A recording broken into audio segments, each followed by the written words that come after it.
If you would like Mr. Collin to have a date certain, we either need to do it on the record or you can file a two-sentence request. Can we do it on the record? That'd be fine. You're on, Chairman. All right, we're on the record. Get out the back. Hold on 1 second. Okay, we're on the record in case number 2020, back on the record in case number 2022-00402. Mr. Kurtz, you had something this morning? Chairman, thank you. Without objection from any of the other parties, I request that Mr. Collin have a date certain on Monday morning. Okay, and you've spoken to all the parties about it? The company, Sierra Club, Coal Association, but not everybody else. Okay. Are there any objections to Mr. Collin having a date certain on Monday? None from us, and I was just gonna add, Ms. Medina's here, but given the way this is played out, she's gonna fly out and be back on Monday. Would you also like to request a date certain for Ms. Medine to testify Yes, on Monday? Mr. Chairman, to the extent that we. Are there any objections to that, Mr. Riggs, sir? No, Your Honor, is provided that the company conclude its case. And I think that the company desires to conclude its case, and I appreciate the scheduling conflicts, but the hearing is running long through a number of dynamics, so. She's available all next week, so. That'd be fine. Then we'll take that up, thank you. All right. Okay, and then we'll, if you could, and get something maybe in writing a little bit, given the complexity of a couple of the Sierra Club and joint interveners. You all have everybody here, or Ms. Summer is exclusively remote, is that right? And available, period? Ms. Summer is traveling over the weekend and is available next week, but We won't be here Saturday and Sunday. I may be a terror, but I'm not that terrible. So if you could just, and we had some. We can confer and proceed in writing with Ms. Vinsel if that's the. and that was going to be my request for the Sierra Club and the joint interveners. If you all do have conflicts, please let Ms. Vinsel know, but put it in some sort of in written form. Yes. Thank you. Is there anything else that we need to take up this morning? All right, just a reminder, we'll stick with the same schedule. I think today's Thursday. That we'll take a lunch smack dab at 12 so that everybody can plan accordingly and we can come back in 30 minutes. And supper, dinner, depending on where you're from, at 5 o'clock for a 40-minute break. And then again, we'll have a hard stop at 8 o'clock. All right, Mr. Wilson, you're still under oath? Yes, sir. Mr. Bellamy, do you have any additional cross-examination? Yes, I was looking back at table 11, the table we were talking about when we concluded yesterday, regarding the stay open costs, and I did have a couple more questions about that. Yes, 1 moment. Okay. That's in Exhibit SAW1. Yes, I apologize. Oh, no, it's actually Exhibit SB4? SB41, yes. Okay.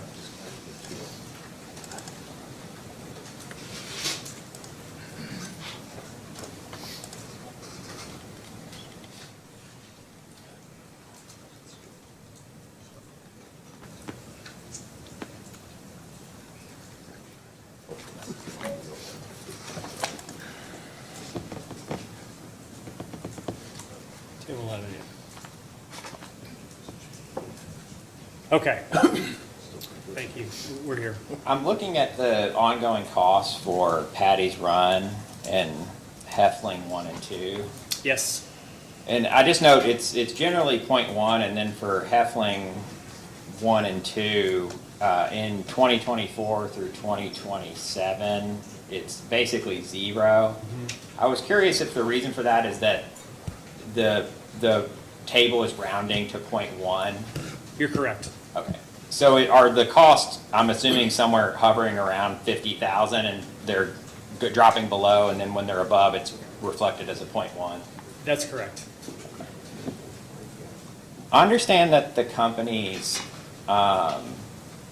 request with respect to the retirement of Patty's Run and Heffling is not necessarily a date certain, but the idea that these are older units and they're likely to have some major mechanical issues that the company still wouldn't be justified in, spending significant amounts of money to upgrade them and keep them running if those mechanical issues happened.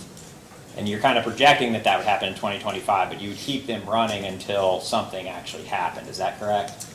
Yeah, that's right. We've had, these units are what we refer to as our secondary CTs or our small frame CTs. And over the last 5 to 10 years, we've had several units just like them experience significant issues that require significant capital. It just doesn't make sense to spend, to invest, make those investments on these units given their age. So the idea is that it's reasonable based on what we've seen historically to expect that to happen to these. And when it does happen, we're including them so that we are authorized to retire them when it does. What's the type of issue that you're thinking that would lead to their retirement? Well, an example is a major turbine issue that requires a pretty substantial investment to continue operating them. I can't actually recall off the top of my head what exactly the mechanical issue was that led to the retirement of the other small frame CTs, but they required investments in the range of $1 million or something like that, and that just doesn't make sense given the economics of those units. Okay.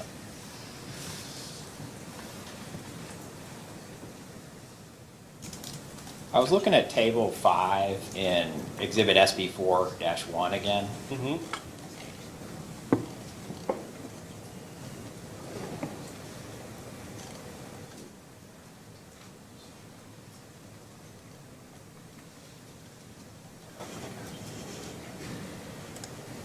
And this is essentially reflecting the loss of load expectation calculation for a number of different portfolios, correct?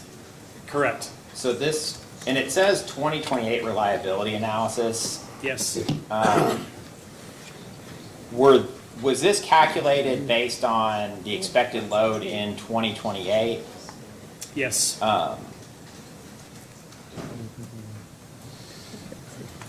And why was 2028 chosen?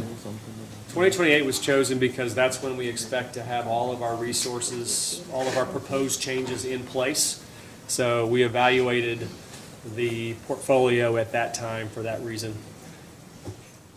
And the goal, I guess the company's goal, the reason you're trying to get the resources in place by 2028 is because the company's expected the Good Neighbor Plan to require SCR on Mill Creek 2 and Ghent 2 to continue operating by 2028. Right. The Good Neighbor Plan is the primary thing that drives our compliance plan, but there are other regulations as well. With respect to the calculation of because it says you have their full year and then you have loss of load days / 10 years. Is the way, just with the full year, is the way that would have been calculated is essentially determining what the loss of load expectation would have been in 2028 with that portfolio and with all of your other assumptions, and then just, if that was like 0.1 in 2028, then you would multiply that by 10 and get, a loss of load expectation of 1. Exactly, yes. So you're exactly right. We evaluated on an annual basis and multiplied by 10 to get the days per 10 years. Okay. And same with the summer versus winter, because I guess some of those seem to add up to the full year, but some of them don't add up to the full year. I was curious why that was. Yeah, that's a great observation. The summer is just 3 months of June through August, and the winter are the primary 3 winter months, December, January, February. So the difference would be the shoulder months.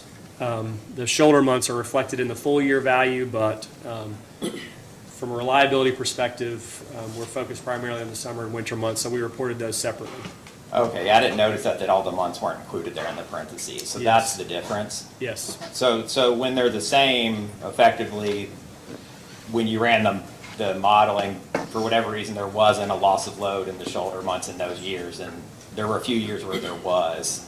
Right, Okay. right. On portfolio number 1, it says retire Mill Creek 1, Mill Creek 2, add DSM. add MC5, which MC5 is the Mill Creek Natural Gas Combined Cycle Unit, correct? Correct. Is that portfolio assuming that SCR is added to Ghent too? Yes, that SCR is included on Jet 2 in Portfolio 0, and that assumption doesn't change until Portfolio 4.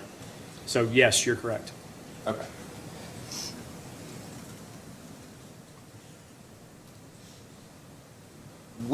If you were to move, instead of building the Mill Creek Natural Gas Combined Cycle Unit, if it were to be built at Brown, I guess there would be a difference there because you would have to retire Brown. But assuming you could continue operating Brown, would there be any difference in reliability by moving the combined cycle unit to Brown? Your assumption is key, and assuming that we could continue operating Brown, the reliability impact, just as we evaluated it here, probably wouldn't be significantly different. The issue, and I failed to think about this yesterday when we were talking about the issue with continuing to operate Brown with a combined cycle at Brown, and Mr. Emmer can talk about this, is all about permitting. There's an unknown transmission cost, but the permitting issues are the reason why that's really not a viable alternative. And that's where, when you requested the permit, you indicated that Brown was closing. Well, and Mr. Ember can talk about the details, but that's a big concern with the ability to continue operating Brown 3 with a combined cycle.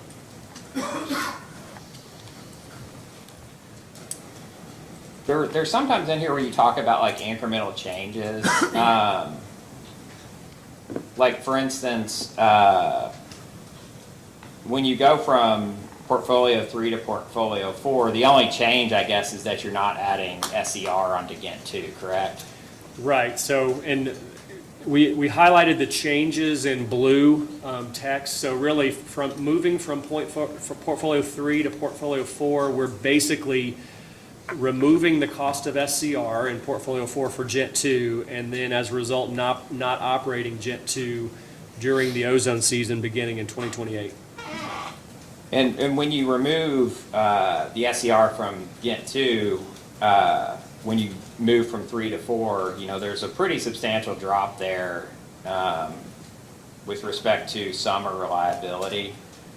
But like say you move up to Portfolio 1, if you remove the SCR from Ghent 2, you wouldn't see that same, the change in reliability wouldn't be the same because the portfolio is different. So there's a lot of factors that would affect it. And in fact, I guess loss in reliability might be higher. Is that correct? From Portfolio 3 to Portfolio 4, when we render Jet 2 unable to operate in the ozone season, that is why the summer reliability gets worse. That's why it increases from 0.07, the primary reason why, from 0.07 to 0.8. And that's a change of like 0.73. I guess if you were to move up to Portfolio 1 and remove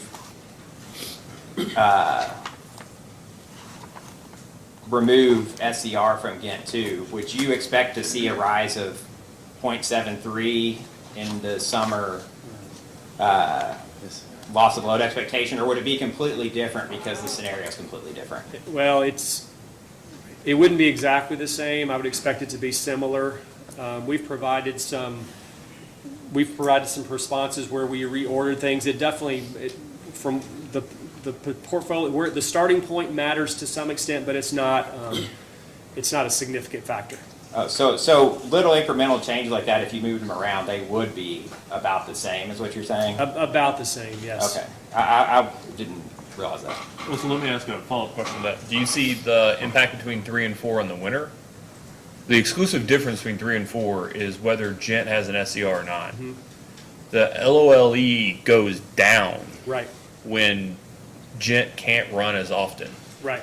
is that a function of it taking its outages in the seasons that it can't run anyways, and so it's available in the winter and thus makes the winter more reliable? Yep, its availability is greater in the non-ozone season because we would plan maintenance in the ozone season effective for Gent 2, but then there's also really minor things like our dispatchable DSM with Gent 2 unavailable in the summer. I'll stick with that.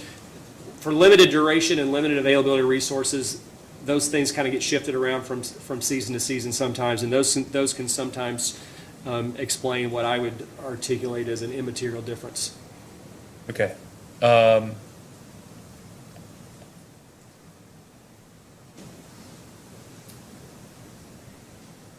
When you said no non-ozone, did you model it with a hard cannot produce energy between this date, or did you add a cost adder with some sort of expected allowance cost during those months? No, we, in 2028, we assumed it was unavailable. And if I have greater questions about the law and what its availability post 2027 without an SCR is, that's a question for Mr. Emperor? Right. Okay. Did you talk to Mr. Emperor about that? Like whether that's the reasonable constraint or whether, like for purposes of LOE, like an actual, okay, let me just take a step back. A loss of load event is have the companies ever experienced a loss of load event? Yes. Okay, well, you had to turn off power so that you didn't have a full blackout, right? Like that would necessitate black start and that kind of. Oh yeah, we weren't close to that event, but we had a December of 2022 was a loss of load event. You had unserved energy. We had unserved energy, yes, and that's what we're measuring here in loss of load events. So you've had a single loss of load event That's correct. ever? To my knowledge, ever, yes.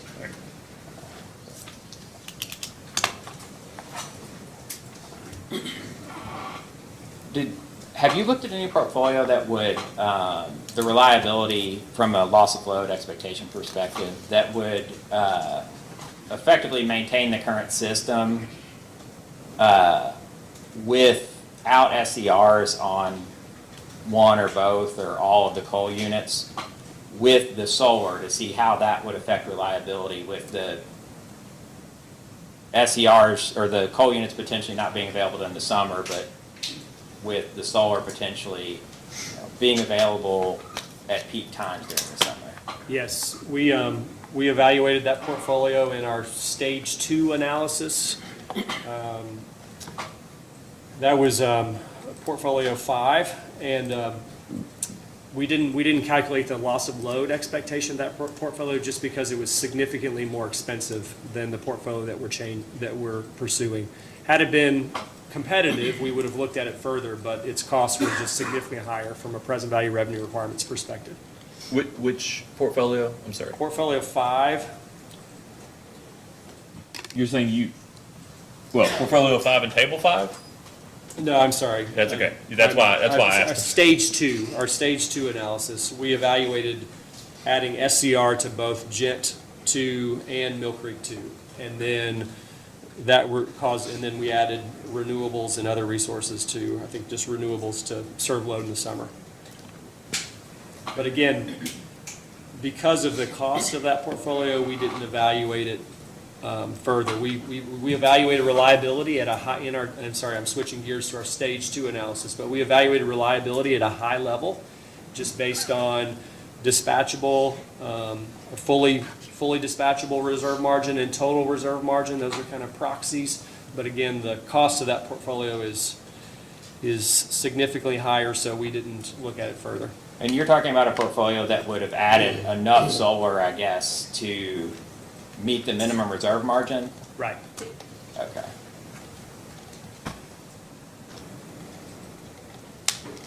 I probably have a posting data request on some incremental loss of load expectation calculations. Is that something that you would be able to do relatively quickly if there were a few incremental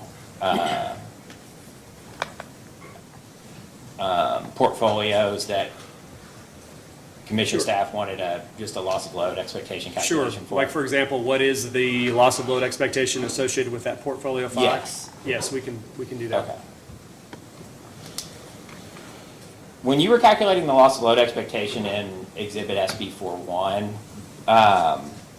you had a table in SAW 1 that had some loss of load expectation calculations for various portfolios. Yes. It was table 20, I think, on page 30 of SAW 1.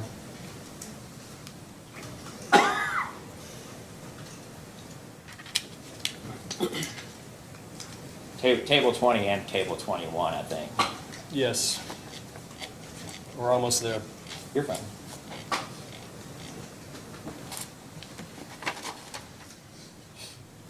Yes.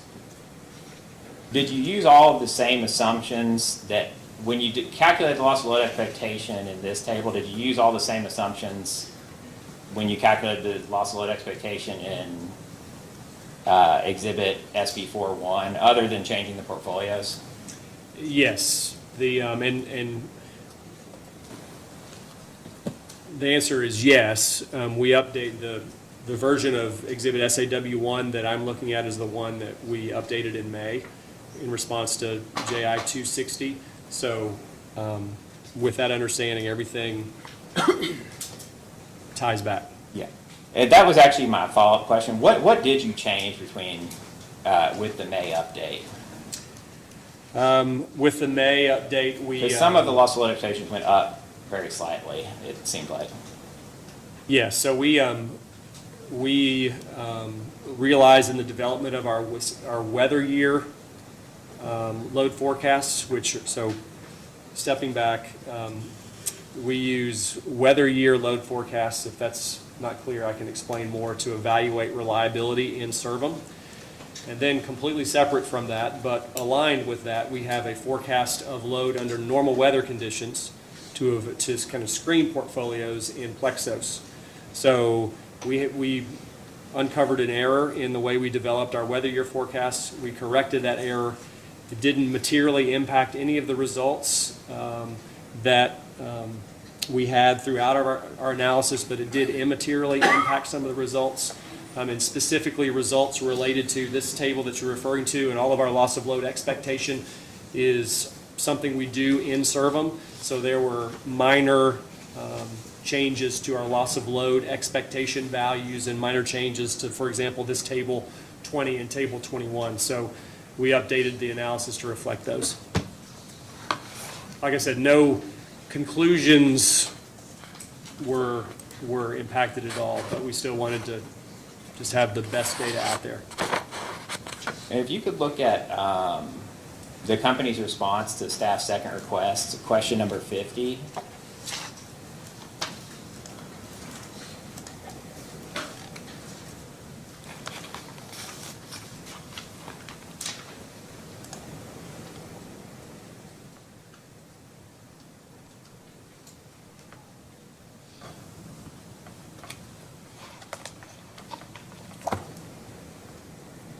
Okay.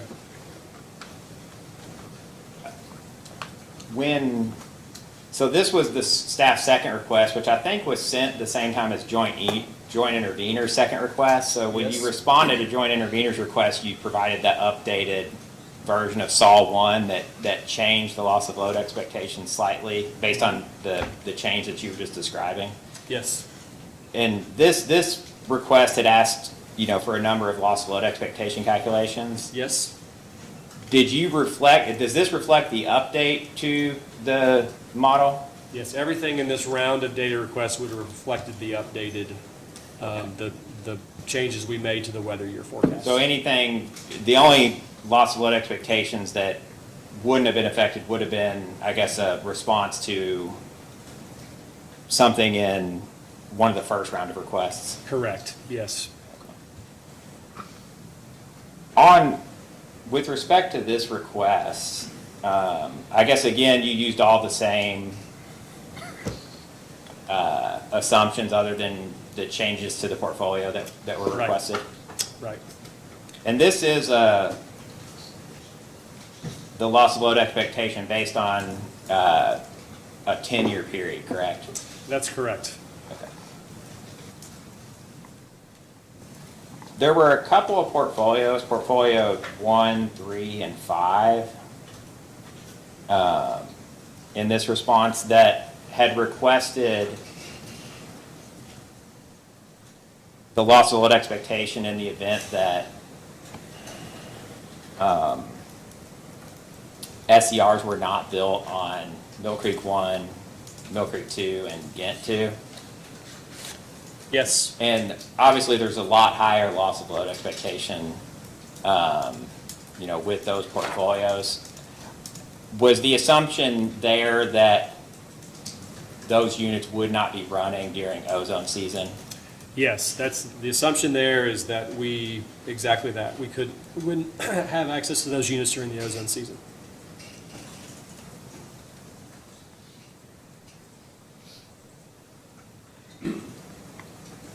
Could you refer to the rebuttal exhibit DSS-2?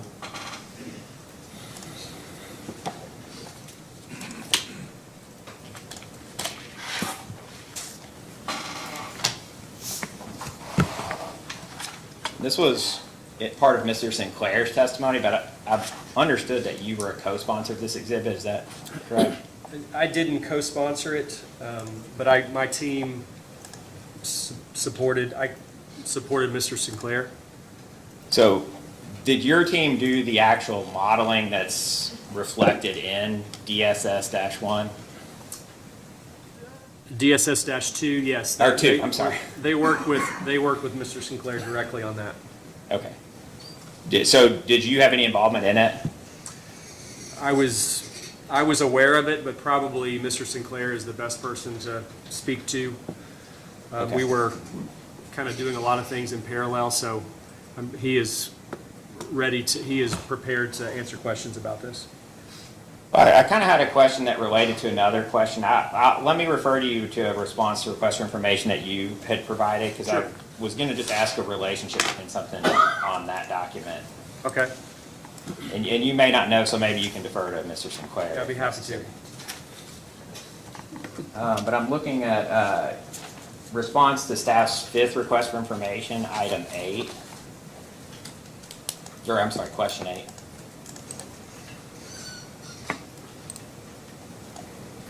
Yes. And this had referred back to some of the previous loss of load expectation calculations and asked for loss of load hours and unserved energy. Yes. I guess firstly, do you know, again, because this did refer back to Sol 1, Yes, so when this was done, these were calculated with the new information, correct? yeah, absolutely, yes. So, the question that I had, related to rebuttal exhibit DSS-2, when on page 4 of table 7, page 4 of rebuttal exhibit DSS-2, well, I guess let me ask about the DR response first. Sure. The unserved energy, you basically again calculated, I guess you did it on a yearly basis and then multiplied it by 2, is that correct? Or by 10? Yes, that reflects the unserved energy over a 10-year period. But you calculated it based on the year 2028, so you determined the unserved energy in 2028 and then multiplied that by 10 to get the 10-year, correct? That's correct. Okay. And the same with the LOLH? Yeah, loss of load hours, yes, that's correct. So with respect to the rebuttal exhibit DSS-2,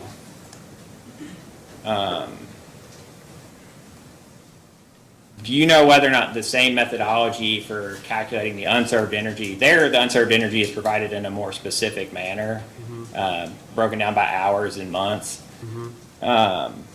Would the same methodology have been used to calculate the unserved energy reflected in that table 7 as would have been used to calculate, I guess, the annual unserved energy in response to that request for information?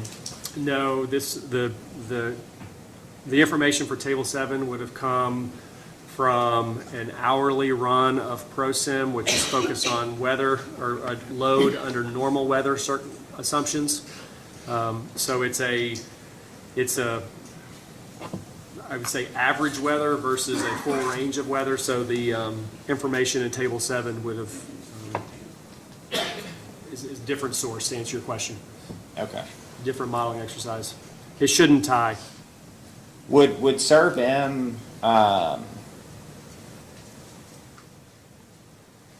so when you're doing the modeling in ServM, I guess, it can only, it can't calculate to that, with that level of specificity, or? Well, so in ServM, we're evaluating 49 weather scenarios and 300 unit availability scenarios, and it does everything, it evaluates everything on an hourly basis, but because of all the iterations, it's a, and this isn't to mean bad, but it's a somewhat simplified process. So it does everything on an hourly basis, but then it summarizes its results on a monthly or over as an average across all iterations. So it in the background, it collects everything on an hourly basis, but then everything is ultimately summarized. So the difference is that it's running multiple iterations and then giving you an average across all of those. Exactly. Whereas this, the Table 7 is one iteration where you're just getting the actual specific results that, you know, would have been averaged in multiple iterations in the ProSim model, or the ServM model. Yeah, approximately, yes. When you say approximately, I'm sorry if it wasn't. Table 7 is just from a normalized weather applied. It's a single run with normalized weather. It's a load forecast that assumes normal weather or average weather, right? Okay. It's not an average, or it doesn't necessarily reflect the average of the 300 or 400 runs that you would put through ServM. Well, it does reflect the average of the 49 weather scenarios. The weather scenarios, but not the average, or not the randomized. Exactly. Yeah. That we were talking about yesterday, the unit availability randomization. Right. Okay. Right. Thank you.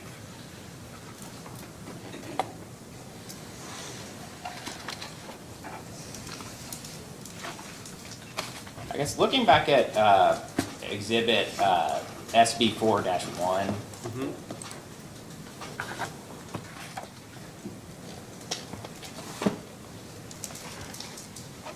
when you're talking about reliability, you refer to the loss of load expectation, but we're talking about resilience.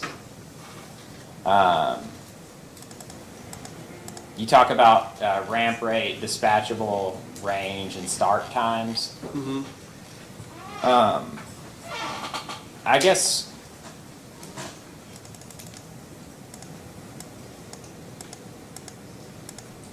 if you're looking at the system wide, obviously you can compare like unit to unit. Right. But if you're wanting to look system, you know, at the system itself and at different portfolios, would you believe that looking at loss of load expectation or expected unserved energy for the system itself would actually reflect, or that the dispatchability and the startup times and the ramp rates, that all of that would be reflected in the loss of the calculation of the loss of load expectation for the system itself? That's right. Okay. I guess, and this is sort of a follow-up because there was a question about, you know, comparing nameplate capacity. Does nameplate capacity reflect the extent to which a resource is contributing to reliability and resilience? Well,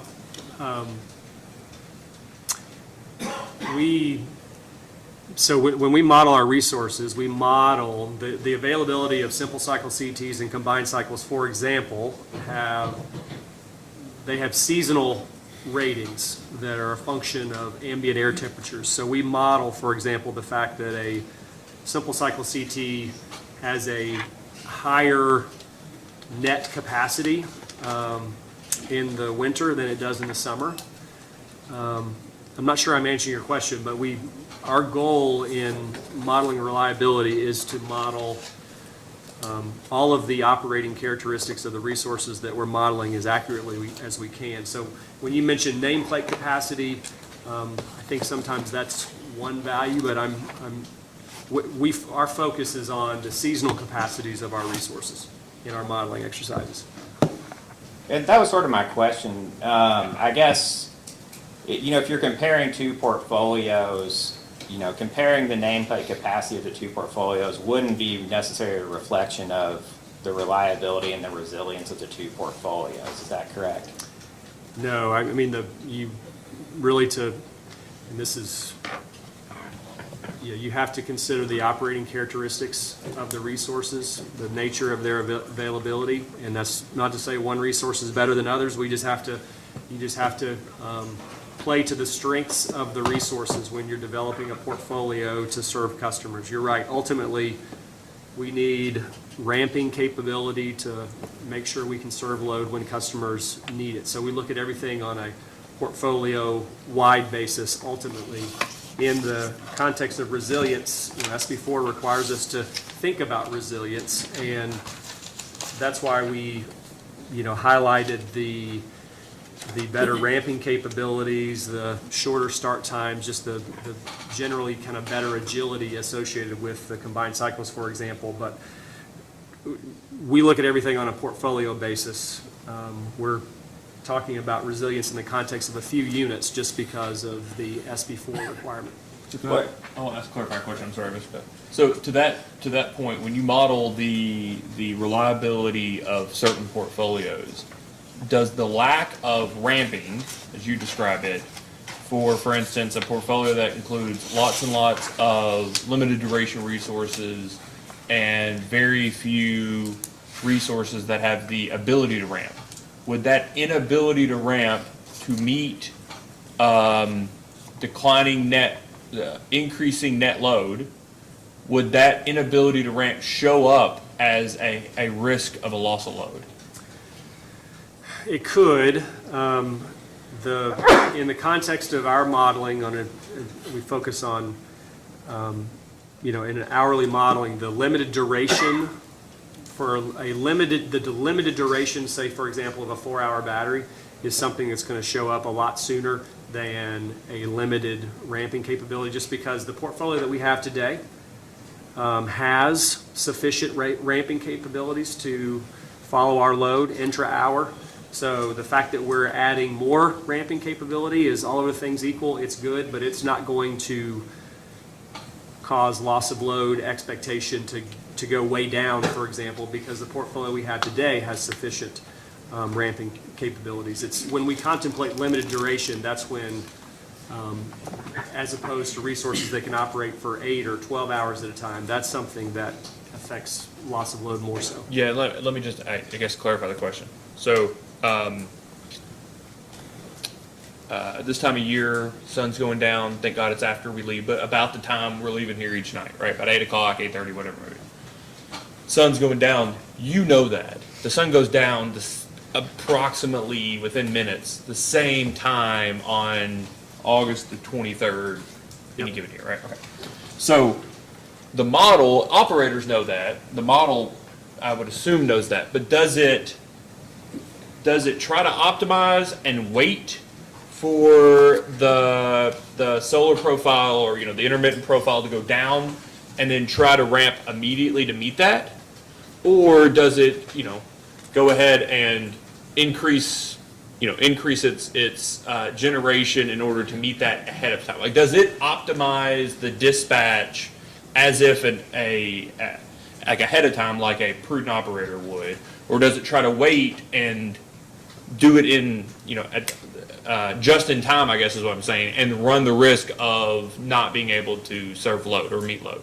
No, I'm not sure if it's the former or the latter, but if it knows it needs to be 200 megawatts higher as a result of, in your example, solar coming offline, it will, and it knows it can't get there over the course of 1 hour, it will ramp up resources, it will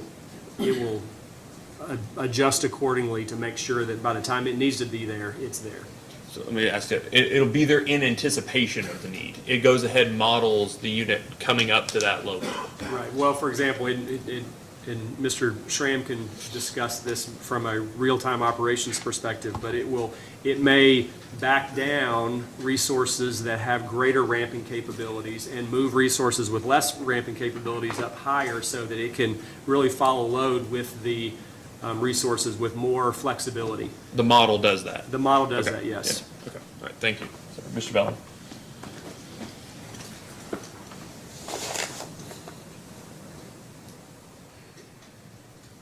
The engineering, is it the engineering planning group that kind of puts together the potential resources that LG&E itself would build? The project engineering group is the Okay. group that developed the responses to the RFP for combined cycle,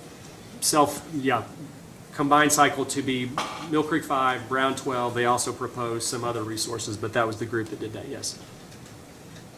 The project engineering group, and that's it, I apologize, I had misspoke. Oh, that's, you're good. There was a discussion in one of the DRs about the project engineering group looking, and I think this came up maybe during Mr. Bellar's testimony, the project engineering group looked at locating both combined cycle units at the same location, and that they essentially determined that not to do that for reliability purposes because essentially they didn't want both being on the same line, served by the same pipeline. Does that sound correct to you? Well, there were several reasons. There was that. Also, significantly by putting one unit at Mill Creek, we could take advantage of, and Mr. Ember can discuss this, but we can take advantage of permitting advantages with associated with retirement of Mill Creek 1 and 2. By putting one at Brown 3, we can take advantage of permitting advantages. Putting one combined cycle at Brown, we can take advantage of permitting advantages there. And then also by roughly matching the capacity at each station, that limits the need for transmission system upgrades. And then your point is also one, it kind of diversifies gas supply for the system. My question was, at what stage did that take place? Like, when did project engineering, because when you were running the model, like, I know that you got the RFP results and included, you did some screening of the RFP results. And you obviously, you can't make someone submit a response to an RFP, but LG&E's project engineering group is doing some resource screening and determining, what resources, I guess, to respond to the RFP with. At what stage does that happen? Well, they developed all their responses in time to deliver their responses in August when they were due. I'm not sure I'm going to get this exactly right, but in addition to one combined cycle at Mill Creek, I think they included a bid for 2 combined cycles at Mill Creek. In addition to one combined cycle at Brown, they included bids for 2 combined cycles at Brown, as well as I think 2 combined cycles at a site adjacent to Brown that would require some land acquisition. So they provided maybe lots of configurations for consideration. Oh, so they did provide all those configurations to your team? Yes. Because my understanding was it was their decision to locate the units separately, or was that your all's decision? That was a collective decision. Conversations with transmission, that's a conversations with gas folks who were thinking about gas transport supply. That was a collective decision. I mean, we communicate and coordinate from an operations perspective and a planning perspective, company-wide on things like that. So they submit all those bids to you all, or I guess their RFP responses estimates to you all for the self-build options, and then you have a separate discussion after that fact as to, Yes. And technically, this doesn't matter, but they submitted all the responses to Mr. Schramm's group. Mr. Schramm summarized all the responses. As you would imagine, there's lots of data. There's a process of reading through the response and pulling from the response the information we need to model the units correctly. But that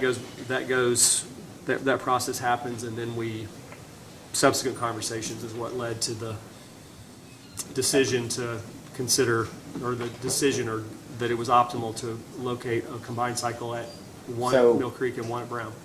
does your team have any input into what additional resources should be considered as a self-build? Like if you get certain options from the project engineering group, does your team have any input? Could we consider this, or could we get an estimate for this? Or is that something that Mr. Schramm deals with and then he gives that information to you? I would talk to Mr. Sinclair.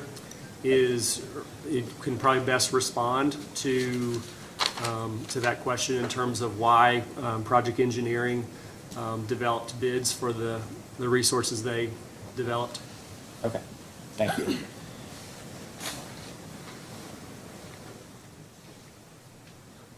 I think yesterday you indicated that when you were calculating, when you were doing, calculating the loss of load expectation in Serve M, that you used the equivalent force outage rate, is that correct?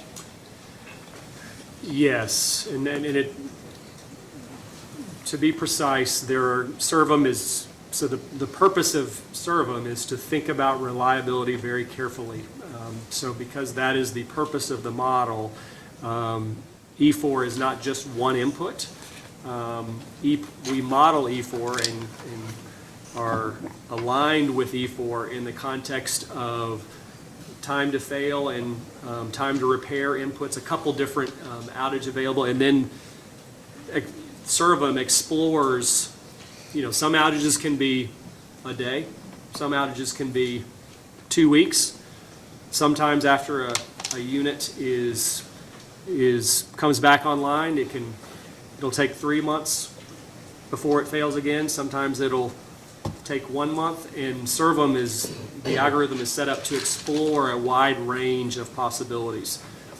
So maybe unnecessary clarification, but generally all of those inputs align with the unit's E4,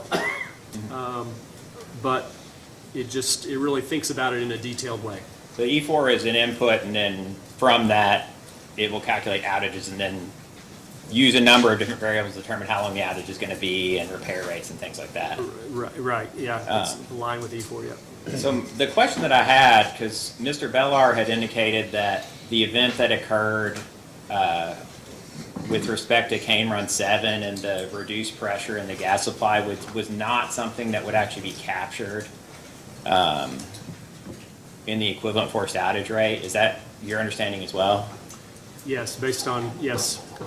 Why is that? Is it because it wasn't an issue with the unit itself? Because it was, or I guess just, why was that? Well, that's a GADS reporting question, and Mr. Schramm could answer that question.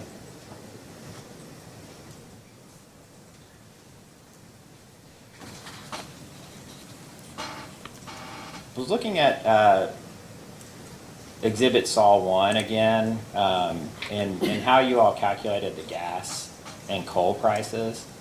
Yes.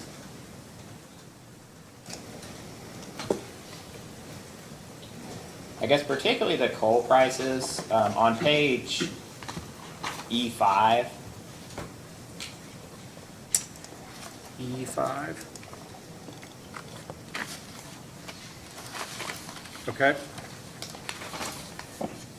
It says Illinois Basin coal open position forecasts were created using the following inputs. bids, S&P Global's price forecasts, and historical ILB coal gas price ratios. The question that I had was, in reading through this, I wasn't exactly clear on where the S&P Global's price forecast came in.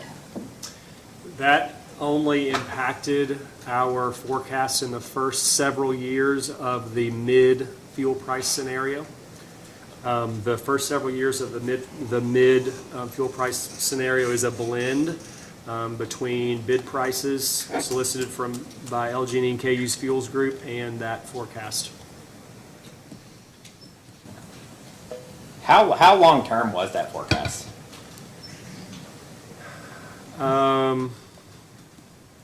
I don't recall. I'm not sure. Why was it only used in that mid scenario? Well, so as we've discussed, and a little background, we started in our fuel forecasting process, we started with natural gas prices from the EIA. And we used a range, I would argue a sufficiently wide range of natural gas prices from the EIA.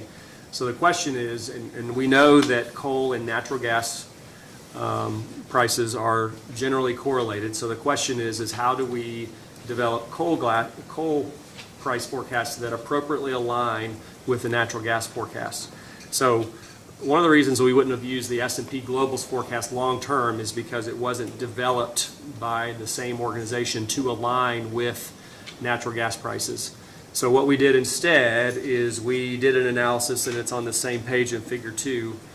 We did an analysis where we looked at the coal to gas ratio over a 10-year period to see that it averages, it aligns with a long-term average that, as you would expect, causes the cost of coal and natural gas energy to be approximately the same.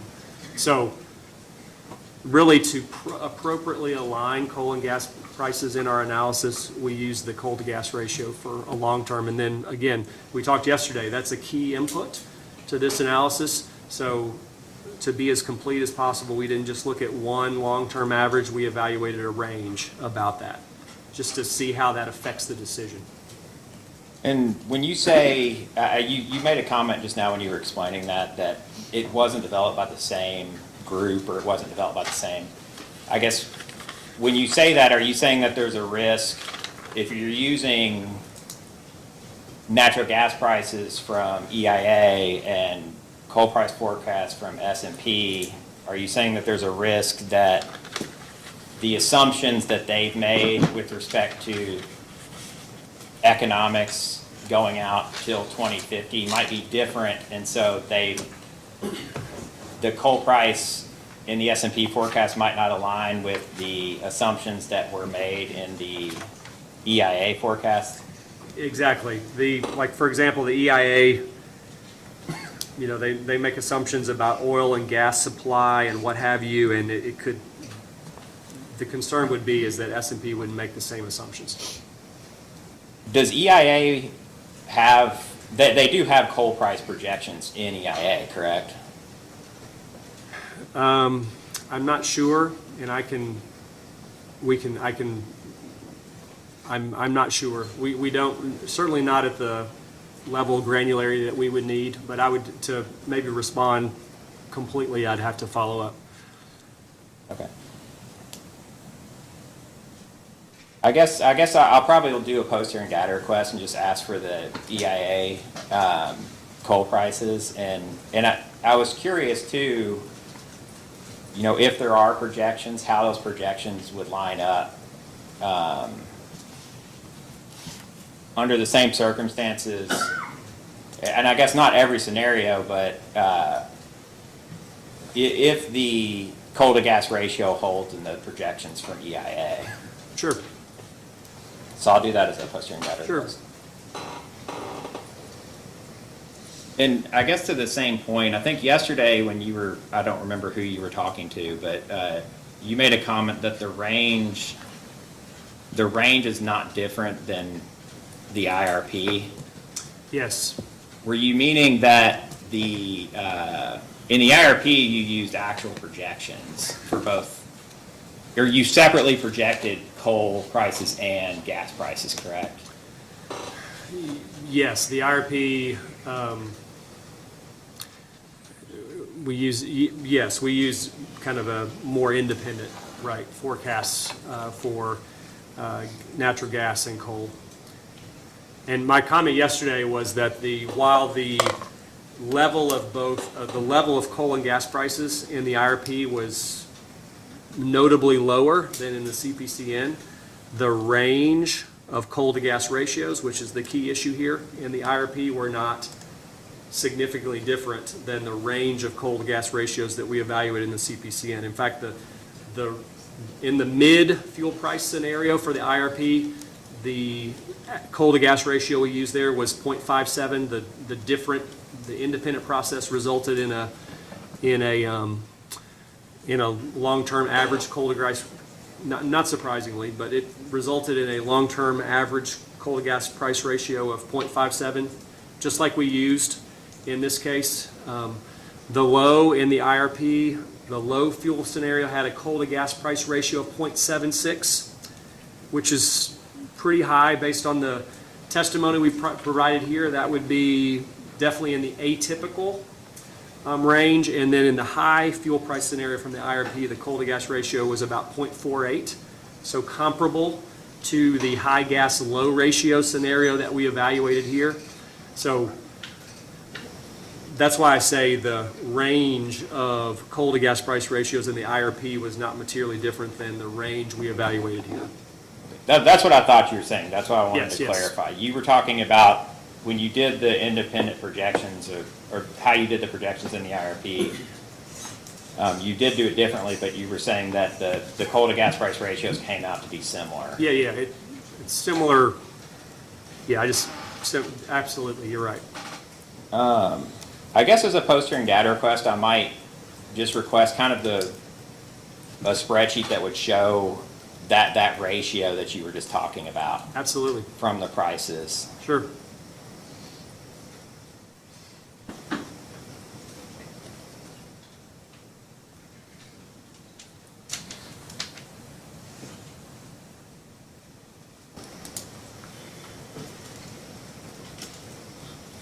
Did you model, have you modeled coal and gas prices independently in preparing for this CPCN?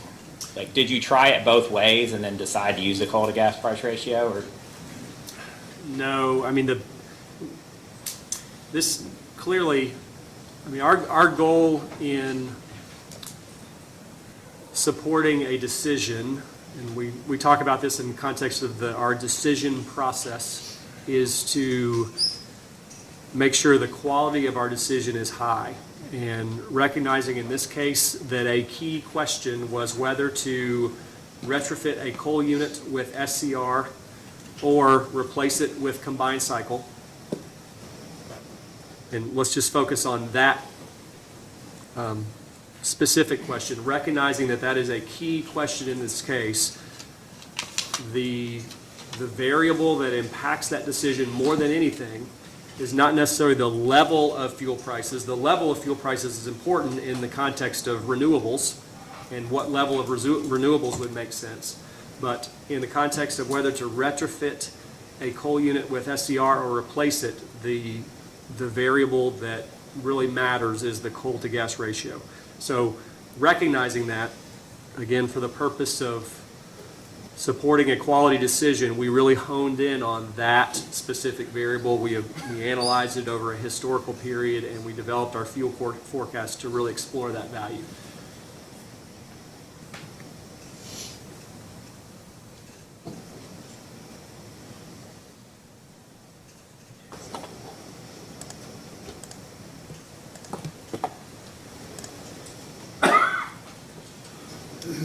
How were transportation costs for coal and gas projected for the Exhibit Saw 1? For gas, are you talking firm gas transportation? Yes, and I guess just for coal first. I mean, when you developed the coal price, I understand that it was the mine mouth price, is that correct? Oh, yes, yes. So you then projected coal, or you projected transportation separately, is that correct? That's right. The cost of transportation is reflected for each station in our, in our models. And that's based on historical transportation costs? Yes, yes, that cost is, that cost is fairly certain, yes.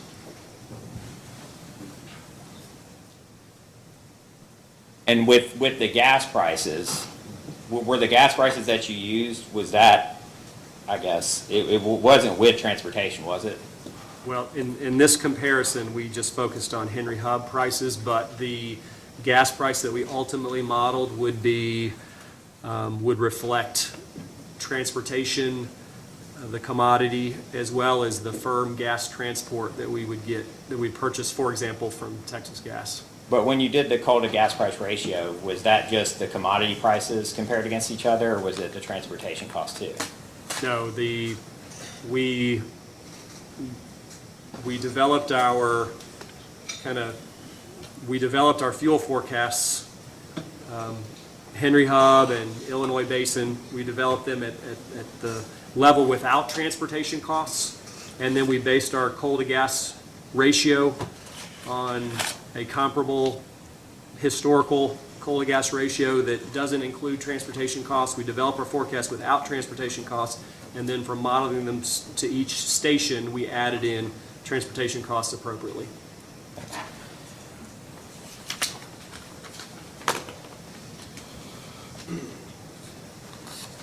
Looking at, on page E5 there, this is kind of showing, what does the gray line show on figure 2? On page E5 of, That is the annual coal to gas price ratio. And what you'll see is that fluctuates about the average in somewhat of a mean reverting way.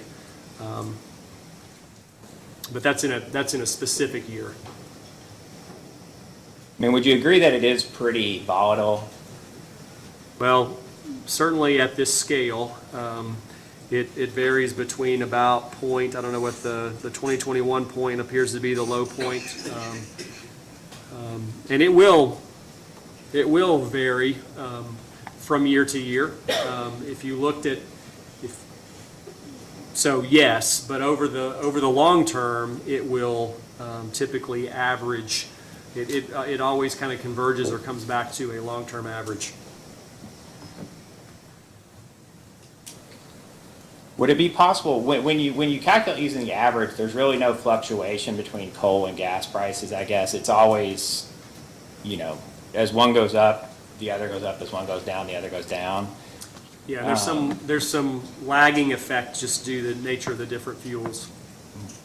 Is it possible to model coal and gas prices to vary stochastically and to put into the models independently of each other? Well, we could piece together a scenario like that based on the modeling that we did. So if you take for a given fuel price forecast, for example, if you focus on the mid fuel price scenario, we looked at the mid fuel price scenario with that mid coal to gas ratio. And we can, well, we can, maybe the mid isn't the right example, but we looked at the high gas price scenario with both a current coal to gas ratio, with a low coal to gas ratio, and a mid coal to gas ratio. In fact, we looked at all of these analysis over 6 fuel price scenarios, and what we saw is really for all 6 fuel price scenarios, the reliable service at the lowest reasonable cost was met by a portfolio with 2 combined cycles and some level of solar. So really, we could piece together from those 6 fuel price scenarios a kind of a random walk, but there's no reason to believe, based on those results, that it wouldn't that it would affect the analysis at all. Because least cost in all scenarios, my point is is a portfolio with 2 combined cycles. On page E1, the third paragraph, and I'll let you get there.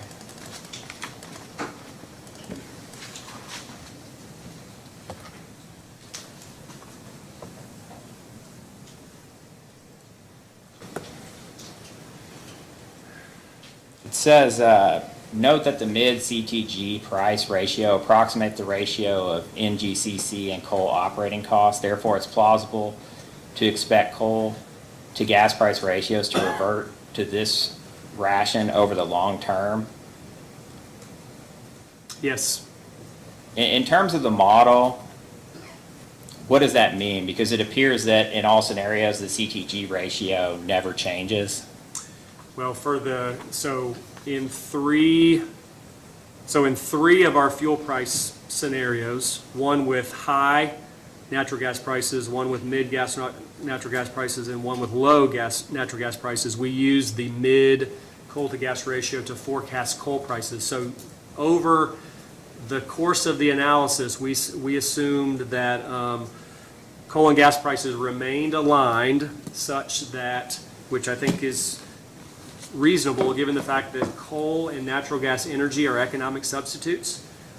We assume that those prices remained aligned for that scenario throughout the analysis period. And let me say that we assume that they were on average that way. Since we're looking at a long-term analysis it's not really modeling the fluctuation. We could potentially, figure out a way to do that, but it's the average value is what really affects the decision. So that's why we focused on the average value. With respect to the transportation again for gas, there was a question yesterday about pipeline capacity and whether or not there might be enough capacity. Mm-hmm. When the transportation costs for natural gas were, estimated, was there any discussion or consideration that as, the need for capacity increases, that the price would increase? Mr. Sinclair and Mr. Schramm can talk about that. They have had those discussions and they can answer that question very well. So they gave you kind of the transportation costs? That's right. Okay.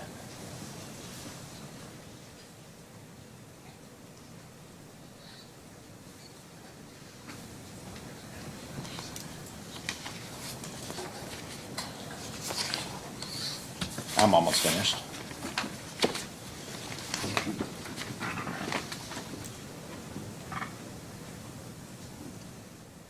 Just going back to the responses to the RFPs, LG&E KU received 110 proposals in response to the 2022 RFP in total. Is that right? That, subject to check, that number is definitely in the ballpark. Okay. And then that number was reduced to about 43 for a variety of reasons, and that were ultimately included in the model. And that's correct. And those are the options that were listed on Exhibit B, I think, to solve one. Yes. Both. There's a table with the ones that we modeled in Plexos and a table with the entire list. Okay. And that's what I mean by modeled in Plexos. Exactly, yes. Are you familiar with the RFP results came in before, the RFP results came in before the IRA was passed, is that correct?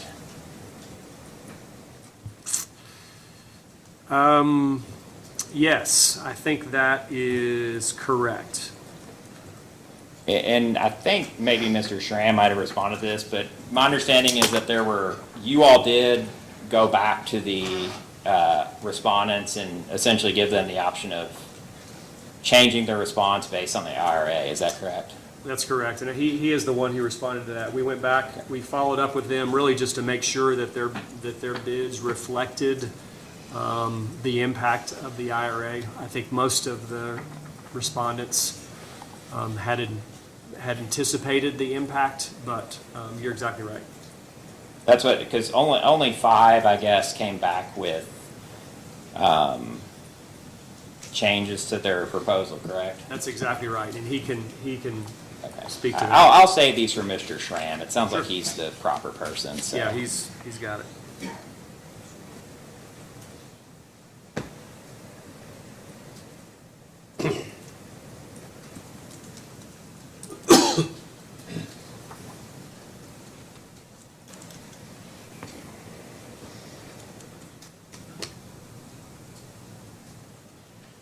I'm just gonna, and I know you're not familiar, you didn't provide this response, but there was one of the responses, one of the 5 respondents who lowered their price, I think they lowered the, it was a battery storage plus a solar project together, and I think they lowered both the battery storage project and the energy cost, I think by $11 a megawatt hour. I mean, given your understanding of the costs that were input with some of the solar-only projects, if any of the solar-only projects had lowered their costs to that degree, would that have had a significant effect on the model, in your opinion, as far as the selection of solar resources? Yeah, and it depends on from what level they lowered the price, but the solar, on average, over the full range of natural gas prices, the cost of solar that was competitive was around $40.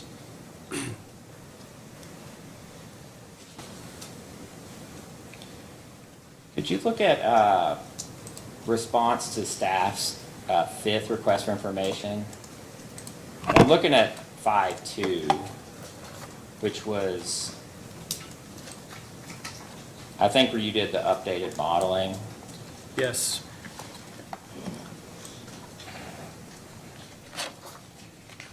And this was essentially pro-sim production cost modeling, correct? Right. For this analysis, we basically took our stage 2 modeling of a range of portfolios, and we added a 50% capacity factor constraint to the proposed combined cycles as a worst-case scenario for those combined cycles. And I understand that. My question was, and I'm sorry I can't find the table here, but I guess with respect to the simple cycle, or I'm sorry, you just modeled certain portfolios, correct? Yes, we modeled, so in our stage 2 analysis, after we identified what we refer to as the economically optimal portfolio in stage 1, the goal of the stage 2 analysis was to stress test, is the word that we called, but stress test that portfolio over a range of portfolios, against a range of portfolios in the context of regulations that would add costs or that would require investments for reducing CO2. So I think the answer, so we use the same range. I think it's important to look, in evaluating this, it's important to look at a range of portfolios for that purpose. So we developed a range. In our stage 2 analysis, we use the same portfolios here. When you did the stress test in stage 2, you did it here, but you added the compliance options or some with respect to greenhouse gas regulations. Well, And you don't need to go into specifics, because I did have just a specific question, and I don't Sure. want to get into the weeds too much. I know that the natural gas combined cycle units, you limited them to a 50% capacity.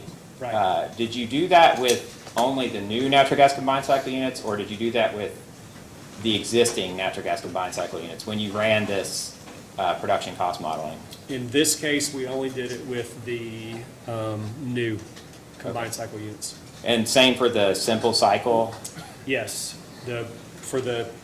for combined cycle and the new combined cycles, and then the existing simple cycle CTs, we basically said, in the scenarios where there's a cost for CO2 emissions, we basically said, provided they remain under a 50% or a 20% capacity factor limit, their CO2 emissions are free. So I just want to clarify, but were your simple cycles limited to a 10% capacity factor to begin with? No, they were limited to a 20% capacity factor to begin with. Even before 5-2, PSC 5-2? Right. Like, so when you do all of your modeling, when you all tendered this thing last December, all of the CTs, not the small frames, but all of the simple cycle CTs that you all currently own were limited to 20%? Right. Okay. Yeah. Okay, I just want to make sure. Thank you. I think you just answered the second question I had. If like for the natural gas combined cycle units, when they were below the 50% capacity factor, and then you went into the carbon cost scenarios, you didn't charge the carbon cost to those. You assumed that the getting below 50% was complying with the regulations, so there was no cost in those scenarios for the combined cycles. Right. The cost of compliance in the way we modeled it was the 50% capacity factor limit. Okay, that's why I was making sure that I wasn't clear that that wasn't applied. Also, that's what I was wondering. Yes. Going to staff's response, or your response to staff 6 request for information, item 6, and this is the last line of questions, so.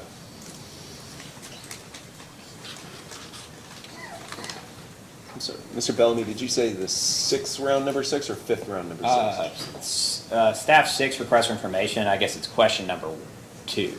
Okay, thank you. Yeah, sorry. While Mr. Lovecamp's getting there, so the only reduction to the 10% for the SCCTs were in response to the modeling you all did with the RTO membership. Is that right? That was reflected in DSS2, that the CTs were run at 10% capacity because that's approximately what you all thought the CTs would run in an RTO?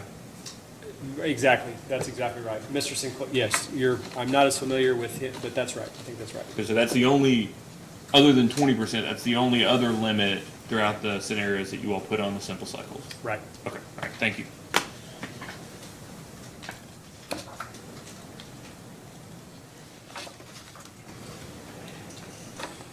I'm looking at attachment 1, actually, to this response, which I think was provided separately.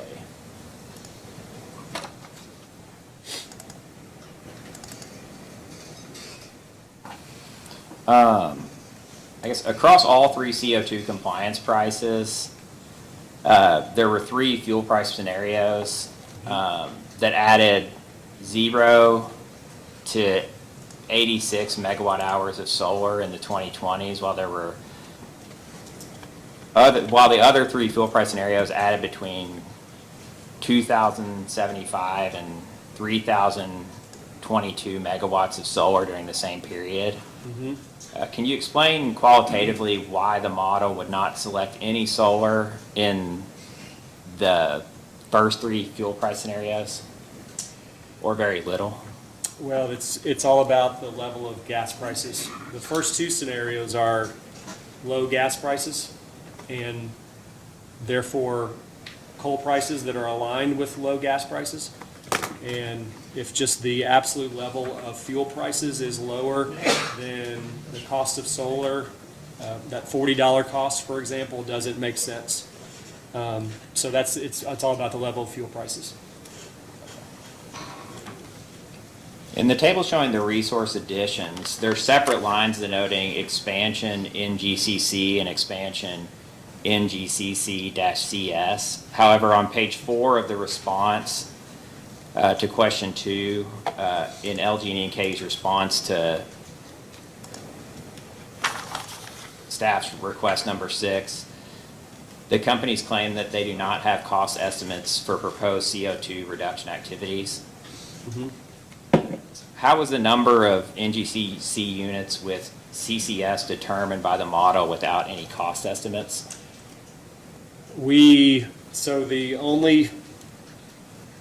The basically the only difference between the combined cycle unit and the combined cycle with CCS unit was its CO2 emissions in terms of the way we modeled it. We assumed that so that's the only distinction. We didn't have like a higher capital cost. We talked about that yesterday. We don't have good cost estimates for what it would cost to actually add CCS, let alone the cost of pipelines to transport it to where the CCS could be sequestered, or sorry, the CO2 could be sequestered. So the only difference between those two units is the CO2 emissions. So that then when you get into scenarios where there's a cost for CO2 emissions, those units are impacted accordingly. So did you, with the unit with CCS, did you limit it to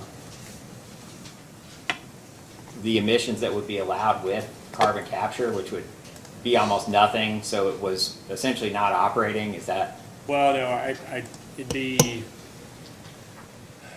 10% is what we assume 90% CCS, so its emissions would be 10% of what a normal combined cycle would be.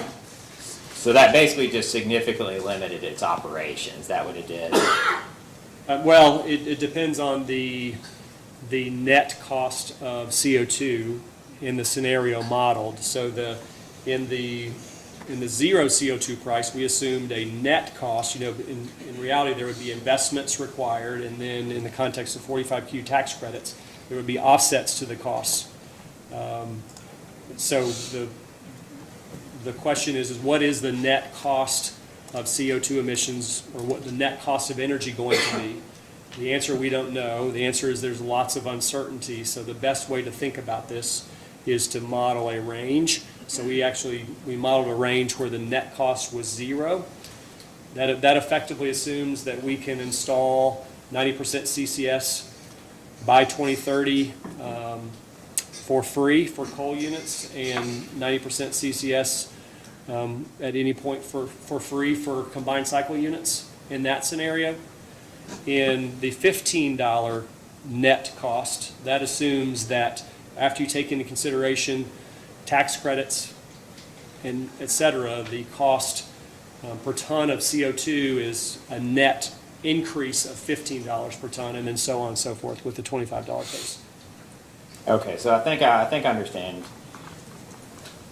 Basically, sort of what you did with the coal units is you were assuming that, which I know you explained wouldn't be a great assumption, that in the zero coal price scenario, essentially you're assuming that you built CCS, but it costs nothing. Right. In the $15 CO2 scenario, you're assuming that you built CO2 or you built CCS on coal, but it costs, and I can't remember if 15 was one, but it costs $15 per ton Right. of CO2. And technically, it increases the cost of energy produced by $15. Okay. It increases the cost of energy produced in a way that's consistent with a $15 per ton CO2 price, to say it Yes. precisely. But ultimately, it increases the cost of energy. Okay, and I get that. So when you were modeling the natural gas combined cycle unit with CCS, you applied that same methodology, where you're assuming that adding CCS to the natural gas combined cycle unit was 0 or 10 and 25, whatever the coal price was, correct? And a key point is in the unit that's modeled with CCS, it increases the cost of CCS energy by an amount that's consistent with $15 per ton of CO2, but because CCS only is assumed in this case to only produce 10% CO2 emissions, the impact to the energy price is much lower. That's what I was going to ask. So it basically discounts. It essentially the model was essentially letting it produce 10% of the CO2 for free, even in the CO2 price scenarios.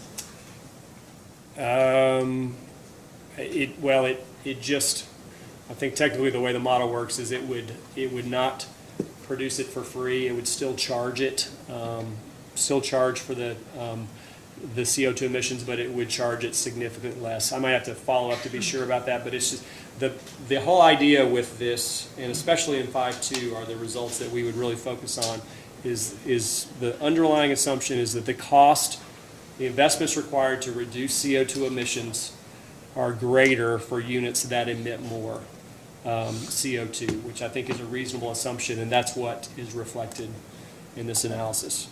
I may ask just a follow-up post-hearing data request just to clarify that too. Just how the 10% affects the price. Exactly. That's a good, Okay. we can definitely answer that. I'll do that.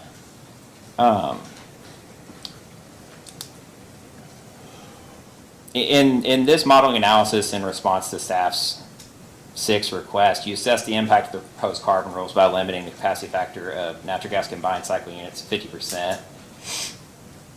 And you also limited CC or SCCT to 20%, is that right? Right. Okay. Was there any other limitation on SCCT? No. And in this one, you did apply those limitations to all units, including the existing units, is that correct? Yes. You don't need to explain any further than this. There's definitely, yes, there was, yes. Was there some caveat you think you need to give to that? I'm sorry. Well, I think there's some uncertainty still to be developed with existing CTs. So I know in one of the analysis we assumed a 25% capacity factor limit for existing CTs. I just wanted to clarify that potentially. Yeah, feel free. But it's more or less there was a 20 to 25% capacity factor limit on simple cycle CTs.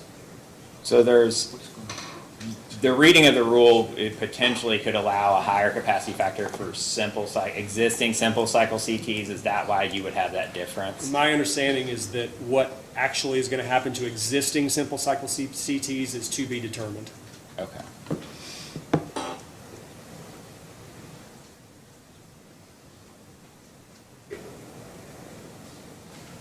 Did you change, I guess, were there any other constraints or assumptions placed on the thermal resources in the model that didn't exist in the prior analysis from this case?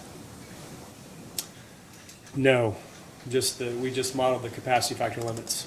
Okay.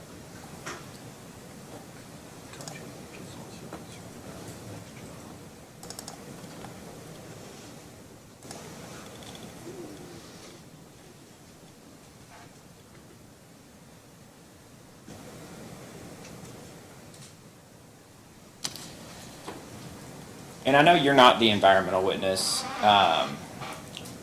but there was discussion of, there's the current greenhouse gas rules that have been proposed, and then,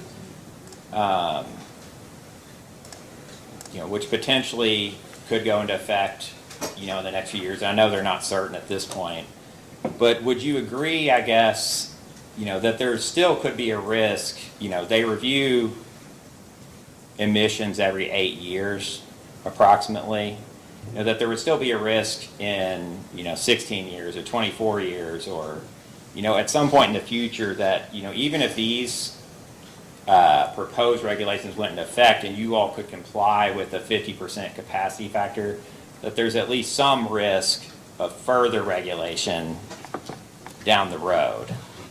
Would you agree with that? Well, and Mr. Ember can speak to this, but there's a distinction between new sources and existing sources, as there is here. So the question will be, and Mr. Ember can speak to this, the question will be as to what extent, if we installed 2 combined cycles, for example, today, and then the rule the capacity factor limit didn't, then those 2 combined cycles would be existing sources 8 years from now. So that's a consideration in answering that question. Yeah, I understand that, and we can talk to Mr. Ember about the exact risks that, they might impose something on a new source but not impose it on an existing source. That's kind of what you're saying. Exactly. I guess, just since you're the modeling witness, we had asked a question, I think, staff had asked a question earlier before the greenhouse gas emission rules had been proposed that, asked you to limit the life of the natural gas combined cycle units to, 20 years. Yes. Or alternatively, model adding CCS to them. And I think you all chose to just limit the life, again, because you said you didn't really have a good cost estimate for the CCS, correct? I have to look back and see. I know the cost, if you just consider, I think that's exactly what we did. The cost would be high, is my understanding, but yes, that's what we did. I guess, as a post-hearing data request, we wanted to kind of combine sort of the modeling that you did in response to staff's fifth and sixth requests and, add in a constraint, that would either, I guess, add CCS, which I'm assuming you wouldn't do, or restrict the life of the unit to, approximately 20 years. Would that be something that you would be able to run? We can definitely, we can run that case, and I think, given the uncertainty regarding the cost of CCS, I think the best way to evaluate that uncertainty is the way that we've done in 5.2. We can definitely run a case where the cost of, where a combined cycle is assumed to only operate for 20 years. I know you've heard this as well. I don't know that there's any reason why that would be the case, but we can certainly run that case. Sure, and I understand your all's position with respect to the likelihood of something like that. I was just, as far as looking at the risk and, what the actual result would be, just as further testing of the proposed portfolio. So I will do that as a post-hearing data request. And just one last question. The company's existing, or the company's proposed own solar, Yes. would there be any tax credits or grants or incentives or anything that would be reflected in the price of those two units? Yes. We modeled a production tax credit. So for every megawatt hour produced, so the first 10 years of the unit's operation, we assumed that we would receive a tax credit equal to $27.50 per the IRA. Would there any other incentives or? There's the only thing I would note is $27.50 assumes, and there's some uncertainty with regard to the Mercer County site, but it assumes that the owned solar facilities are not located in an energy community. If it was located in an energy community, then we would get an additional, that $27.50 would be increased by 10%. But those production tax credits are the only incentives that would have been, I guess, to reduce the cost of those two owned solar? Yeah, the IRA prescribed either an investment tax credit or a production tax credit, and the level depends on a range of things, and the production tax credit is in the best interests of customers. So that's why we modeled a production tax credit. But that's what you all modeled. And I guess, would there be a way to, I guess, show the amount of that was included when you calculated the present value revenue requirement? Yes, I think we can point to that value likely in the record, but absolutely, yes, it would be, Okay. in terms of revenue requirements, it's the $27.50 grossed up for taxes times the number of megawatt hours produced per year for the first 10 years. Okay. Is the impact on revenue requirements. And if it's in the record, feel free to respond in that way, but I'll do it as a Sure. post-hearing data request. Thank you very much for your time. All right, we'll take a short recess until 10:25.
Commissioner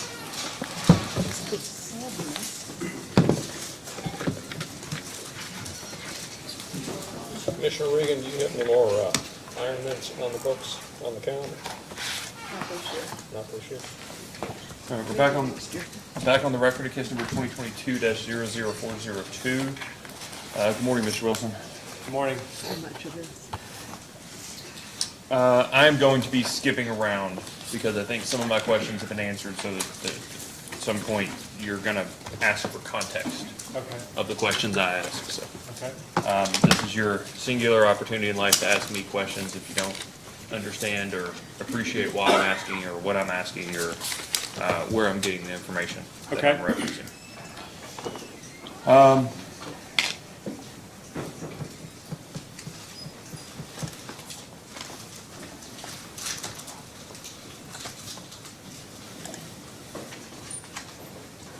Let's take a step back.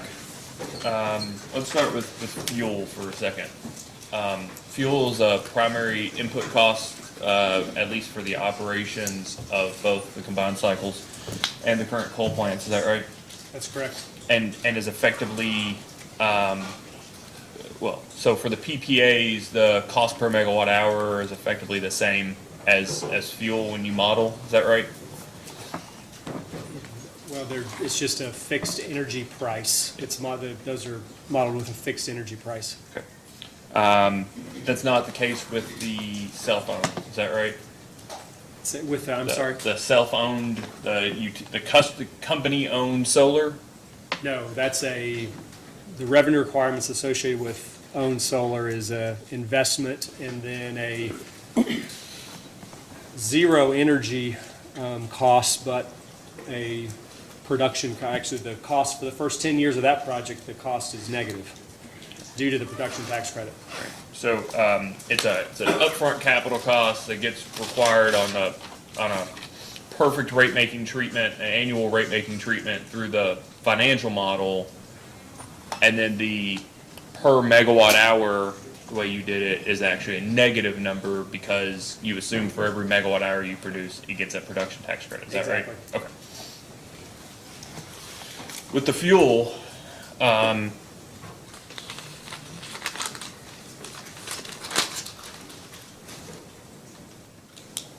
you testified in the 2020 environmental surcharge cases, right? 2020-60 and 2020-61, Yes, as well as the integrated resource plan in 2021.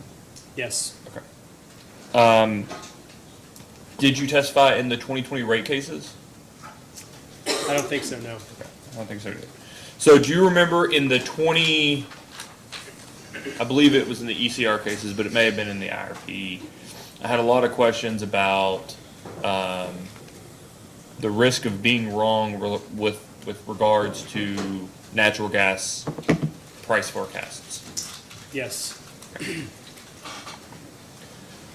One of the things I talked about is you modeled in that 2020, we'll just talk about 2020-61 since it's part of this record.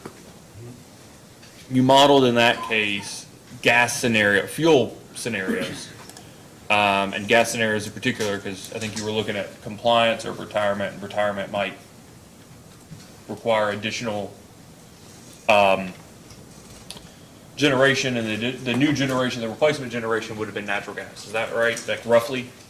is that the IRP case? No, sorry, 2020-61 is the ECR case, Okay, yes, the ELG CCR case. yes, Okay. And you had a high gas, a low gas, or a low, a high, and I think in that maybe you called it a base. Is that right, or a mid? I don't recall. Okay. But, But you had a mid for you had a high, low, and a something in between. Is that right? Likely, yes, yes. Okay. And you all chose the scenario results that related to the mid in those studies, right?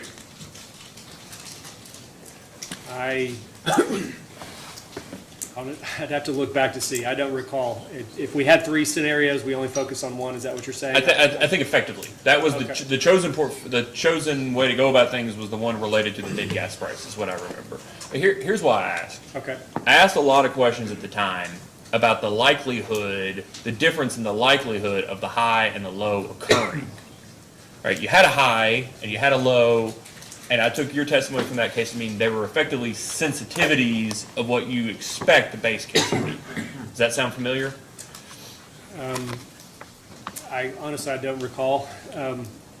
Let me ask in this case. You have high forecast scenarios, a mid forecast scenario, and low forecast scenarios for natural gas prices, right? Right. Okay. Do you look at the probability of the high and the low occurring? In this case, we have implicitly assumed that they're all equally likely. Is that a realistic expectation? It,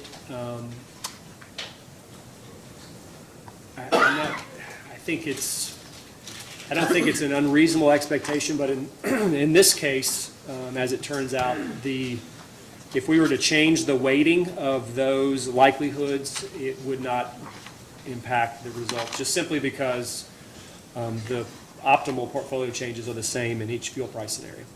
Yeah, and I don't mean to say that you should necessarily weight them. I guess what I want to make sure is it's clear that you all didn't look at whether the high and the low are equally likely to each other. Right. I think the only assessment we made, or the only statements we made that pertain to likelihood is we identified the mid coal to gas ratio as typical and the others as atypical. And I got lots of questions about mid to Okay. the coal to gas ratio, so I appreciate you bringing that up. I'm gonna share my screen here for just a second, as soon as I get out of my email.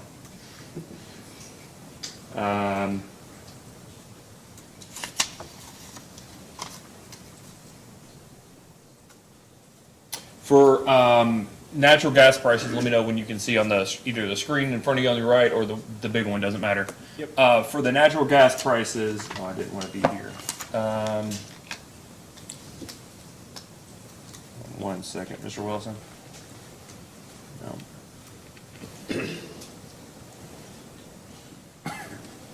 That was the annual energy outlook. What I want, Mr. Wilson, is this short-term energy outlook. Do you see that? Yes. Okay.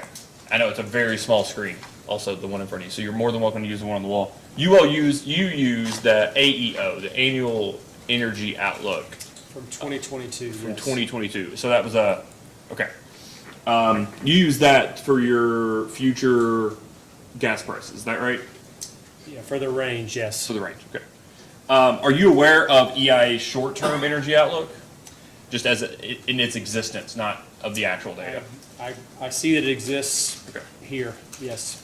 So, and I'm not presenting this, Mr. Crosby, to prove the forecast from EIA. What I'd like to talk to you about for a second, and what I'm gonna do is I'm just gonna click up here. Do you see full report? Yes, And just for a second, the URL is EIA.gov, right? yes. Okay. So, all right. So here's a report. It's very convenient that it just goes right to the page that I would like it to. Do you see that there's this chart that's Henry Hub natural gas price and NYMEX confidence intervals? Yes, And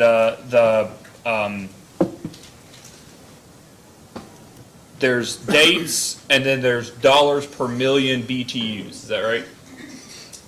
yes, yes. Okay. And that's the same metric. The dollars per MMBTU is what you use. The AEO also uses. Is that right? Right. Okay. Do you see here that EIA has, and I get this as a short-term energy outlook, so I completely understand. So this,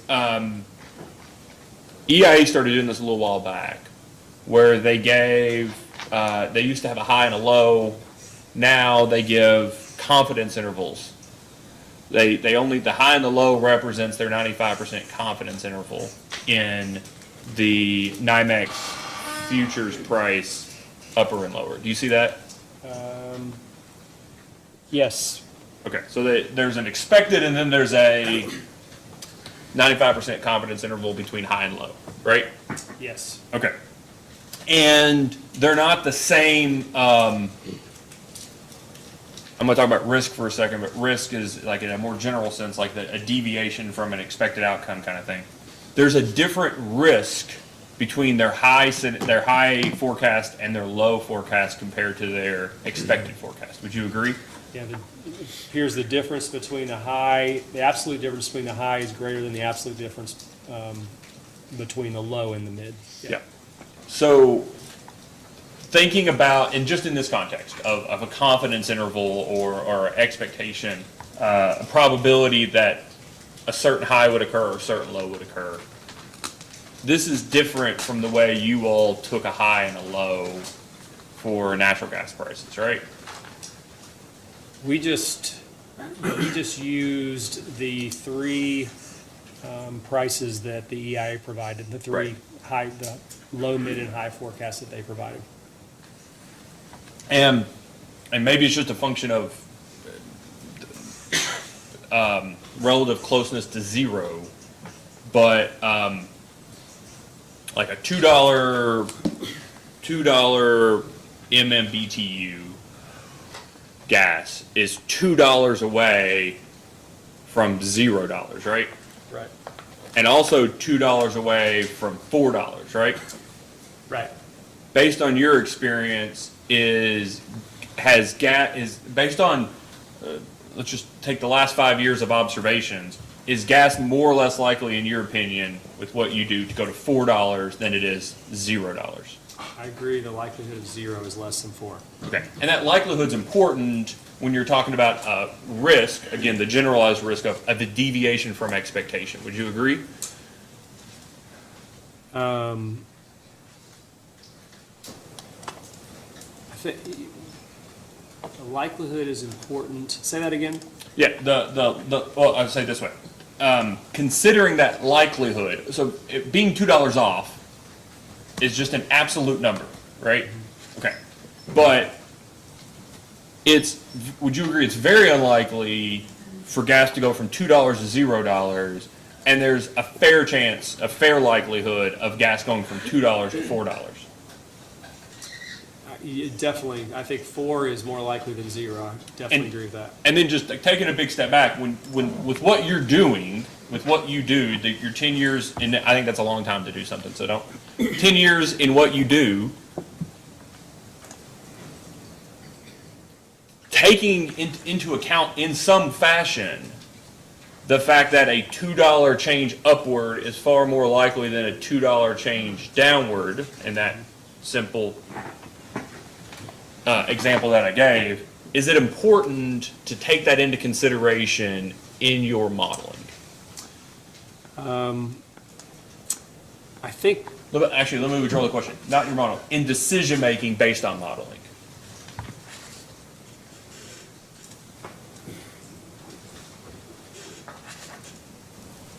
I'm hesitating because I'm thinking about I agree that if there was, we could always model a $20 natural gas price, but the question is how much emphasis, how much do you weight that price in the overall decision? Our high gas price scenario, the difference between the high and the mid is the absolute difference is greater than the absolute difference between the low and the mid. And in our analysis, we have weighted them equally. I'm not sure I think that's a reasonable assumption. We could certainly have used different weightings. Absolutely. Okay. So I wrote a little note down, the way you said it. I think it's great.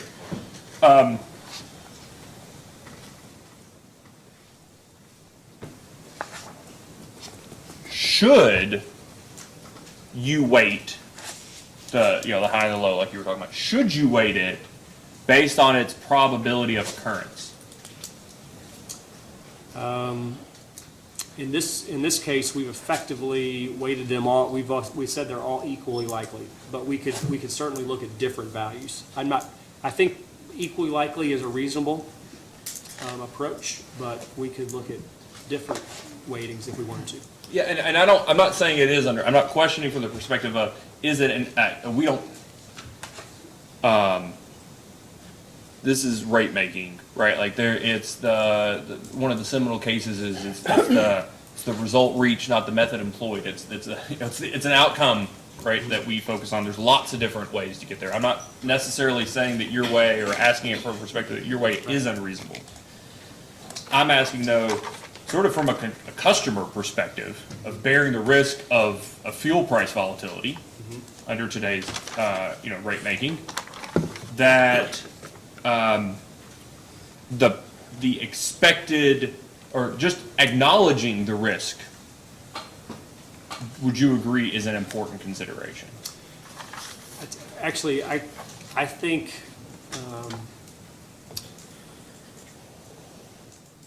thinking about the likelihood of each case is an important consideration. If the results presented in a case were materially different. For example, if we got a materially different answer in one scenario than we got from the other two, then the question is the likelihood of the other two.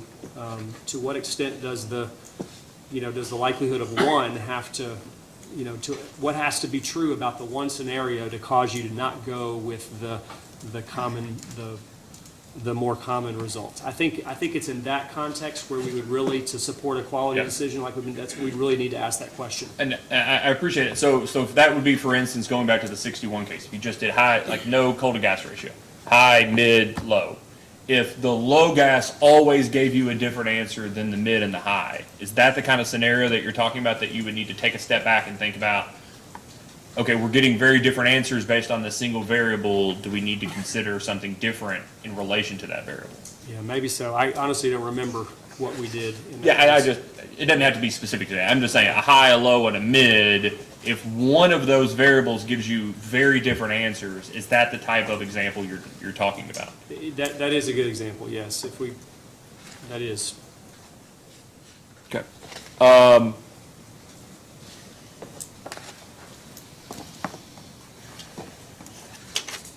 Okay. I'm going to talk about the coal to gas, ask questions about the coal to gas ratio that was used. I'll start at the very end, and then it's going to be like a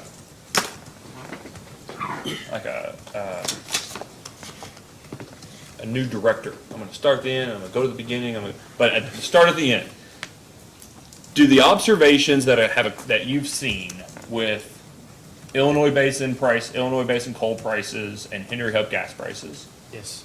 in 2020, well, since you filed your testimony in this case, support your conclusions in producing and creating the coal to gas ratios and your assumptions that you use to make your coal to gas ratios? Yes. Okay.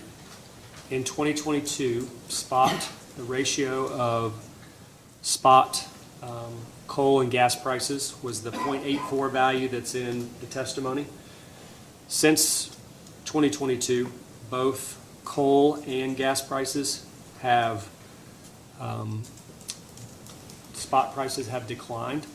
The ratio is still higher than 0.57, but if you look at more recent coal bids and market natural gas, those bids do converge over the next several years back to the 0.57, that long-term average. So, I mean, and again, that makes sense because coal and natural gas energy are economic substitutes. Yeah, I got lots of questions about being economic, the practical implications of being economic substitutes. So I'll come back to that for just a second.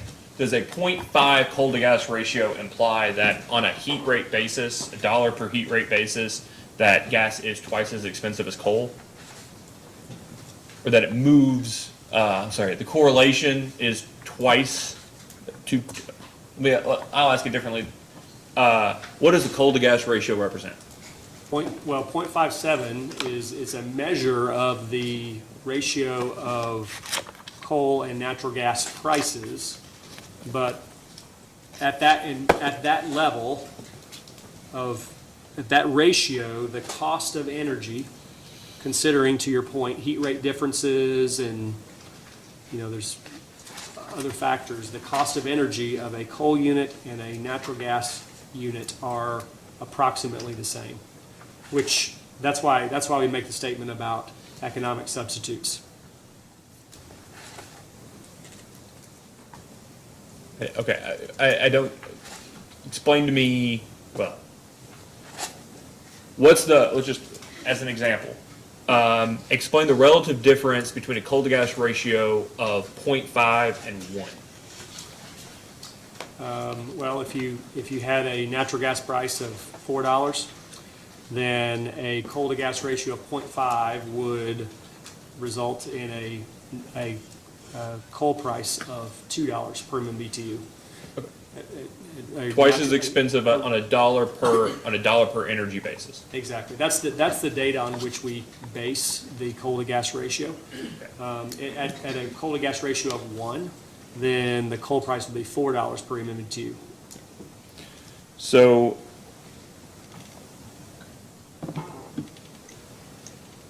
okay. Now, in your testimony, you discuss, maybe it's your SAW, but in your testimony or exhibit, you discuss this coal to gas ratio as based on historical observations that there's a correlation between the two. Is that right? Yes, the historically from 2012 to 2021, the value has varied about the long-term average. And that's figure 2 that we were discussing earlier with Mr. Bellamy. Okay. And where did you get 2012? We just looked at the last 10 years. Okay. 10-year period. Okay. And I just want to make sure out of appreciation, I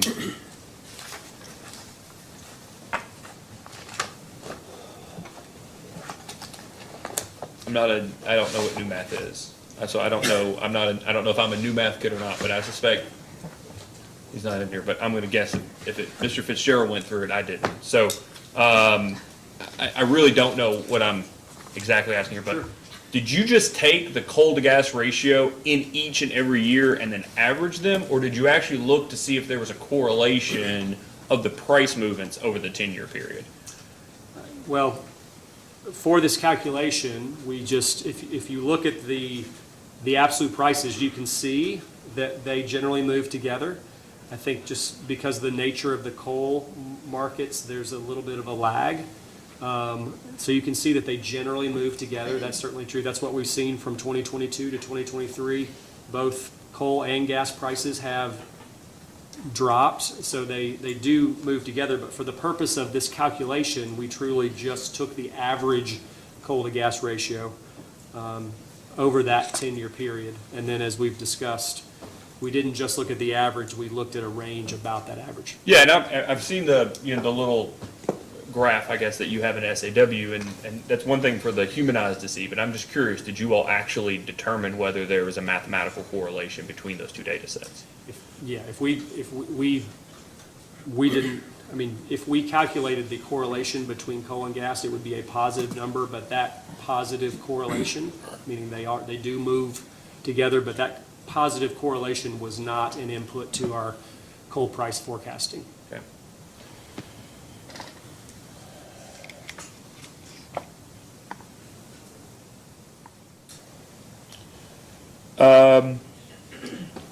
You all are not, but it's just a fact. You're not part of an RTO, right? Correct. The Southeast Electricity Exchange Market, not a thing right now, right? No, Mr. Schramm could talk about that, but we definitely participate in that.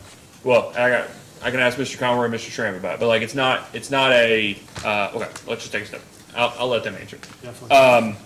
But in terms of markets, right, you guys are dispatching in large part, significant part, and Mr. Schramm, I know, is the expert on this, but you guys aren't being centrally dispatched on there's no SCED for PJM. Would you agree?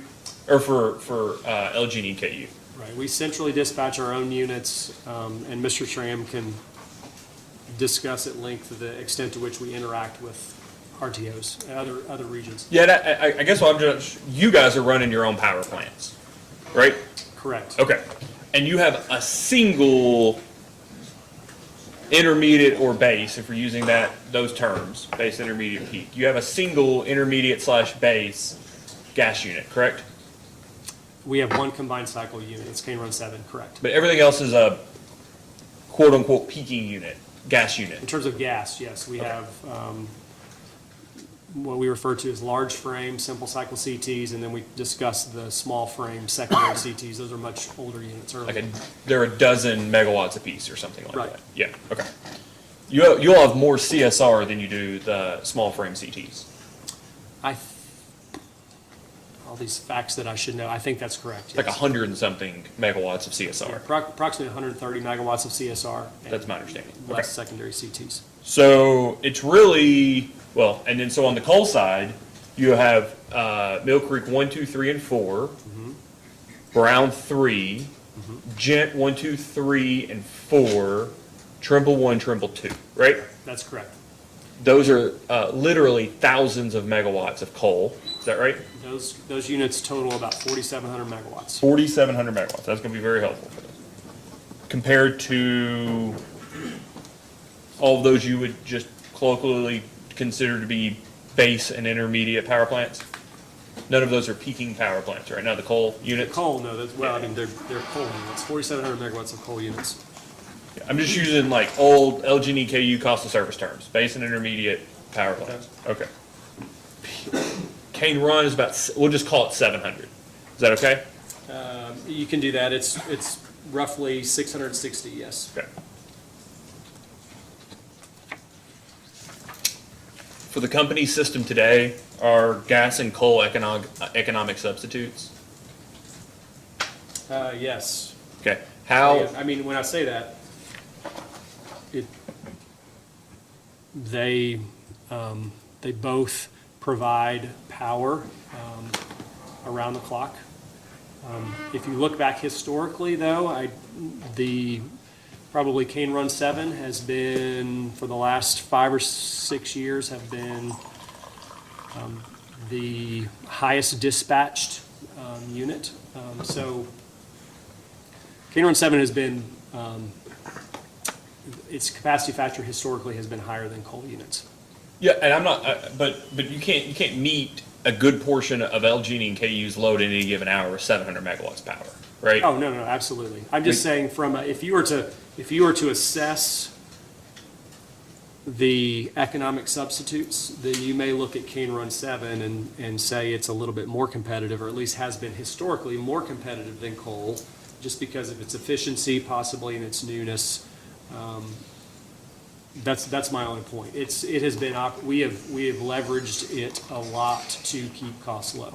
I guess what I'm trying to be clear about, though, is insofar as gas prices change relative to coal prices, the effect of that, and I get that earlier there was a comment about how occasionally some of the CTs are actually cheaper than Brown 3. With that single exception, the gas price moving relative to the coal price is really just singularly the 660 megawatts of Cane Run 7 moving up and down in the economic dispatch. That's right. It's not fuel switching, right?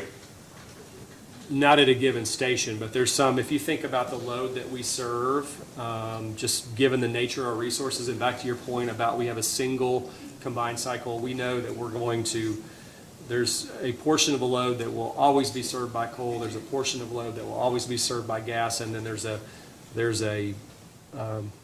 share that will be served by gas or coal, meaning combined cycle or coal, depending on the level of gas prices and coal prices. Like in an RTO, for instance,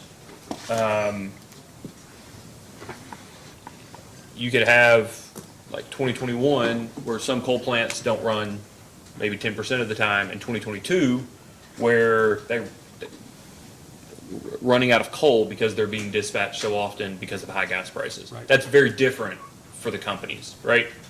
Well, just given the nature of the resources that we have, I'm assuming the same relationship exists in an RTO, where there's a fixed amount of, just because of the load you have to serve, there's a fixed amount that will be served, there's a fixed amount that will be served by gas, and then there's an overlap, and that the nature of that overlap results in exactly what you're talking about. It's wide enough to where it can actually cause some units not to operate or to operate a whole lot.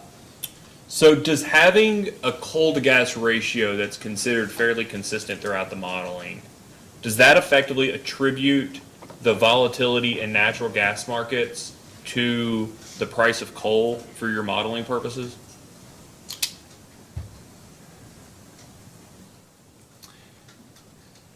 Does it attribute? Well, I'll withdraw the question. I'll give you a little foundation here. When you all procure gas for Cane Run 7, for instance, Right. do you all procure fixed price commodity contracts well in advance, and I mean months and years, in advance of operating Cane Run 7? Yes, and Mr. Sinclair would probably be best to talk to you about those procurement practices, but yes, we buy both coal and gas forward to some extent. I'm just talking about Cane Run 7. Yep. Cane Is Run it your 7. understanding that you buy 100% of the commodity on a forward basis for Cane Run 7? Like a significant forward basis, a year ahead of time? And Mr. Sinclair can talk about the specifics, but I think we target approximately 50% ahead of time, and then the balance is purchased in a day-ahead fashion. I think that's my memory as well, that about half of the expected usage is procured on a forward basis and the other on a day ahead or some type of spot market. Is that Right. your understanding? Right. Okay. How many coal units are you all procuring? Well, you don't procure coal on the spot market for use that day or the next day for your coal units. Is that fair? That's Okay. correct. Longer term contracts, longer term procurement schedules for coal. Is that right? Yes. Okay. Is that, do you think, so there is volatility at any given time in the spot or the day ahead market for natural gas, right? Yes. Okay. And that is at least for a portion, maybe upwards of 50%, the market that the utilities are participating in to procure the fuel for these combined cycles or for its current combined cycle. Is that right? We see that volatility, yes. Okay. The coal, you all are buying coal long-term procurement contracts, 6 months, 1 year, 2 year, 5 year, whatever they are, but it's longer than a day ahead procurement, right? Right. Okay. That by default means that the fuel input, the input costs into the combined cycle up to approximately 50% is subject to market volatility on any given day. Right. And the input cost, the coal, namely the coal, on the coal side is fixed over some horizon, right? And it give, like, today, that's true, yes. Okay. You mean, yeah, on the day, by the day of operation. And so and I know you know this, but our forecasting objective is to forecast prices out in when they really impact this analysis, or in 27, 28 and beyond period, where we have no coal or gas procured. But if we look at today, what you're describing is correct. Yeah, and I guess what I want to find out whether what I'm about to say actually matters, but you're taking the forecast for gas prices, adding a ratio to it, and then that's your assumption for coal prices going forward? Right. Okay, so any volatility in the modeling of gas prices, any change in gas prices, equally affects, using the same ratio, equally affects coal prices. Well, no, the historical data that we evaluated to calculate our average coal to gas ratio, as well as the range about that value for gas reflects the volatility. So the volatility, if you look back at the volatility of gas is on a daily basis is reflected in that average. It's the value that we used for 2017, for example. I'm just picking a random year. The price that we use for natural gas is the average price for the year, and to the extent that the price of natural gas in 2017 actually varied significantly about that average, then the price that we use in calculating the coal to gas average will reflect that volatility. So moving forward for a long-term decision, yes, there will be fluctuations But in terms of deciding whether to retrofit a coal unit with SCR or whether to replace it with combined cycle, what you're trying to assess is what will the average impact be over a long term. Recognizing there will be fluctuations about the average, you want to know what the average will be over the long term. So the methodology in looking back historically captures that volatility and reflects it in the coal to gas ratio that we use for that long-term analysis. You say capture, but it effectively controls for the volatility and just assumes it doesn't exist intra-year when you reflect it as an average. Well,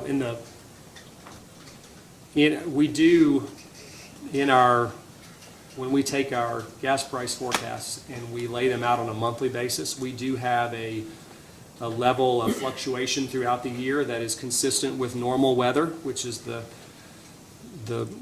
conditions under which we're forecasting load. So we do show some seasonal volatility that exists on average, and we capture that in our forecast. But my point is to properly assess a long-term decision. We know that volatility is going to be there. For example, due to extreme weather events, we know that that's going to be there. But for a long-term decision, it's not important to capture that volatility exactly right. You want to know, on average, what is the relationship between coal and gas over the forecast period to make the decision. Right, but I guess what the reason I ask this is because although it may make sense in a present value revenue requirement scenario, there are real rate-making implications to the cost recovery of a 3-year coal contract through the fuel adjustment clause and the cost recovery of fluctuations within the natural gas market through the fuel adjustment clause. Would you Right. agree? Yes. Okay. And you've effectively controlled the present value revenue requirement, the coal to gas ratio effectively controls so that that long-term model doesn't reflect that difference in that rate-making difference. I would say, when you say control, we have focused the analysis on what we need to focus in order to make a good decision, but you're right. To the extent that natural gas prices are more volatile, we will see that to some extent. But the economics of this decision, of what we're proposing, will be in the best interest of customers. But it will come with potentially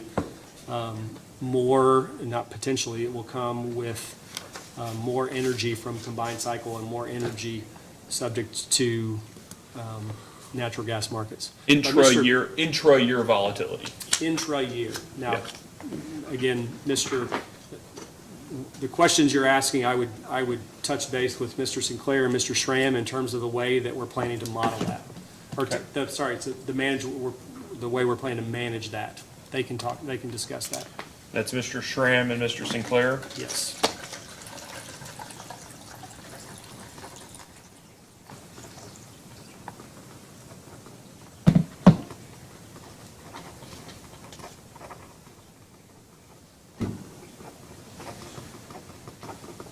Okay.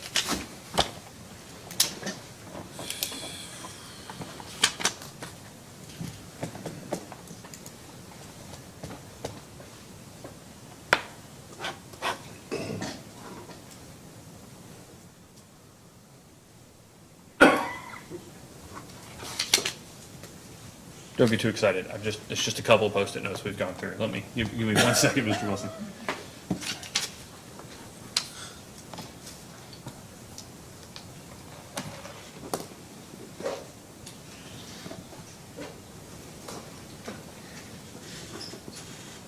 Okay.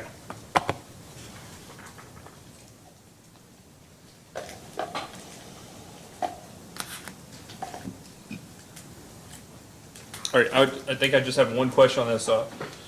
Start on it.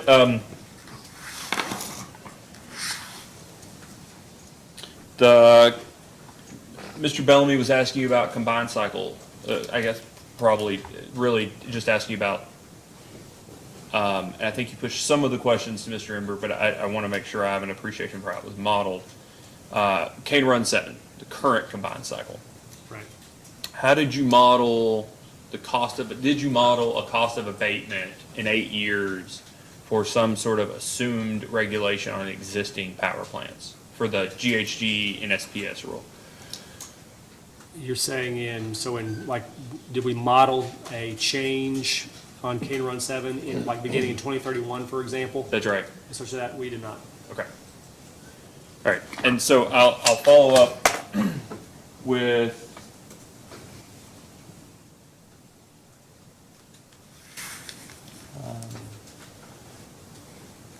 Mr. Beller says, in his rebuttal testimony, this is not a big deal because you're going to understand, that the retirement of the coal plants, I'm paraphrasing, the retirement of the coal plants create a significant need for energy. Does that sound familiar? Like, just, that's the situation? Yeah, that is definitely true in this case. Okay, so it's not a capacity, I mean, I'm not discounting a need for capacity, but it's not necessarily a capacity problem as much as it is a economic energy problem. Would you agree?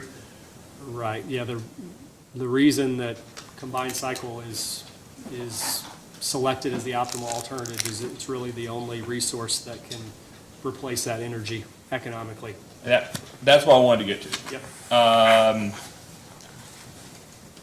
That was, I think, a lot of the questions that if I remember, that Mr. Kurtz had for you during the IRP hearing was about how a combined cycle without CCS would be the most effective or most efficient or whatever, cheapest, I don't know, whatever, way to meet the energy needs of the company going forward. Right.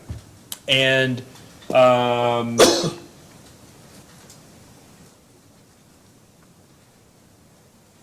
the factors that impact that are fuel input, is that right? Yes. Okay. Does to the questions that Mr. Bellamy asked you, does the expected depreciable life of the asset impact the ability of combined cycles to provide economic energy over the time studied horizon? That input, 40, it doesn't affect its energy costs at all, but if we assume that the capital cost of a combined cycle is recovered over a shorter period, it causes the fixed costs of the unit to be the fixed revenue requirement, capital revenue requirements to be higher. Okay. If there is an emissions limitation or let's just say a capacity limitation, that would affect the cost of energy, is that right? Not the cost of energy, but it would affect, if there was a circumstance that that said for a 621 megawatt unit, if for some reason we could only operate it up to a level of 580, that would not affect its energy cost per megawatt hour as much, but it would certainly limit its ability to produce as many megawatt hours a year. I guess I was inartfully asked. It affects the value of the combined cycle to provide economic energy. It's providing half as much. If we have to pay for 621 megawatts and we only get 580, then that would affect the value, yes. Yeah. So that's what I want to get to. So the way you modeled, I think in 6.1, but it may be 5.2. 5.2, yeah. The impact of the new source performance standard on the combined cycles was to reduce their capacity factor to 50%, because that was an option under the new rule, right? Or the proposed rule. Right. Okay. And when would that reduction in capacity factor start? I think we laid that out. Is that 2030? Let's see if I should know. Actually, can you go to that table?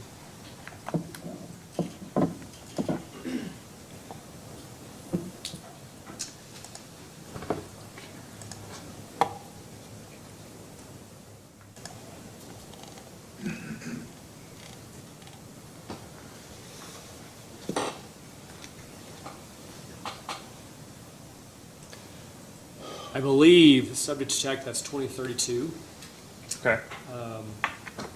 but if we need to be precise, I can follow up. That's okay. I guess what I'm trying to make sure I wrap my head around is that by just reducing the capacity factor to 50%, you're effectively doubling the overnight KW that has to be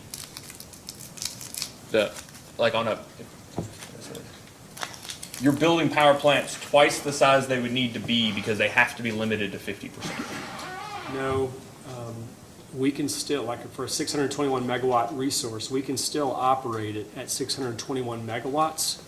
We can just only operate it up to a 50% capacity factor. And unlimited, it would still only operate at a, say, depends on fuel prices and things, it would still only operate at about an 80% capacity factor. So we're removing its ability, we're reducing its capacity factor, its potential by about 30%, let's say, just for this conversation. So that was going to be my question. So as a post-hearing data request, in the models where you don't, and maybe it's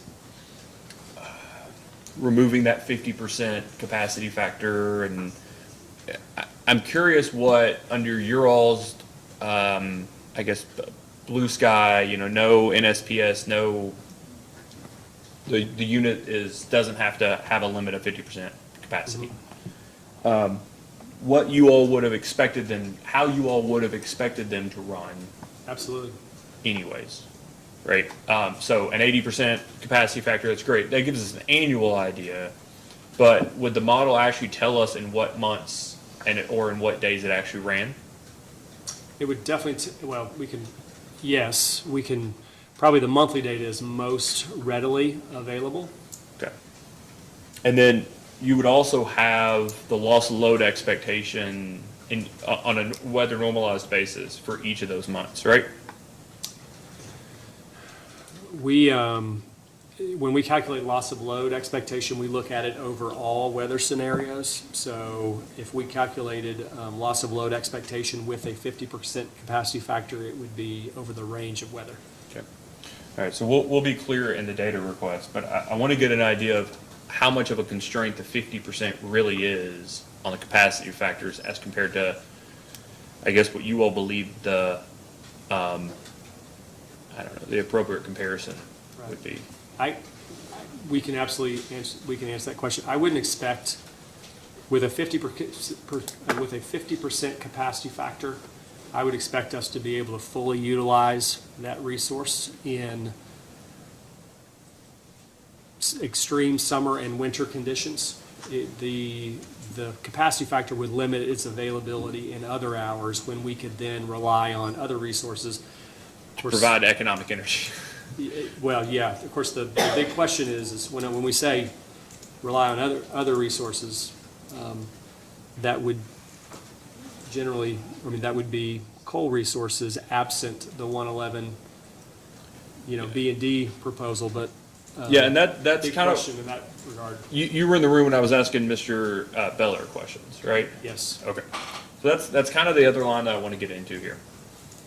That, like, if a rule came out and said you can't run Brown, can't run Brown 3 above a 50% capacity factor, Mr. Schramm's going to go, okay, it's like a 23% or 28% capacity factor now, right? That's not a problem.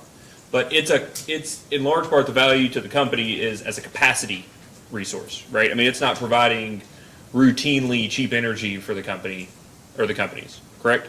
Well, you're right, and in that case, that rule would probably apply to all coal units, so we would probably actually shift a lot of energy to Brown 3 because it would have the opportunity to produce more. Yeah, and I compared just, to its economic dispatch. And I would just, like anecdotally, that's just a 50% capacity factor on that kind of unit, not a problem.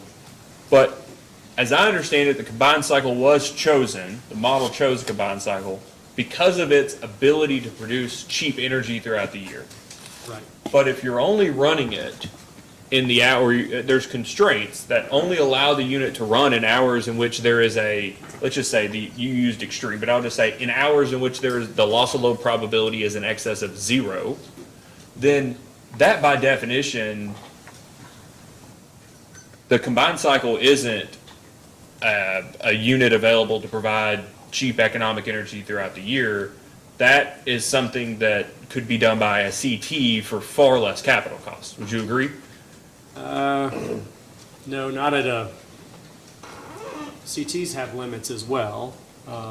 And a 50% capacity factor definitely limits the resource's energy value. I'm not sure it affects the reliability value, just because with a 50% capacity factor, it would still be available enough to use it when we need.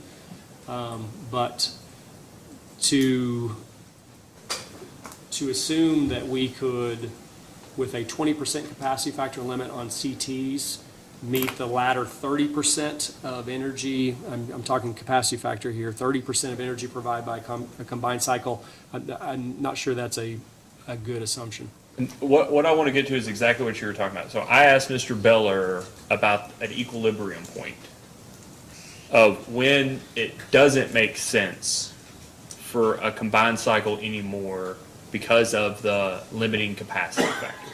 Does that make sense? So if the rule comes out and says 50% or 60% or 17%, can you all model to go, well, once the rule is a constraint on a 40% capacity factor, the combined cycle doesn't make the model is not picking the combined cycle anymore.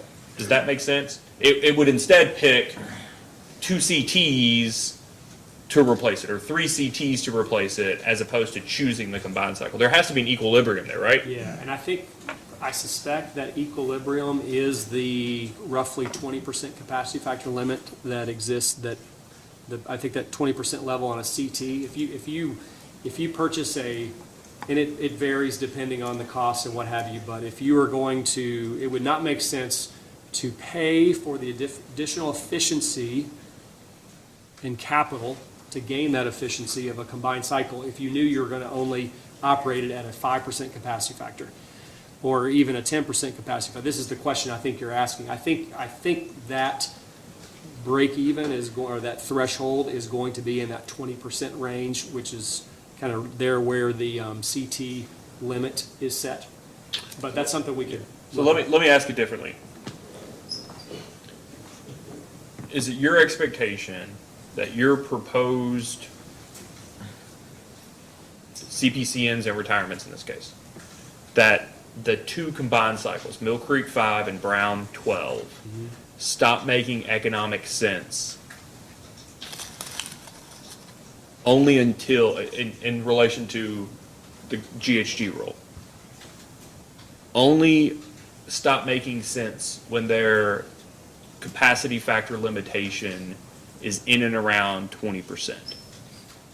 I think if we,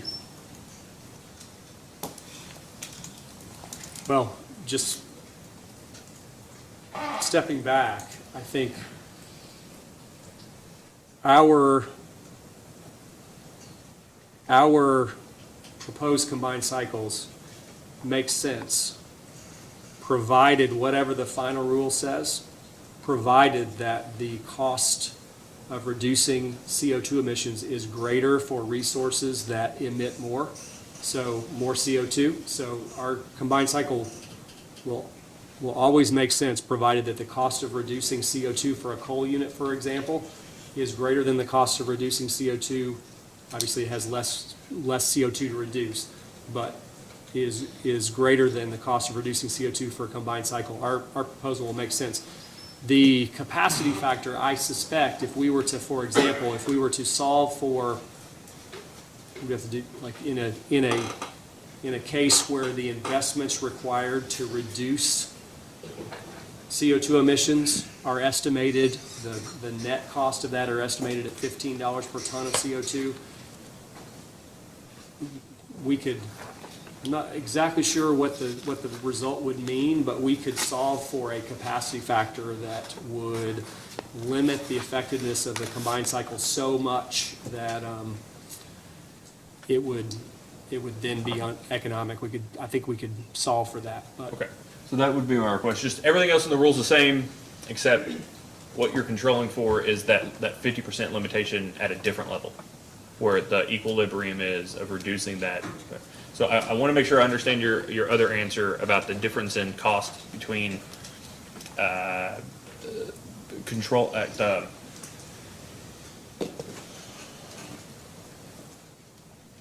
your answer there about the assumption being that it costs more that the cost of resources that emit more carbon are more expensive. Okay. Right.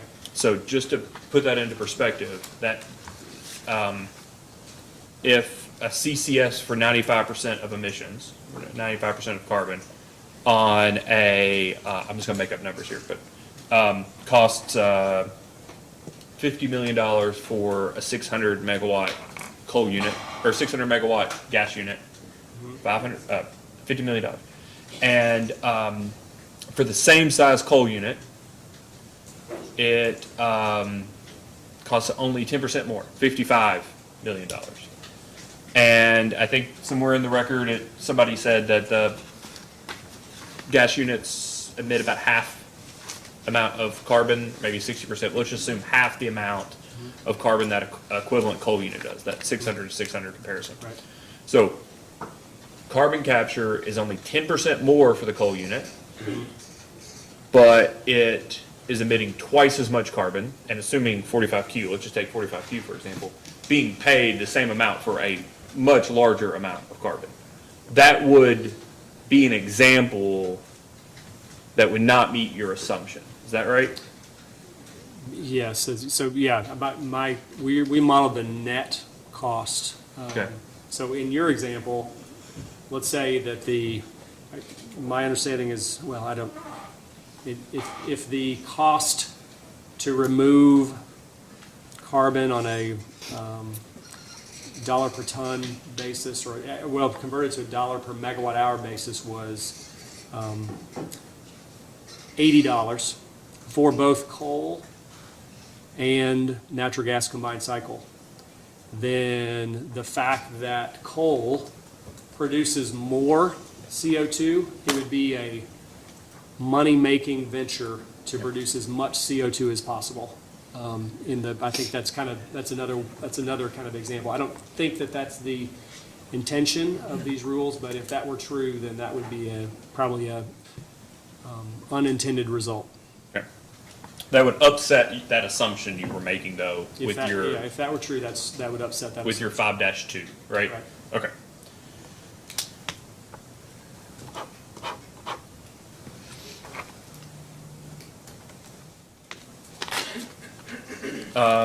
All right, I asked Mr. Beller the question, I just want to confirm, input costs, your stay open costs, all those kind of things. You're not the person that does that, you ask somebody for those costs, right? That's correct. Okay, was there anything any questions that I asked Mr. Beller that you feel that, or answers that he gave that you feel like need to be supplemented on the representation of those stay open costs in the ECR case, in the SB 4-1 exhibit, and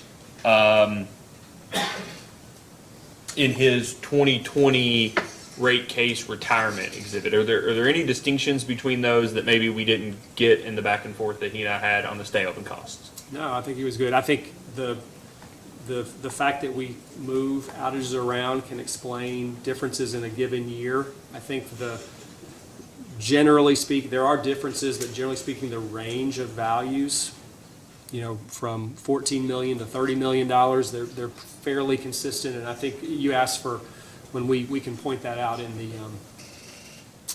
the request that you'll have to explain the differences. The comparison and the contrast between those, okay. Because it looked like in one of the stay open standards was moved back 2 years between those time periods. And I guess I just still don't have an appreciation why the Brown 3 stay open standard is such a firm line in the sand that's $28 million and it is going to occur in 2028. Is that your understanding of it, that it has to occur in 2028, or it has the same flexibility that all of the other, like that Mill Creek 1 or that Mill Creek 2 stay open standard has? Yeah, I believe it was actually 2027, but our analysis assumes that we can operate through 2028 and completely forego that cost. Okay.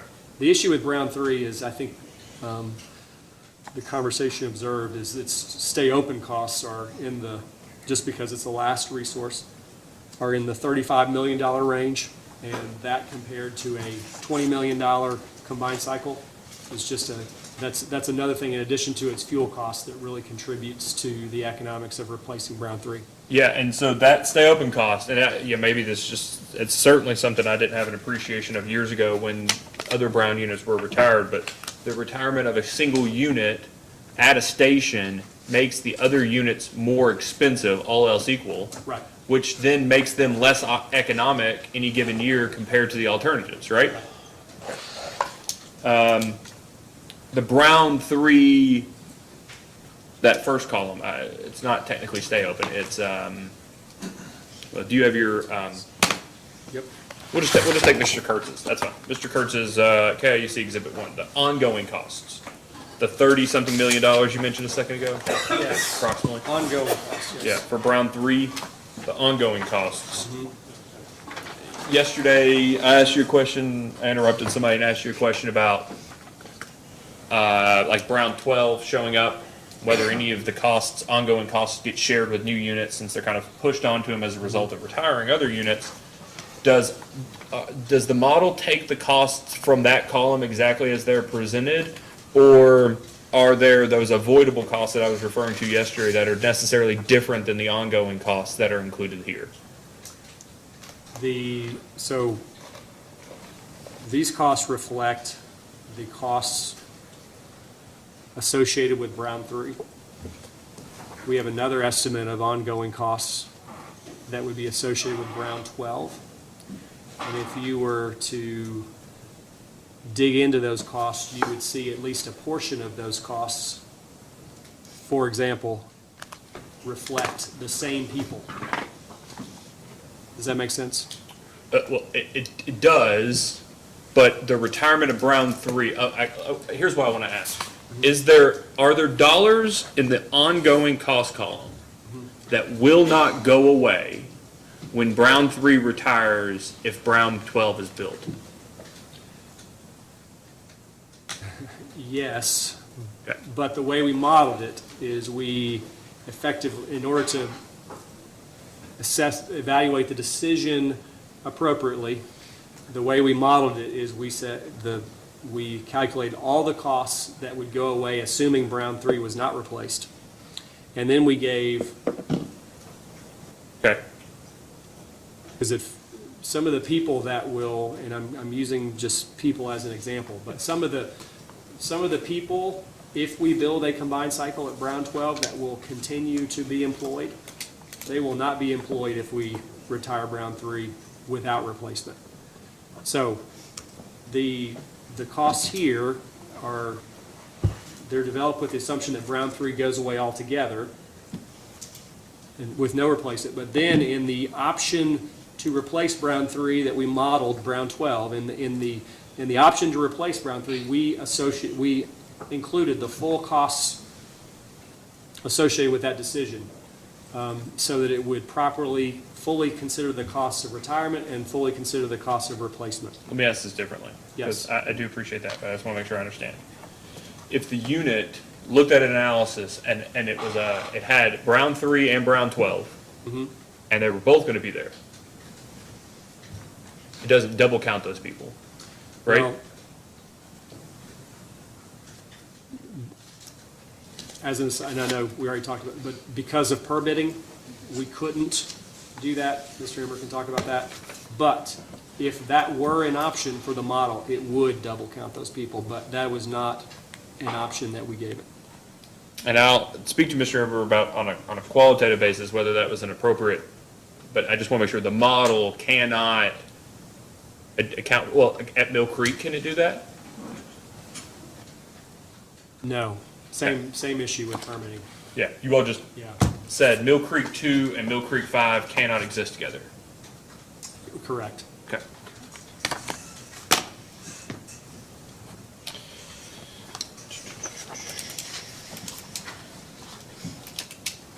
And so if Mr. Beller asks you a post-hearing data request, I'm making up a scenario, okay? That has, you have a pen?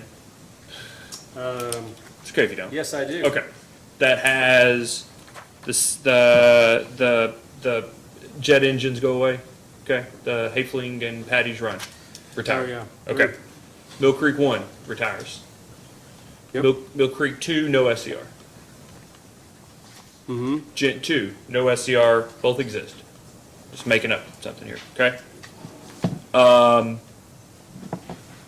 MC1 retires, MC2 stays around but no SCR. Gent 2 stays around, no SCR, okay? Brown 3, just say Brown 3 retires.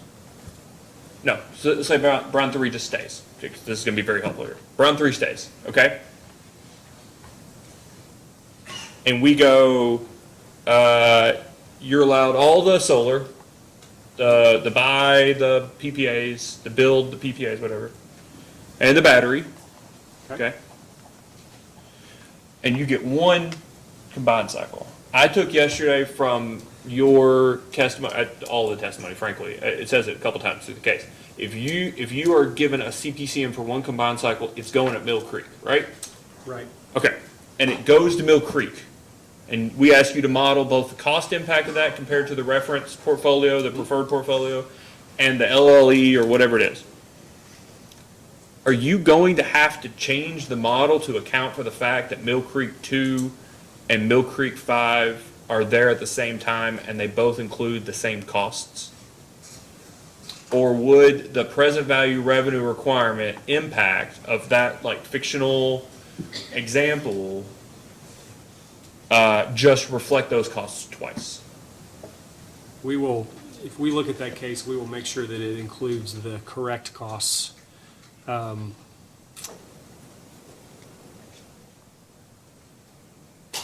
I don't think that it will require any changes to the model, just because of the way that we, just because if we retain Mill Creek 2, for example, the people that would otherwise work on Mill Creek 5 wouldn't be available to work on Mill Creek 5. So I think we are good, but we would, in looking at that, we will make sure and do it correctly. And so it sounded like Mr. Bellamy had some post-hearing scenarios to run, and I just asked that when you do that, you take a step back and say, this is not something we assumed. We assumed that there was going to be a retirement replacement complete, that there are costs that jointly will be incurred by this new. I just hope that you take a big step back. We will comment on the need for any changes to the way we modeled stay open costs. And that would be an impact of the financial model only, right? Right, Okay. right. So, just occurred to me, that scenario that I just asked about,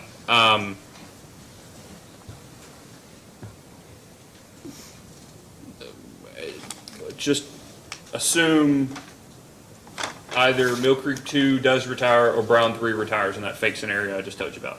So it's really just a retire Mill Creek 1, let's just say, of a retirement of Mill Creek 2, and just so we don't have to get in this qualitative conversation about Central Kentucky voltage issues, Brown 3 sticks around, right?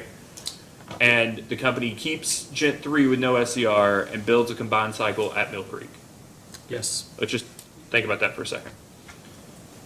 I want to go over to the reliability impact of that. I've got a whole long line of questions about loss of load and how you Okay. do LOLE and whether LOLH and all this. And I think what you just described are portfolios 3 and 4 in our stage 2 analysis, but we can, Okay. that- That would include the battery and the DSM That's and the the only build and the difference. that's it, and that's what I'm getting that into. doesn't include the battery and the DSM, so we'd have to add that back. But the result will be, we can think about this portfolio in the context of these, but it's not exactly the same. Okay. Good point. The Gent 2 no SCR, looking at that table 5 earlier from SB 4-1. Just what we know about solar production and its contribution to reliability. Gent 2 and the 600 plus megawatts of solar are complementary in terms of meeting reliability, right? In terms of your all's load profile. Well, I mean, I hesitate, well, Let me ask it this way, because we'll get to this. Let me withdraw that. Scenario. Well, let's just go to that 5 real quick, the figure 5, because I think this would just be easier to ask it this way.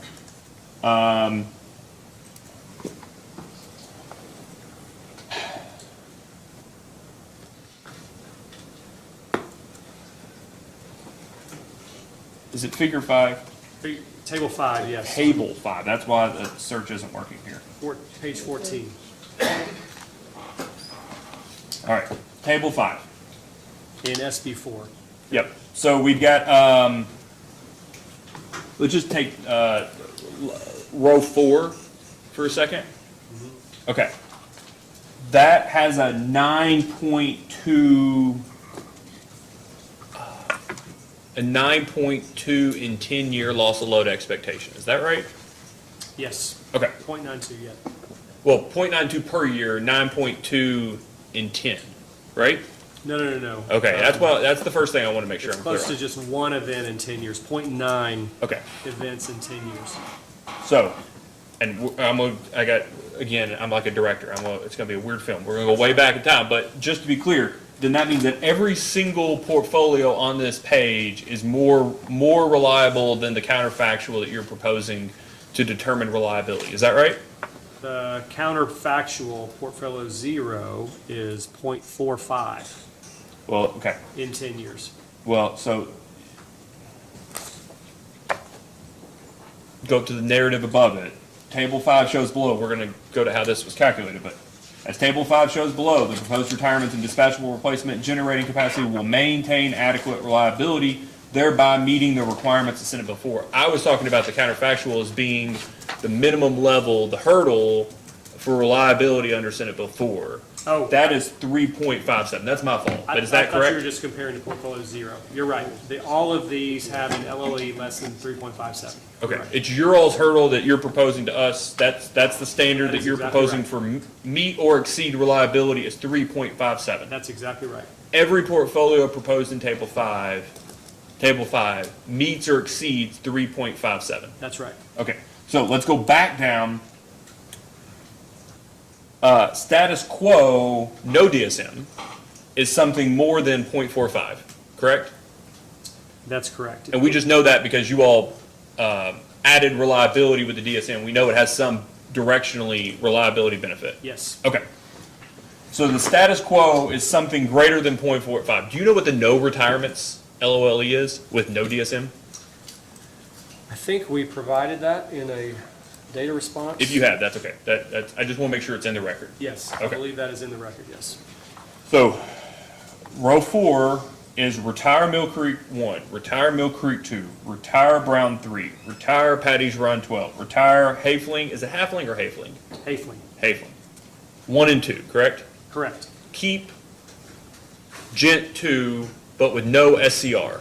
Right, only in the non-ozone season. Okay, non-ozone season, different than the NACS season, Difference, the non-attainment season. This Yeah. is the not available 5 months out of the year. yeah, the seasons are slightly different in a Jefferson County context than for Gen 2.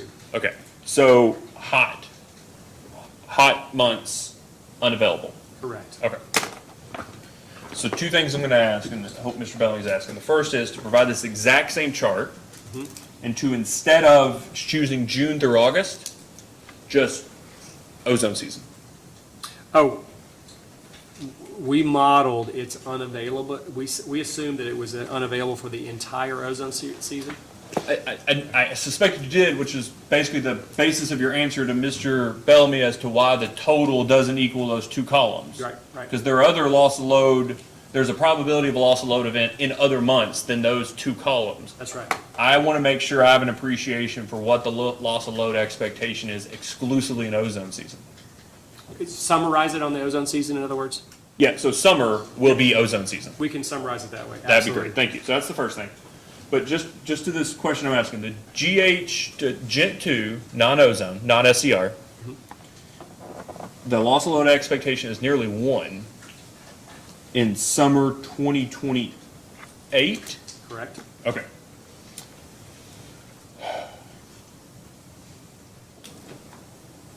We talked earlier, it's actually somehow, we know how, but it's more reliable than the one before it, which had Gent 2 all year long, right?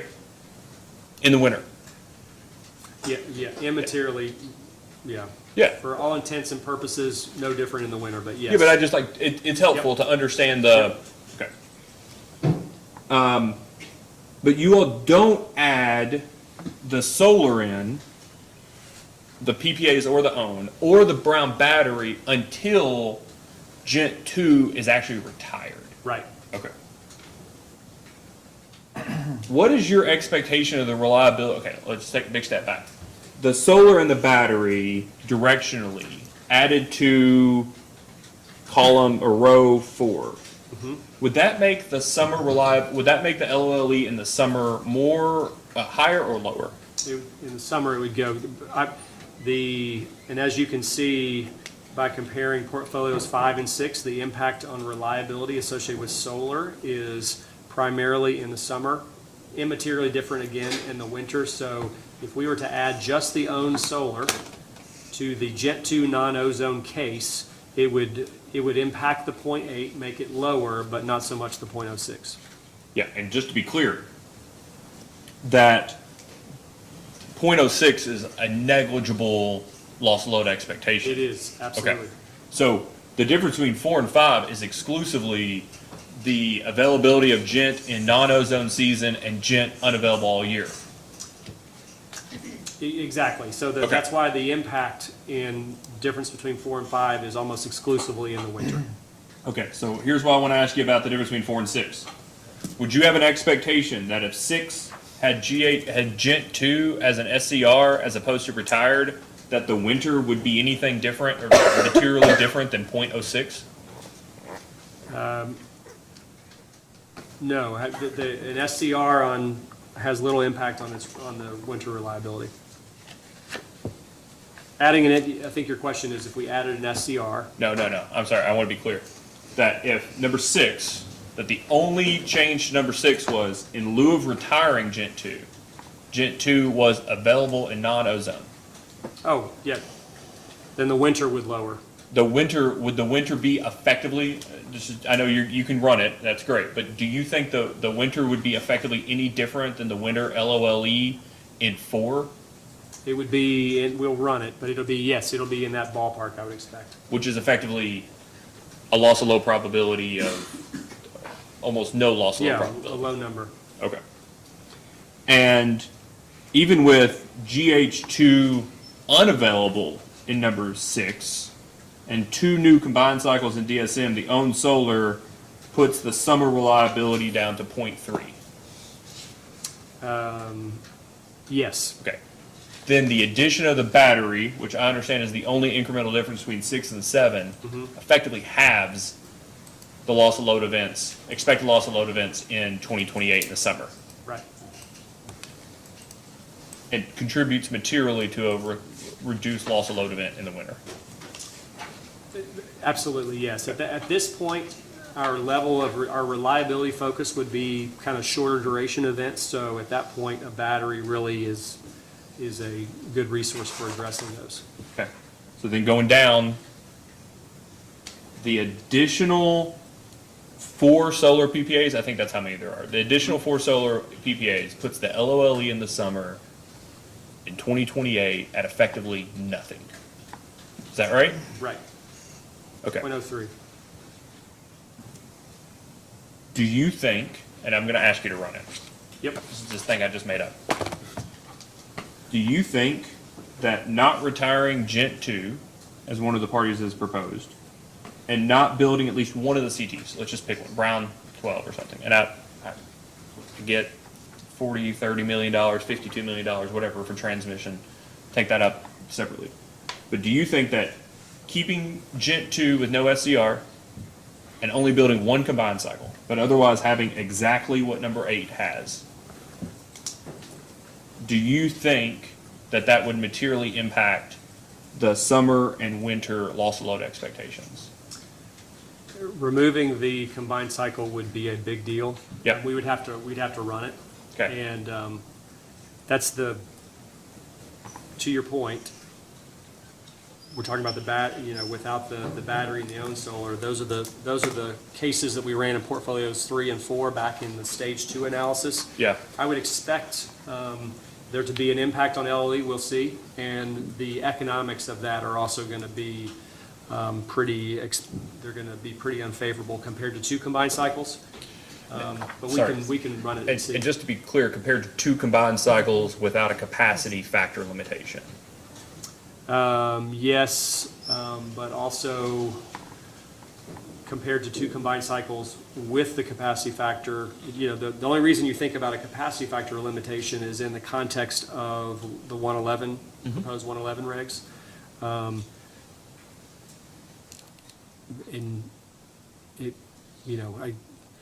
you definitely have to, if we're talking about a capacity factor limitation, we definitely have to think about the potential consequences to the balance of our portfolio. And those would be, lots of uncertainty, but those would be very significant. Yeah, you're not the only one thinking about it. Yep. I just want to be clear, but that's the You're proposed right. rule that's staring us in the face, right? Right. Yeah. Okay. All right, so we'll ask that in a separate post-hearing data request. Let's go back to the loss of load expectation at 3.57. Okay. Well, okay. Do we need to have a conversation to understand how that was calculated about the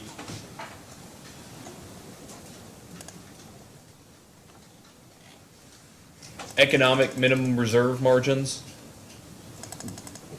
Do I need to understand how the economic minimum reserve margins were calculated before I can understand what the 3.57 LOLE represents? I don't think so. The Okay. 3.57 is just it reflects the loss of load expectation for a portfolio with, it doesn't, and I think this is clear, but it reflects a loss of load expectation for a portfolio not with 17 and 24% reserve margins, but slightly higher. And really, because all of these loss of load expectations are lower than everything that we're proposing, we talk about in the record the fact that a more reliable system isn't necessarily more expensive. So all of the all of the portfolios we're talking about here have a LOLE less than 3.57, so we really pulled that LOE because it already existed in the record. But we've talked about that. It corresponds to a portfolio with reserve margins slightly above our minimums. Okay. Do you have a reserve margin equal to your minimums? A LOLE for a portfolio? Do the companies today, as we're sitting here, have reserve margins in the summer and winter equal to their minimums? No, today our reserve margin is above the minimum reserve margins. Okay. What do your minimum reserve margins represent? Our minimum reserve margins, they're 17% in the summer, 24% in the winter. We developed that is the economic reserve margin. Mm-hmm. So that is the reserve margin. We can go back and look at that. We can look at the methodology if you like, but That's what I would like to do. Okay, let's go to, Do we have to go to the ORDC and the value of lost load before we do that? yeah, it says, Okay. it's section D of exhibit SAW1.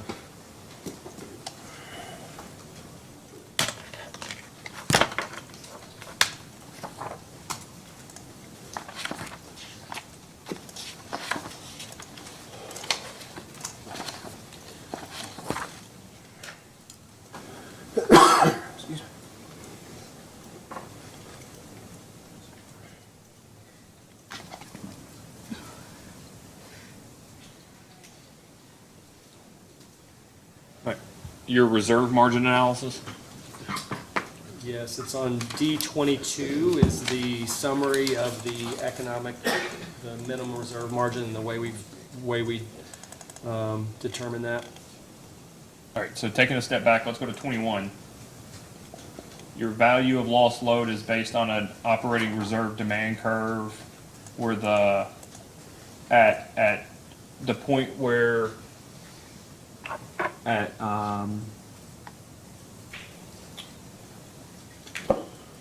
where the slope goes effectively vertical is 3.8%, and that's anything less than that is a value of lost load of $21,000. Right. And Okay. Well, and that's our scarce, that curve aligns that scarcity price curve is developed to align scarcity prices with our value of lost load. Okay, where'd you get this ORDC? Like, did you all make this ORDC, or did you ask somebody to, like, What's the phrase? Oh, ORD, operating reserve demand curve. This is a demand curve, right? yes, this represents as just the fact that as reserves diminish, the market price of power increases. So where'd you all get the shape of the demand curve from? Well, we have more experience, as you would imagine, with reserves being in the 6 to 12, not a lot of experience, but reserves being in a given hour in the 6 to 12% range. I mean, for example, during Winter Storm Elliott, we talked about this yesterday, we purchased power at a price greater than $3,000. So I don't recall exactly at what level of reserves we were at when we were making those purchases, but it was a diminished level of reserves. We eventually got to a point where our relative reserves was less than the 3.8%. There was no power to buy. We would have paid more if we could have paid more, but there just wasn't available. So this curve is where we have data.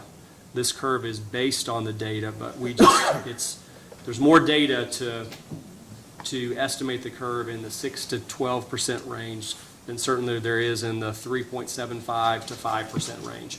Where, as a standalone balancing authority, would you all get data on what the scarcity pricing is on $1 per megawatt hour? But we look at instances, for example, back in the polar vortex, and for example, back in Winter Storm Elliott, of what we paid for market power.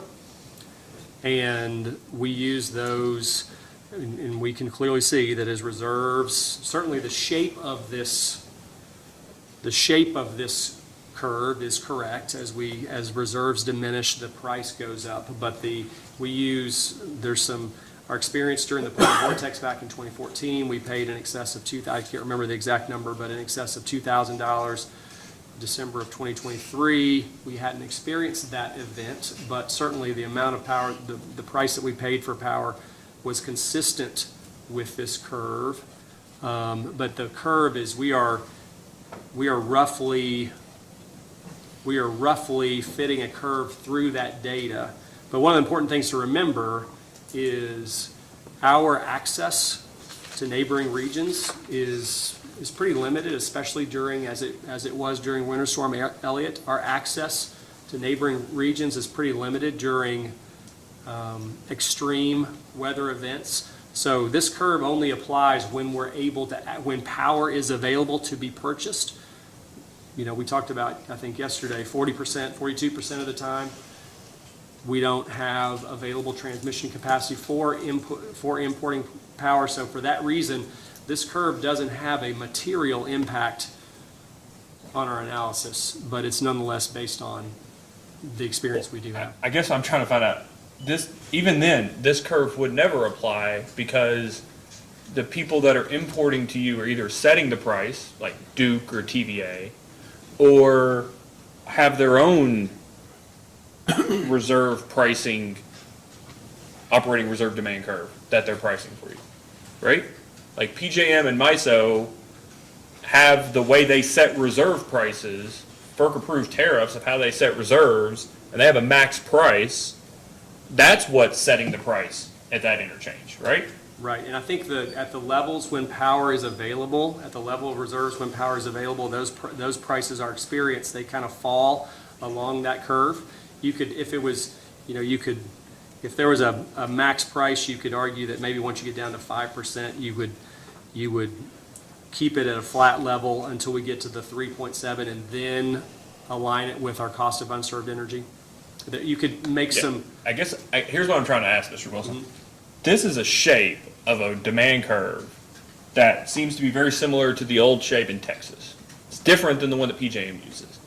But you keep saying directionally this is the way you would expect. I'm not disagreeing that like east of 3.5%, that directionally it makes sense that as reserves degrade, the value, the value of energy rises. That's, to me, it's common sense. Right. I'm trying to figure out, where does the anchor and the pivot come from, where it goes from being a sloped demand curve to a vertical demand curve, and then a flat amount at the value of lost load, and then separately, who came up with $21,000 as being the value of lost load for the utilities? I can answer those questions. Okay.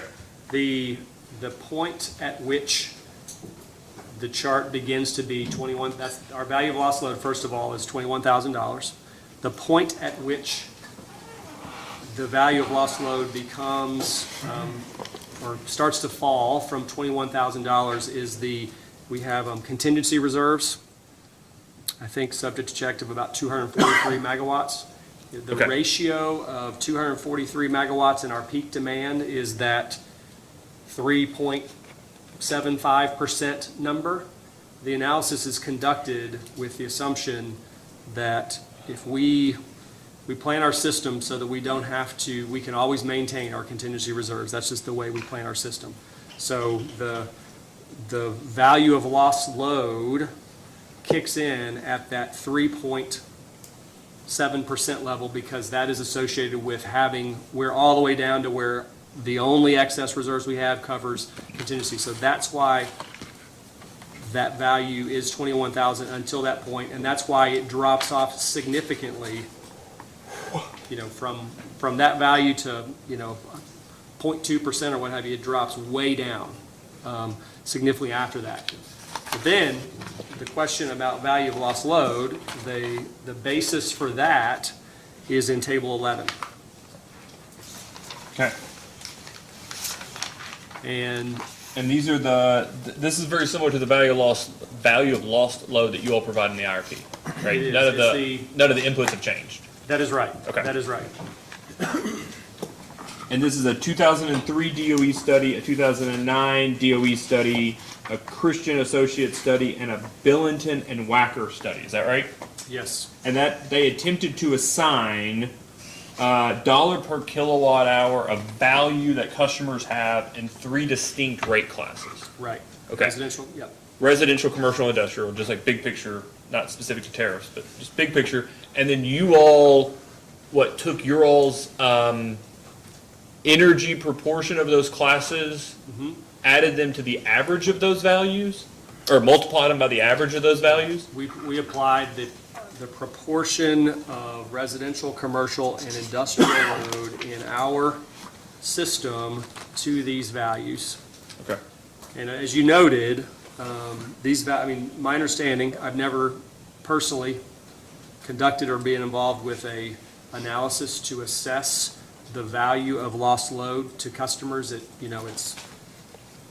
We know just in conversations with our customers that it's a big deal to them. Potentially millions of dollars for some industrial customers if we interrupt a industrial process that needs to complete before it's finished. So we know it's a big deal, but my understanding is that these studies are quite involved, and that is part of the reason why we are still relying on studies that were completed in the early 2000s for our analysis. Really what we've done is if you look, the range varies between $16,000 and $24,600 per megawatt hour. And effectively what we've done is we've taken, after applying our weighting to those ranges, we've just escalated them from the average, I think, at just 2% a year. So you just took the nominal dollars from the year the study occurred and turned them into $2028? Yeah, using a 2% escalation assumption. And I think the key assumption that we make in, I guess, getting comfortable with using data that was developed from, 10 to 20 years ago is, if anything, compared to 10 or 20 years ago, more things depend on electricity versus fewer things depend on electricity. So we really don't have other data sources, but we are comfortable continuing to use these resources as a result of the dependence on electricity being at least the same. So, but before we take a break, all right, so you have a value of lost load, You have a cost of a simple cycle CT, right? How do those come together for you all to calculate your economic minimum reserve margin? Well, what we do in our analysis is we increase the level of load. So we start with a reference portfolio, and what we do is we increase load. When we increase load, the likelihood of lost load and the unserved energy increases, the cost of lost served increases. And so we increase load until the cost, the reliability cost of serving that load offsets, until it justifies the cost of additional capacity. We're basically finding that equilibrium. There's a really good chart earlier on page D9 that kind of shows what we're doing.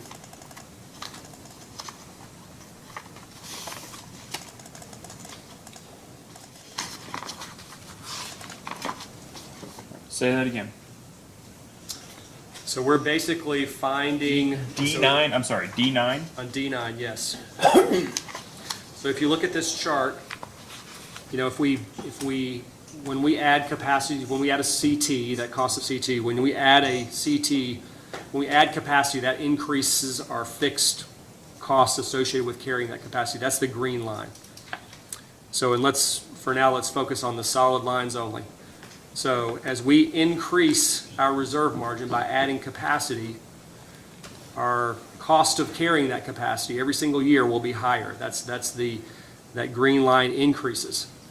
However, when we add that capacity, our reliability and production costs, reliability costs informed by the lost load, the cost of load, that goes down. There's a benefit of adding that capacity. So basically, and we're focusing on the solid lines, what we do is we find that equilibrium point, which is identified by the vertical black line, where the cost of adding capacity is offset by its benefits, and that is the economic reserve So, margin. just said differently, I guess, and I do appreciate this. Your economic reserve margin is the equilibrium where, based on the value of lost load and the value that you all are ascribing to customers of keeping the power on effectively, Right. where they're more willing on a dollar basis, dollar per kW basis or dollar per kWh basis, when they're more willing to build a CT, or where the break even is, it makes more sense to build a CT than for them to go without energy. That is the level that those two meet. That's the economic reserve margin. Right, right. And I'm sorry, I just want to be clear. That is not a function at all of the likelihood of the lights going out. It's, on an absolute basis, it's the likelihood of if the lights go out, the loss of value that customers feel like they've gone without. Yeah, well, when we add capacity, the likelihood of lights going out goes down. So it just kind of assigns a cost to that. LOLE separately does not consider costs. It just Right. says, tell me how much capacity I have to have to get the LOE down to 1, or a threshold, 3.57, whatever the threshold is. Yep, okay. So your economic reserve margins for winter and summer, LOLE of 3.57. Our economic reserve margins for winter and summer are 17 and 24, or 24 and 17% respectively. The 3.57 corresponds to a portfolio with roughly, I think it's 17.9 and Yeah. 25% reserve margin. It's close to that. 26, I think, but just above it. Yep. Okay. What is your current LOLE? You said your current LOLE is in the record without DSM. I know the figure 5 or the table 5 we were looking at had it with the DSM, but do you have your current LOLE, the status quo today, your capacity position and load position? I think it's in the record. I think that we provided that in response to a commission data request, but I would have to confirm. Just want to make sure. All right. Have you calculated your current LOLH and EUE position? Yes, in response to that. And the same thing, did you do the 2028 EUE and LOLH based on that just above economic reserve margin?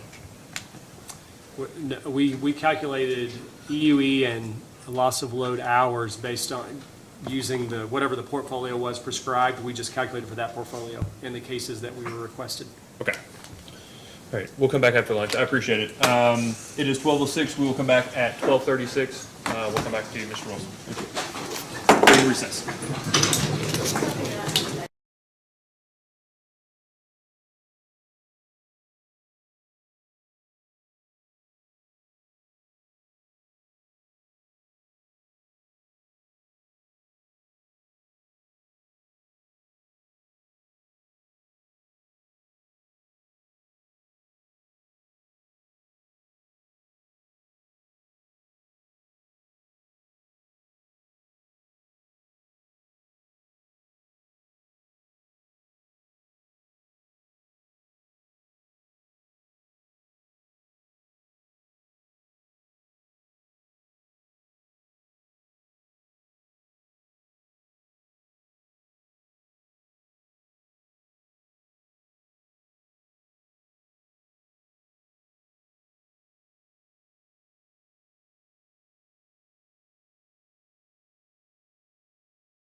We're back on the record in case number 2022-0020402. Good afternoon, Mr. Wilson.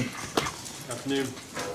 Just want to follow up from something, I think an answer you gave yesterday about the, not to be confused with ELCC, but your capacity contribution calculations. Yes, sir.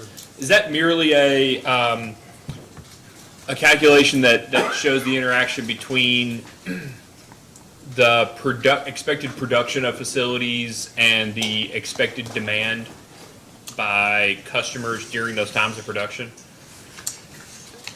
I wouldn't say it that way. It's a comparison of the LOLE impact of for example, a limited duration resource like a 4-hour battery to the LOLE impact of a simple cycle CT with the same capacity.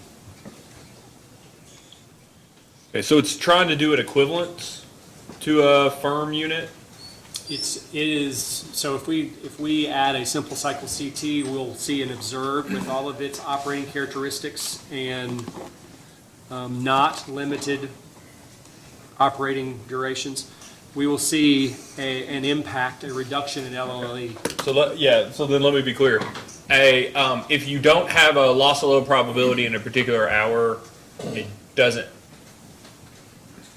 Does a limited duration resource have a capacity contribution? In hours where there's no need really for either a CT or a limited duration resource, that the comparison will be unimpacted by those hours, is the way I would say it. All right. So it's about meeting reliability when your capacity contribution calculation is about meeting the ability of a resource expected ability of a resource to contribute to reliability in the hours in which reliability is needed the most. Right, compared to a simple cycle CT. As a function of, is it Yeah, fair to say, compared as a to. function of a single cycle or a simple cycle CT? Right. Okay. So an 84%, just making this up, like an 84% capacity contribution calculation would be that it's a particular resource's ability to meet reliability is approximately 84% of the ability of a simple cycle CT to meet the reliability. Right. Okay.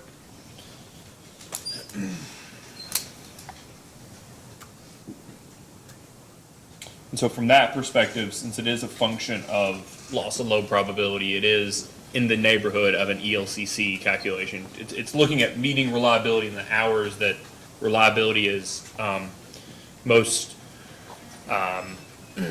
is struggling the most. Right, definitely. All right.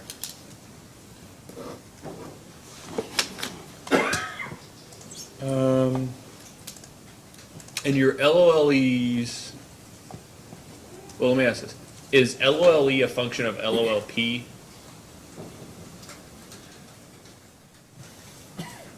In Servum, we calculate LOLE directly. Okay. I think we have a response in the record that kind of says exactly what that is, but it's effectively a count of, the software, it records the number of loss of load megawatts in an hourly basis, and then it summarizes that by days, and it looks at the average days for a given, we talked about 49 load scenarios times 300 ability, so it averages that information, that's what it represents. So is LOLP the probability of a loss of load event, and the LOLE is the occurrence of a loss of load event?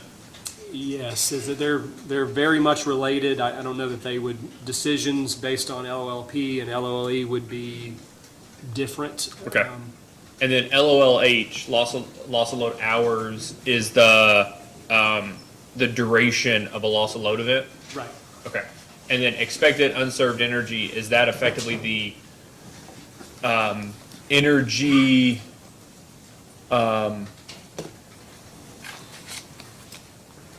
magnitude of a loss of load event? Right. Okay.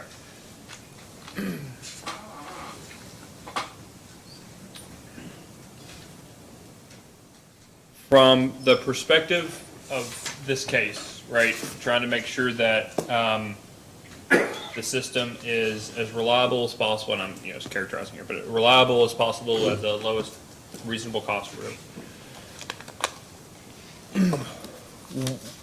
Why should we care about the use of alternate reliability metrics such as EUE or LLH in lieu of just exclusively looking at LLE? Well, in our case, so we were asked to provide expected unserved energy as well as loss of load hours in addition to LOLE for a range of portfolios. And in our case, that was a good question because that data demonstrated that LOLE was an appropriate metric. And the reason I say that is because proportionally as you switched from one case to the other, the change in LLE was roughly equivalent to the change in EUE, was roughly equivalent to the change in loss of load hours. Had we, for example, in a case where the LOLE, the number of events were the same, but the unserved energy between, let's say, in a portfolio where the number of events were the same, the number of events between two portfolios was the same, but the unserved energy was significantly different, meaning maybe you have 2 events in 10 years, but when you have them, the whole system blacks out. I mean, that's an extreme example. That would be, if that were the case, that's where additional metrics would be important to consider. But given the portfolios that we're considering and given the fact that the relative differences between those metrics are similar, then we felt good about using LOLE. Yeah, and that I very much appreciate that. It was a very helpful answer because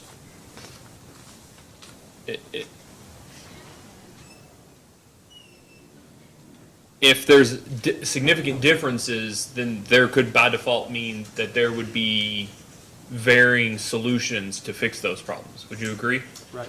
So like a single LOLE that lasts 14 hours out of a day on an LOLE basis would be the same as a single 15-minute loss of load on that same day, right? One event in both cases. Same thing, as long as it doesn't go on to a separate day. Exactly. Right, it's within a 24-hour, the 24-hour period. And if it's a 5 megawatt hour loss across each and every hour, that's very different than 1 hour at 70 megawatt hours, right? Right. Okay. So because it could be flat as opposed to just a single spike. And then hours are helpful because then you have a appreciation for the duration, especially when we're talking about like 4-hour batteries, 8-hour batteries, 2-hour batteries. It could be you could come up with we only need to fix the problem that the duration of it is 2 hours at a time. That's different. We're solving for a different problem than a loss of load event that occurs over a 3-day period, Absolutely. right? Okay. Absolutely.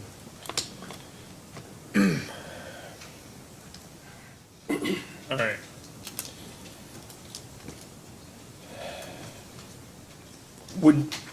Have you used extensively LOLH and EUE before this case?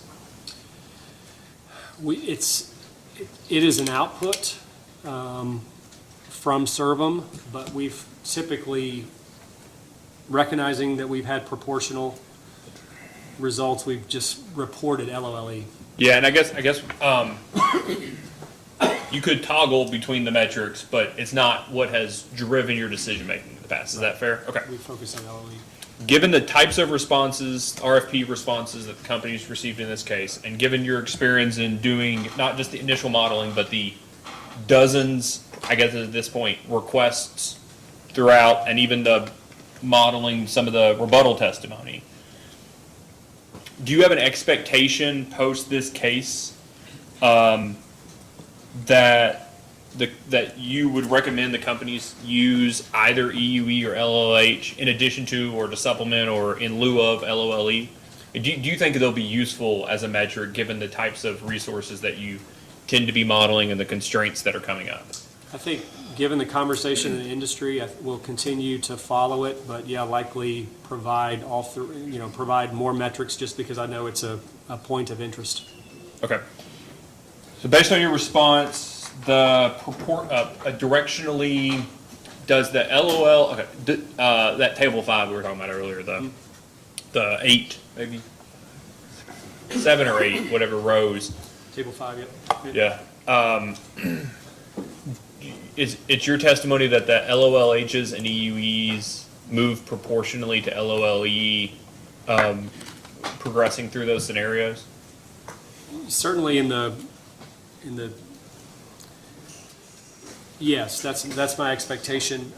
We could, And I mean the big move, sorry, like where an LOLE is half of what it is. And I don't mean to, I'm not trying to trip you up on like going from 0.08 to, I think on 4 to 5, it goes from 0.08 in the winter to 0.06. I mean, that's a rounding error, right? right. Okay. But like when it goes from 1 to a half, directionally, that's what you observed EUE and LOLH doing, given the portfolios that the Yes. company currently has and the portfolios you all were modeling? Right, yes, that's my expectation.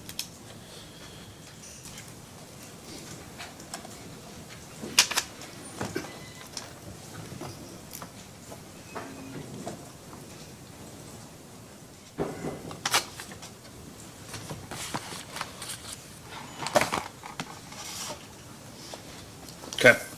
Target economic reserve margin is not a function of the company's current system reliability. It's a function of the value customers ascribe to reliability in relation to the costs to address that reliability using a simple cycle combustion turbine, correct? Right, as a result of, yeah, the process we discussed earlier. And but that target economic reserve margin, that calculation, we're talking about that relationship between those two, that equilibrium plus a little is the basis for the hurdle that you all, or the counterfactual that you all are using in your Senate Bill 4 comparison for meet or exceed reliability, correct? Okay.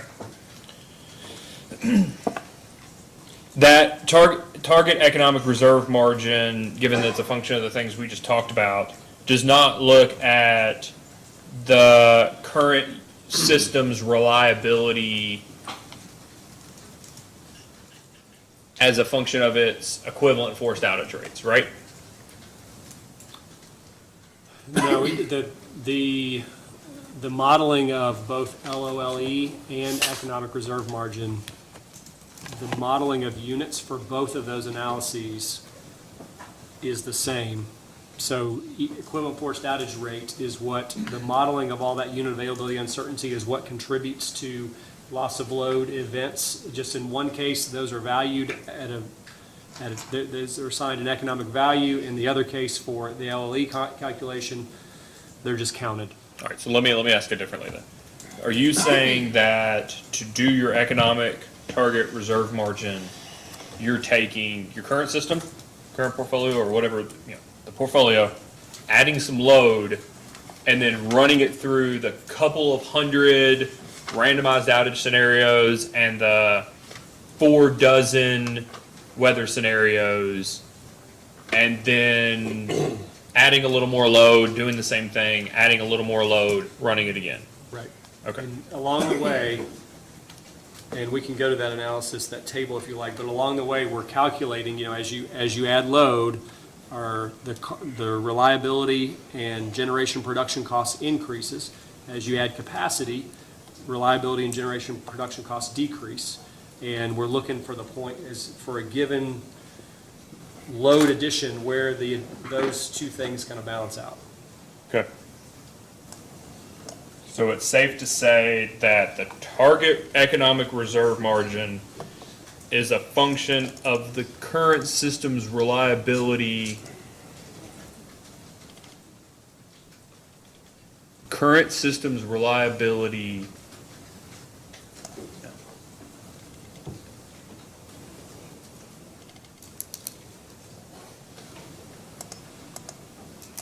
The economic minimum, the target economic reserve margin. That's what we're talking about, right? Economic reserve margin. The economic reserve margin, okay. Minimum, target, whatever, but that's the same thing, right? Okay.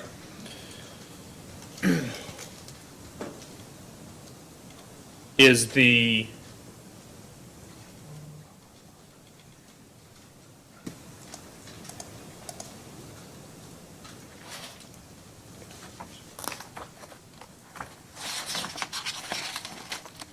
I think that's okay.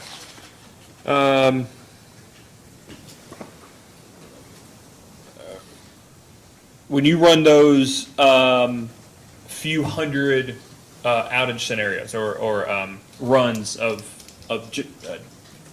generation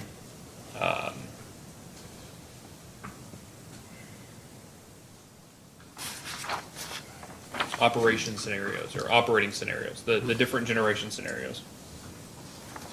We talked earlier, you don't look at historical correlation between outages or operating conditions amongst those units in those 400 randomized scenarios, right? Yes, 300, you're right.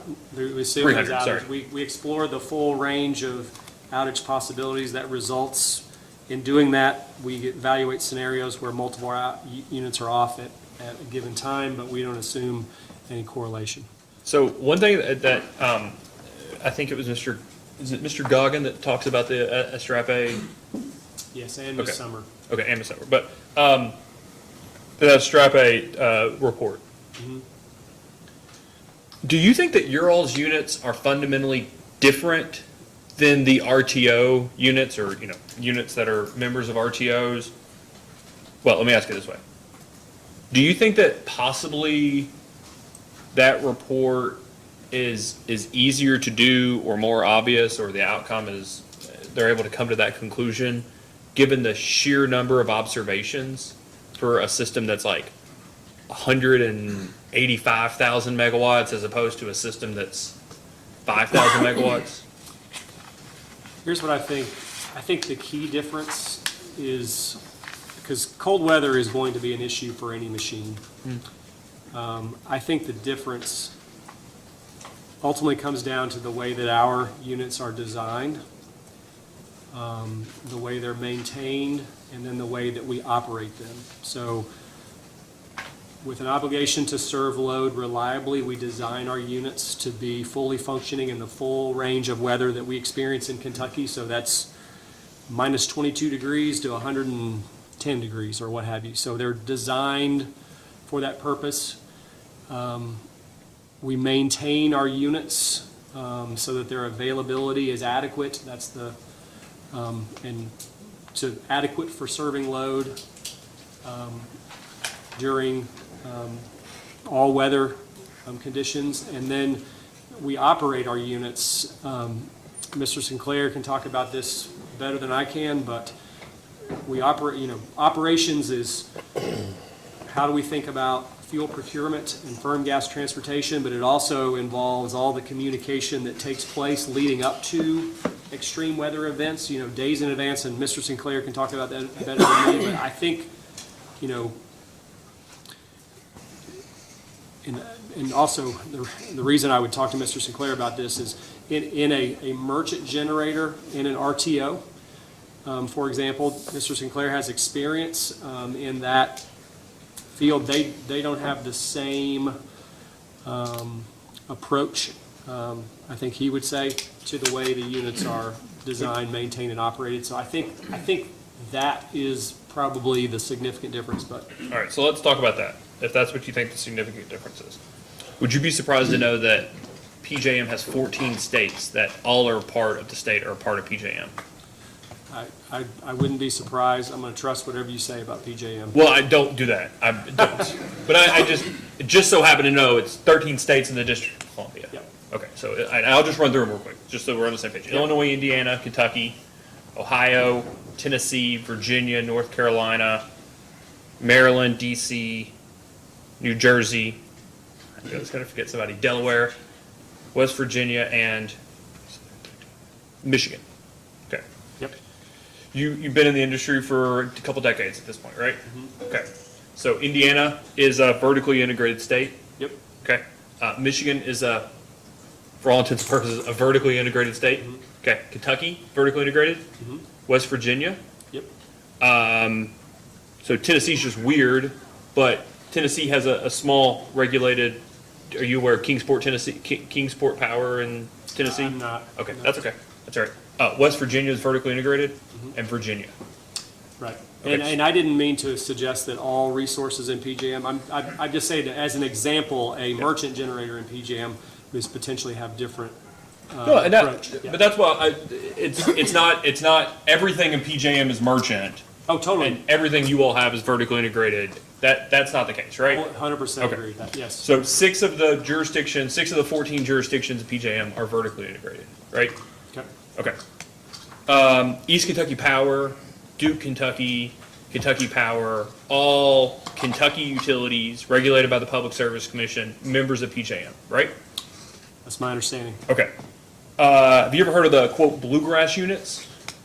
Yes. Okay. Combustion turbines? You all, I don't technically know, but LG and EKU either tried or technically did buy the bluegrass units, right? The CTs? We tried to, and then ultimately couldn't, and then we entered into a PPA, I think. Wasn't our fault. It was FERC. Exactly. Take that up in DC. So, are you generally aware of the impact that the Texas gas transmission line had, the same issue that you all had? Do you know whether that equally affected or also materially affected the performance of the bluegrass units? I do not know. Okay. Do you know whether the bluegrass units take gas from Texas Gas? I couldn't say for sure. Okay. Do you know whether the bluegrass units had issues during Winter Storm Elliott with producing energy? I do not know. Okay. I guess my question is if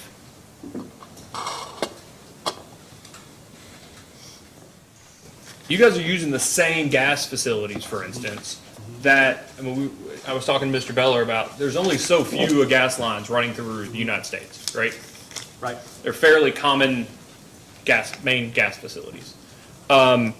If, and I took it as part of the Estrape report, if a portion of that correlated or common mode outages are issues with the commodity or the transportation of gas, then that would seem to impact people irrespective of what their retail regulation is, right?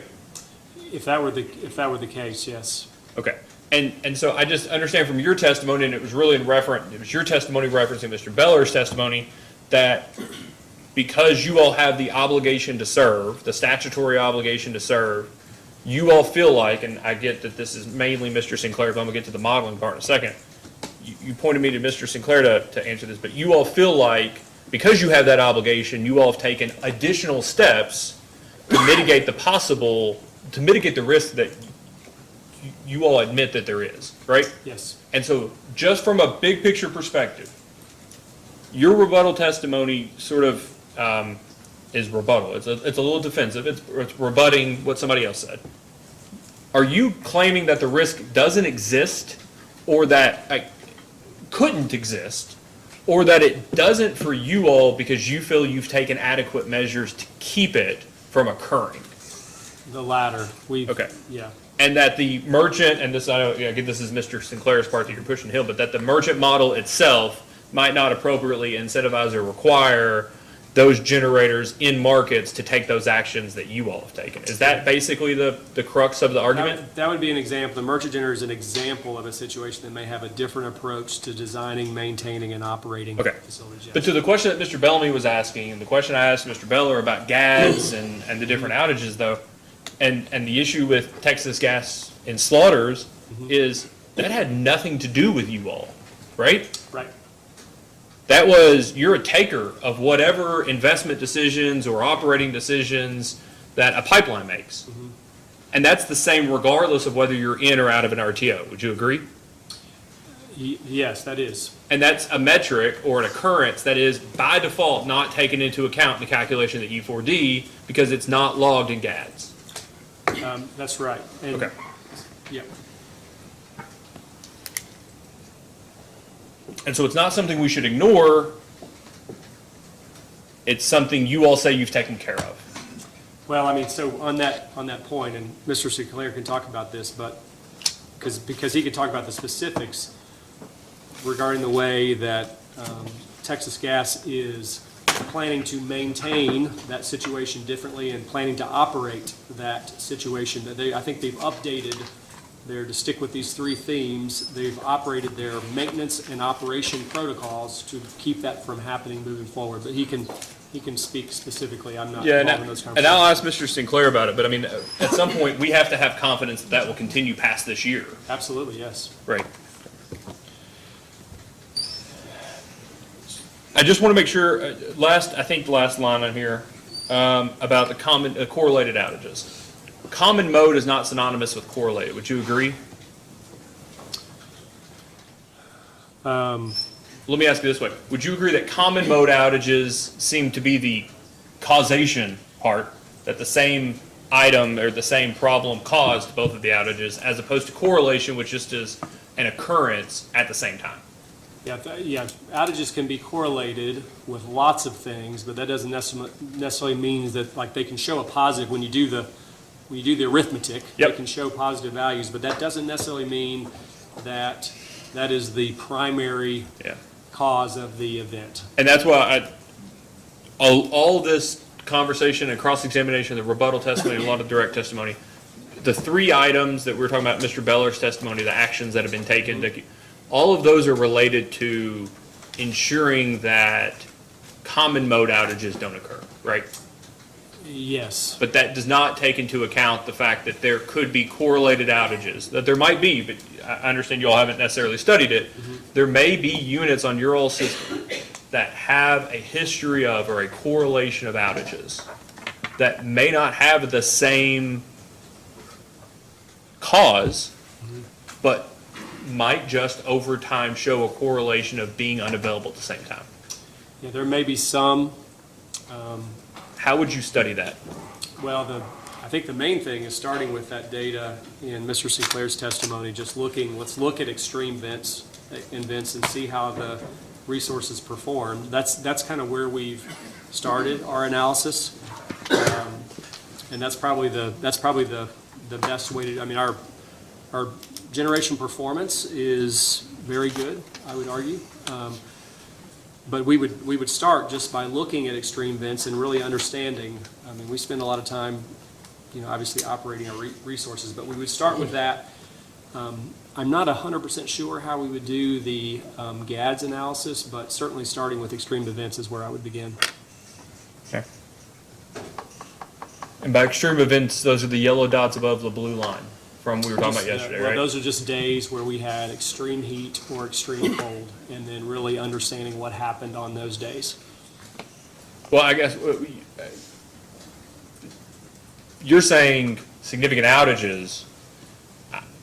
I'm not saying significant outages because of weather, but I'm saying half of the data set, approximately half the data set is going to be above that blue line in the exhibit we looked at, Right, Mr. Sinclair's testimony, right? Rebuttal testimony. Right.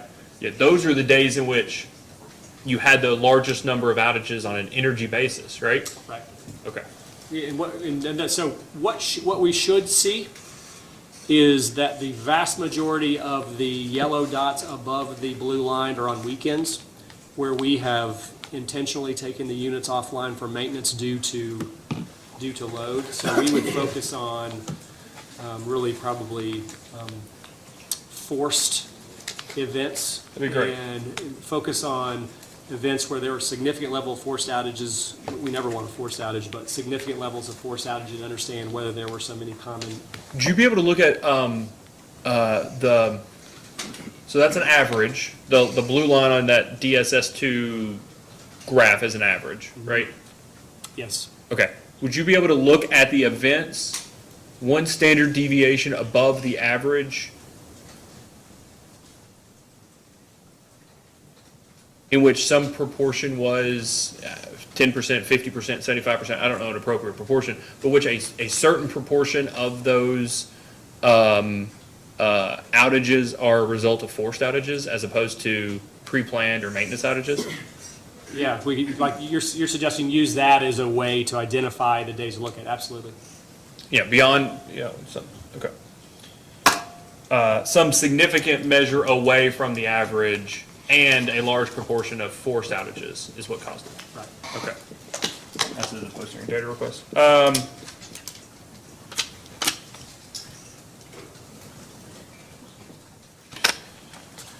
We're almost there, Mr. Wilson.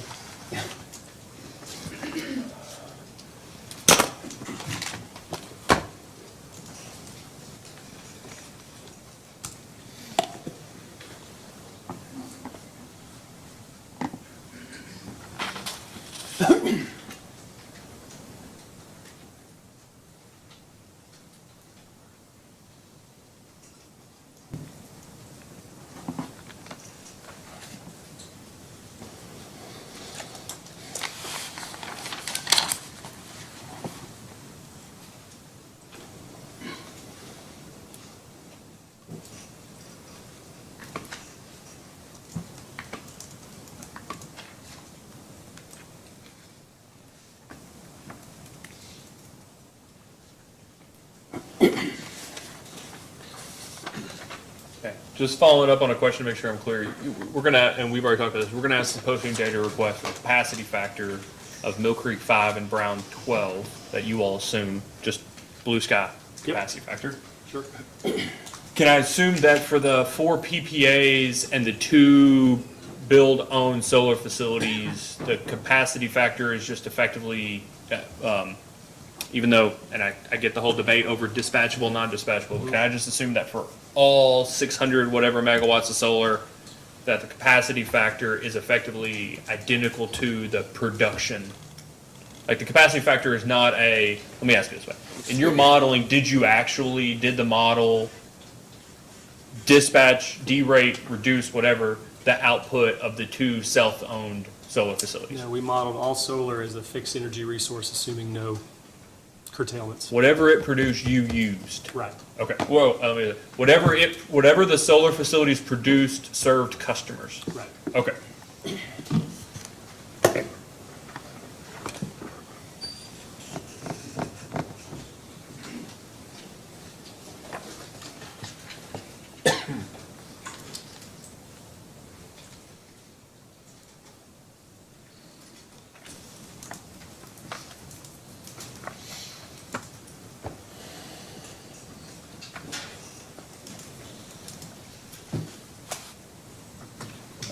And then I think this is last, but it's just a clarification. I think for the solar, you have like a 79 and 0%, I want to use your term, capacity accreditation or Yeah, capacity contribution and. capacity contribution Summer calculation. and winter. Is that right? Something in that neighborhood? Yep, yes. Okay. That's just an output of the, isn't that just an output of how often the solar met the need of customers in those hours in which there was a loss of load probability? No, that was, the way that we did that is we looked at the availability of solar during our peak hour. And so when we looked at that by month. Yeah. So in one peak hour, maybe it was 70%, another peak hour, maybe it was 80%. I'm making up numbers, but for each month, we averaged that value. So we got a different value for June, July, August, at least. And then the 78.6 is the average of those monthly values over the summer months. I guess I'm confused with your cross-examination with maybe Ms. McCray yesterday. Then what did you use those numbers for? Those were when we evaluated solar in Plexos. We allowed solar, we gave solar a 78.6% credit in the summer towards meeting the 17% reserve margin constraint. So if we looked at a 100 megawatt solar facility, and a constraint in the model is meeting the minimum summer reserve margin, we said that resource is allowed to contribute 78.6 megawatts towards meeting that minimum level of reserves. In the winter, the value was 0. So that's in using it as a capacity expansion model? In the portfolio screening model, yes. The screen. Yes, the Plexos, yes. And you can't just let it have its own full year 8,760 hour production be reflected in that? You have to assign a monthly capacity contribution Yes. number? And it wouldn't,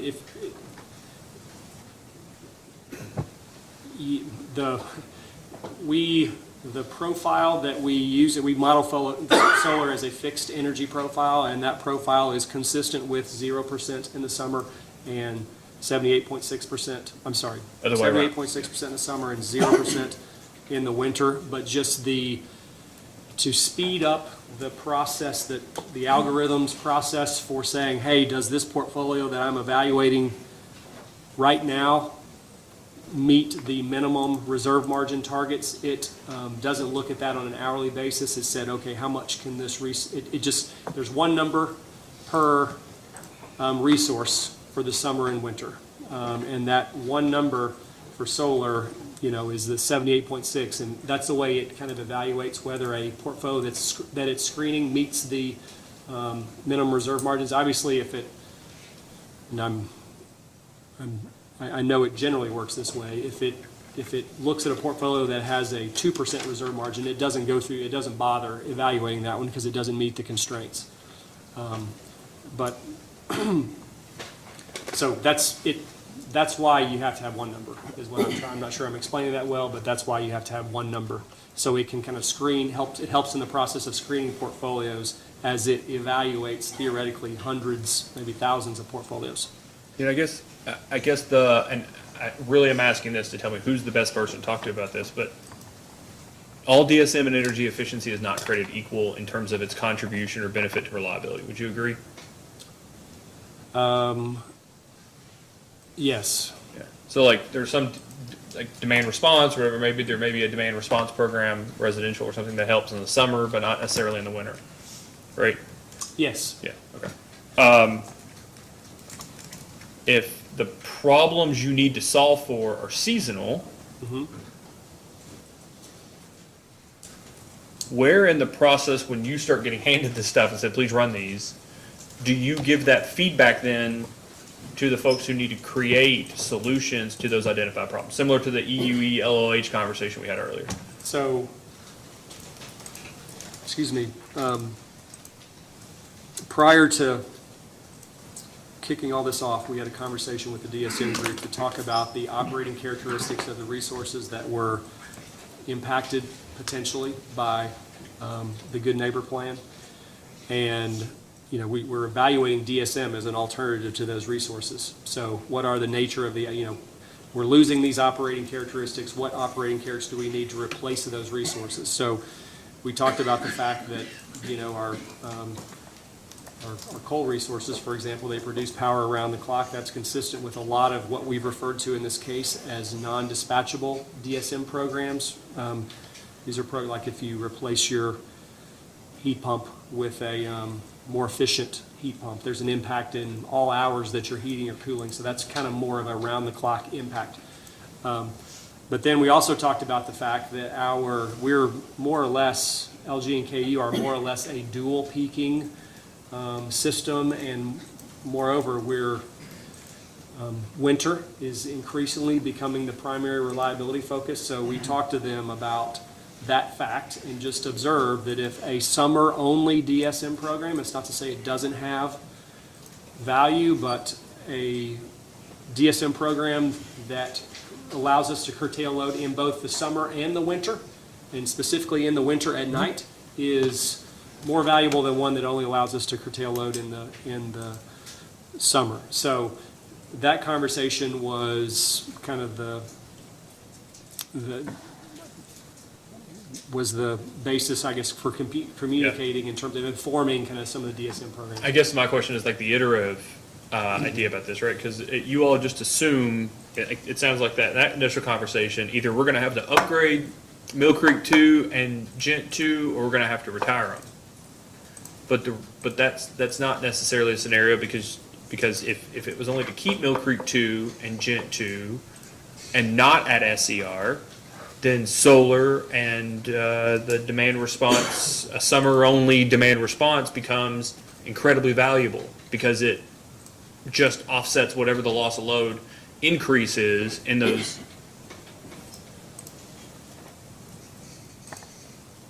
ozone months. Sorry, right?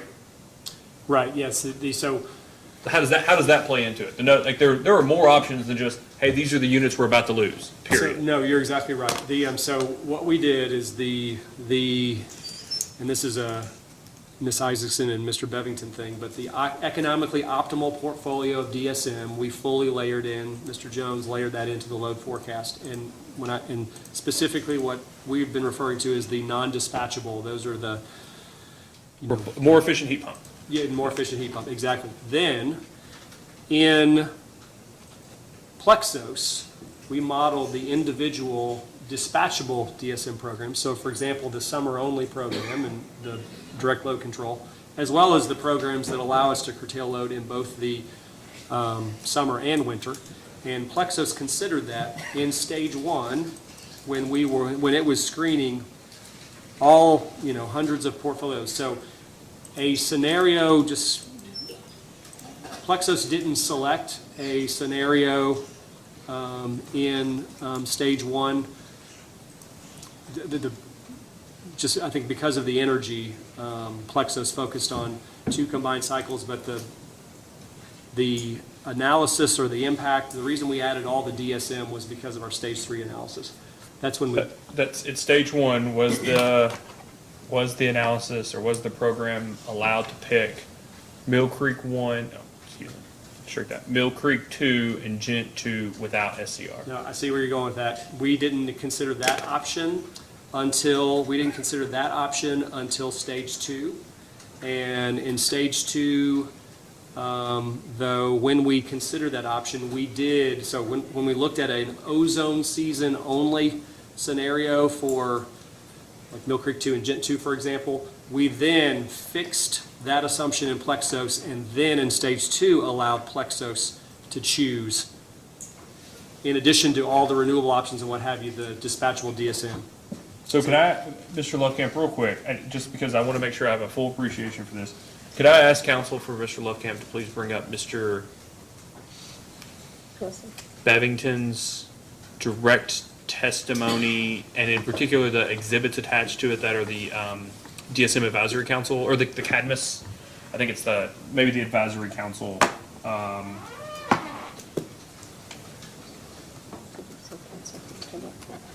Sorry, what? Yeah, sorry, I was talking to Mr., and then I realized I shouldn't be directly talking to Mr. Lovekamp, so I directed my attention to Mr. Crosby. I'm sorry, sir, is this his direct or rebuttal? Now that I'm looking at it, it is his, 1 second, I'm sorry, Sure. 12:15, so it's his direct. Direct, okay. Do you have that, Rick? Just makes up, okay. We have that, sir. Okay, and I think it's,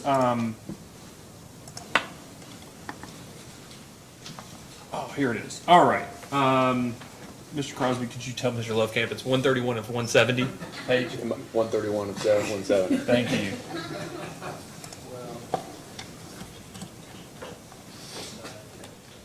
Oh.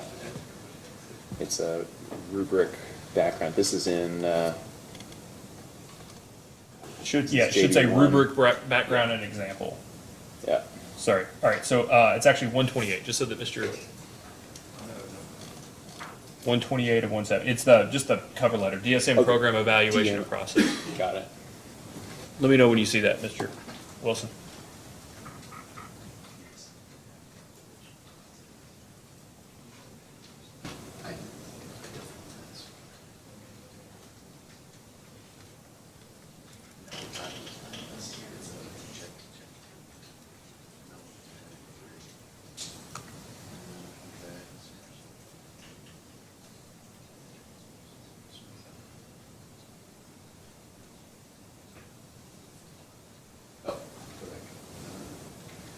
Sorry.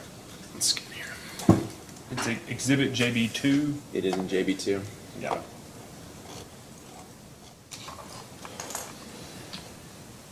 Yeah, Rick, it's just a few pages into that. It's the one that's got the cover page.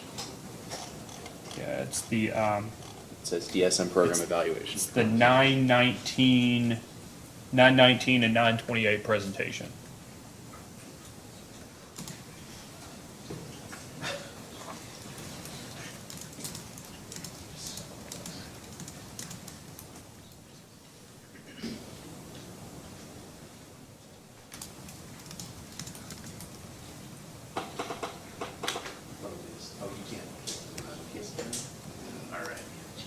I can share my page. Yeah, let me just share my, May I hand him my machine? This sure, just has sure, that'd be his- fine. I'm happy to.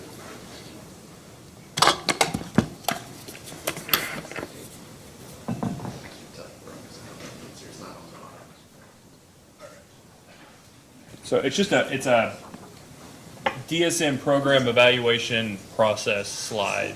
Do you see that? I think so. And then the next page says DSM EE program identification and scoring process. Yes. And then if we go to the next page, it's DSM EE program scoring objective. Yes. Okay, so do you see there's like qualitative factors of objective and then a ascribed priority to those on that page? Yes. And it ranges from like, is there evidence that production offers significant firm demand reduction, including during winter peak periods? Mhm. Okay, so like that, I'll just say that reads to me as if it's given a high priority if it's able to meet firm demand reduction year-round, including winter peak periods. Yeah, that's the way I read that. Mr. Okay. Bevington can, Is that, I guess what I'm trying to say, is that something you would have told them, because this is like from September of 2022, is this something you would have told them, looking at the modeling, this is what a program needs to meet, because this is the benefit, these are the types of programs that will meet reliability? Are they getting that from you? that statement is consistent with the conversation we had. Okay, great. And then, so, that's what we were talking about earlier, Mill Creek 2 and Gent 2 without SCR, opposite, right? You need, they can run, they improve, Gent 2 improves reliability through the modeling, the LLE, without SCR, right? In the winter, yes. Without, especially okay, in the winter. So, is all of this September of '22 after you all decided on the combined cycle? The two combined cycles? No. Okay. So then if you go to a page or two down, there's one that says DSM EE program scoring results. And there's a red, yellow, and green at the top of it. Okay. Okay, so like one of them is managed EV charging for school buses. Do you see that on the left-hand side under red? Yes. Okay. So like we don't have to be experts on school. We know school doesn't go on in the summer, right? Okay. So for you, would you have ever been given, hey, here's what we think the demand control profile of a managed school bus EV, a managed EV charging for school buses demand response program looks like? Let us know if it helps improve reliability. Is that the type of program you would have reviewed and put through the program in stage one? No, Mr. Bevington and Ms. Isaac can explain, but they had a screening process that resulted in the programs that they gave us for further consideration. That's just what I needed, Mr. Wilson. Thank you very much. You let your all computer set? back? Yeah. Yeah, there you go.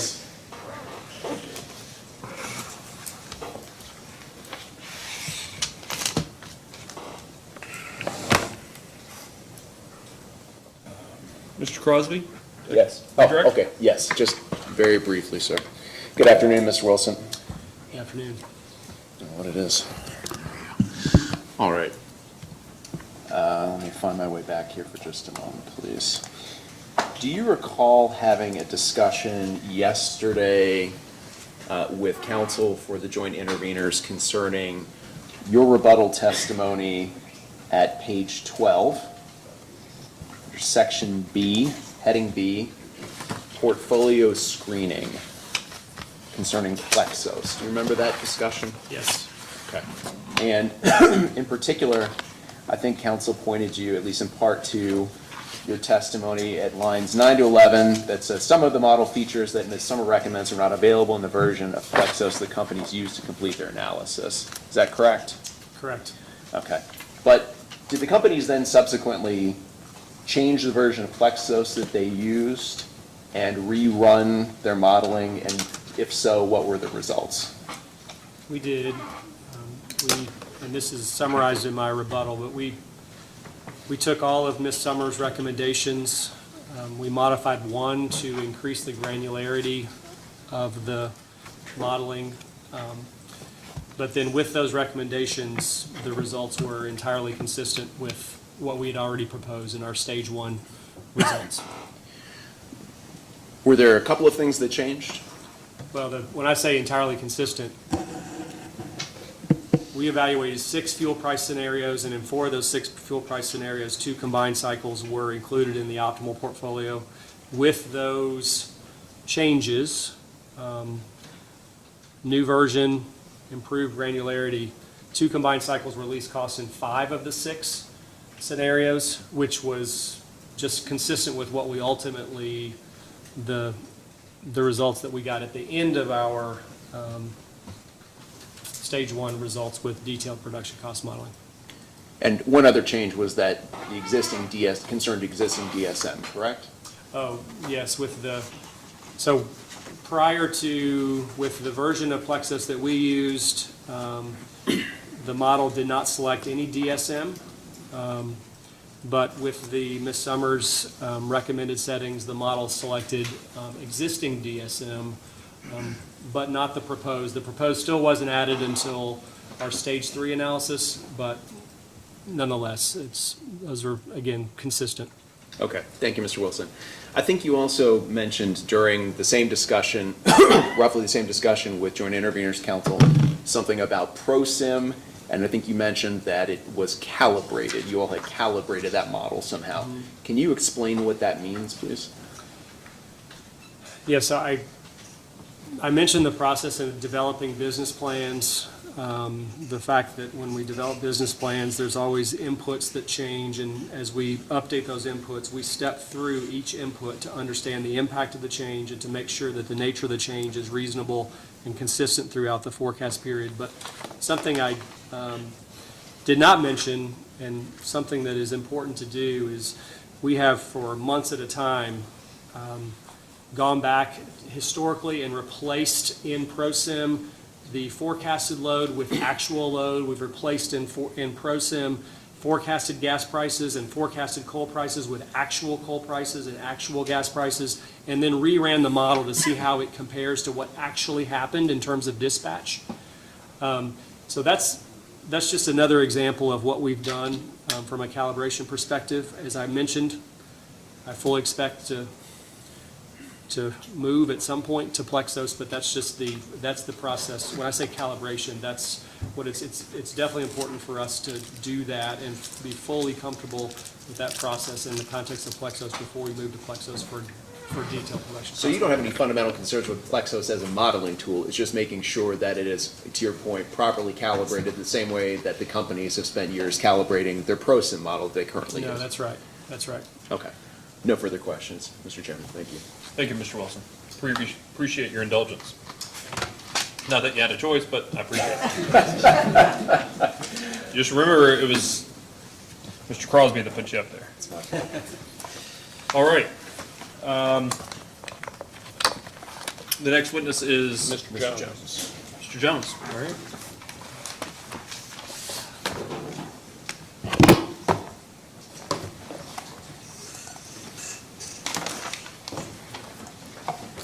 Mr. Malone, do you have any questions for Mr. Jones?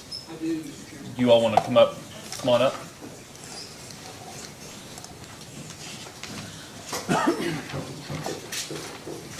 Mr. Osterloh, will you all? Depending on the answers to cross, probably not though. Okay. Mr. Jones, please raise your right hand. Do you swear or affirm that the testimony you're about to give is true and correct under penalty of perjury? I do. All right, please have a seat. State your name and business address for the record, please. My name is Tim Jones. I'm located at 220 West Main Street, Louisville, Kentucky, 40202. Thank you, Mr. Crosby, Chairman. this is you this time? Yes. You may Yes, ask. sir. Thank you. All right. Good afternoon, Mr. Jones. Good afternoon, Mr. Crosby. Could you state the name of your employer and your job title, please? Yes, employer is LG&E and KU Energy Services. My job title is the Manager of Sales Analysis and Forecasting. Fantastic. And did you cause to be prepared and filed in this proceeding written, direct, and rebuttal testimony and responses to data requests? I did. Did you have any corrections or updates to your testimony or responses to data requests other than those addressed in the company's errata filing dated August 18th, 2023? No, I didn't. So if I were to ask, subject to the corrections made in the errata filing, if I were to ask you the same questions today, would your answers be the same?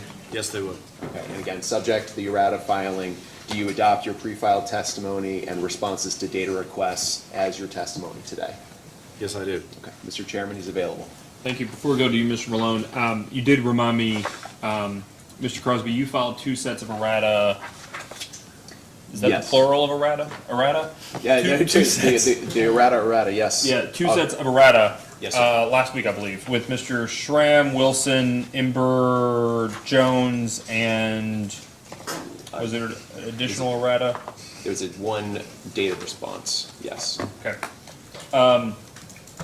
I had a chance to review those upon the filing. I do request within the next, we'll call it 2 weeks, 1 week, probably the date that we'll do post-hearing data requests.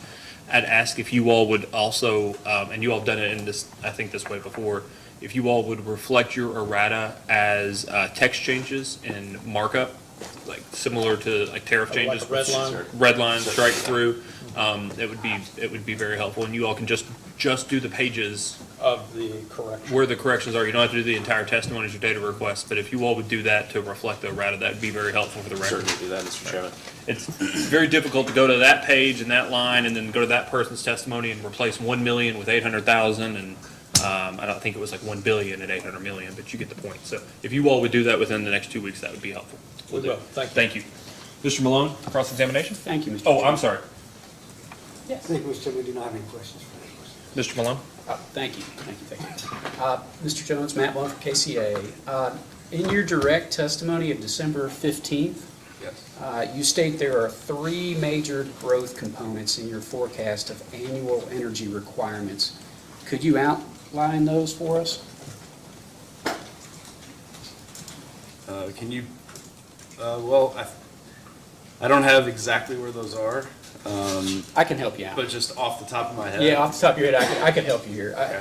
What I'm getting at is Blue Oval, the battery park, space heating, and electric vehicle. Are Those those, would've been- those are the 3? Those were the 3 I was thinking of. Okay. Are there any offsets to this load growth? From a total energy requirements on an annual basis, I would say there are offsets. Can you articulate them for us? I would say from an hourly profile basis, they may not quite match up. Okay. That's the way I would phrase it. What about, what I'm getting at is DSM, energy efficiency. Are those the 2 really that come to mind, or is there anything else? Well, I would consider DSM and energy efficiency together the way that we did in the forecast, as I explained in my direct testimony. The other one I was thinking of was distributed solar, but that's not available at night. Okay. And so to the extent that electric vehicles are charging overnight, space heating in the winter would occur overnight. That's why I say they don't necessarily offset on an hourly basis, but if you just look from a total annual energy requirements, they would appear to be offsetting. I'm not sure about this, but I believe Mr. Wilson said yesterday that the DSM was counted on for the generation side as part of your power supply. So how does that get included with accounted for in your forecast? Well, just to clarify, when I say DSM, I am saying the non-dispatchable DSM Okay. that we included in our load forecast. And that would be the programs that Ms. Isaacson and Mr. Bevington would discuss, along with the impacts from the IRA, the Inflation Reduction Act. And we modeled that over the next 10 years by accelerating energy efficiencies in our models. The demand response programs is what I'll call them, they would be modeled as supply side resources by Mr. Wilson. Okay. So with respect to those components, though, I mean, that's dependent on the ratepayers taking steps to be involved in those programs for that to impact. Yes, you're saying the demand response programs? Right. Yeah, I wouldn't say the demand response is my area of expertise. I would probably push that to Mr. Wilson or Mr. Sinclair, or, if you want to talk about specific programs, maybe Ms. Isaacson or Mr. Bevington. Okay, all right. I guess where I'm going is just basically, this is kind of outside of even the company's control as to how this impacts overall load. In terms of demand response? Yes, Perhaps, I'm not certain. all right. When I was looking at your, I call it, was it the TAJ-1, Exhibit 1? You had a comment in there, and I just want to make sure that we're speaking the same language here, that the 2022 CPCN load forecast projects annual energy requirements that rise from the current levels of about 32,000 gigawatt GWH to a peak of almost 33,600 GWH in 2028 and remain in the range of 33,000 gigawatts and then 33,000 gigawatts for the remaining forecast period. And that was that was basically through 2050. So it almost looks like a flat line. So you're basically showing no load growth. Is that, except for a blip at the beginning? It's a pretty big blip. Yeah. But yes, over the next 4 years or so, we're going to see Blue Oval come on. Right. And then after that, it's a combination of distributed solar, energy efficiency that's offsetting customer growth, electric vehicles, space heating, that sort of thing. But that goes back to the point I just made a little bit ago about the electric vehicles and the DSM type, the electric efficiency, lighting and whatnot. That's all dependent on folks actually doing what, I mean, Sure. that's behavioral. Sure. Right, okay. Where I'm going with this load growth, what I'm trying to figure out is when you look at, I'm going to talk to you about the EIA and the annual report. Are you familiar with EIA, correct? Yes, I haven't looked at the annual report necessarily, but I am familiar with the IA. Okay. What I understand from LG&E and KU's territory is that from basically the last 2 decades, from 2020 to 2000, there was 12% growth in load growth. So what's going on with, what are your assumptions? Why are you assuming there's basically, besides Blue Oval, why are you assuming there's going to be stagnant load growth to 2050? Well, I would point you to Figure 1. What years were you quoting again for the load growth? From 2000 to 2020, there's been basically 12% growth in 2 decades.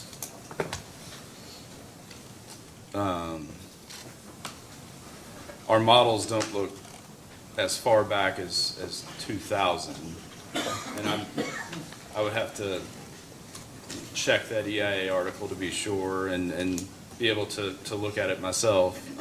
But if you look at Figure 1, the orange line would be weather normalized actual sales. Right? And that certainly, in my mind, does not appear to be load growth. Okay. Let me ask this a different way. Let me go about this a different way. Blue Oval, obviously you accounted for that, is what you're saying, and that's why there's the blip. Okay? But then outside of Blue Oval, I even looked at LG&E and KU's website today, and it's touting the fact that economic growth, that Kentucky's had tremendous economic growth, and that you all the companies are counting on continued economic development. So what's to say that you're not going to have another Blue Oval or the like, something similar over the course of the next 20 years? Sure, that's certainly a possibility, as is the loss of a customer, and so that risk is somewhat balanced. I think what I mentioned in my testimony, and I believe in rebuttal as well, that we didn't project a significant amount of space heating electrification as a result of the IRA. I think that the number I quoted was 0.1% of customers will convert per year during the forecast period. And so the other thing that assumes is new builds will have a similar electric heating penetration as what we've seen over the past 5 to 7 years or so. And so I think more than say a large customer, I would say the space heating electrification could be a risk to the high side. But what we've presented is what we believe is say the most reasonable. I don't want to say probable, but I think kind of going back to the chairman's discussion with Mr. Wilson about fuel price scenarios, about different weightings, the space heating electrification has a risk to the high side, but at this point we would present it as a low probability scenario, I guess. Let me ask you this. Did you guys, the companies, did you consider ancillary load growth associated with Blue Oval? I addressed that in my testimony as well. We don't serve much of the area around Glendale, and so for that reason, we decided not to include additional industrial or commercial growth. That's an upside risk to the forecast, but as I mentioned, especially with Let me ask you this. There is the chance to the low side as well. We could lose customers as well. Yeah. Do the companies take into account the impact of major manufacturing like Toyota and NAS?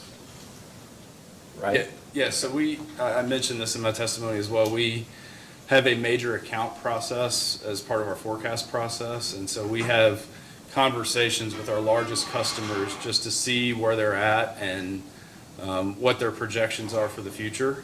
And so we feel like gaining that information from them is more valuable than just a base econometric model. And there's ancillary load growth based on NAS and Toyota, correct? For the companies.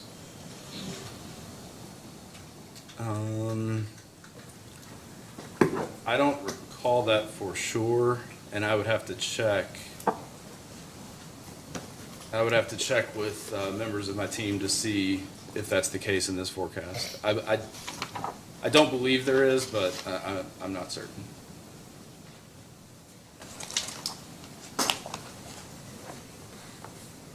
So what I was going back to when I was talking about LG&E and KU's website this morning, I mean, as I read this,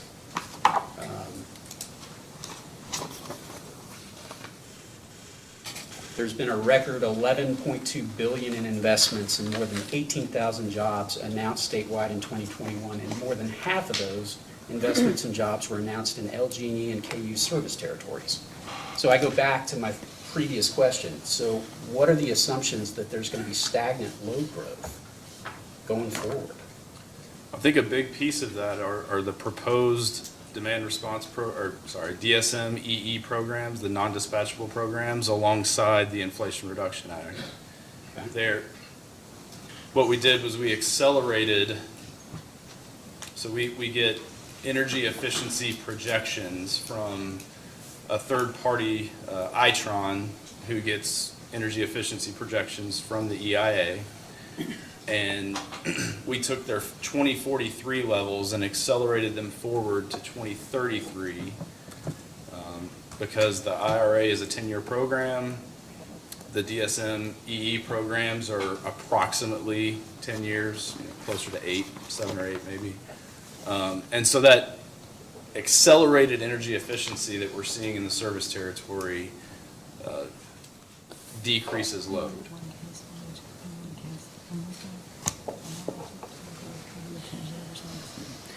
What, okay, you all, the companies filed this CPCN in December of 2022. After that, have there been any major announcements of any major economic expansion? I know of one expansion. Which one? I'll help you there. Okay. Thank All right, you. okay, I'll help you here. Okay. NAS announced a $244 million expansion in Carroll County, a new 4.4 million square foot facility with equipment that increases total capacity by 200,000 tons annually, 20% growth in production, and 70 new full-time jobs. And then Toyota on May 31st, that NAS was January 27th, Toyota on May 31st announced plans to assemble an all-new three-row SUV electric vehicle at their Georgetown operation. So I go back to, did you all use a firm to determine, I mean, what did you do to determine that there's going to be no load growth? So we have those discussions with, well, both of those announcements are after this forecast was completed, I will say that. Fair. The conversations we had with Toyota said that this was not going to be a material load increase. So it may have a job increase, it may have a production increase, but it's not really a load increase. Well, but And there'd then- be ancillary as well, right? There's going to be people moving in, there's going to be, there's more jobs. Perhaps. I would say that that kind of occurs in the natural ebb and flow of the history of the forecast that the models are based upon. And then on the NAS side, I think that's going to be about 14 megawatts. And I think that's, again, well, that is a fairly large customer. And yes, I guess where I'm going I with take your this- point on Let the him- NAS. Yeah, sorry. I got you, Mr. Crosby. Thank you. If you let the witness, it's hard for us to hear when the crosstalk is going on. Yeah. Would you like to continue, Mr. Jones? Okay. Okay. I'm finished. Thank you. Yeah, so I guess where I was going with this is, obviously if something major were to happen, like Blue Oval, how, given the timelines that are associated with putting in new capacity, how are you all going to meet that need, that demand, without, after you've shuttered these coal plants? Well, I would say we do a load forecast at least once a year. And so for any additional announcements, that would be something that we're notified of. And I'm not the resource guy. I don't know about the resource decisions, but that would be communicated to the appropriate parties. So will there be additional growth opportunities related to the IRA? The two, provisions of the IRA that we modeled to increase load were electric vehicle tax credits and space heating electrification tax credits, rebates, that sort of thing. So again, overnight load, particularly in the winter. Well, and this may just be this may be a dumb question, but I'm just trying to reconcile the outward-facing face on the website for the companies is that this is a great place to invest. This is going to be an economic boom. The electric rates are great. We will work with you. And you're touting that economic development as part of the plan. I'm just having a hard time reconciling, obviously, outside of the blip for Blue Oval, which we all agree, yes. But why is the rest of the time to 2050 flat? I would say that if some of those opportunities weren't there, then the load forecast may be decreasing even more. There's a lot that goes into it. We do our models from a bottom-up approach. So we model by company and by rate. And each model is well specified, and the accumulation of those led to this load forecast. I have no control over what the company's website says. I'm not the best person to speak to on that. Okay. No more questions. Thank you, Mr. Chairman. Mr. Osterler, are you gonna have any questions? No questions, Your Honor. Ms. Edelston? Ms. McCray? Yes. You have some questions? Great. If you, yeah, well, this is the perfect time for us to take our break, so that's what I was gonna say, come on in, while we do it. So we'll take a short recess until 2:15. We can go over an hour and a half, right? An hour and a half, okay. Take a recess to 2:15. One second, I just, Ms. McCray, are you gonna be, hold on, one second, we're not in recess. Ms. McCray, you'll be coming up and conducting the cross-examination. Yes. Ms. Grumman, you'll like to stay there. Mr. Kurtz. Okay, so our next witness, Mr. Jones? With Mr. Schramm after Mr. Jones. And who will be conducting, tendering? Okay, great. So, Mr. Malone, after Ms. McCray's done with her cross-examination, feel welcome to bring your stuff back up because you'll be next with Mr. Schramm. All right, thank you. All right, we'll be in recess till 2:15.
back. We had your microphone as high as it will possibly go.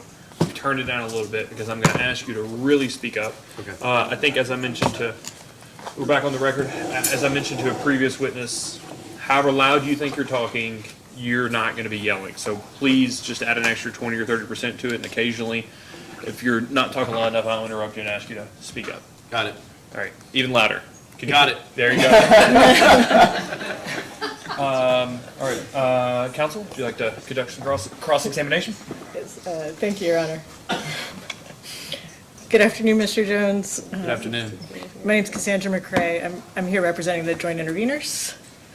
I have a number of pages of questions, but hopefully we'll not keep you busy with them to the dinner break. Okay.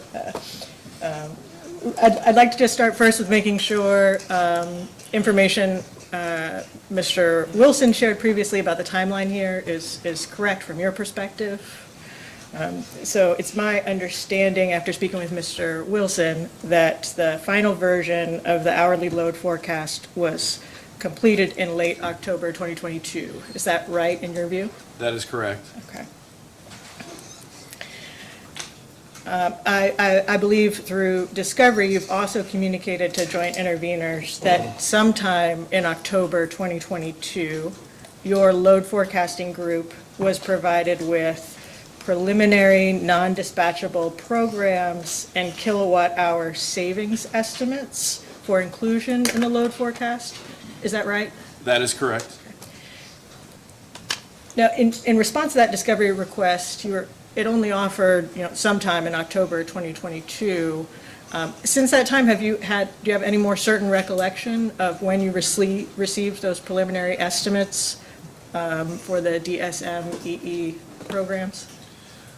I would have to look back at emails to get an exact date. It was, the prelim were early October, and then I think sometime in mid-November, we got the final version. And you would have electronic records that could provide the specific date that both the preliminary and the final information on savings expected from those plans was provided to your group? Yes. So if I were to ask in a post-hearing request for you to add some specificity to your prior responses that just identified a month and to communicate the specific date that you received those estimates regarding preliminary and final data from the DSM plans, you could provide that. I could. For some reason, I thought we had already provided that somewhere, but I'm not certain. Well, maybe I'll ask, and if you just want to point me to something I happen to overlook. We have a Sure. few pages in the record here. Okay. Yeah.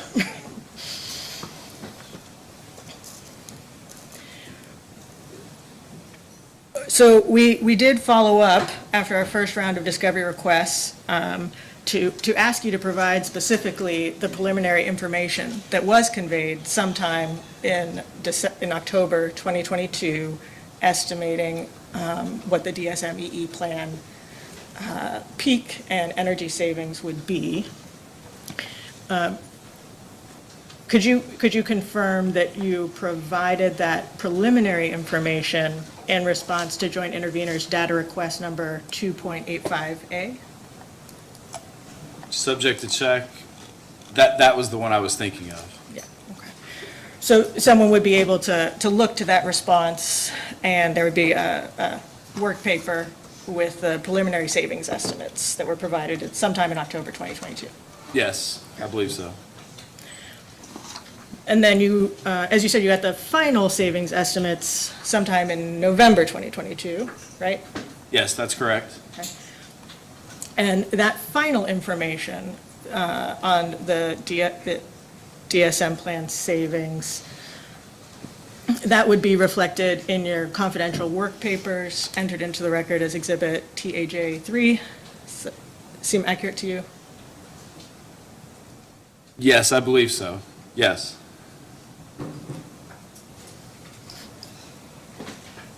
Now, it's my understanding from your discovery responses that because the final estimates provided in November were not significantly different from the preliminary estimates that had been provided in October, in your view, it wasn't necessary to revise the hourly load forecast to account for the final DSM plan expectations. Is that right?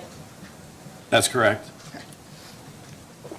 And if anybody wanted to independently compare the extent of differences between the preliminary and final DSM savings expectations, they could compare the information that we just walked through here that you've provided in response to joint interveners 2.85A and also the final information provided in your exhibit TAJ3, right?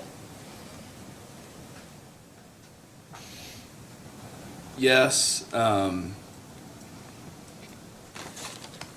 I would say, as far as the final version goes, that's included in a couple of different figures in my testimony. As far as the total impact from a gigawatt hour perspective, as well as the summer and winter demand impacts from a megawatt perspective. Right. On the final conclusions are presented on the face of your testimony.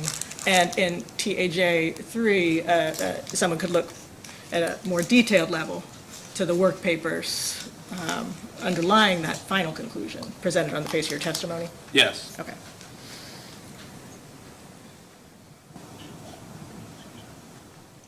All right. Thank you. And let's see. I'd like to get into one area of your load forecasting effort for this case in particular. And I'd like to talk about distributed energy resources and how those were accounted for.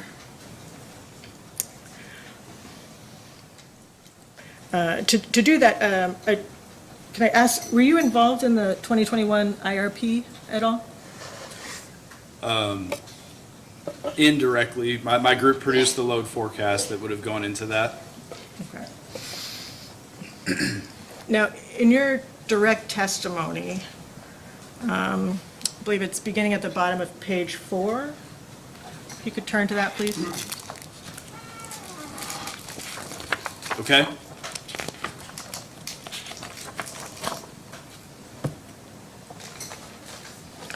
So I'm looking towards the bottom of page 4, the final question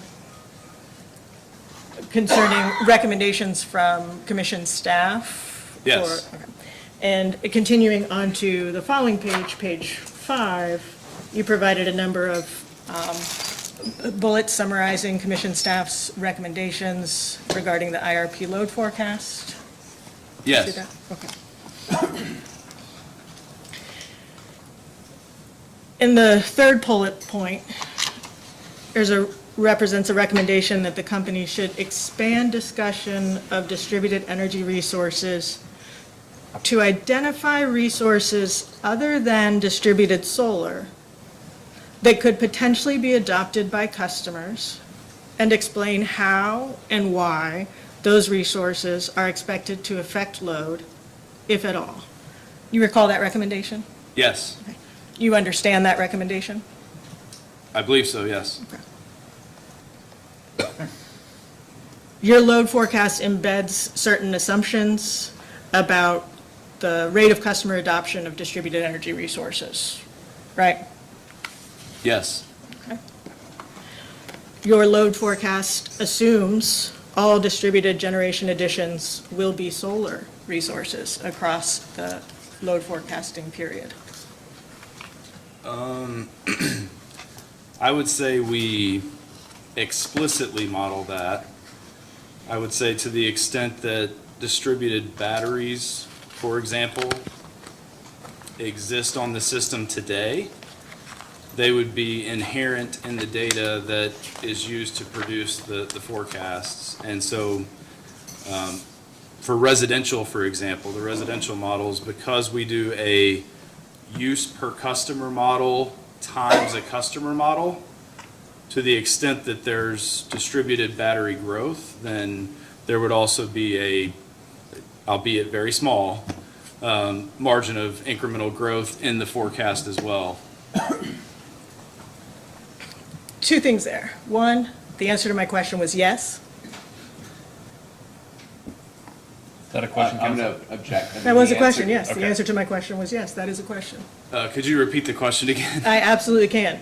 The answer to my question was, your load forecast assumes all distributed generation additions will be solar for the forecast period.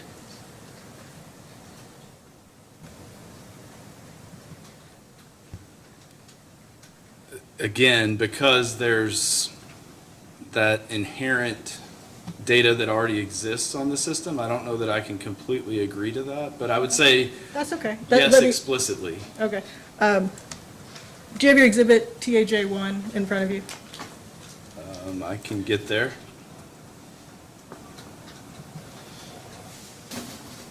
Yes. Could you please turn to page 26 of exhibit TAJ1?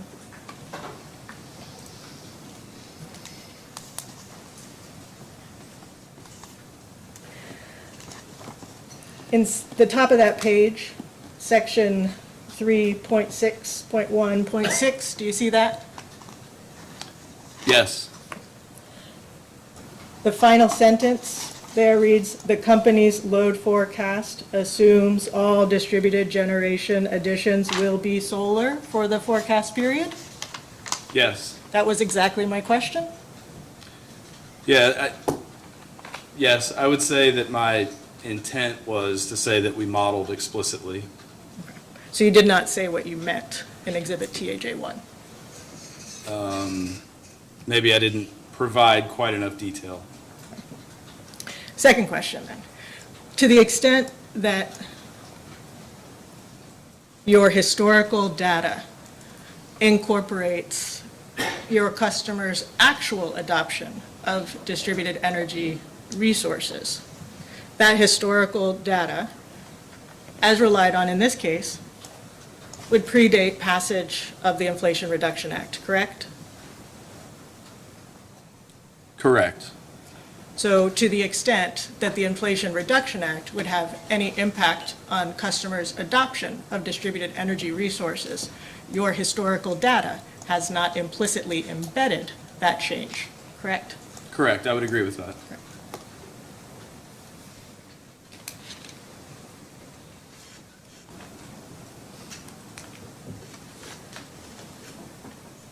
You also state directly in your TAJ1 at page 23,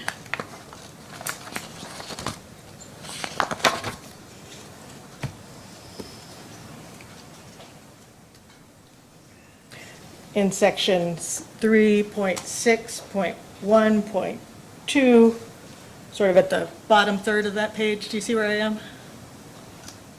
Yes. The first line there says, "The company's analysis and forecast of distributed energy resources assumes customers are economically rational and will choose the most economically advantageous form of distributed generation."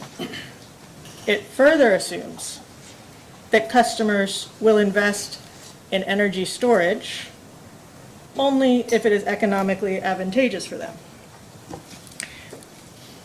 I need to ask you, do you mean that when you say that in TAJ Exhibit 1? I would say from a financial perspective, yes. Can you So- explain that a little more? What do you mean from a financial perspective? Well, when I say economically, I mean that they will financially benefit from the investment. So they will pay off the investment over a number of years, perhaps. And it is your view that presently for an LG&E or KU customer, it would not be an economically rational decision to install distributed battery? Well, I'm thinking here from a residential or small commercial RS or GS customer.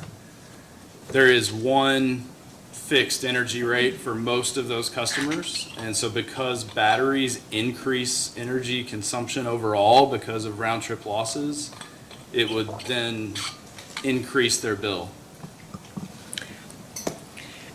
Are you aware that some classes of customers pay demand rates?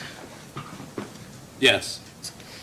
Did you consider all classes of customers in your load forecast for adoption of distributed energy resources? I think the thing that's difficult there is the data doesn't exist for us as far as knowing who on the system today has a battery. For solar, through the net metering tariff or the qualifying facilities tariff, I know who has distributed solar. For electric vehicles, I can get electric vehicle registrations.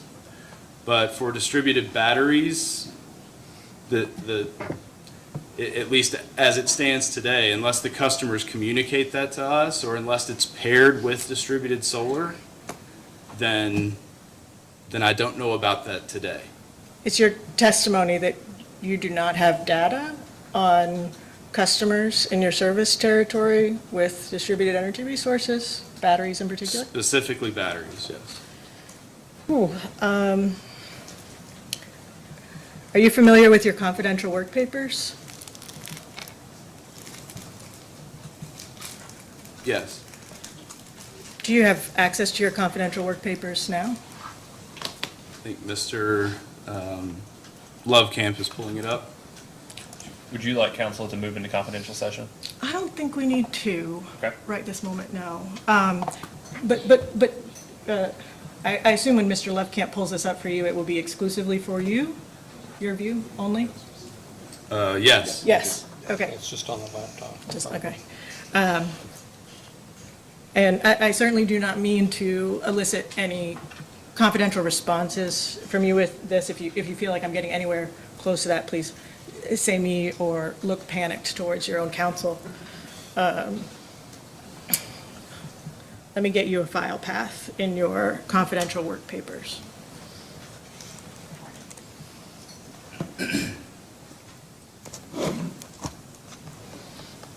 Okay, you have two main subfolders. One is the hourly updates. Yes. If you could go into that folder, please.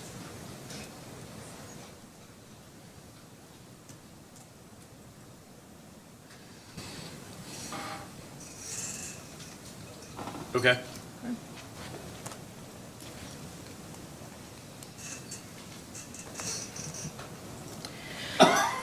In the next subfolder, set of subfolders, you should see a subfolder labeled PV. Could you select that, please? Yes.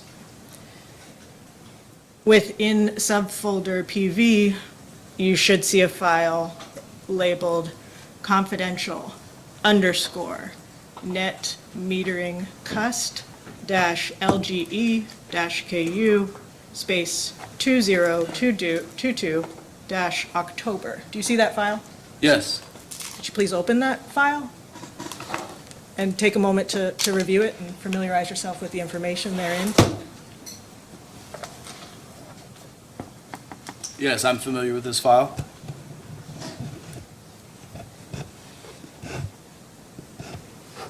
Does this file not identify for you individual metered customers who have distributed energy resources?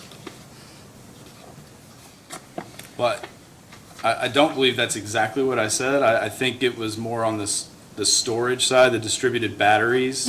And I mentioned that we can only see these in this file Oh, yep. when they're paired with solar.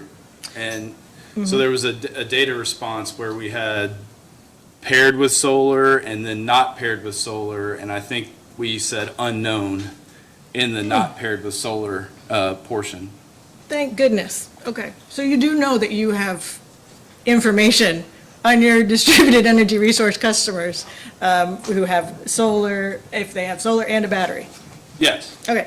You know right now, today, on your system, you have some number of customers who have a distributed battery behind the meter. Yes, that's right. Would it be confidential if I asked you the number of customers who currently have solar and a battery?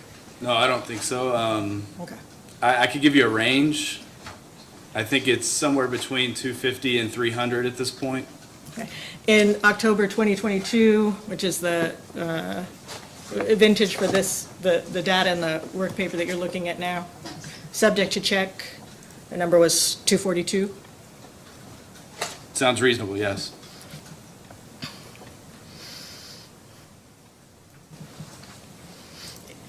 You, if I asked in a post-hearing data request, could you firm up the number of additions since the vintage of that data to today? You know, maybe it's less than 300. Yeah. Yes, we could do that. Okay.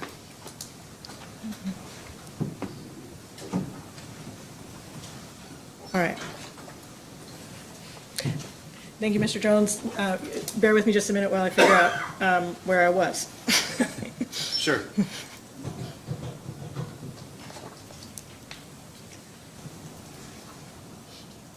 Okay. So these, 200 to 300 customers who presently have distributed solar and a battery behind their meter, is it your view that they made an economically irrational decision? No, not at all. I think each customer can do whatever they feel is best for them. Yes, I certainly agree with that, and I'm not sure that it's responsive to my question. Allowing that people will do what they do for reasons far beyond economics. In your view, if a customer right now installs distributed solar with a battery, is that an economically rational decision based on your understanding of rates and ROI and whatnot? You're saying purely from a financial perspective? Yes, sir. Economic rationality. Yeah. I think we have a few data responses in the record that address that, and I think the break even is greater than 15 to 20 years, and that's only assuming you're doing some sort of you're on a time of day rate or you're offsetting some sort of net metering, but subject to check on that 15 to 20 year period. So no, you don't think it's economically rational? Well, I would say economics can go beyond financial reasons. If customers want things, if they want resilience in the time of an outage, then they can certainly have a battery backup on site to be able to serve their load at their home or at their business or whatever it may be for the period of time that power may be out. I would say for those specific sorts of installations, that would have no effect on the load forecast because that would only occur when the power is out. Okay. I just to confirm, I think we are on a couple different pages. Do I understand you to agree with me that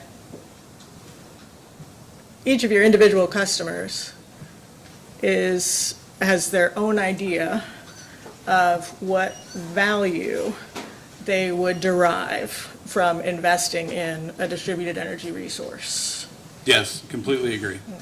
And each of your individual customers could assign value to making that investment that goes beyond calculation of their anticipated payback period.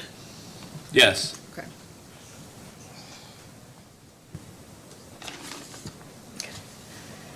So, Mr. Jones, could we look at your direct testimony at page 7, please?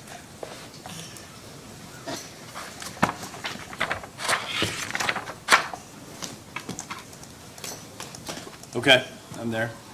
Okay. So I'd like to talk in particular about lines 9 to 14. If you'd like to just take a moment and review that, let me know when you're.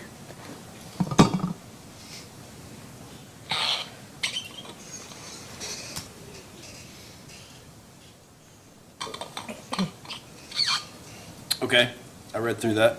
Okay. Right. So just to walk through this and make sure I'm understanding everything here. Under the forecast for the CPCN proceeding, the company's peak summer load occurs in 2027, right?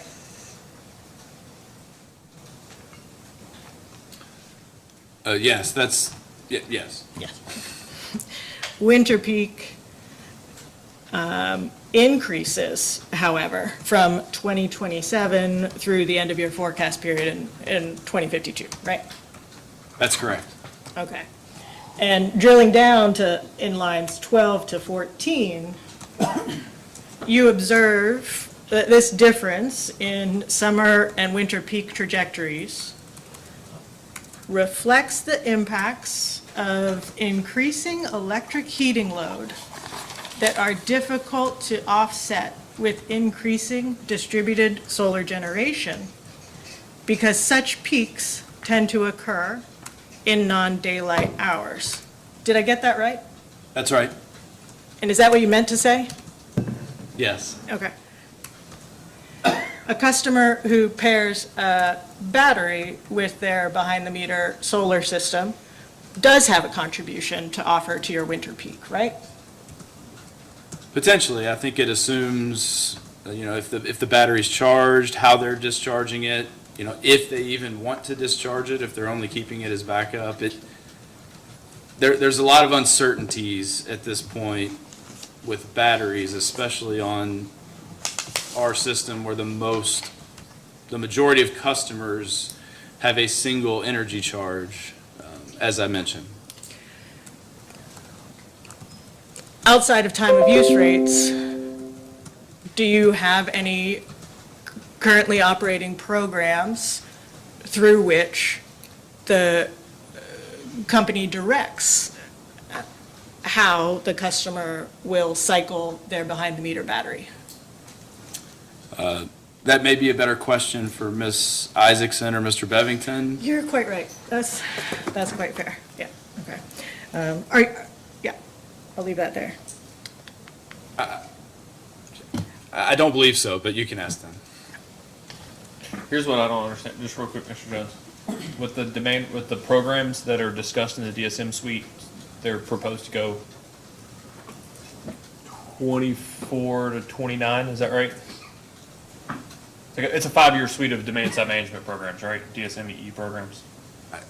Let me ask you I this way. was thinking 2030, but you can check with. But nobody's given you the idea that, nobody's told you what programs you all plan to offer in 2040, 2045, up to 2050, right?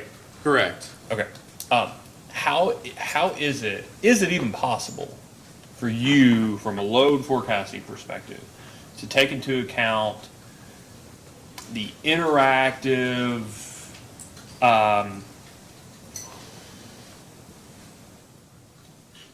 the interaction between rates and usage? Let me ask you this way. Is it your expectation that between now and 2050, LG&E and KU, either one of them, will file for a base rate case? Like just one in the next 30 years? I would assume yes. Yeah, okay. So rates could change, rate designs could change, classes could be added, they could be consolidated, energy charges could be split between peak, off-peak, base. Lots of different things can happen with rates. Right. There's lots of different things other utilities do. You all have time of day, time of use, or time of day rates, right? Right. Okay. You have classes with and without demand charges. Yes. Yeah. So like from a battery perspective, just from like an energy arbitrage, is that what you're saying? Doesn't make sense for like an RS or GS class from an energy arbitrage perspective because there is no differentiated energy rates. Correct, and all it's going to do is increase your consumption. Okay, forget batteries for a second. How, and I genuinely am interested in this, how do you even start to figure out in 2030 or in 2035, run scenarios or contemplate that rate design may change to the point that customers change their usage behavior? I would say for the most part, or maybe I'd have to think through it, but at this point, I would think that we don't, we assume the status quo is kind of the way that I would say it. Yeah. Okay. And we do, as I mentioned before to Mr. Malone, we do a load forecast each year. And as those changes occur, then we can model that.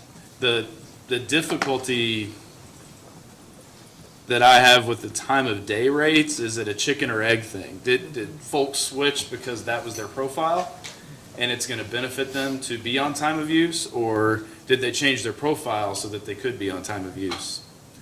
Or like Missouri, where the utilities are just, they're on time of use. There is no switching back and forth. Right. That's a risk or a possibility or whatever it may be, right? Right. So let's just take hypothetically critical peak pricing.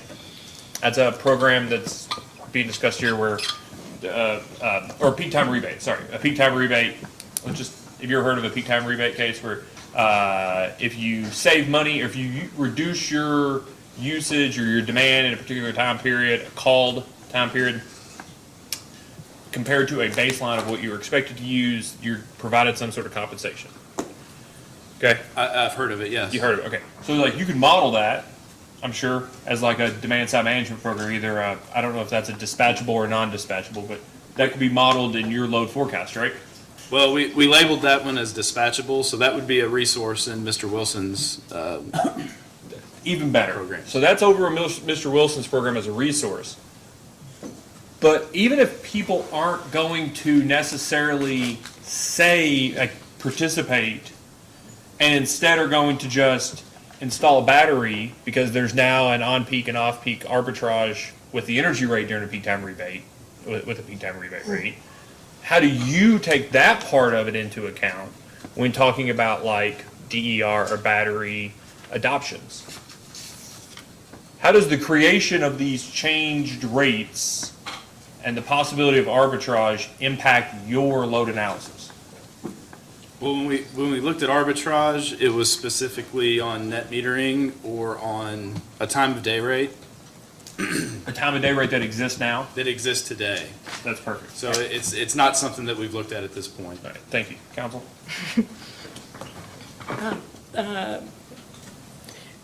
Thank you. I had some questions also about the rate assumptions that you had implicit in your load forecast.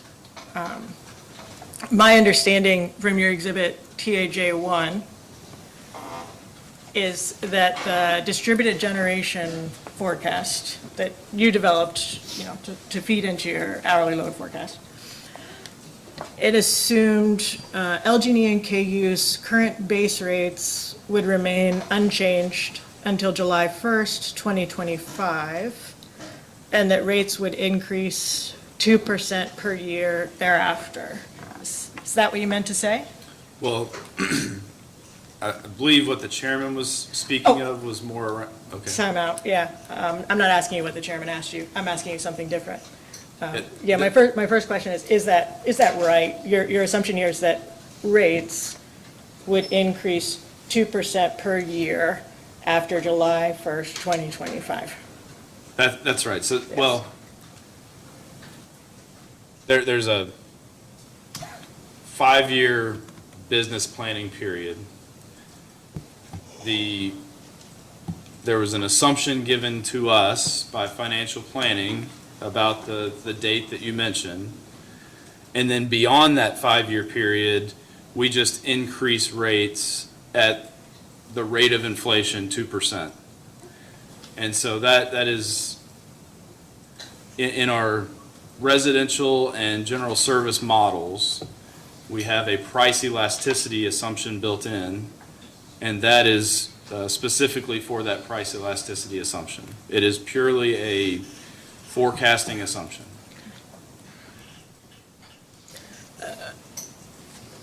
I'd like to understand that a little better if I could. You got the 5-year business planning period from your financial planning group. Did they also give you the 2% annual increase number, or was that from your group? I believe that is an assumption that we've made for a while now in terms of inflation, and I believe other groups within the company also make that assumption. I would have to check the record to make sure of that, but I believe that's the case. Okay. And then, can we get more specific when you say, just with the rate of inflation? I've learned in recent months that there are, you can give one number for inflation, or you can give very specific sort of sector or industry-specific numbers for inflation. That gets averaged into the final number. I'd like to understand, when you say rate of inflation, what particular market segment or where did you get this idea that right now we're experiencing 2% rate of inflation?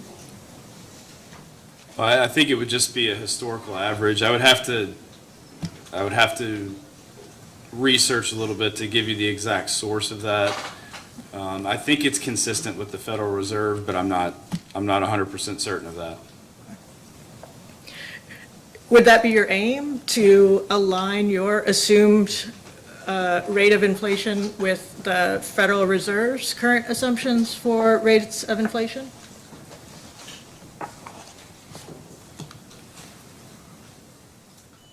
Could you repeat the question? I'm not sure I quite understand. Yeah.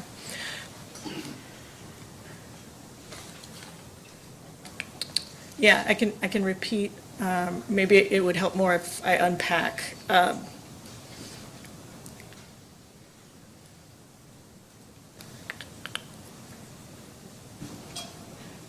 Your group, Algini and KU, you have no analysts trying to figure out what rate of inflation the country or the state is experiencing. You look to others to do that economic analysis, right? That's correct. It's a forecast assumption from a third party. Okay. Who's the third party that you trust and whose rate of inflation you're trying to apply in your load forecast? Again, I'd have to look at that for you. I'm not sure right now. Okay. So what you did for the load forecasting effort in this case, the last time you did a load forecast, you used 2%, so this time you used 2%. Correct. Have you been following the news on rates of inflation in the last year? I'm generally aware of it, yes. Yeah. It's been higher than 2%, right? That's right. Significantly higher than 2%? In a few months, I think that's true. Yeah. Okay. But I will add that demand for electricity is relatively inelastic, so it would take a material, I believe I said this in a data response, but it would take a material deviation from that 2% assumption to impact the load forecast materially. This conclusion about the degree of elasticity in electric demand, are you basing that on historical analyses of elasticity in electricity demand?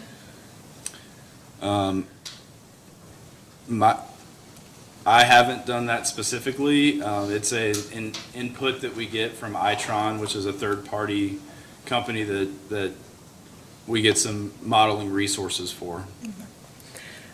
The sort of rate structures or changes that you were talking about with Commissioner Chandler,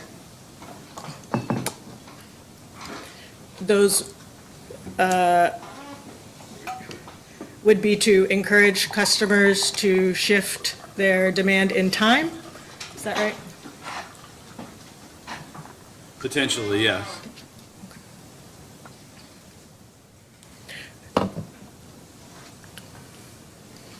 With the advent of new technologies, like battery storage behind the meter, would you agree that customers have more control, customers with that setup have more control over the timing of their energy demand than customers without that? Just to make sure that I understand what you're saying. Yeah, it was a little So imprecise, you're- yeah. Solar alone versus solar with battery. The customer that has a battery has a little more control about where they can shift their demand? Yes, they have some elasticity in their demand. Sure, I Yes. would agree with that. Okay. All right. Mm. And not to retrod the conversation that you had with Commissioner Chandler, but you assumed no change in your rate structures. Correct. Okay. Is it, I may have heard a couple of times over the last few days that the companies have not evaluated the rate impacts that may result from the proposed resources at issue in this case, resource changes. Is that right? I would have to defer to another witness. Okay. I guess what I'm driving at is, like, have you done any comparison to expectations of what rates might look like if all the relief requested in this proceeding were granted, to compare to your 2% annual assumption from 2025 forward? I have not done that analysis. Okay.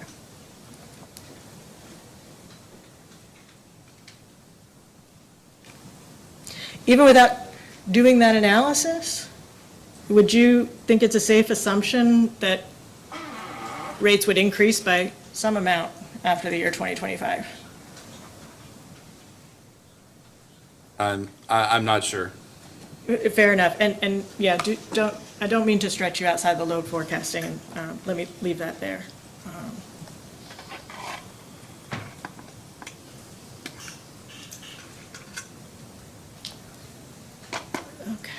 Okay. Do you still have that exhibit TAJ1 up, and could we flip to page 30 on that, please?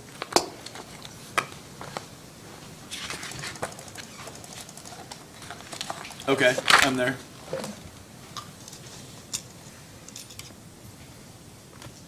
So the paragraph below figure 24, if you'd like to just take a moment to read that, I just have a couple of questions. And you can let me know when you've had a moment.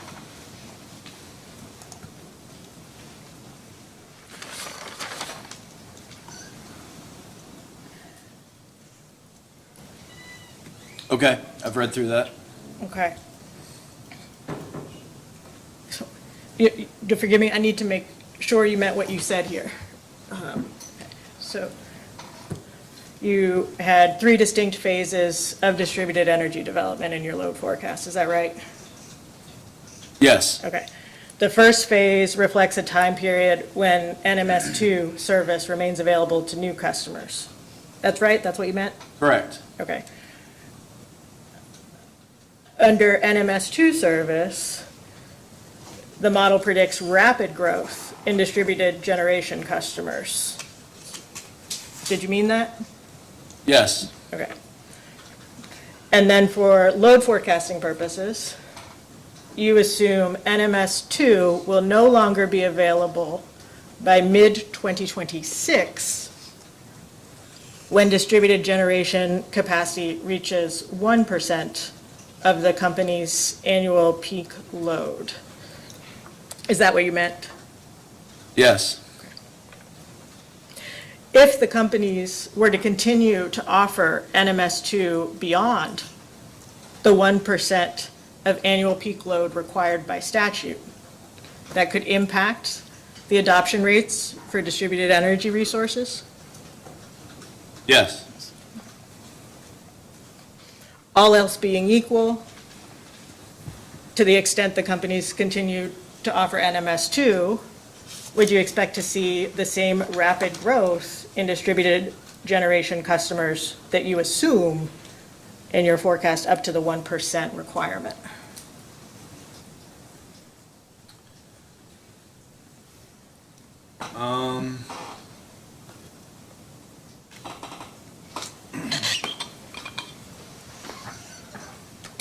I'm not certain of that.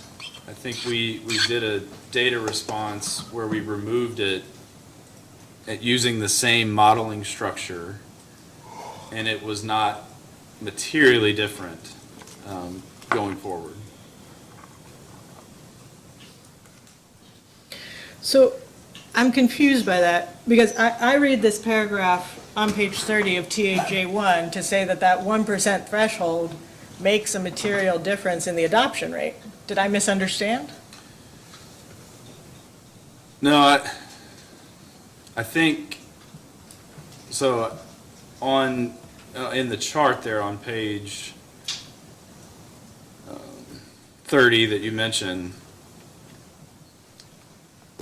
we accelerated the growth to the 1% cap, specifically because our assumption was that customers would attempt to get in before the cap was hit.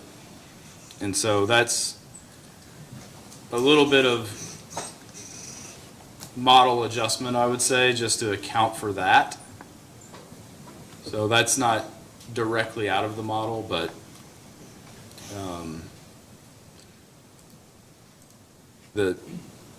the other thing that we did was, once the cap was hit, we reduced the installed capacity per customer. Our assumption was that customers would try to reduce the amount that they're selling back to the grid so that they could offset their load versus selling back to the grid at a lower rate. And in all of that, you were focusing on a single distributed energy resource behind the meter solar, right? That's right. You were not thinking about a customer who does solar plus storage, right? That's right. Right, okay.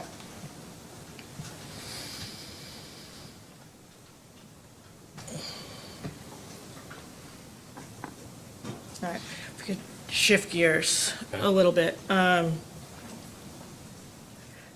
And zooming out from, the distributed energy resources component of your forecast to the forecast more generally, the load forecast, okay.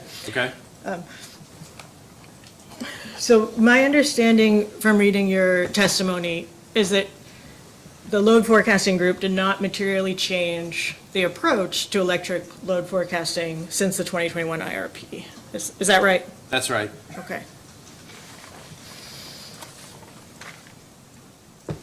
And if we could turn, please, to your rebuttal testimony at page 4.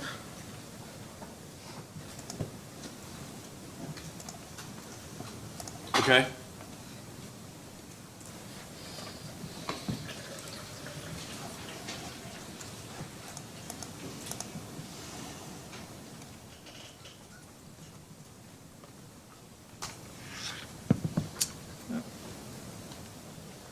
I'm sorry, if you'll bear with me for a minute. That's a mistaken reference. One moment.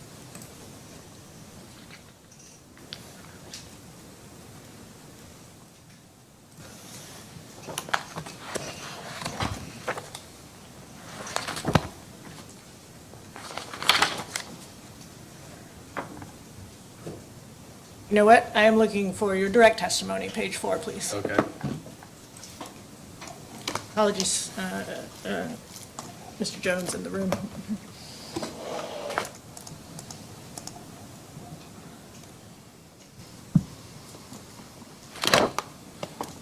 Okay. So I'm looking at the answer that begins at line 9 on page 4 of your direct testimony, which reads, although we try to improve our models each year, these changes are typically minor and do not depart fundamentally from the methods the companies have used for years. Mr. Jones, could you add some specificity there? Particularly, how many years have the companies been using the fundamentally same methods? At least since I've been with the companies, which I started in 2016.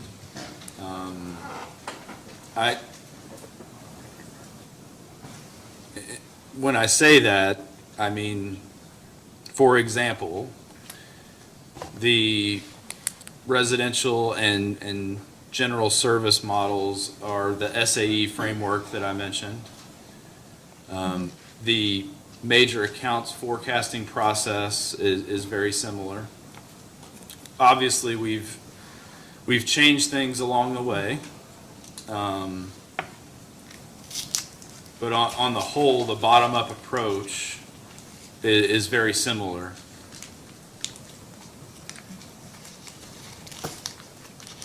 And when I say that, I refer to the base load forecast. What Mr. Wilson was referring to as the normal weather forecast.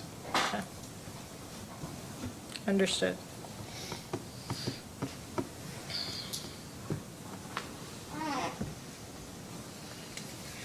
So fundamentally the same methods, at least since you joined the load forecasting group in 2016. Correct. Okay.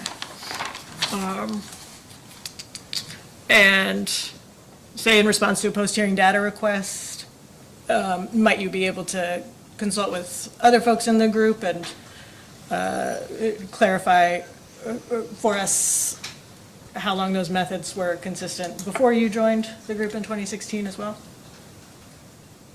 Perhaps. Ballpark? Yes. Yeah, okay. The load forecasting effort underlying this proceeding, was that your group's first attempt at presenting a load forecast to account for impacts from the Inflation Reduction Act? Yes, it was. Was it also your first attempt, or well, did you attempt to account for the bipartisan IIJA, the Infrastructure Act, as well? I would say marginally. It was not material in the forecast, but we did build out some load associated with EV chargers, the NEVI funds. Was that a first-time attempt on incorporating the IIJA impacts as well with this load forecast? I believe so, but I'm not certain of that one. It's at least something that, you know, we'd have to look to load forecasts that post-state passage of the law. Sure. And I imagine y'all take some time to do these things. It doesn't happen like that. Correct. Right, so you give a generous buffer after passage. Okay.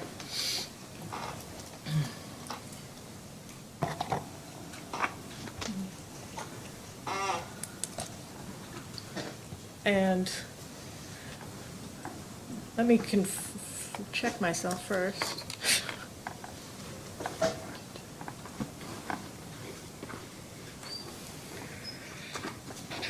Can we look at your, I do mean rebuttal testimony this time, to your figure 1 in particular, which is at page 3 of your rebuttal?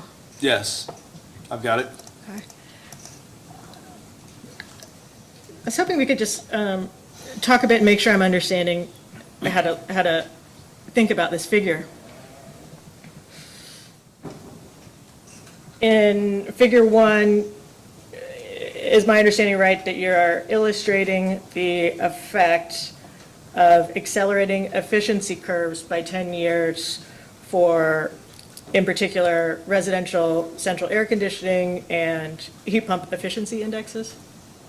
Well, just to be clear, we accelerated that for all end uses. We Right. just demonstrated, just for visualization purposes, central air conditioning and heat pumps.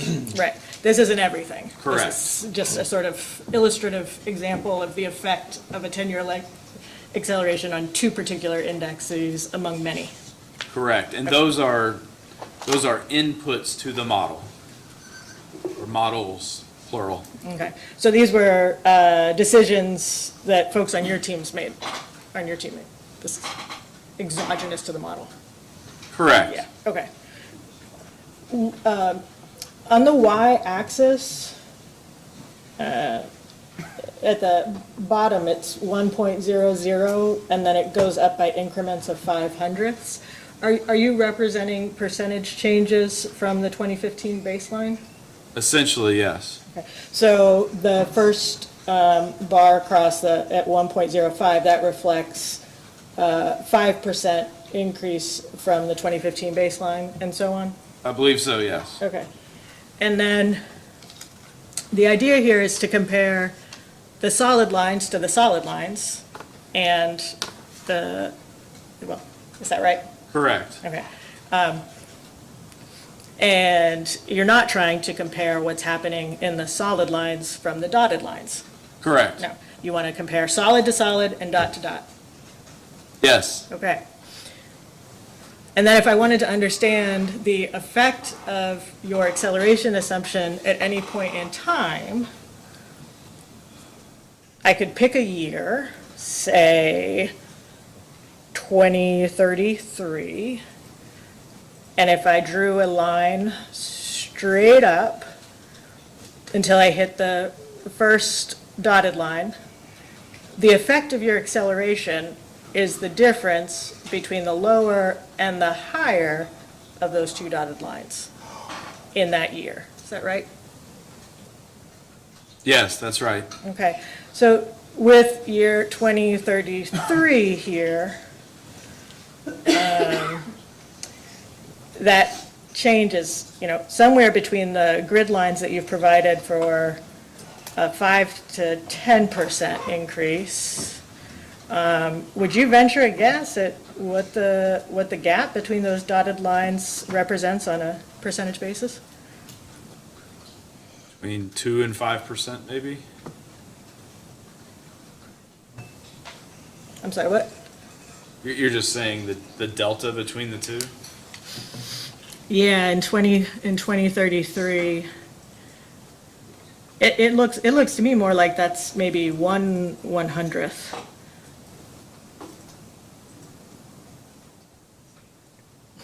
Say the space between 1.07 to 1.08 on your y-axis.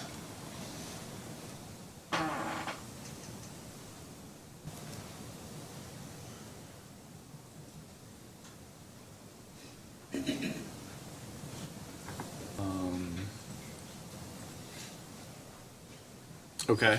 Yeah, I'm not trying to trick you, just trying to Okay. trying to contextualize the magnitude of what we're looking at in that. So it's smaller for the heat pump acceleration as compared to if you continued up for 2033 until you hit the solid lines. The delta there between the baseline to your accelerated is slightly wider. Is that right?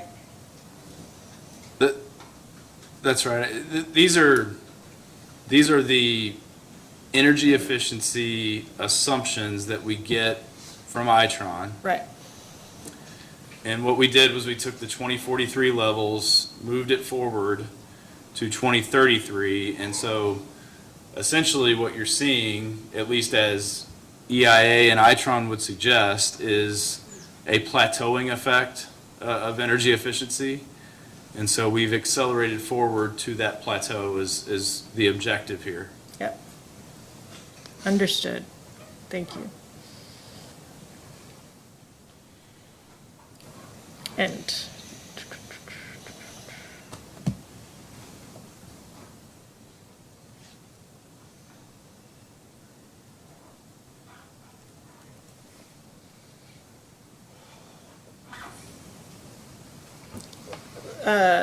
let's keep talking about Itron.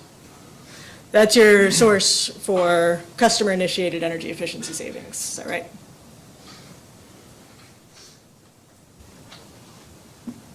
Yes. I believe you said as much to Mr. Malone. Yeah. Yes. Yeah. So,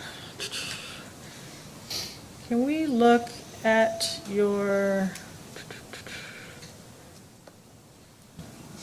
let me make sure.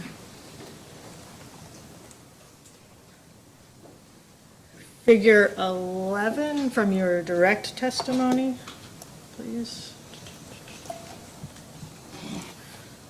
I think folks will find this at the top of page 20 in your direct.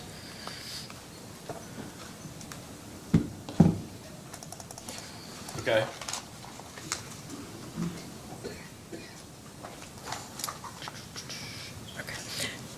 Just to back up to page 19, the final paragraph on page 19 that, at line 9, that explains figure 11. Would you like to take a minute and just read that?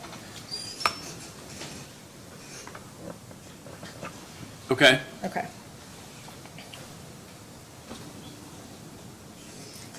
So figure 11, and I'm reading here from line 11 on page 19 of your testimony, reflects the estimated effects of the proposed DSEE programs versus customer-initiated energy efficiency. Is that what you meant?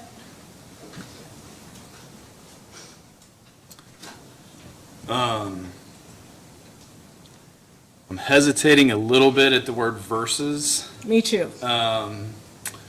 Really, it's just a combined effect of the two, and it breaks it out into its component parts.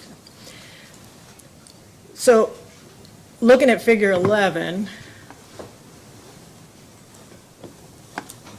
and you've got orange bars and blue bars. See that? Okay. Yes. Orange bars reflect customer-initiated savings. Yes. That's what you got from Itron. Well, just to be clear, Please. the total is the result of the acceleration that we just talked about. Yep. And then we layered in the DSM EE program's impact that you mentioned at the beginning of our conversation, Yep. the final numbers from November.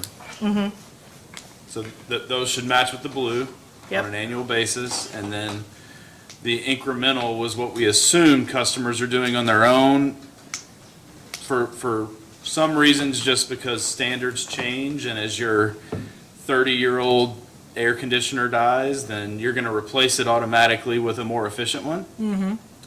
But also, perhaps you would replace it with an even more efficient one as a result of the Inflation Reduction Act. Yep, okay.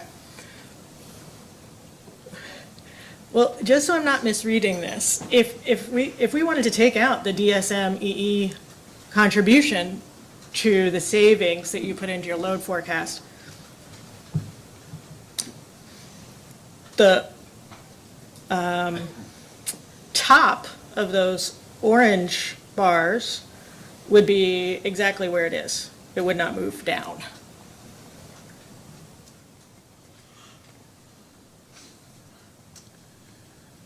Well, if that were the case, I don't think we would have accelerated by 10 years in that case. I'm not completely sure what we would have done, but it would be just some sort of impact from the IRA and then your standard efficiency gains over time. Yeah, well, I'm just trying to make sure that the figure is clearly presented and, is, reading the way that someone would assume it should be read. So maybe it would help if you contrasted it to figure 11 on the previous page.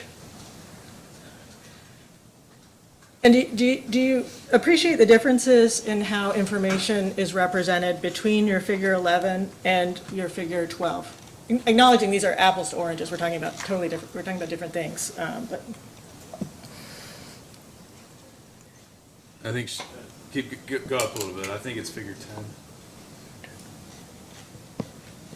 Okay, Counselor, can you be clear about which, figure 12 is not for another Oh, I'm 3 or sorry. 4 pages? I'm sorry, I meant figure 10, yeah, I'm sorry. Okay, all right. Yeah, between pages 19 and 20. The double bar with gray and blue.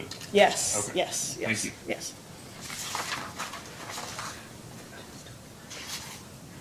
So when I look at your figure 10, I'm not at all concerned at what's in there right now. I just want to understand how to read a graph. Okay? Okay.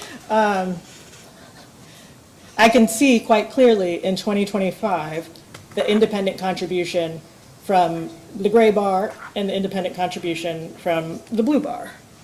And those are not stacked on top of each other, right? Correct. Okay. And so what I'm trying to understand is, did you, when you stack in figure 11, the, well, right here, let me try it this way. In figure 11, if we wanted to split that out so that for each year you had a disaggregated bar separately representing DSM-EE savings and your assumed customer initiated savings, the top of each orange bar would stay exactly where it is. It would just be orange all the way down, and adjacent to it, there would be a blue bar that reflects the portion of that year's customer-initiated savings derived from the plan. Well, I don't think the orange bars would stay exactly where they were. I think they would shift downward. So you do think that what you're representing here is intended to be DSM savings stacked with customer-initiated savings? If we're speaking the same language, I think that's true. Now, Okay. one thing I will point out, and Mr. Lovekamp, do you want to go up to figure 10? So, figure 10 only shows RS and GS impacts. Figure 11 shows all commercial. And so it would be residential and all commercial. So that the scale or the absolute numbers are different. Yeah, I'm not trying to compare the substance at all. Okay. I'm just trying to compare how you use graphs to represent information, and that there are differences in how information is represented. And I want to understand whether you are telling me in figure 11 that in your view, you have assumed level of customer-initiated efficiency savings, and whether or not you think your DSM-EE programs are capturing some portion of that, or if they are supplemental to that.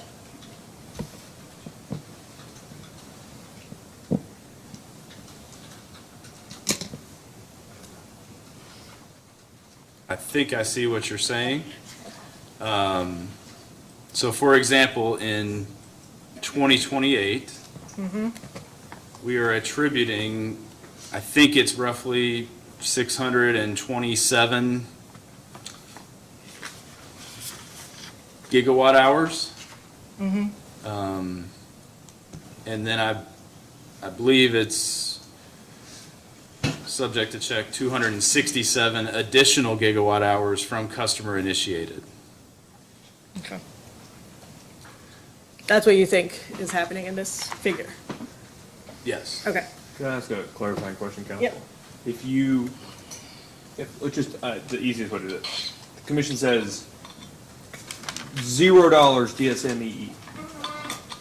Okay. Do you expect that this graph, that the lines would be the same, the bars would be the same height and all orange? Or that every one of them would come down by the amount of the blue? Or something, or some other answer?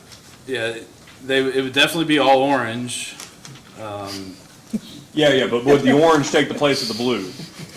It would. It would reduce the total though. But By a proportion equal to the blue, or by some different amount? I'm not certain. I wouldn't think it would be the entirety of the blue. But Okay. Council? Yeah.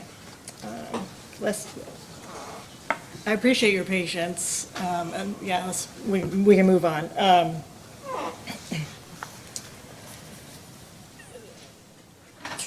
recalling the IRP proceeding, in that proceeding, is it your recollection that the companies there too had the same sort of distinction between savings attributable to your own DSM plans and organically achieved customer-initiated savings that have nothing to do with your plans? Do you recall that? Vaguely, yes. Okay.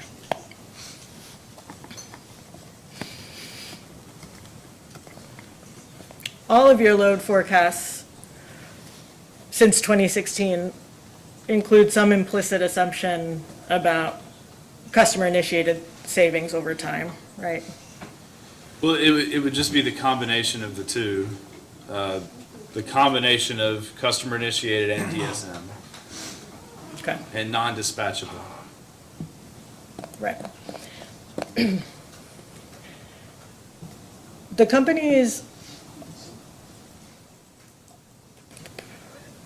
in the 2021 IRP case, you were asked not about just your forward-looking assumptions on these points, but also the empirical data, historical data that you have for the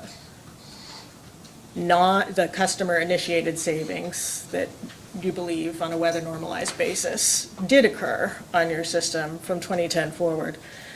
Do you recall that? I don't recall that. You don't recall that?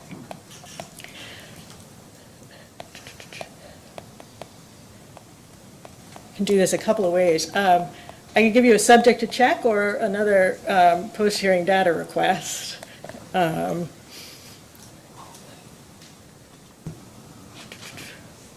Let's do it later. We're short on time. Okay.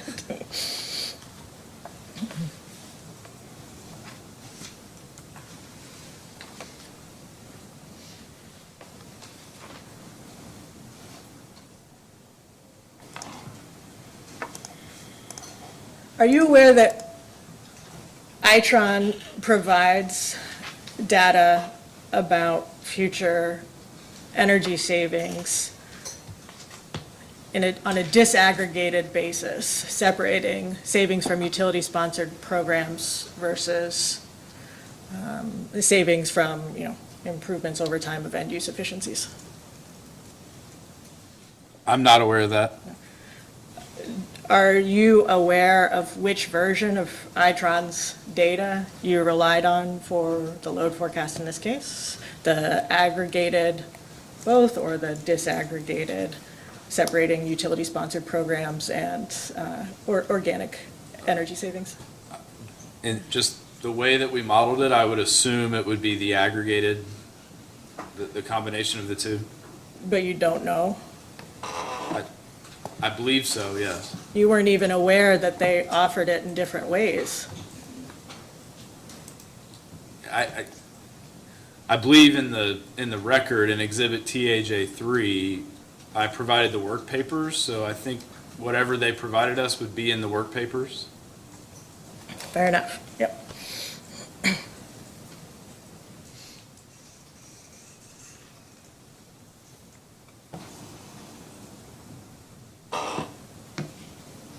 Okay.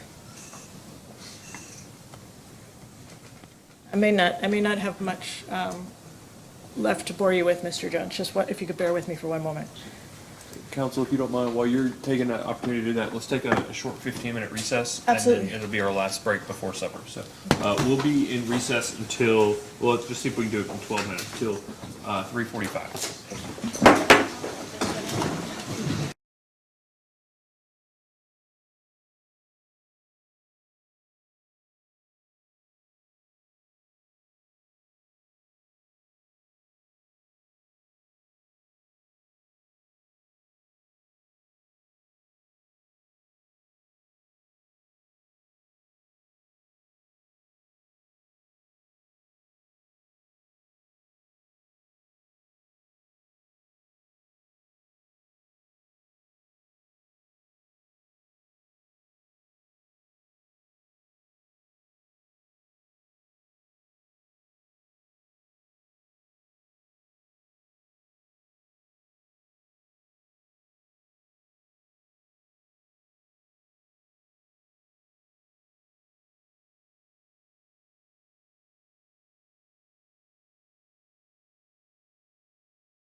Back on the record in case number 2022-00402. Counsel, would you like to continue your cross-examination? Thank you, Your Honor.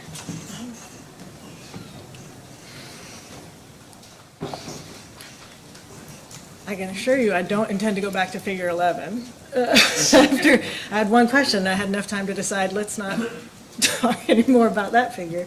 But let's keep talking a bit about these distinctions between customer-initiated savings and savings that are attributable to utility-sponsored demand-side management programs, if we could, just a couple minutes more. Okay. Okay. You receive data from Itron. You are aware that Itron is getting data from the EIA, right? Yes. Okay. Can you tell me whether Itron is getting national or regional data from EIA for this purpose? What we use is the East South Central region, that specific file. Can you tell me the states in the East South Central region? No, not off the top of my head. Subject to check. Would it sound right if I told you EIA's East South Central region includes Kentucky, Tennessee, Mississippi, Alabama? That sounds right. Those 4 states. Yes.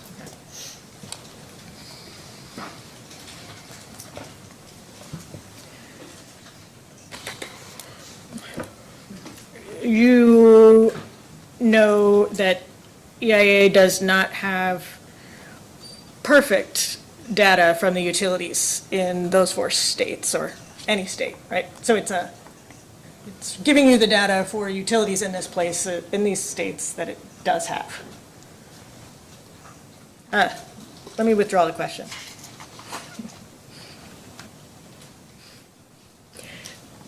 Is it your understanding that EIA data includes a great many utilities across our country, but not each and every one? If you don't I'm know. not certain. That's fine, that's fine. So Itron takes the EIA data and gives it to you. Are you aware that Itron is able to now disaggregate in the information that you get from it savings that are attributable to utility-sponsored demand-side management programs, disaggregated from customer-initiated savings? Did you know that? Are you saying in the history, or are you saying in? I'm saying like Itron right now is able to give you this data on that basis. That's not how we're receiving the data. What we receive is what we download from the website is a spreadsheet that has a series of energy efficiencies and shares. And it has it for both the historical period and the forecasted period. And so when we fit that through a model, the forecast doesn't adjust the history for customer-initiated versus DSM programs. And so because we're fitting it through the model that way, we just continue it in the forecast that way as well. Well, let me represent to you that Itron can give it to you in this disaggregated way now. I wonder if you commit on behalf of your load forecasting group to look for that as an alternative data set to download that explicitly disaggregates utility-sponsored savings from customer-initiated savings. I would have to speak with folks higher up than me. I don't have the authority to commit to anything, but I would say that, well, I don't have the authority to commit. You lead the load forecasting group, right, Mr. Jones? I do. You don't have the authority to commit to getting more granular or refined data for your load forecast? Perhaps I do, but I just wouldn't be comfortable doing it right now. I'm suggesting to you that I know for a fact there's data out there. Okay. Your Honor, I'm going to object. If counsel's going to testify. Withdraw the question.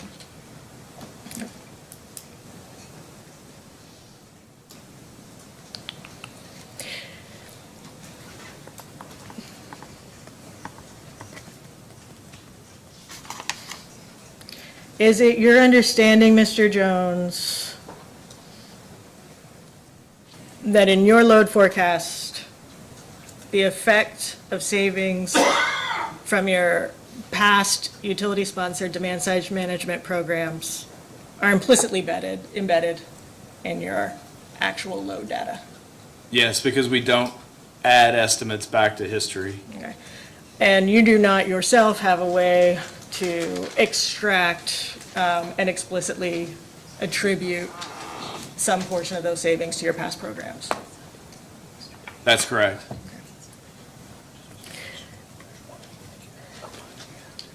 And because of that,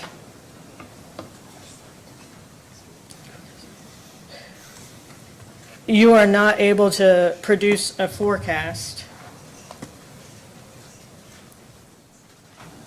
that explicitly distinguishes or explicitly excludes savings from your past energy efficiency programs. Historically, that is not the way that we've modeled it. We've just modeled the combined impact. If you had data that disaggregated these two types of savings, could you model it differently? We could attempt to run it that way as well. Would you model it differently? I'm not sure. You're not able to make that decision yourself? Well, when you said, would I model it differently, I thought you meant, would I make the decision that that way was better? And my thought was I would have to run it both ways and see what the results look like. Would you do that? Would you go and grab the disaggregated data, run it both ways, and see if the results are different? Is that a post-hearing data request? Fair enough. Yeah, it can be. Yeah. All right.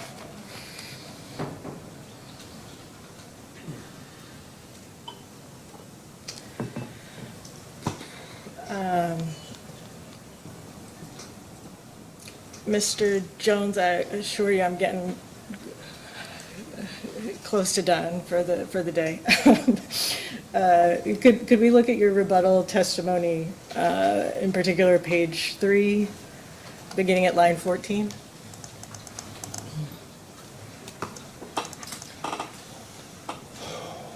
I'm not seeing anything at line 14. Forgive me.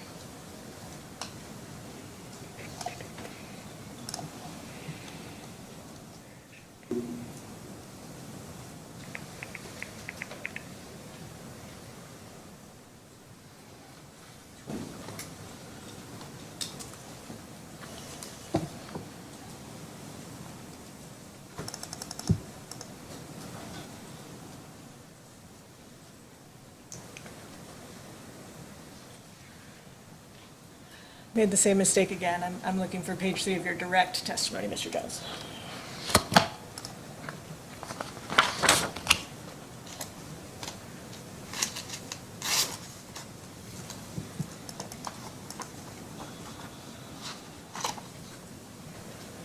Okay.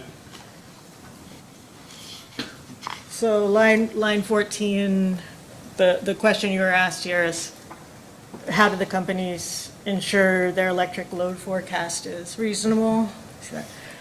Would you like to just take a moment and read your response to that question, which continues on to page 4 through line 6?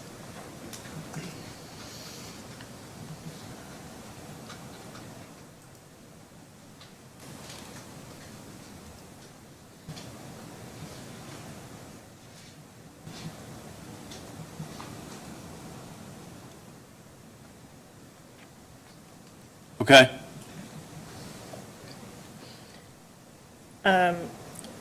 So my understanding of your answer to the question of how the companies ensure the electric load forecast is reasonable is that there's these three particular practices that the companies employ.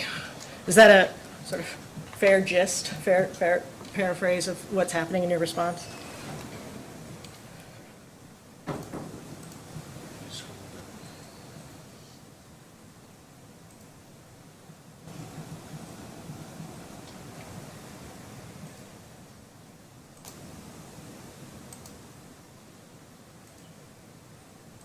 Yes. So we kick around the word reasonable a lot. In this context, I'd like to make sure I understand what reasonableness means to you. In particular, can you tell me, in your view, as you're using the word, can a forecast be both reasonable and inaccurate? Well, I think you mentioned yesterday to Mr. Wilson that, every forecast is as soon as you do it. I forget the exact words that you mentioned, but I think the key is basing it upon a reasonable set of inputs and assumptions, and that's what I detail in Section 3 of TAJ 1, or TAJ 1. Sorry, we referred to it as TAJ.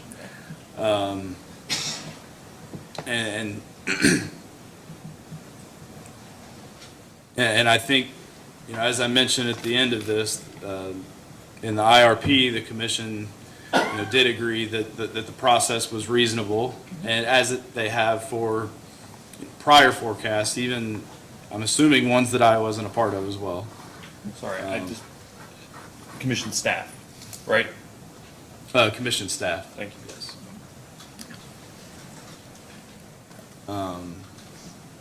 Yeah, no argument for me on that. I agree. So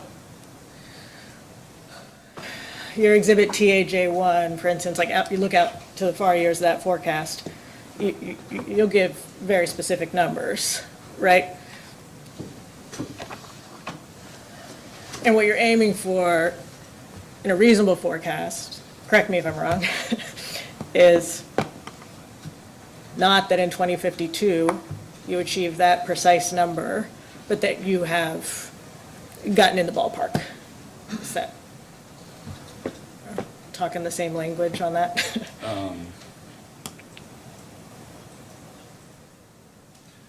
I'm not, I guess the thing I'm struggling with is you could have a large variance to the forecast, but still have produced the forecast based upon sound and reasonable assumptions, and something could have changed. Okay. For example, COVID, I mean, that is something that, actually in total, it didn't crush the load forecast, but, or it didn't create a huge variance because there was some residential positivity to go along with the industrial and commercial negativity, but Sure. it was based, the forecast prior to COVID, for example, was based upon reasonable assumptions. Oh, that's very helpful, thank you. So when you're talking about reasonableness, you're not talking about how accurate your forecast actually turns out to be. You're talking about from the bottom up, did I use good data? Did I use good methods? If so, a forecast is reasonable. Do I understand? Well, I would also say that variance analysis is important. In the near term, we look at variances to the forecast on a monthly basis, and we track to see how those forecasts are doing, and we adjust appropriately the next time we do the forecast.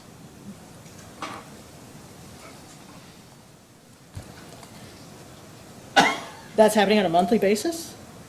The reforecast is not, but the analysis of the forecast, we have a tool that does that, yes.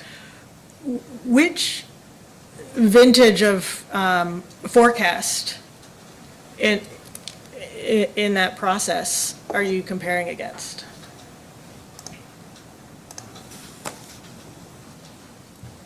Could you clarify your question there? Yeah, yeah. Every year you do a 30-year load forecast, right? Okay. In your variance analysis, are you looking at one particular 30-year analysis? Or are you looking at, say, all the way back to the 2016? Typically, I would call it the most recent two Most recent? vintages, so comparing this forecast to the last forecast, along with actuals and weather normalized actuals. Do you have a look back where you say, take your, a 2016 vintage forecast and compare, your, say now, 2022 actuals against what in 2016 you thought your 2022 actuals would be? I wouldn't say that we do that on a regular basis, but it has been done in the past. How frequently? I'm not aware. Since in Just a the, couple of times come to mind. couple of times, since you've been in the group since 2016, it's happened a couple of times? To look that far back, yes.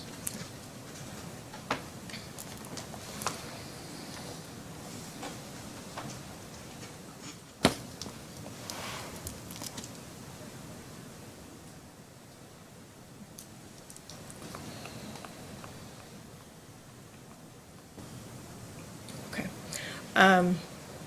I just have one more little area that I'd like to explore to make sure I understand, and I am certainly going to ask you to look at your rebuttal testimony. I believe it will be on page 9.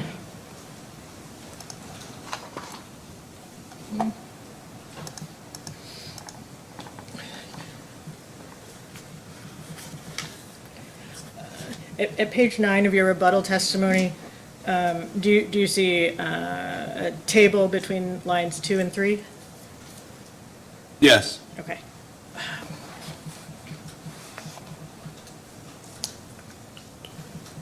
So I just want to make sure I understand what you're representing and your sources for this table. So in footnote 12, you refer to EIA state electricity profiles for 2021. Am I correct in assuming that's the source for the numbers in the table? Yes. Okay. The numbers that you're giving for, in the second column, you've labeled that column average retail price of electricity. That is a statewide average retail price? I believe it is. I would have to double check that footnote, but I believe it matches up with the state of Kentucky. And these are, so not utility specific, each of these are just state averages? I believe so. Okay. Is it also your belief that this is including all customer classes? I'm not certain of that. I believe it's residential, but I'm not certain. If it were only representing the residential customer class, withdraw that, sorry.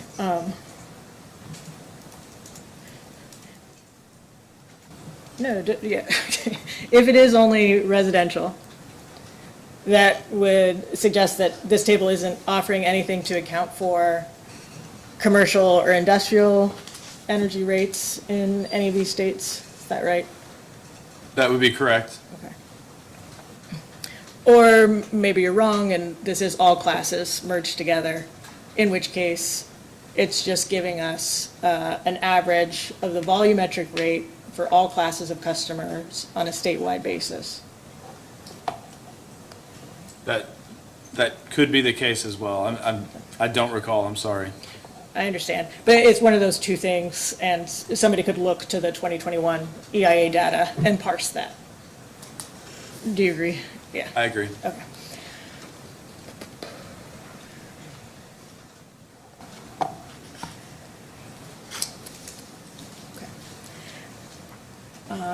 And Mr. Jones, those are all my questions. Thank you very much for your patience, particularly with the poor references. Thank you.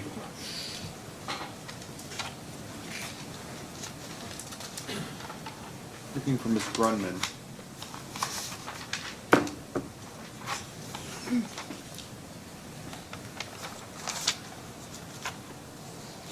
No, that's okay. No, I'm sorry, Ms. Grunman. It's okay, she probably doesn't have questions.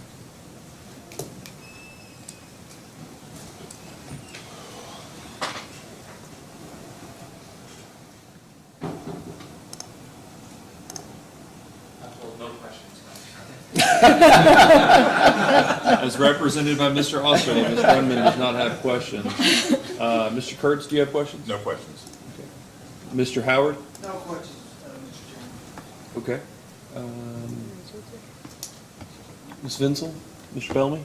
We have no questions. I interrupted everybody else to ask mine, so, Mr. Crosby, do you have any redirect?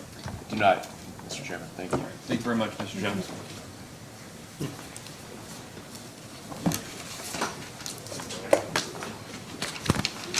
Do you all have a turnover, Mr. Crosby, or No, are you? I'm still submitting here. next week? Mr. Schramm, we call Mr. Schramm. And Mr. Malone, as Ms. McCray is able to, please don't rush her, but as she leaves, just take her space. Thank you. And are you coming by yourself, Mr. Malone? Okay. Mr. Osterloh, to the degree you would like to move your way up, whenever you would like. Yeah. Come on, Mr. Malone. Please join me.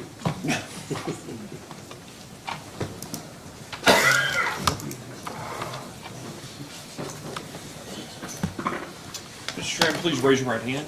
Do you swear or affirm that the testimony you're about to give is true and correct under penalty of perjury? Yes, I do. All right, please have a seat. State your name and address for the record. My name is Charles Schramm, business address 220 West Main Street, Louisville, Kentucky. All right. Mr. Crosby? Thank you, Mr. Chairman. Good afternoon, Mr. Schramm. Good afternoon. By whom are you employed and in what capacity, please? LG&E and KU Services in the position of Director of Power Supply. Very good. And did you cause to be prepared and filed in this proceeding written direct testimony and responses to data requests? Yes, I did. Do you have any corrections or updates to your testimony or responses to data requests other than those addressed in the company's errata filing dated August 16th, 2023? No, I do not. Subject to the corrections made in the errata filing, if I were to ask you the same questions then today, would your answers be the same? Yes. And do you adopt your testimony and responses to data requests subject to the errata as your testimony today? Yes, I do. Mr. Chairman, Mr. Schramm is available. Mr. Horn? Thank you, Mr. Chairman. Good afternoon, Mr. Schramm. Good afternoon. I'm going to assume that in your role at LG and KU that you have some familiarity with PJM. We are participants in the market, including PJM, but we are not members of Right, I PJM. understand that. You have some familiarity with them. Some. You have and you have some familiarity with their operations. I understand. Some. Right, okay. And I assume you have some familiarity with the North American Electric Reliability Corporation, or NERC is the acronym sometimes called? Yes. Okay. And are you aware that just a few months ago that NERC issued a cold weather standard for power plant operations? Yes. It was a winter weather alert, correct? Yes. That was it? Okay. And I have read in some articles that this was an unusual thing for NERC to have done, and it's something they haven't done before. In your past experience, is this something new that NERC has done, this winter weather alert? My recollection of this, and I was not personally involved in the development team, but I believe this began after the 2014 polar vortex and has progressed since that point. I do think we have, I do believe we had some participants from our company involved in that, in the generation services side of our business. And obviously, you're aware of Winter Storm Elliott. Yes. And we talked about that, we're talking about this past December around the holidays, correct? Yes. Okay. And I assume you're aware that PJM issued a emergency operations during Winter Storm Elliott, correct? Yes, I am aware. Okay. And did PJM mandate that all generation come online during that emergency? I believe that is part of that directive within PJM. Okay. And of course, after the fact, we learned that a lot of plant facilities did not come online, and some of those facilities are undergoing possible penalties from PJM, but thankfully, since you're not involved in PJM, you don't have to worry about those penalties. Is that correct? No, we are not subject to those performance penalties, but I will add that there are performance incentives that we did receive from selling off-system sales into PJM during certain hours of Winter Storm Elliott. Okay. But that was going to be my next question. Did PJM issue out that all offers accepted? They were willing to buy from whoever could give them energy, correct? Yes. All right. Okay. All right. And did PJM issue emergency bulletins to the public and the press about the need to conserve during the emergency? I'm not familiar with those. Okay. All right. All right. There's been testimony in this case, I believe, from your company, that during the Winter Storm Elliott incident, that your company experienced rolling blackouts. Is that correct? That's correct, for a limited time period. Okay. And was this the first time for LG and KU to have these type of rolling blackouts? It was. Okay. And how long has LG&E and KU been operating in Kentucky? I don't know that number off the top of my head. It's many, many decades. What part of your service territory did these rolling blackouts occur in? Was it system-wide or was it isolated to? I don't know, because the balancing authority actually is in charge of instituting any load shedding practices. Right. I'm not certain where those occurred. Okay. All right. So you don't know if it just occurred in LG&E customers' territory or KU or both? I don't. That's a BA function. Okay. All right. Do you know when LG&E and KU built its first gas plant? I don't know. No, I would anticipate that would have been one of the very small combustion turbines, and that would have been many decades ago. Many decades now, okay. When, do you have any idea about when they built one of their bigger gas, like Cane Run, for example? Well, the Cane Run 7 combined cycle unit, I believe, went commercial in 2015 approximately. Okay. And before LG&E and KU built gas plants, what was their primary fuel source for generating electricity? In terms of energy, it was coal, and it still is, but LG&E and KU have depended on gas for peaking purposes for a long time. The Trimble County CTs have been there for in excess of 20 years. Some of the E.W. Brown CTs, perhaps even longer. Gas CTs are a major part of meeting load on a day like this, in fact. Right, okay. And how much those gas CTs, are they 5%, 10%, 20% of the load? You know? It varies. They're, I think they're on frequently, but their capacity factors are typically not that high. They are not running, for example, they're not running around the clock to produce energy, but they are producing energy when it is very much needed by our customers. Okay. And so, as coal, would have been fair to say that coal was 90% of your generation before these gas plants came along? Or? I think coal has been that much of LG&E and KU's generation. I think most recently, even with Cane Run 7, I think it's around 80%. Okay. Okay. And I believe you've testified this was the first time KU and LG had the rolling blackouts that have occurred. It was during Winter Storm Elliott due to a gas pressure issue. Okay. So in the past, when LG and KU have relied on coal, have you ever had a rolling blackout? I don't know, because I would have to look back to see when we were completely reliant on coal. There would not have been an extreme time within recent decades where we would not be running gas units during times of peak during extreme weather, both cold and heat, so winter and summer. I appreciate that answer, and I'm not trying to be argumentative here, but your testimony earlier was that this was the first time that you've had rolling blackouts. It was. Okay. So in the past, when you've been relying on coal, you've not had rolling blackouts. I don't know when the company during extreme weather was completely reliant on coal. It would have been many decades ago. I appreciate that point, but you never had rolling blackouts until now. I said the first rolling blackout was during Winter Storm Elliott. All the questions I have, Mr. Chairman. Thank you. Thank you, Mr. Chairman. Yeah, thank you, Mr. Chairman. Mr. Chairman, Matt Lund for KCA. Yes, good afternoon. Good afternoon. I've got a series of a few questions, but I want to start with page 12 of your direct testimony where you talked about firm transportation.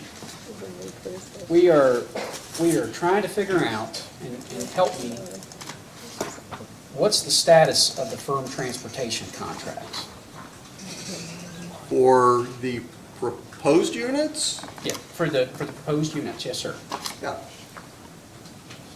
So for the Mill Creek 5 unit, we have had discussions with Texas Gas Transmission. Okay. We believe, based on publicly available information, that there is adequate capacity to acquire firm transport to support Mill Creek 5 at this point. And I emphasize at this point, things are always in flux. It may not be available in a year, but it's available now. Do you know how much it's going to cost?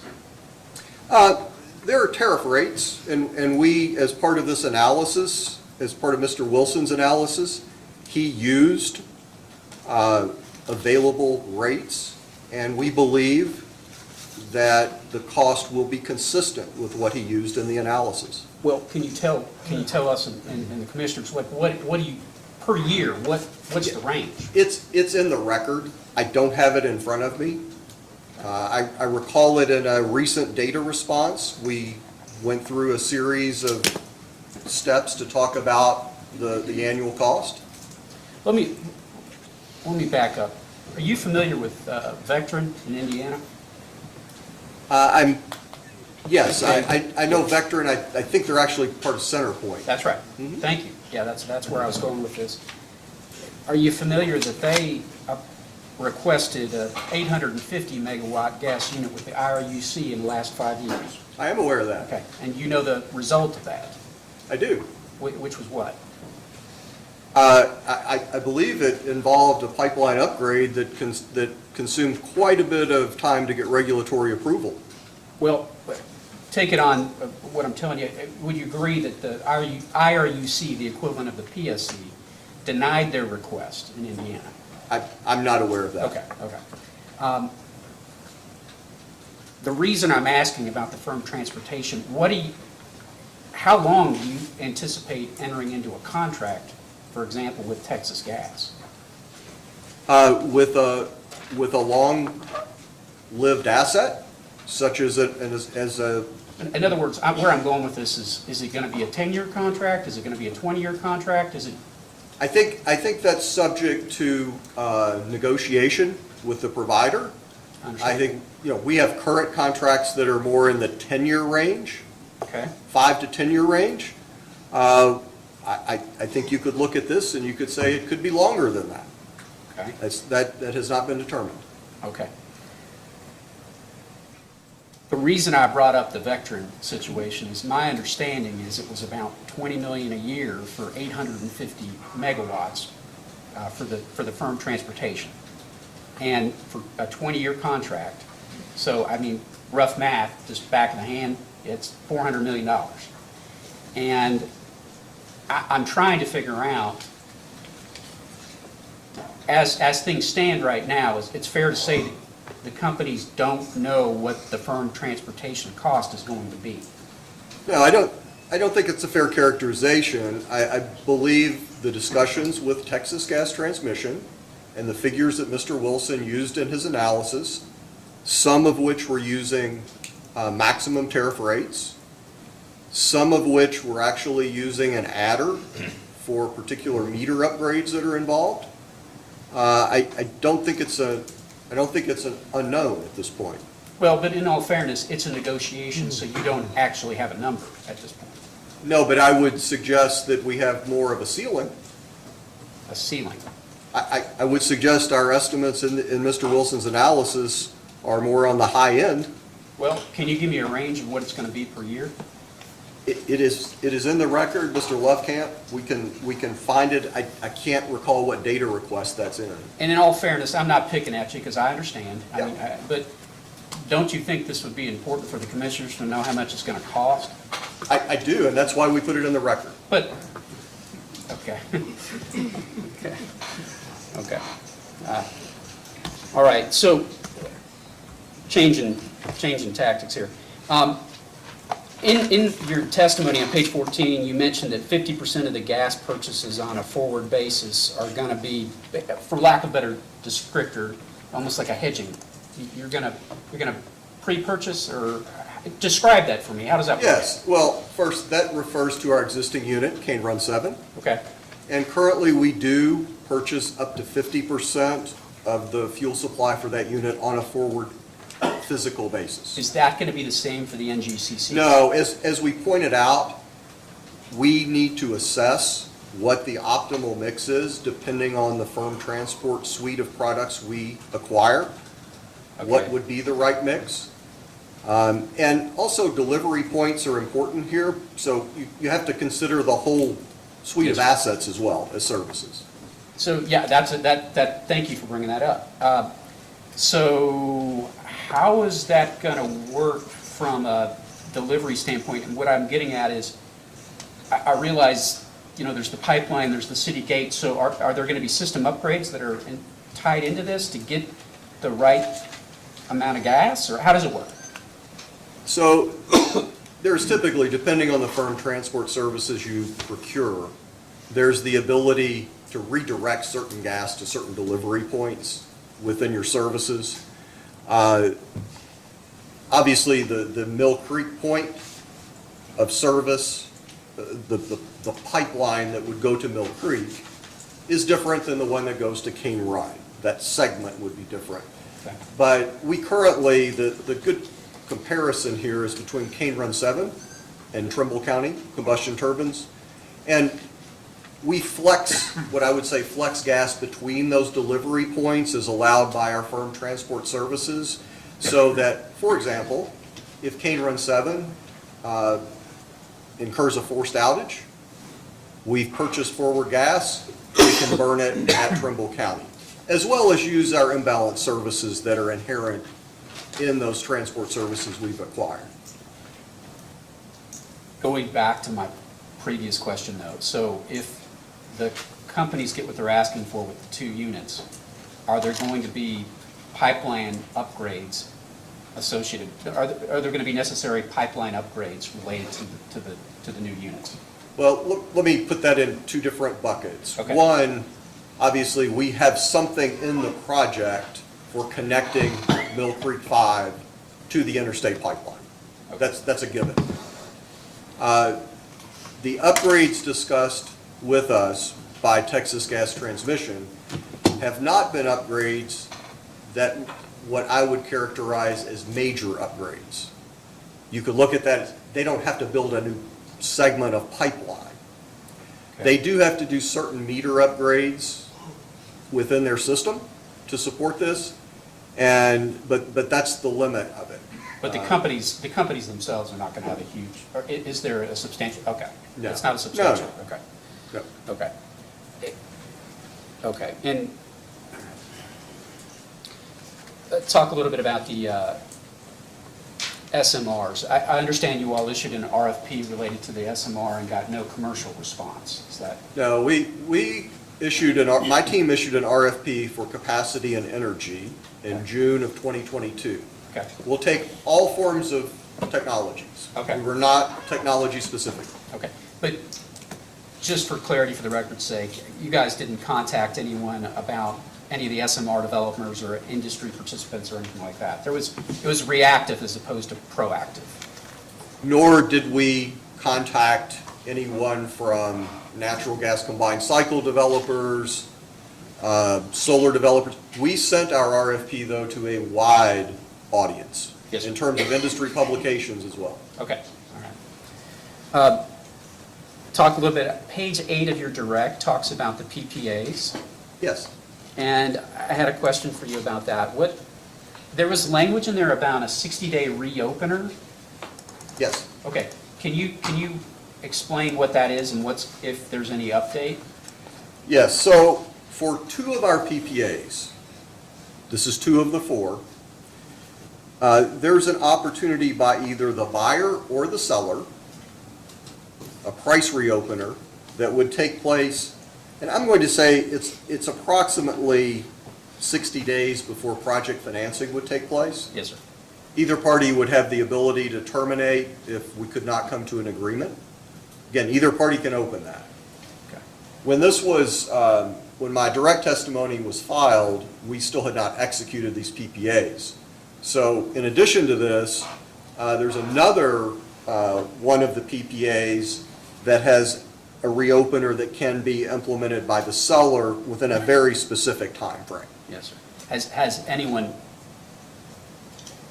or I don't know the correct, I'm kind of Has struggling. anyone called the reopener? Yes, yes. No, and really, when you look at the timelines, you wouldn't expect that until perhaps 3rd or 4th quarter of '24, maybe at the earliest. Okay, all right. Page 9 of your direct talks about the battery, and it seems to me, I don't want to put words in your mouth, but it seems to me that there's basically a language in there that alludes to the fact that this is something to learn from or to I didn't use the correct terminology exactly. I'll let you take a look. I think you could characterize part of it as learn from or experience with a very large utility scale battery. I think that's the way we've characterized the battery. Fair enough. And where I'm going with that is, to me, to KCA, it seems pretty expensive. I mean, did you guys model any smaller battery? You'd have to ask Mr. Wilson Okay. how that economic analysis may have worked out. We did have batteries that were in response to our PPA.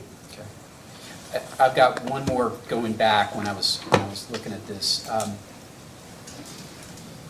The way that you handle right now with the gas purchases when you, for lack of a better term, hedge on that 50%, how does that work? What do you do now? Are you buying on an index, or what do you? Oh, sure. Yeah, that's where I'm going with that. We issue RFPs, perhaps quarterly, perhaps monthly, Okay. and we're looking forward, and it's in my direct testimony, a series of years, looking at a percentage of minimum burn at the Cane Run 7 unit in terms of how much we want to buy. So we issue RFPs. They're typically due within the next week. There's a basis differential to the market, so we receive the bids. Our credit department is there when we open them. Okay. We ensure that the counterparties are creditworthy, Okay. and we usually make the award. It all happens very, very quickly. Okay, so it's a fixed price financial purchase. It's not fixed price physical asset, right? I want to be clear, we're not doing this, we're not doing financial hedging. We are buying physical forward gas. Yeah. But it is a fixed price that's established at the time of the award. Okay. All right. And then the other 50% is essentially spot market, right? It is. Okay. It is. Okay. That's all the questions I have. Mr. Osterlund? No questions, Your Honor. Thank you. Go ahead and get up. I didn't want Mr. Malone to feel alone. Treat me like Ode Yeller, sorry. All right, Ms. Huddleston, Mr. Smore? Thank you. Just a few questions. Hi, Mr. Schramm. I'm Kate Huddleston. I represent Sierra Club in these proceedings. Good afternoon. Good afternoon. So I took away from your colloquy with the Attorney General that you're familiar with the events of Winter Storm Elliott. Is Yes. that correct? And I just have a couple of questions for you. Were you here during my conversation with Mr. Villar about a document that says, analysis LG&E KU balancing area authority? Yes, I was. In that document, or just generally speaking, are you aware that Trimble County 2 experienced a D rate of 269 megawatts in the afternoon of December 23rd, 2022? Yes, I think the timeline shows that at one point in time. And is Trimble County 2 a coal-fired unit or a gas-fired unit? It's a coal-fired unit. And are you also aware of a D rate of 121 megawatts at roughly 4:30 p.m. on the same day? Yes, I am. And what unit was that D rated? I don't have that in front of me. I'm sure we can bring up the timeline. What's the data response? The data or response attachment? is Attorney General 1 and the attachment to question 13L. Is this your SC1, Ms. Huddleston? Yes. Mr. Crosby, do you have a copy of that SC1? You could provide the witness, thank you. Oh, here we go. Yeah. Matt, do you have it, Chuck? It's the same thing as this. You have it up on the screen. May I approach you? Thanks.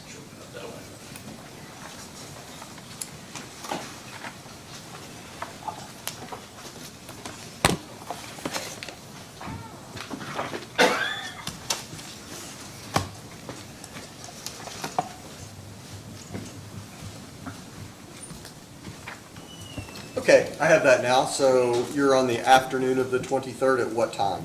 At 16:13.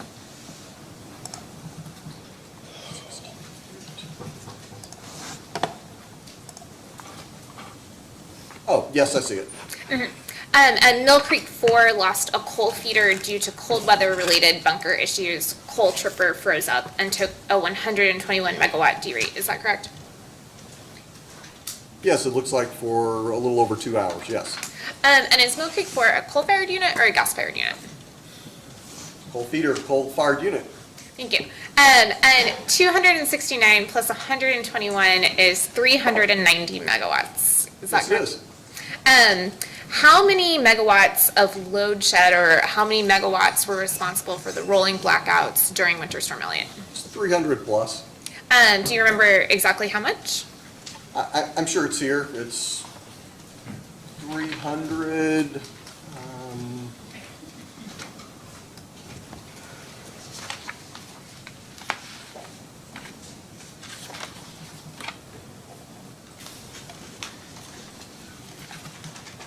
Does 317 sound correct? 17, that sounds right. Yeah, I see it now, 317.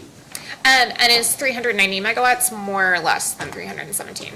It's more, but what I would point out, and it's what Mr. Beller pointed out yesterday, is that you can indeed add these numbers up, and you can come up with our D rates, our cold weather issues, other than the low gas pressure issue, and you could come up with a figure in excess of the load we shed. But if you ask any of my team who are responsible for moment-to-moment, real-time dispatch of our system to serve customer load, they all realize that the 870-plus megawatts that were affected by low gas pressure were indeed our problem that day. So I do fully understand you can add these numbers up and come up with that, but our system on any given day is almost never perfect. We strive for perfection, but this is pretty complex equipment. It is subject to cold weather stresses, and you do see these type of D rates in colder weather. And what percentage of your coal generation do you expect to derate in cold weather? I don't know that number. Okay. If these 390 megawatts had been online, would there have been load shed during Winter Storm Elliott? Now, if our system was at perfection, other than the low gas pressure issue, we would have been really close. I would have said we would have probably been in an EEA 2, but we may have avoided load shed if our system would have been perfect otherwise. Even if your system had not been perfect, but these 390 megawatts had been available, would your system have had load shed? Our system would have had to been close to perfect, but it would have been a close call. So you can't say whether if this 390 megawatts were available, you would have had 317 megawatts of load shed? I can add up those various numbers and I can exceed 317. And if that's the threshold for not having load shed, then of course we wouldn't have load shed. Okay. And did LG&E KU attempt to import power from PJM during the Winter Storm Elliott? Oh, yes, and indeed, we did for many hours, and from MISO as well in the later hours of the 23rd.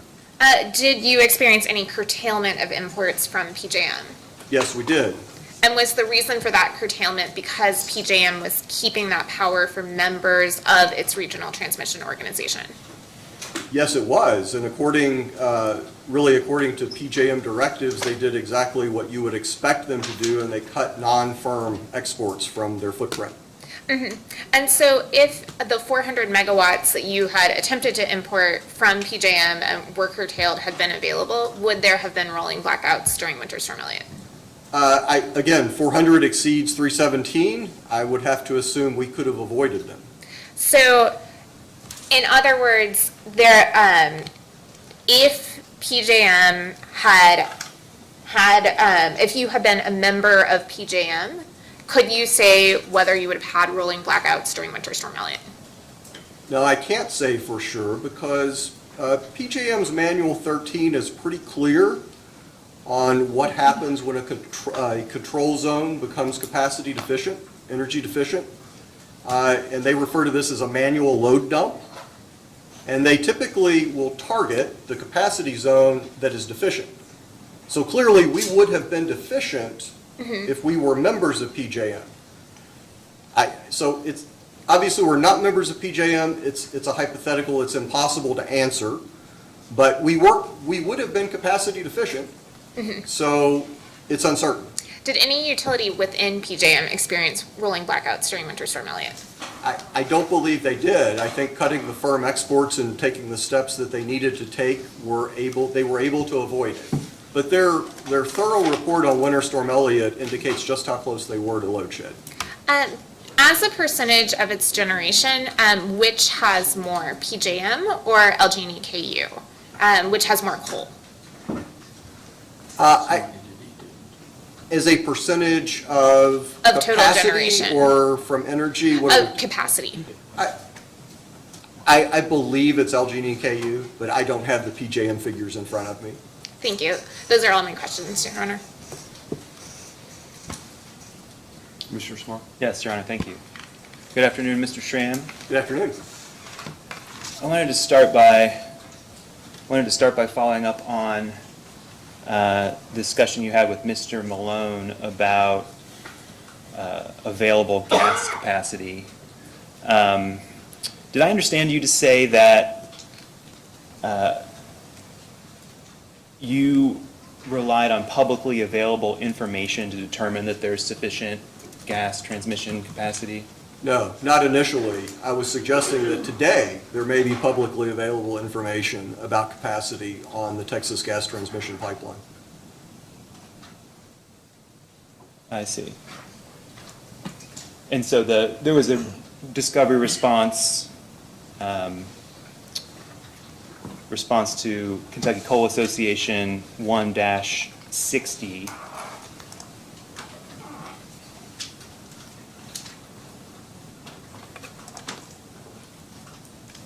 Are you able to access that? Yes. And so do you still stand by the substance of this response? I do. I have to emphasize that in both cases, that this is at the moment or in the near future. There's obviously increasing demand for gas transportation. capacity. How many MMBTU of daily capacity are needed to serve each of Mill Creek and Brown proposed NGCCs? It would be about 100,000 MMBTUs per day. Okay, thank you.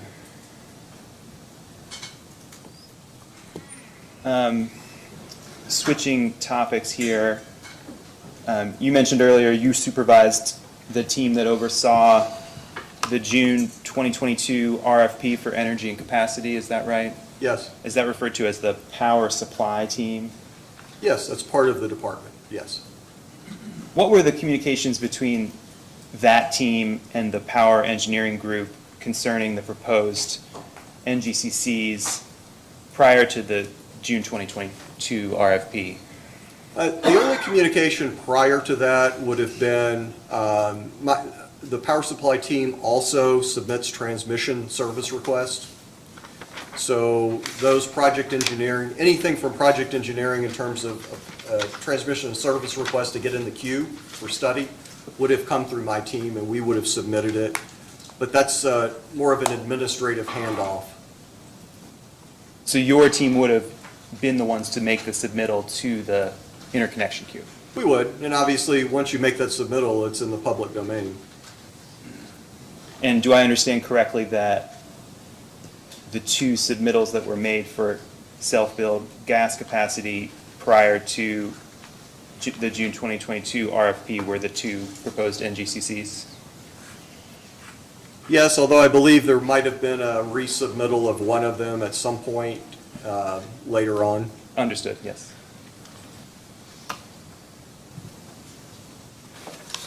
And so beyond that discussion about the interconnection queue, you don't recall any communications with the power engineering group concerning the NGCC proposals? No, those proposals were received on the August date when the rest of the proposals were received. Would you agree that the companies have a lot of discretion in terms of deciding which self-build options to submit into the RFP?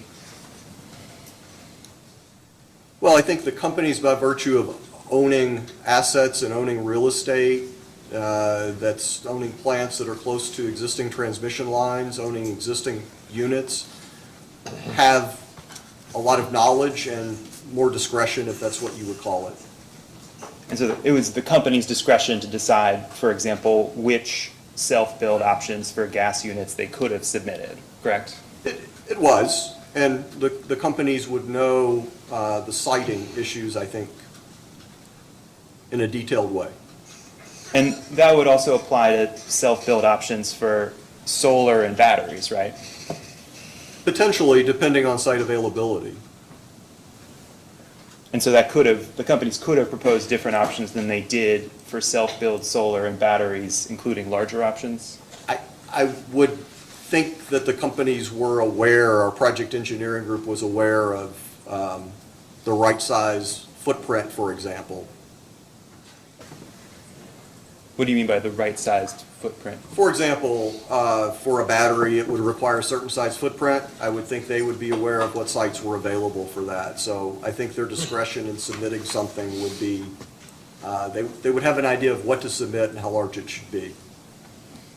And your testimony is that one of the primary constraints on that would be site availability, like the physical space? Yes, with any of these assets, yes.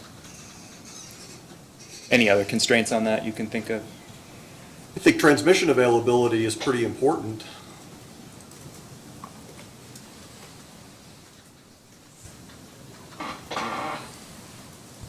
I believe we heard testimony on this from Mr. Beller.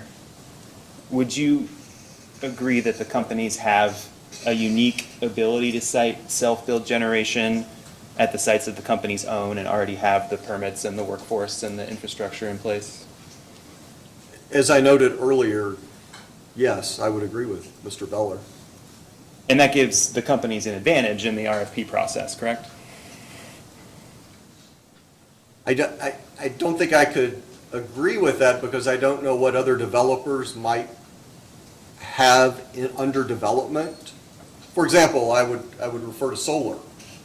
Many developers have projects in the queue. They have lease options on land to build solar. They could have projects that are well underway. But here, I believe we already have testimony on this, that third parties weren't allowed to submit proposals to the RFP to build at the company's own sites, right? Not at the company's own sites, no. Yeah. And there are inherent advantages in building at the company's own sites to access their system. There would be, given the existing assets.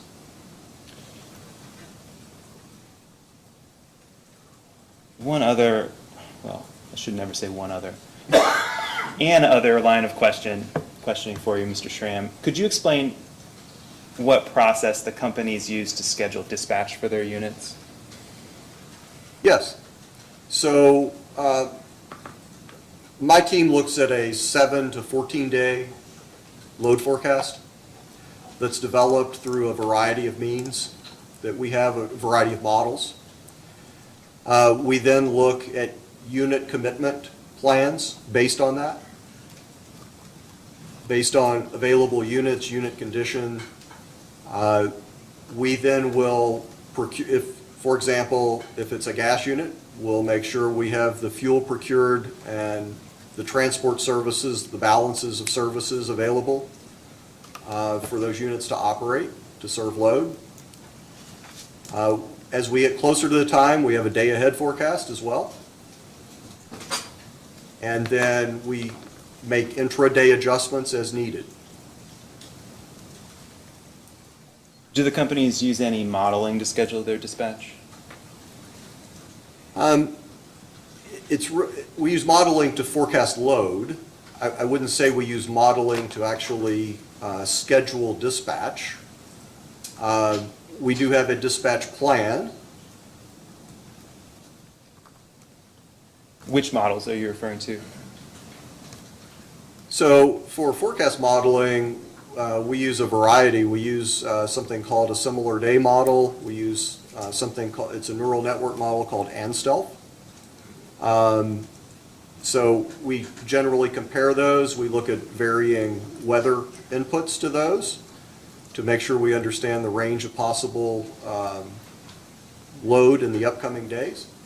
Could I ask you to spell that, the name of the model you mentioned? Yeah, and that model, that's an acronym for something, and I cannot spell it out. I know it's ANSTLFF, and we certainly do that as a post-hearing data request if you'd like to see what that is. Okay, thank you. Yes, I may take you up on that. And do you know how long you've used that model? We've used that model for several years. So, just to make sure I'm clear, the companies don't use a model to represent unit dispatch or constraints on transmission lines? Well, constraints on transmission lines, I would only be aware of, my team would only be aware of through redispatch orders from the balancing authority. So, for example, we may receive an order to increase generation at a particular site by a certain amount or reduce generation at a certain site by a certain amount. But I only have access to public transmission information.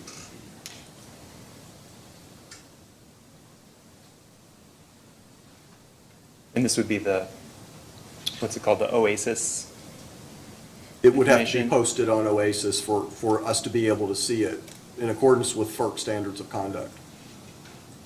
And back to our earlier discussion, for public information about gas transmission capacity, where would you look for that? There are postings that the pipelines make. My team is very familiar with that. I don't personally look at those, but they are available on through the various interstate pipelines websites. You could link to that. And those websites, do they give an amount of unsubscribed capacity on the pipeline that varies by location? They would typically, in an open season, give an amount that might be available, and they would specify the parameters of the open season for bid. offhand, do you know, are there particular locations that the companies would look to determine unsubscribed capacity using that publicly available information? It would be using those respective pipelines' websites, but I can't point you to those sitting here. Thank you. That's all the questions I have. Thank you, Mr. Schramm. Ms. Drummond? Very briefly, good evening, Mr. Schramm, how are you? Give it 1 second, Ms. Drummond. I want to make sure that the wireless, can you tap it, make sure that's on? There we go, great. Does not sound like I expected it to. Mr. Schramm, on page 4 of your direct testimony, you mentioned that the RFP sought responses for resources that were available no sooner than 2025. Yes. Did it have a date by which they needed to be available? No, we left that, I believe we left that open.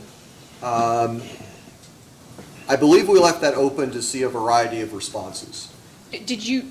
Did the companies have a date by which they needed resources to come online, even if it wasn't expressed in the RFP? That was developing, but I would say that given the discussions about Good Neighbor Plan, that those were the dates that were developing when this was submitted to the market. So 2028.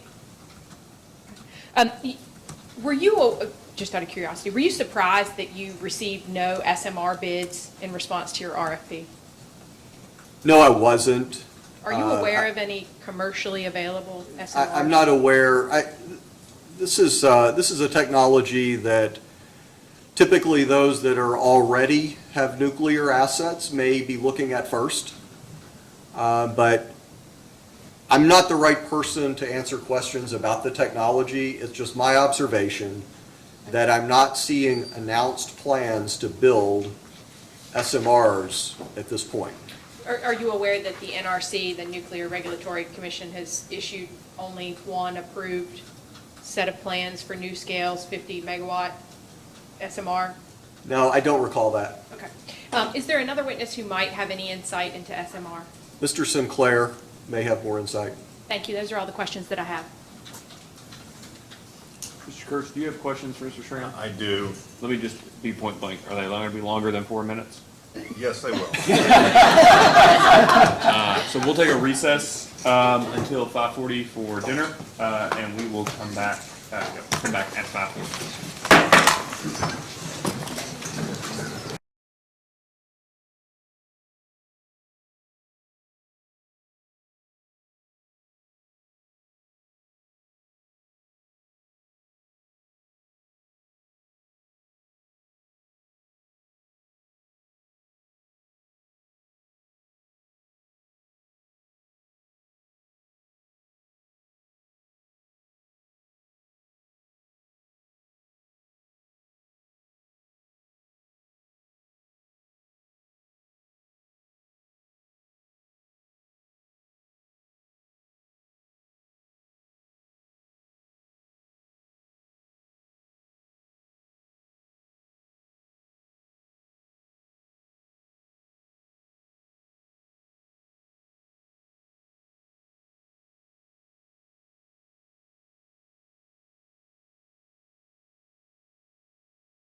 Thank you, Your Honor.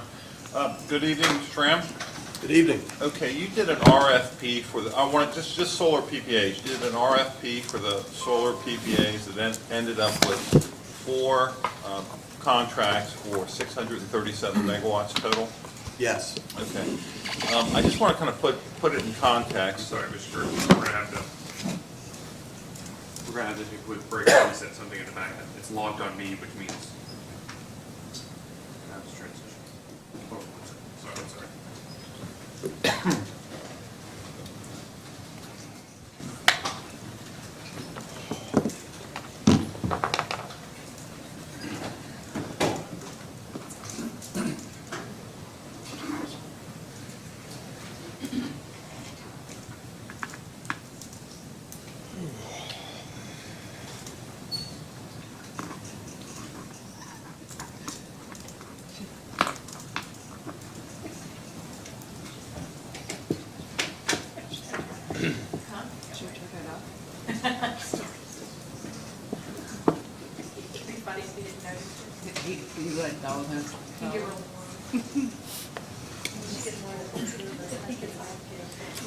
She and I are going, why are you turning it down?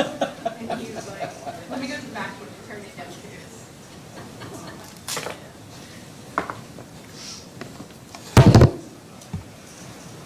You know, a vote sometimes is a way to resolve issues.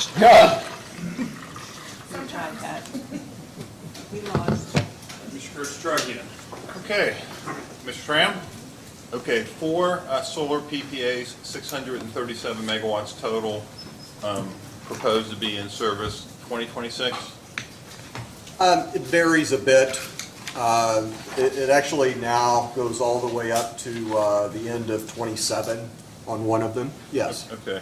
To put the dollars in context, if you have 637 megawatts at a 24% capacity factor, pretty fair for solar? It's 24, 25. Okay. Yeah. And I know the prices are confidential. I just want to use a benchmark, say $40 a megawatt hour. Is that reasonable? And I think that was mentioned by Mr. Wilson, yes. Yeah, I remember that. Why you? And over 20 years, that would be over a $1 billion total payment to the 4 developers. That's about right. Okay. Now, the company doesn't earn any profit off of these solar PPAs, does it? No, not on PPAs. Okay, and you've done it, you're proposing them because you think it'll be least cost for ratepayers? That's what Mr. Wilson's analysis suggests. Okay. Which is good. One of the structures of these PPAs, they're levelized, so the $40 would be constant over the term of the contract in this example? All of them are levelized, they're flat. Okay. Yes. As opposed to company-owned solar, which is the declining rate-based rate of return. It's the highest cost year one. Based on the revenue requirements, yes. Okay. Now, as a practical matter, these 4 solar developers get their signed contract with LG&E or KU. They take it to the bank and they say, hey, well, I got this contract, here's the price, give me financing. Essentially, they finance off the company's credit and put up very little, relatively little equity compared to what the companies would finance with. I think it's fair to say that it would be difficult to finance without an off-taker, yes. Okay. Which is another reason they can offer the price cheaper than the company owned, because their capitalization, their financing costs are less. Depending on their cost of debt, yes. Okay. But again, they're using the strength of your contract to go to the bank and get the money. Yes, it's based on us as an off-taker. Okay. The commission is not being asked to pre-approve those contracts. Is that correct? Correct. In the current proposal is to recover them through the fuel adjustment clause. That is the proposal. Okay. And subject to what's called the highest cost unit limitation in the FAC. Correct. Do you understand what that is, or is that Mr. Conroy? Mr. Conroy can address it better than me. Okay. So there is a risk over 20 years that you may not get full recovery because of the FAC 6-month, 2-year review process and the inherent limitations on utility cost recovery. do you agree with that? I would suggest there is some risk, yes. Why are you doing $1 billion worth of solar PPAs with no profit if there's any risk? It's, according to Mr. Wilson's analysis, it's the economic choice for customers. It sort of debunks some theory that the company's only in it for their own profit. It does. Okay. And I would add to that, for the risk, the long-term risk, one thing that we do have the option to do is to sell the renewable energy credits for those. Obviously, that price can vary. Good point. So that would be an offset to the $1 billion under this example. It would be, it would be. But you would not be able to claim this is renewable clean power because if somebody else is buying the RECs, they'll claim it. You would be selling that right to someone else, correct? Okay. What is the status of these 4 solar PPAs? All 4 of them are in various local stages of approval, which tends to be the most difficult thing for a developer to achieve. That's where I would characterize them at this point. Do they have sites under contract? Are they Yes. under construction? Yes, I should have added, they all have sites. I believe all of them at this point likely also have purchase or lease options on land as well. Are they under construction? No, they are not. Is there a deadline at which time the PPAs expire? Actually, there are multiple conditions precedent in the agreements such that the developer must show progress. Part of that progress could involve state siting board approval. Part of that progress would be local approvals. Part of the progress would be actually starting construction. Well, before that, achieving project financing, and then starting construction and achieving commercial operation. I heard you mention earlier there's a 60-day, before the contract becomes effective, there's a 60-day price reopener where either party can ask for an adjustment in the price. On 2 of the PPAs, that's true. Why would KU or LG&E ever agree to a price increase? Given the trajectory of the solar market within the last 1 to 2 years, and given the uncertainty about what may happen between now and when that price reopener may be exercised, it's a valid reopener in terms of a market check. Obviously, if they're not economic, we would terminate the agreements in that case. I guess that wouldn't make the developer very happy. They'd have to find a new home for the power, but you have that contractual right. Yes, but they would not have achieved project financing at that point. So they would have project development cost. That's part of their business. Right. But they wouldn't have built anything. Are you aware of Mr. Collins' proposal to recover the cost of these PPAs through a newly established PPA rider? I am only aware of the concept and not the best person to address it. Okay. One of the concepts would be commission pre-approval of the cost before finalizing the 20-year contracts? Yes. Okay. Mr. Conroy's a better witness on that, though? He is. On the mechanics? Yes.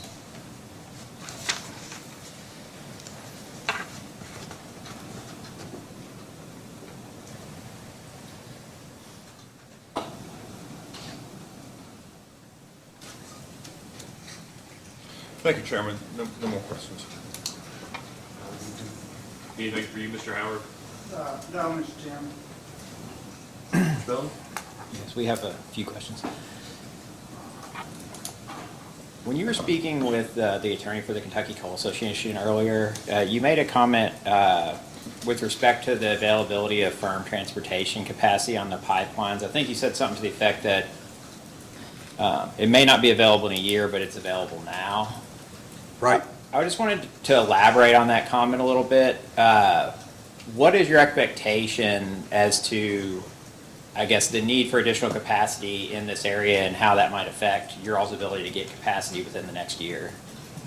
So what I was referring to is to the extent capacity would be available for the proposed units, and for example, hypothetically, if the units were approved, we would pursue that capacity and make sure we have an agreement in place.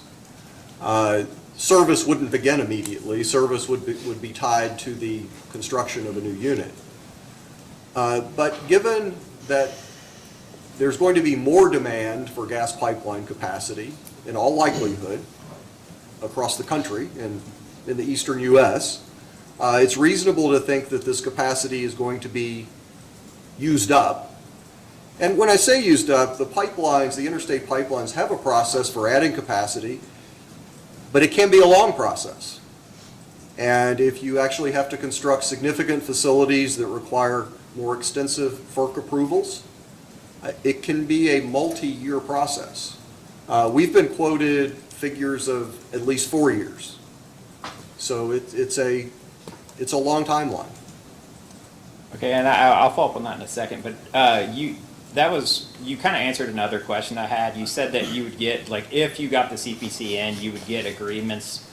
Would that be before you move forward? So you would get the CPC in, then you would get the long-term contract on the pipeline before moving forward to construction, and then if you were unable to, I guess you would rethink the construction of the combined cycle units? Well, I think your timeline is correct. At that point, it would, following CPCN, it would be secure transport capacity. At that point, it would be locked up. I mean, I think you would have your transport at that point prior to construction of the unit. The transport wouldn't begin until such time where you were preceding the testing of commissioning of the unit. That's when it would be desirable. And it is possible. What are the limitations on the ability to, I guess, contract for firm capacity when you don't have a unit built yet? Will they hold it for you? Yes, with a long-term agreement, clearly we could have agreements with both of the suppliers mentioned, both of the pipeline owners mentioned, for a unit at Mill Creek and for a unit at Brown. So you would enter into it.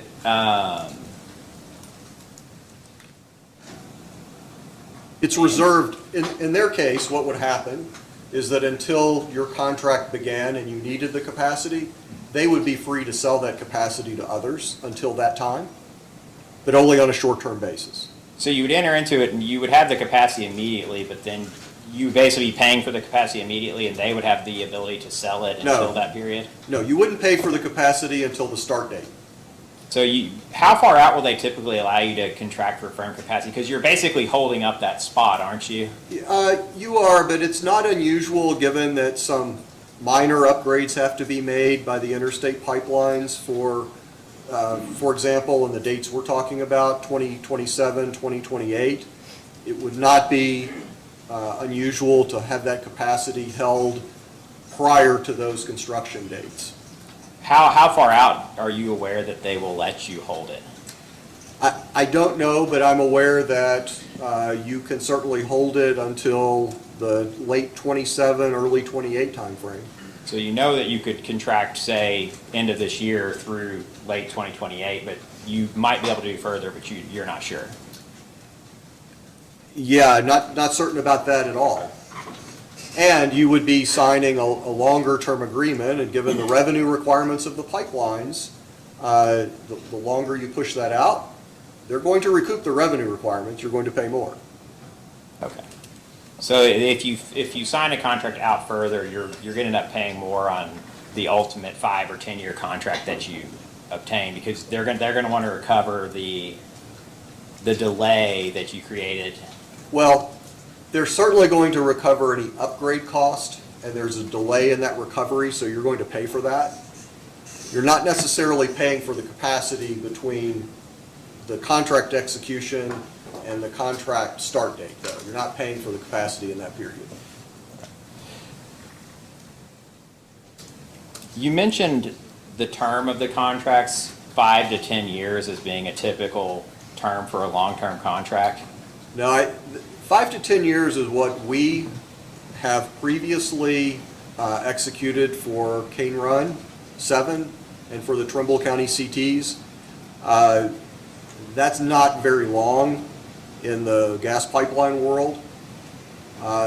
You'd be looking at something that could be tied to the life of the asset that could be, it could be 10 years, it could be 20 years. I think that's something that we still have to reckon with.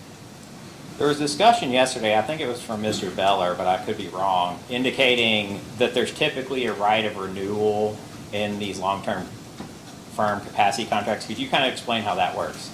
So many times these contracts are evergreen in that you have first right of refusal for the capacity. That's one way.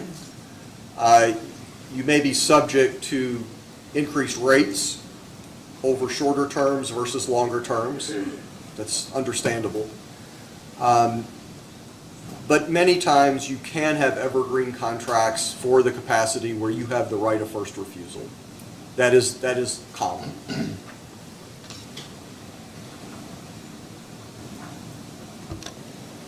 Are you confident, well, let me scratch that question.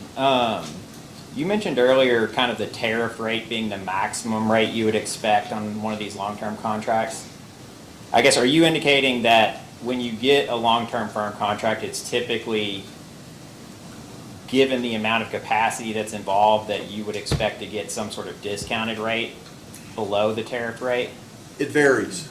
I can't be certain where these will end up. Those, we provided some indicative prices, and we provided some prices in Mr. Stewart's analysis that he used that we believe are still valid. The reason why it varies is certain upgrades that might have to take place on the pipeline sometimes get priced in to that rate. If the pipeline is fully subscribed, you're typically going to be paying kind of the tariff rate. Sometimes you get a discount to tariff. It varies so significantly that it's difficult to say specifically sitting here which service might be discounted and which one might be at max tariff. It's really going to vary. If you get a long enough term contract, do you ever have to pay more than the tariff rate in order to essentially get the right to have that capacity for 10, 20, 30 years? Well, we don't currently have a contract like that, but I can't say that doesn't happen. I don't know. Are you aware of any long-term contract from any party that? I'm not aware, no. I'm not aware of any.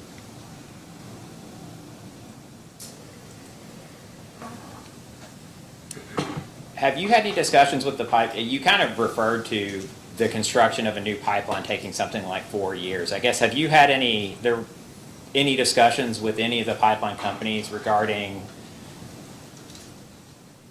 either with respect to the Good Neighbor Plan or the greenhouse gas rules, what that will do to pipeline capacity and, I guess, potential increases in the cost of pipeline capacity? Well, both pipelines we have spoken with have indicated that they see more power generation that is likely in the future. Have any of them indicated that they foresee the need for a new pipeline? Because you mentioned the 4 years. I was just curious where that came from.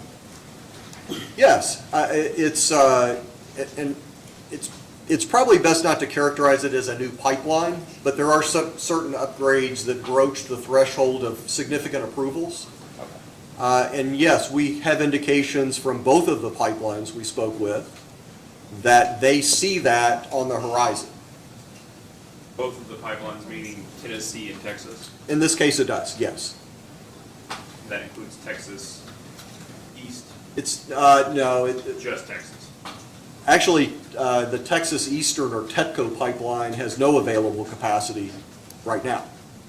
So that's the backup opportunity, it would just be on an as-available basis? Yes, we currently buy delivered gas on that pipeline where a marketer currently holds the capacity. That's that bundled offering that you've not said but referred to today. That's an offering that some people have, a commodity plus, a commodity delivered, as opposed to buying a commodity and then having the reservation yourself that's delivered. So right now at the E.W. Brown combustion turbines, we buy delivered gas there because we don't hold firm transport capacity. So we either buy it on the Texas Eastern or TETCO pipeline or the Tennessee Gas pipeline. Based on your discussions with the pipeline companies, do you feel like there's, I guess, one pipeline where you think you would get, where the capacity situation might be better than the other? Yes, as I just indicated to the chairman, if you look at the E.W. Brown site, we would be working with Tennessee Gas Pipeline there. The Texas Eastern pipeline does not have available capacity for sale. They would already require a major upgrade. I'm sorry, I should have been more clear. I meant between the Texas Gas Pipeline and the Tennessee. Texas Gas and Tennessee both have capacity available currently. Chairman, can I interrupt and ask a question? Did you say that the Brown site does or does not have the availability of firm transportation, It does through the Tennessee Gas Pipeline. but not the other? The Texas Eastern pipeline has no capacity available currently. Sorry, Chairman, thank you. I wasn't really clear when you were talking earlier about upgrades that might be necessary for your all system. Are there any upgrades that would be necessary for the transportation of gas from the pipeline to Mill Creek? Well, there is construction required between Mill Creek and the offtake point. Okay. Project engineering has that included in their proposal. Okay, that's what I thought you said. So that's included in the cost of the natural gas combined cycle unit for Yes, it that is. site? Yes. What about Brown? Is there upgrades that would be necessary to your all's system to get it from the delivery point to your unit? No, Brown currently has, it's an approximately an 11-mile pipeline owned by KU that travels from the plant to the point at which it could attach to either Texas Eastern or Tennessee Gas. And there's optionality there via valving. We don't have to upgrade that line, to my knowledge. And I know that this is in the record somewhere, I just don't have it handy, but what is do you know offhand the approximate cost of those pipeline upgrades to the Mill Creek unit? I don't know how that's segmented, no, I don't.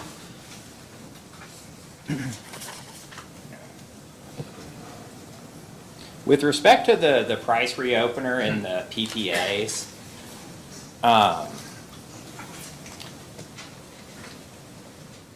my understanding is you don't necessarily know yet, or the counterparties to the PPAs don't necessarily know whether or not transmission upgrades might be necessary for those projects. Is that correct?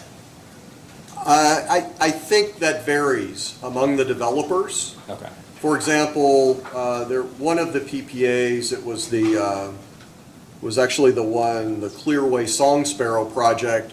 They did get some information back from a transmission study, and that in fact pushed their commercial operation date out a bit from where it was. Was that a study, an affected system study from another BA, or was that a study received back from Transerve? I thought it was Transerve. I believe it was.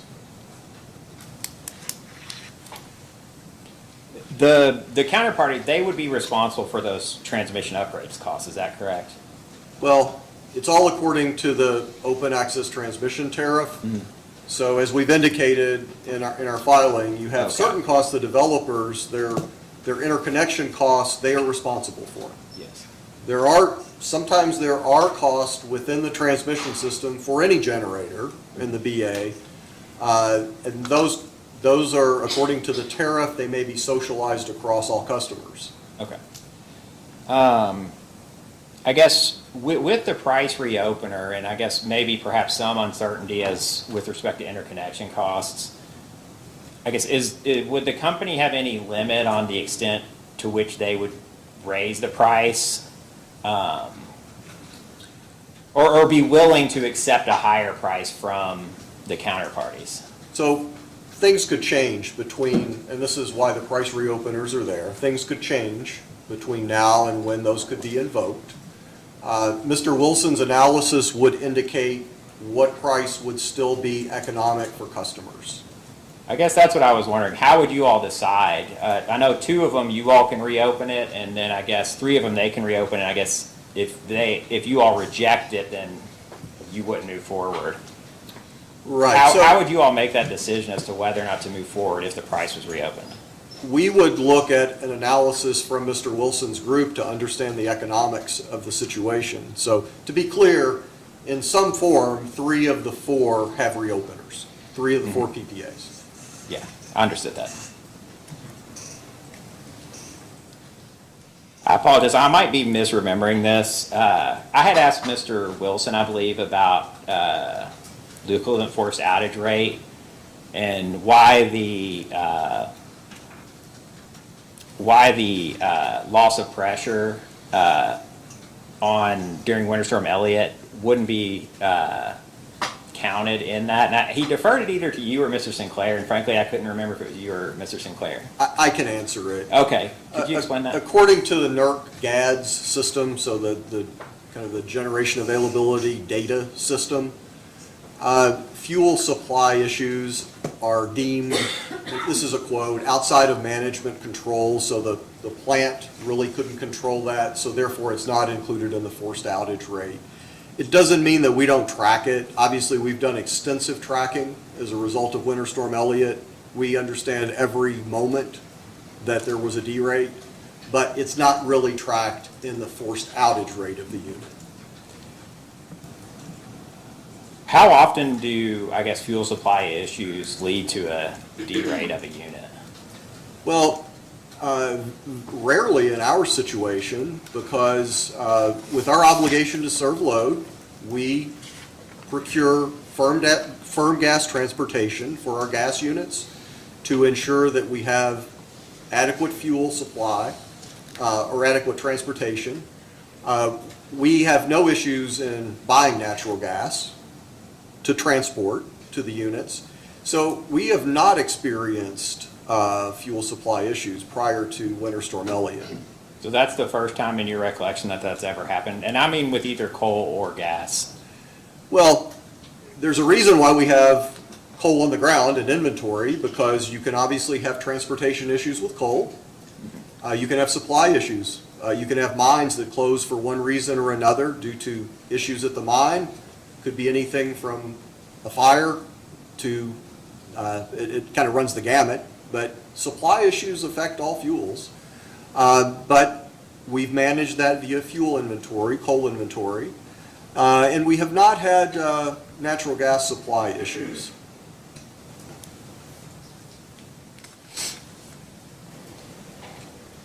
As I understand it, the project engineering group, I guess, could you just kind of explain to me, because there was some discussion in some of the responses to requests for information, discussing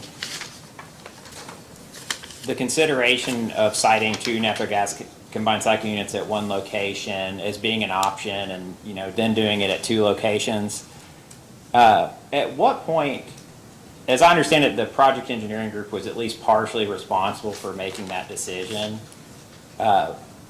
Can you just kind of explain how that decision was made and how the project engineering group interacts with Mr. Wilson's group, to kind of assess what resources should be included in any modeling?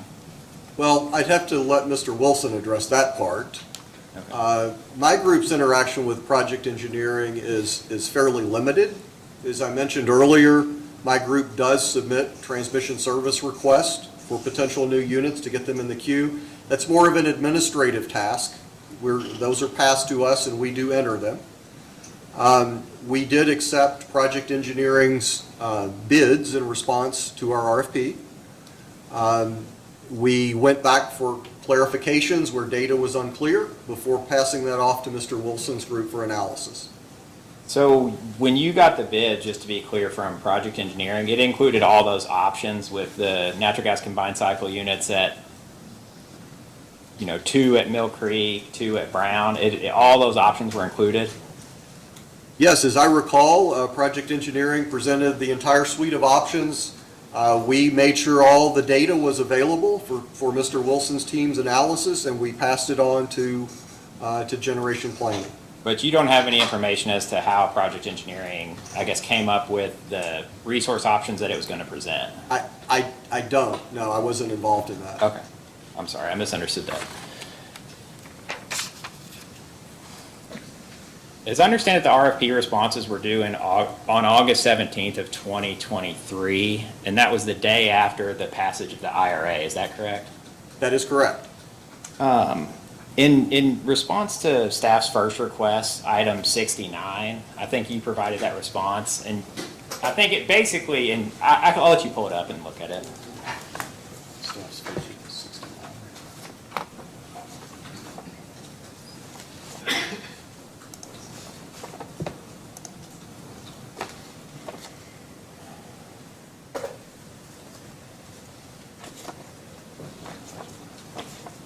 Okay, I have it.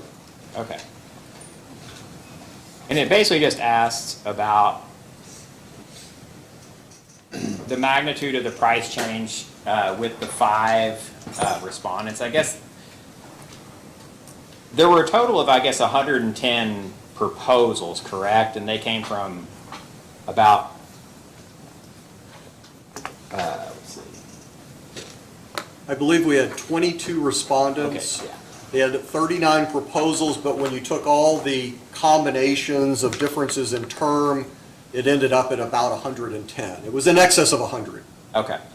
I guess one question I had, these 5 projects they were the only projects that were updated when you gave the respondents an opportunity to update them in response to the IRA. Is that correct? It was. As I indicated in my direct testimony, while the IRA legislation was signed only 1 day before the responses were due, the industry was well aware of the provisions in the IRA, and they had been broadly discussed, in my opinion, for a number of weeks. And developers are going to make their best effort to make a competitive bid and offer. So I think that's why we saw only limited response to our offer for updates. It was certainly valid to go back to them and ask and offer. And if they would have come to us, we would have certainly accepted their offer of a lower price as well. But these were the only 5 that responded. Okay. Were these all from the same, there were 22 respondents with the 110 proposals. Were these 5 updates all from the same respondent, or was it multiple respondents? As I recall, these were multiple respondents. I don't have that in front of me, but I don't think this was all from one. I think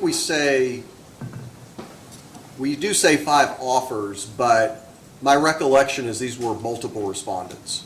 Okay. Did any of the respondents update bids to reflect the domestic content or community energy provisions of the IRA? They may have. I don't have insight into all the components of a respondent's offer, and they may well have used that as one avenue to reduce their offer or affect their offer. Do you know, were those provisions discussed prior to the passage of the IRA, or were they just something that was in and came as somewhat a surprise to the industry? I don't recall on specific revisions. I do recall reading a lot about the IRA before the president actually signed the legislation, though, so I think most of these companies were taking it into account already. Okay.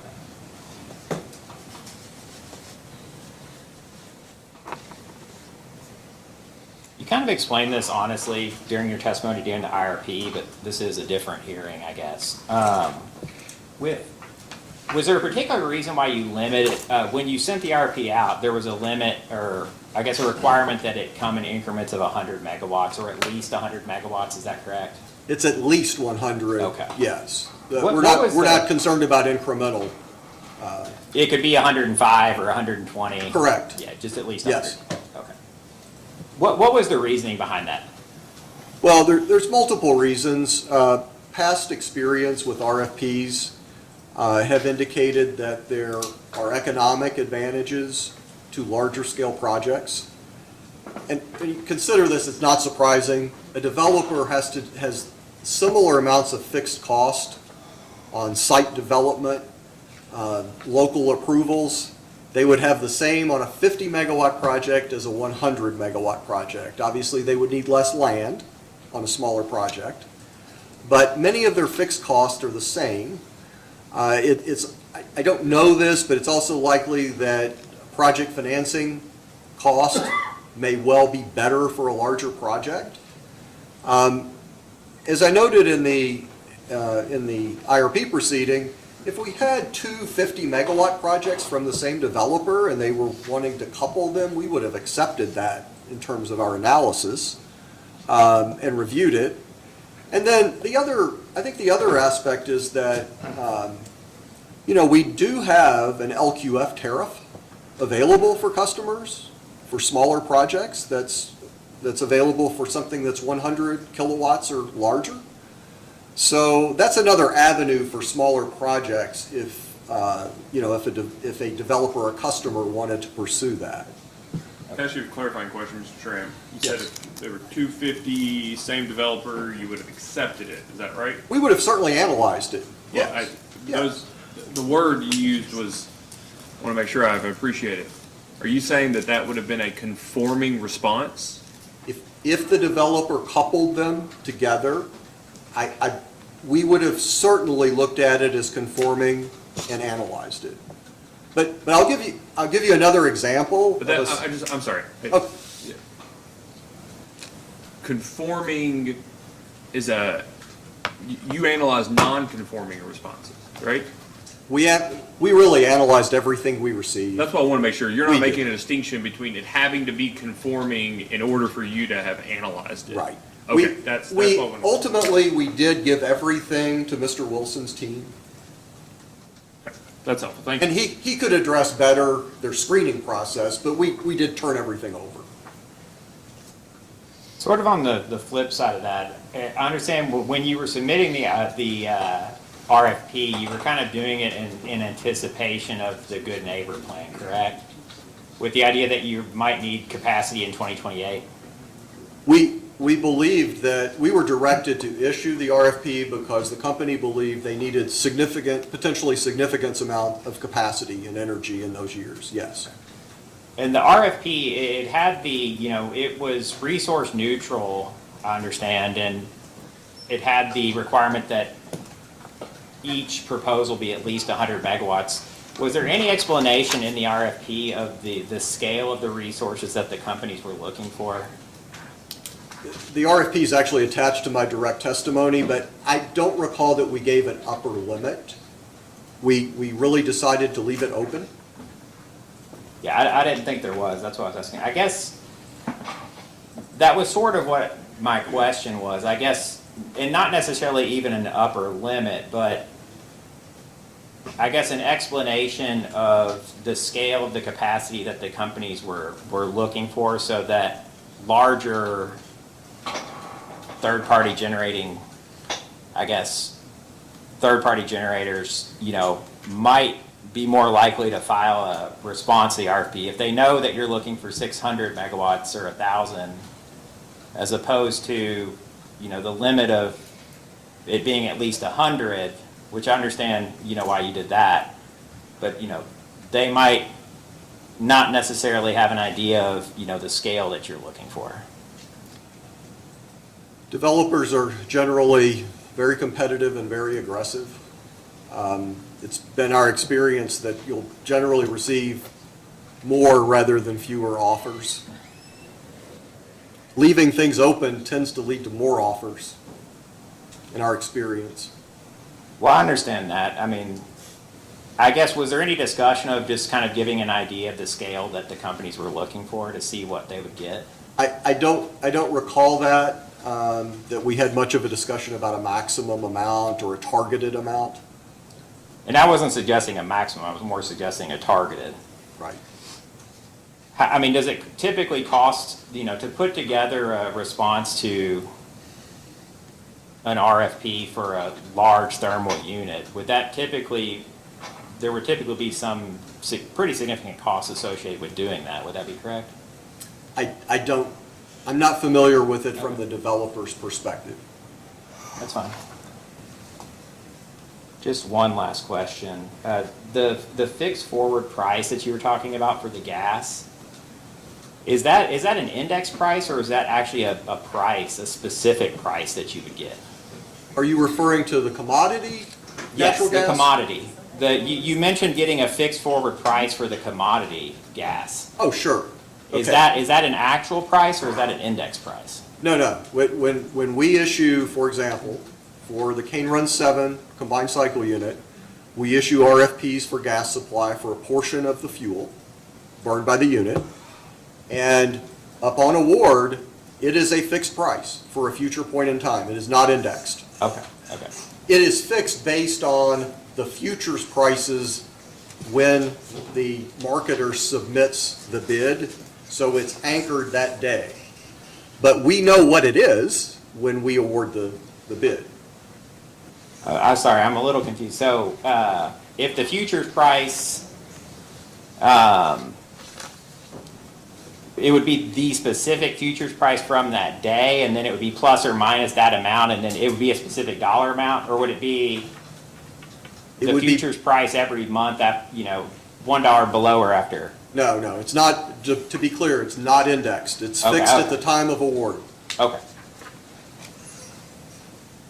That's all. Oh, what is the typical term on those fixed future contracts? We have a kind of a combination. We'll look at typically buying a winter strip of maybe November through March at times. We'll look at buying a summer strip from a marketer. Some bids are submitted to us month by month, but they're typically seasonal strips. And then we evaluate those against each other, along with our credit department, and decide on an award. It all happens very quickly. Okay, so we're talking months, not years, correct? Yes, months. These are not long-term contracts in years. Okay. These are typically months. And we use multiple suppliers.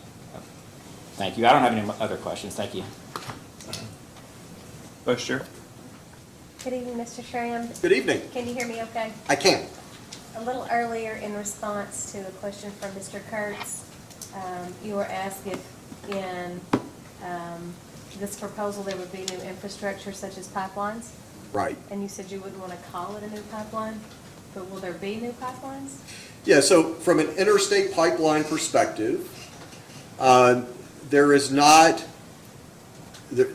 new pipeline needed from an interstate pipeline perspective. The interstate pipelines may have to do certain takeoff point upgrades, but that doesn't come close to a new pipeline. That's for the capacity we're talking about. If this capacity on these two pipelines were taken,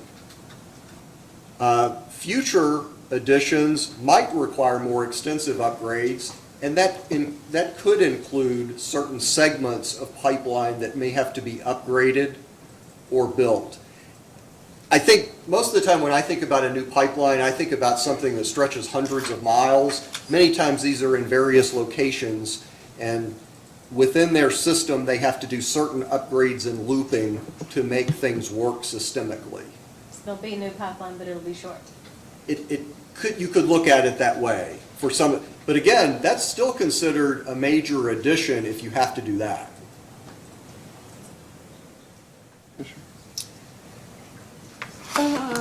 I'd like to go to page 6 of your direct testimony. Actually, the paragraph under line 14 regarding the process for evaluating your RFP responses. Yes. So your group reviewed each of the responses and then submitted it to Mr. Wilson's group, correct? Correct. Do you know what happens after that? Well, broadly, Mr. Wilson's group does the economic analysis on the projects, and he would speak to the details of that. Okay, so the only time that you have any kind of input into the process is when you get the RFPs and pass it on. We also ensure that, and typically on these submissions of a response, there's a lot of data we need to do a comprehensive analysis. So we may have to go back to the respondents to pick up certain pieces of data that they may have omitted or were seeking clarity on. In fact, Mr. Wilson's group may come back to us and say, we don't really have everything we need, we found something else. We will then have some discussions with the respondent to clear up any confusion. And then my team's next part in the process is when Mr. Wilson's group then gives us a short list and says, these are the selected projects, and we'll talk about the solar PPAs, and then we then seek to execute an agreement with the developer. Does the project need corporate approval before you Oh, yes. respond to an RFP? Oh, yes. Before we negotiate and execute the agreement, yes. It has to go through all of LG&E and KU's corporate approval process. Okay. I'd like to go back to a comment you made about the storm. Yes. And the network and the grid. Yes. There's never a guarantee that you're going to have service 100% of the time. Is that fair? That is fair. Okay. If the same situation would happen with the portfolio that you are looking for us to approve, would you have had the same outages? So the situation in terms of equipment would already be much different today than it was then, because earlier we had discussions. I think Mr. Beller talked about some upgrades at our Trimble County site to allow those combustion turbines to operate at lower pressures. We also talked about potential additional compression at the proposed units to ensure that we could guard against certain pipeline pressure drops. And then, and it's in the record, but Texas Gas Transmission has already completed very detailed and extensive work to eliminate the source of the problem that they had in the winter. And it really goes beyond equipment upgrades. There's also just operational practices that they'll be following now. And part of their issue happened because in times past, there was one piece of equipment they would have had running all the time. But because gas flows have changed in the interstate system, and there's some coming from the north now versus all from the south, that piece of equipment didn't run quite as much as it had previously. So that was something that was different in their system that they had not encountered before. But their list of improvements is extensive. We have had multiple meetings with their leadership. Clearly, they are a good provider of gas transport. They are making their system, they're upgrading their system to be what they termed Minnesota ready. And I have every reason to think that they have mitigated the issues. All right, thank you. Good evening, Mr. Schramm. Good evening.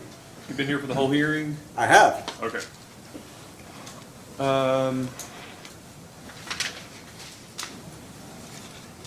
already forgot. Mr. Crosby, you introduced Mr. Schramm, is that right? I did. You're the person in charge. Would you mind to hand Mr. Schramm a copy of KCA Exhibit 5, which is the excerpt from the NASB gas electric harmonization forum, I think, is what that was called. Got it. Yep.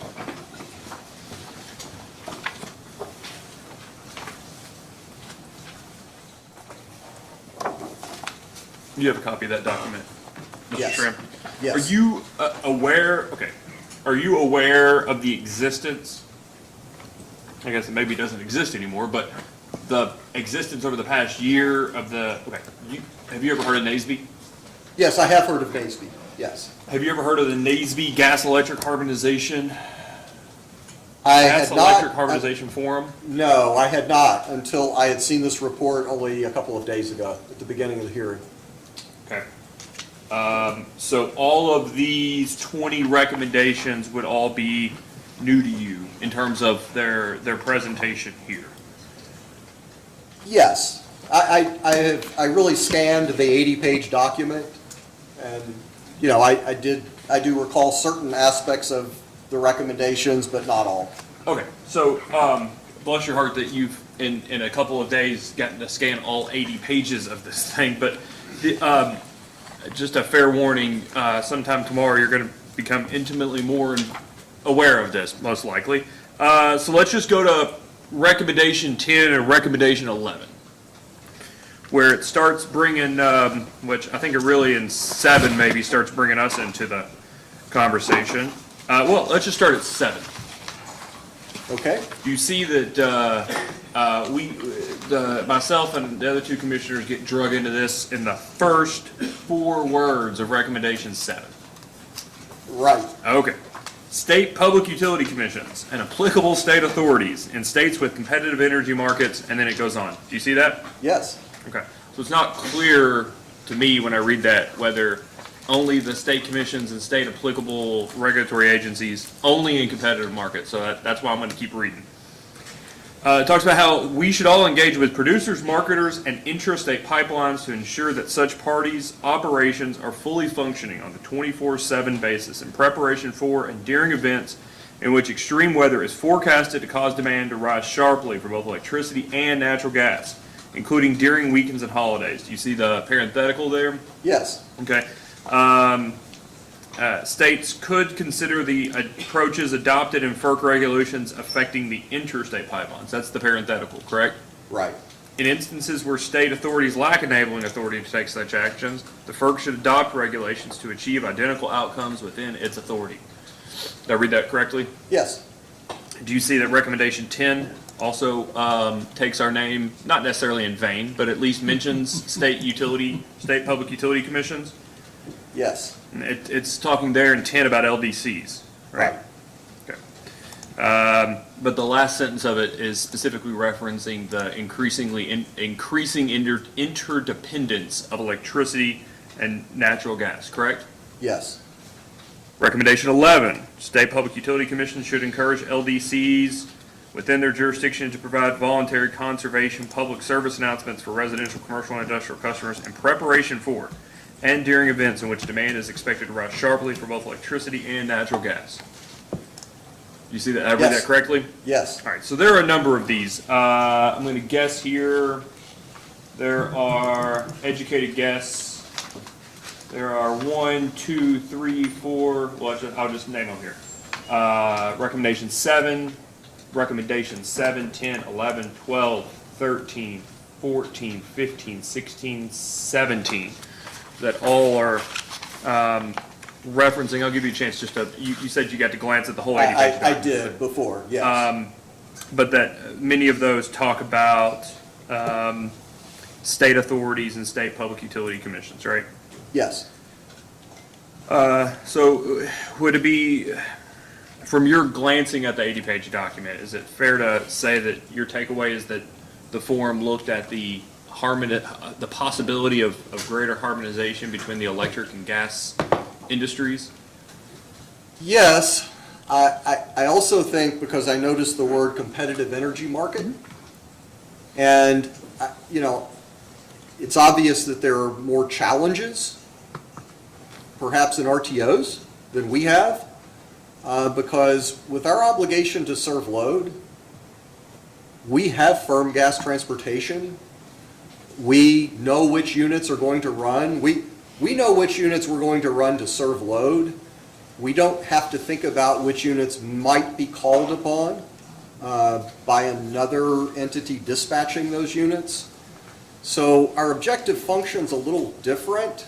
So I got certain themes when I read through this. That's fine. I'll ask you this very similar question I asked Mr. Wilson. Do you know if your obligation is fundamentally different than vertically integrated utilities in Michigan, Indiana, throughout the entire Southwest Power Pool, throughout the entirety of MISO, West Virginia, Tennessee, Virginia?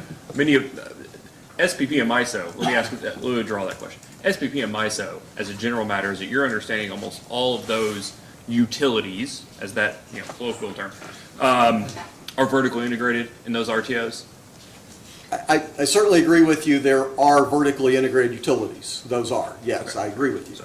So I guess I just want to make sure, it's not your position that we should be dismissive of the entire 80-page document because LG&E and KU are merely not members of an RTO, right? No. In Okay. fact, I had other takeaways from the document, which I think are very valid, because it also included streamlining infrastructure development for natural gas pipelines, which I think is extremely important in today's environment. But I do know that the RTOs and there's a lot of scheduling discussion in the document.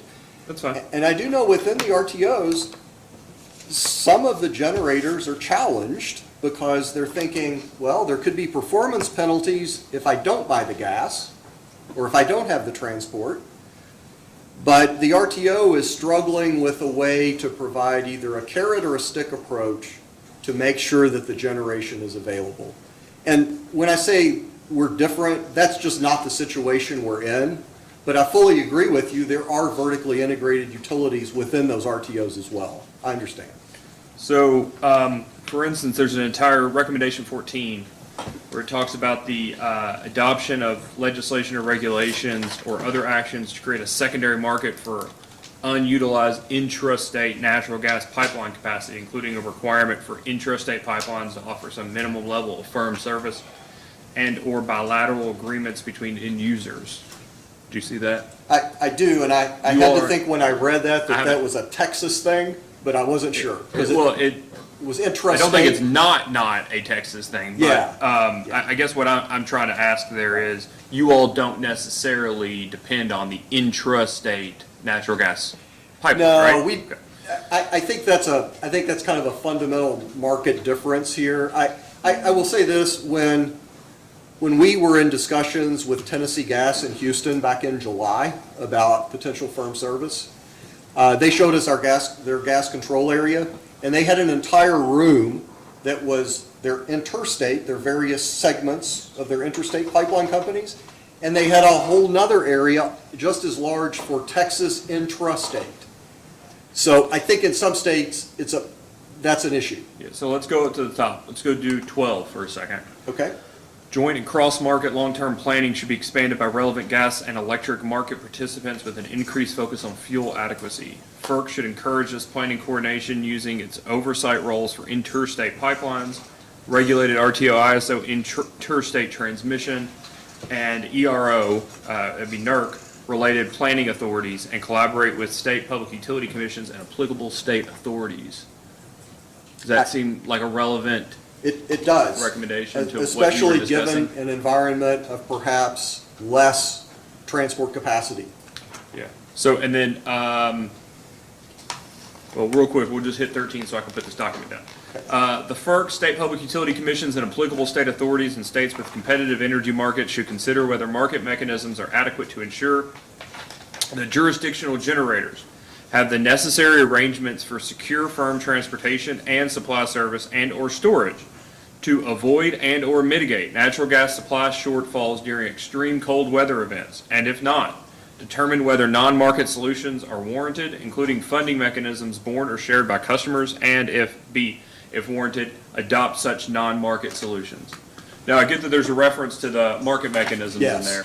yes. But one thing I want to ask you about with Winter Storm Elliott, and if you have any, even if it's generalized understanding, Winter Storm Uri. Yes. I get that Texas Gas has a good amount of, somebody's testimony says Texas Gas has, maybe it was 6, maybe it was 9 storage facilities in western Kentucky and southern Indiana. Are you aware generally of that testimony in this case? Yes, That they have I think some that's part of storage? their system. Yes. I don't know if there's testimony in the case about Tennessee Gas Pipeline having storage. Are you aware that they have any? I believe they do, but I don't have specifics. Yeah. Let me ask you just a point blank question, especially as it relates to Winter Storm Uri, but to a certain degree, Winter Storm Elliott. Given the term is overused, but the just-in-time nature of natural gas, Are you aware that there's some concern, industry concern, about the availability of the commodity over prolonged extreme cold because of a lack of production that can backfill usage? I believe there is concern. There is concern, particularly in some of the more northern basins. Obviously, in Uri, we saw some of that in Texas with freeze-offs of wells at a certain time. I would emphasize during Uri, we were buying gas and we were having it delivered, and we did not have issues here. But I do know they had issues in Texas. Yeah, how about in Elliott with the Marcellus and Utica Shale? Are you aware that there were production drops in those areas? I have read that. We were not impacted by those, but I did read that. Well, I guess how would you all have been impacted, given the fact that the majority, it sounds like, of your gas generation wouldn't have had pressure to deliver the molecules anyways? For example, at our Brown site, subject to check, I think we were connected to Texas Eastern pipeline at the time. And other than the period that our Brown combustion turbines were running on fuel oil, which was a limited amount of time, we were buying delivered gas off of Texas Eastern and running those units. I can't say which direction the flow was. Right. But we did not have issues. Is the concern with production is a reduction in production? Is a reduction in production during extreme weather events something that you all can mitigate or control for? I think we can attempt to mitigate some of the risk, because when you purchase transportation on a pipeline, you are purchasing it along certain legs of the pipeline, and you're accessing potentially multiple supply basins. And the more supply basins you can access, the more supply flexibility you will have. So I do believe that it is at least partially, you're able to partially mitigate that. So just to be clear, de-risking through diversity. Supply diversity, yes. Okay.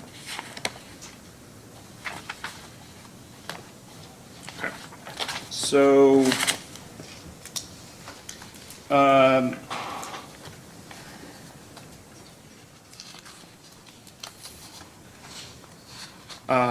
let's talk about, well, gosh, all these things are related. I don't know which one to go to next, Mr. Schramm.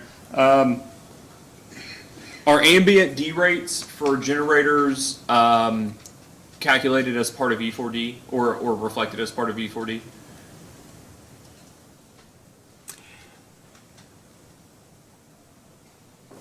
I believe they are. I just don't recall many ambient D rates. Well, but yeah.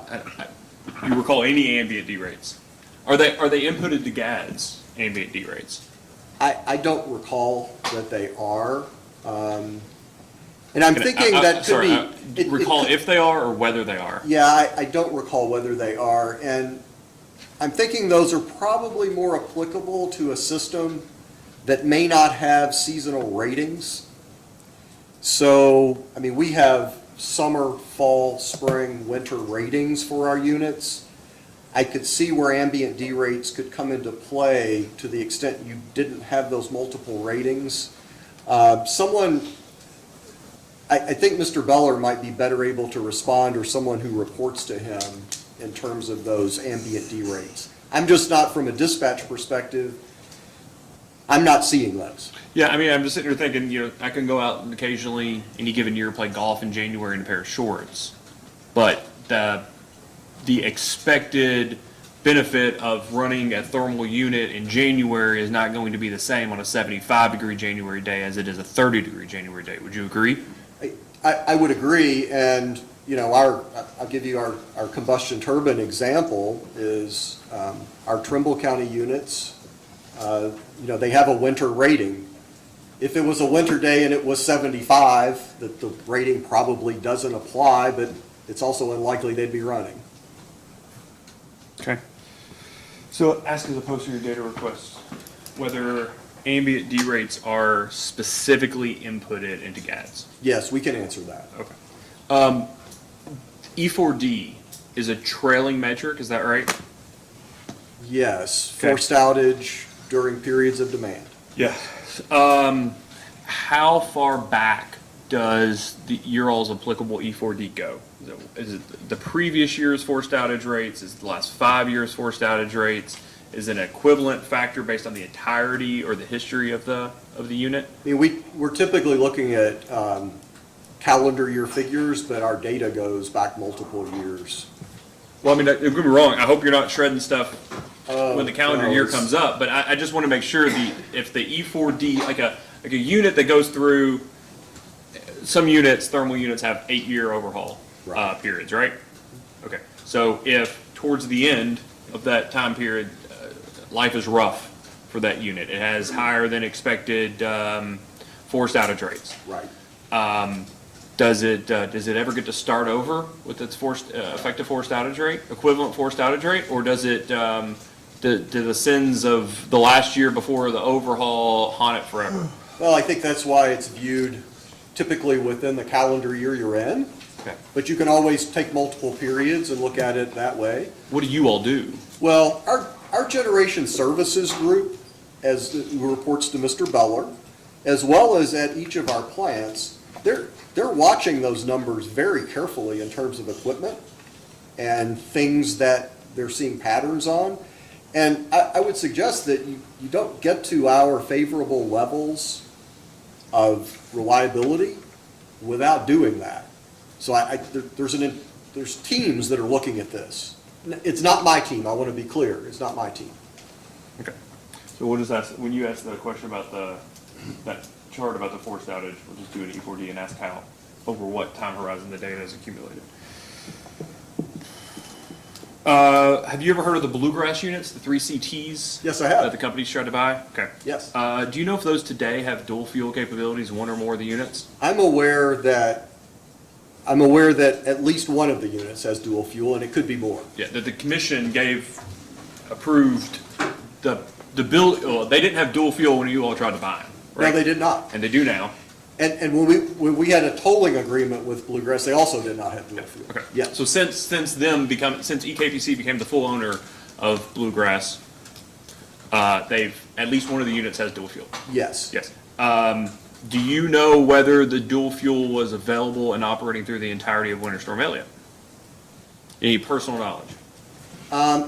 I believe one or more of those units was operating on oil during Elliott. During the entirety of it, or at some point? I don't know. Let me ask it this way. Do you know whether the Bluegrass unit was also affected by the Texas gas issue at the Slaughters compressor station? I think it could have been, but in a different way. To my knowledge, that's an interruptible customer. Well, I guess what I'm trying to ask is, are they also connected to the Texas gas pipeline? Yes, it's connected to the Texas gas pipeline. And you would Yes. expect, knowing the system, are the Bluegrass units between Trimble and Cane Run 7? Yes. So if Trimble was impacted by the pressure loss and Cane Run 7 was impacted by the pressure loss, is it safe to say everything between the two were impacted by the pressure loss unless they had something on their side of the system that increased the pressure? You know, I think it would have depended on the unit characteristics as well, because what I would point out is that our Patty's Run 13 unit in Louisville was not affected by the loss of pressure, but our units at Trimble, our GE units were. It's a bit of a specification manufacturer issue, so I can't say for certain that the Bluegrass units would have been affected by our pressure loss had they had firm gas transport. I just don't know.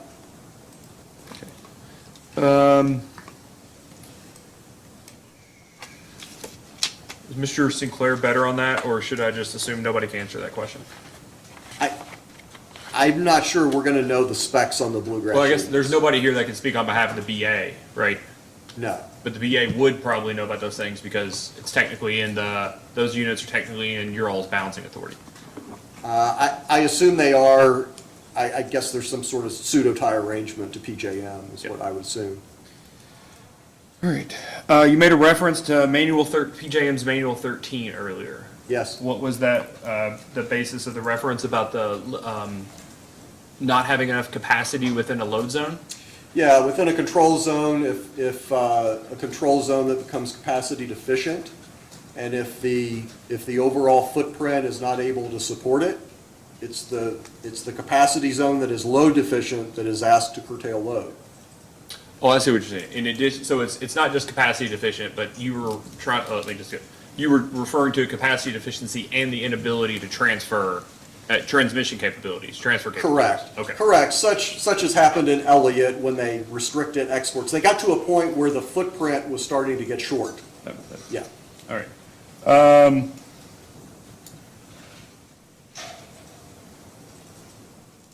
Oh, so you were talking earlier, and this is part of your testimony, your direct, well, you don't have any rebuttal testimony, right? No, I do not. Okay, I just want to make sure I didn't miss it the other day. So you had direct testimony, you were specifically talking about how you were talking to Mr. Bellamy about the five folks, 5 projects, 5 developers.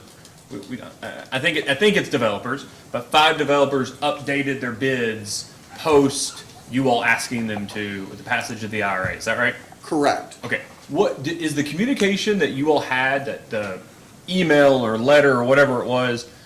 Was that a written communication offering or asking for people to give updated bids? I believe it was an email to all respondents. Do you know if that's part of the record? I looked and I couldn't find it. It probably is not. Okay, so can we ask that as opposed to your data request, the actual request to update bids post Yes. August, whatever the date was? Okay, great. And one of the things I want to take a question about that is that, have you ever heard of production tax credit transferability under the IRA? I'm not familiar with it. Okay, so, but if there are like, maybe we'll subpoena somebody for the company. Maybe Mr. Blake can say what we're talking about. But like, insofar as there's subsequent like treasury regulations or whatever it may be, subsequent direction from the government about how certain provisions of the bill are going to be implemented, the more granularity and insight that developers have into how it's actually going to work, do you expect that they'll be more comfortable and have more granular bids going forward? I think it's possible in the future they'll have more certainty around multiple things, because I think that's part of it. But I think the other part of their environment is where's the supply of solar panels coming from? Is there enough U.S. capacity available for production? What's going to be the response in pricing overseas that might be coming in to that? I think right now developers have a long list of uncertainties. Let me ask I would this. add those two. I guess what I'm really trying to ask is, do you have an expectation that they had any more clarity before? I mean, I took your testimony to be basically, look, they knew they had a pretty good idea of what was going to be in the bill right before it got signed, when the bids were due. Is it your expectation that, do you have any direct personal knowledge? That's the question. That, or reason to expect that they had any more clarity the days the bid were due versus you all asking them to give you all that update? No, I don't. Okay. I don't. So they didn't know at one point, they probably didn't know anymore when you asked them. We certainly agreed it was a good idea to ask. Yeah. Previously, at one point, a few years ago, the companies were getting, this is to a question that Mr. Kurtz kind of asked you, the companies were getting in excess of $10 a rec for solar. Is that in the neighborhood of what you all could get today, or you would expect to get from the projects that are being proposed, the 6 projects in this case? We've recently received $20 a rack for brown solar. Okay. So the $10 average in, this is like the original redacted testimony of, I don't even know who.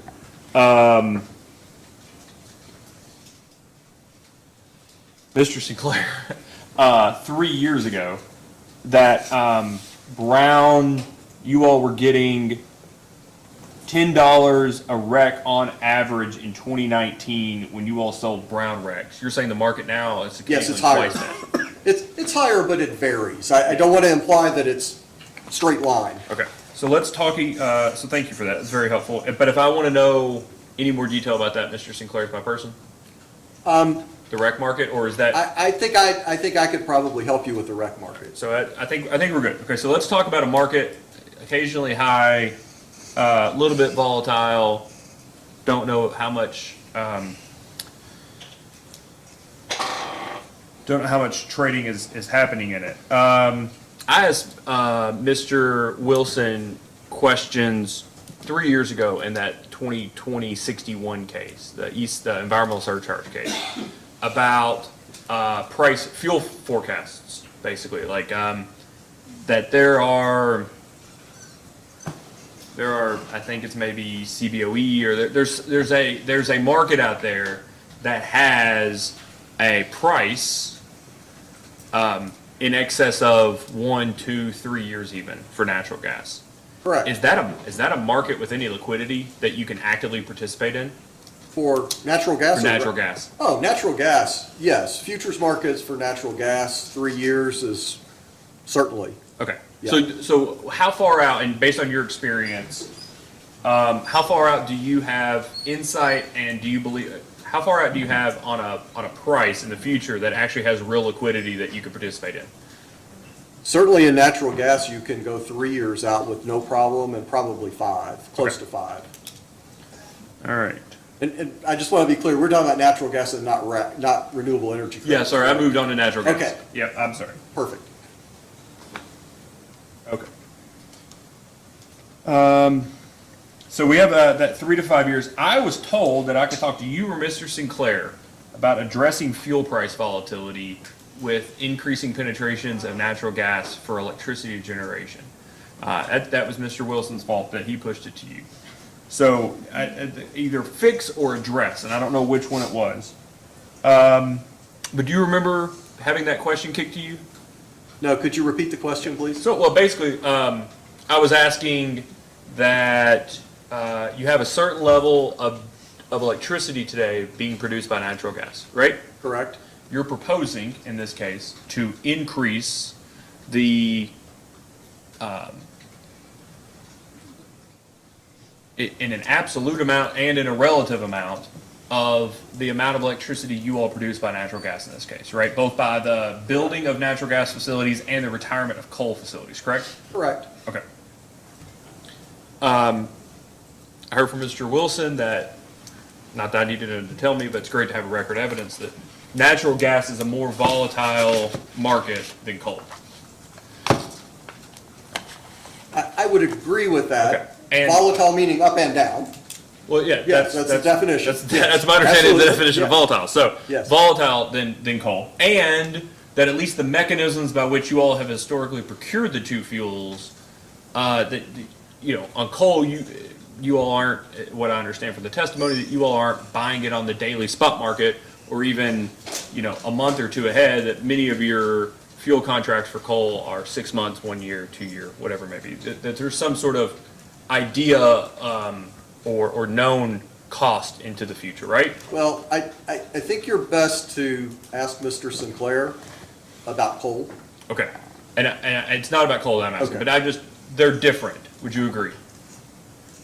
They're different, but I'm not the best person to compare the volatility of the two fuels. I don't need you to compare the Okay. volatility. I need you to answer questions about whether you all have a plan to mitigate the volatility of natural gas insofar as it produces a greater amount of electricity for the companies, both in an absolute and relative matter. So, Sorry, that wasn't a question. I just want to make sure you're the person to ask. yes, you can Okay, ask the all right, question. okay. Now, how do you plan on addressing the volatility of an increasing amount of electricity being produced by natural gas? We need to re-examine our practices for reducing volatility for our Cane Run 7 unit that we established. And actually, we came to the commission with a plan shortly after we were planning for commercial operation of that unit to do just what you're talking about, which is to reduce the volatility on customers' bills of the fuel for Cane Run 7 by purchasing a certain amount of it in the future, physically. So We don't have a revised plan at this point for new combined cycle units added to the system, but it's something we have to work on. I indicated that in my direct testimony, that we have to come up with we will likely come up with a revised plan. For example, it may not be the best plan to say, we buy 50% of the gas forward for Cane Run 7, therefore for Mill Creek 5 we'll do the same thing. That may not be optimal. It may be something else. And the reason why I say that is I think as you add more combined cycles to the system, you're also assured that they're going to run more. And also by virtue of their heat rate, which is extremely efficient. So I think our confidence in them running more will be higher. I also think your alternatives for burning the fuel in case of an outage at one of the units is also more achievable. So you won't have gas that you purchase that you can't burn at a unit. So in short, we don't have a plan at this point. It's something that we are developing. Do you know how much you all spend on natural gas in a given year? Like rounded to the nearest 100 million or billion? You know what, I see that in the fuel adjustment clause cases, but I don't recall offhand. That's a factoid that I used to know. Yeah. I give a presentation where I talk about how much you all spend on fuel, and I forget how much it is.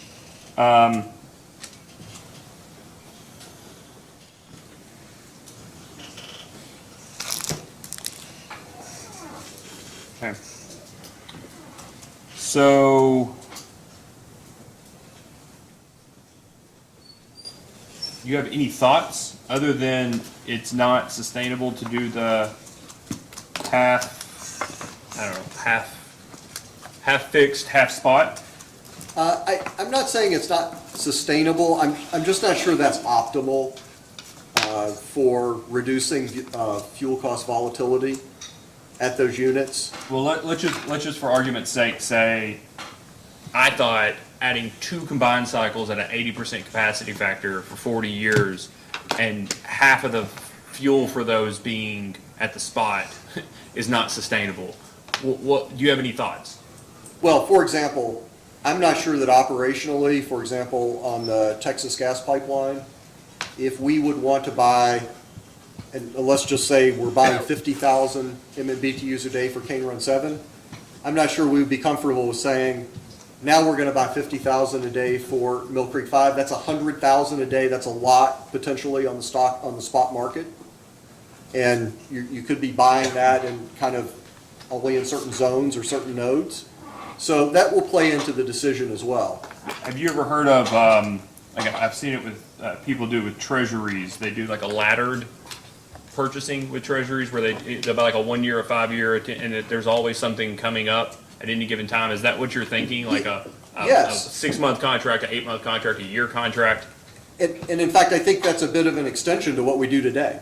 If you look at our supplier list today on the future purchases and the seasonal strips that we buy from those suppliers, that's what it would look like.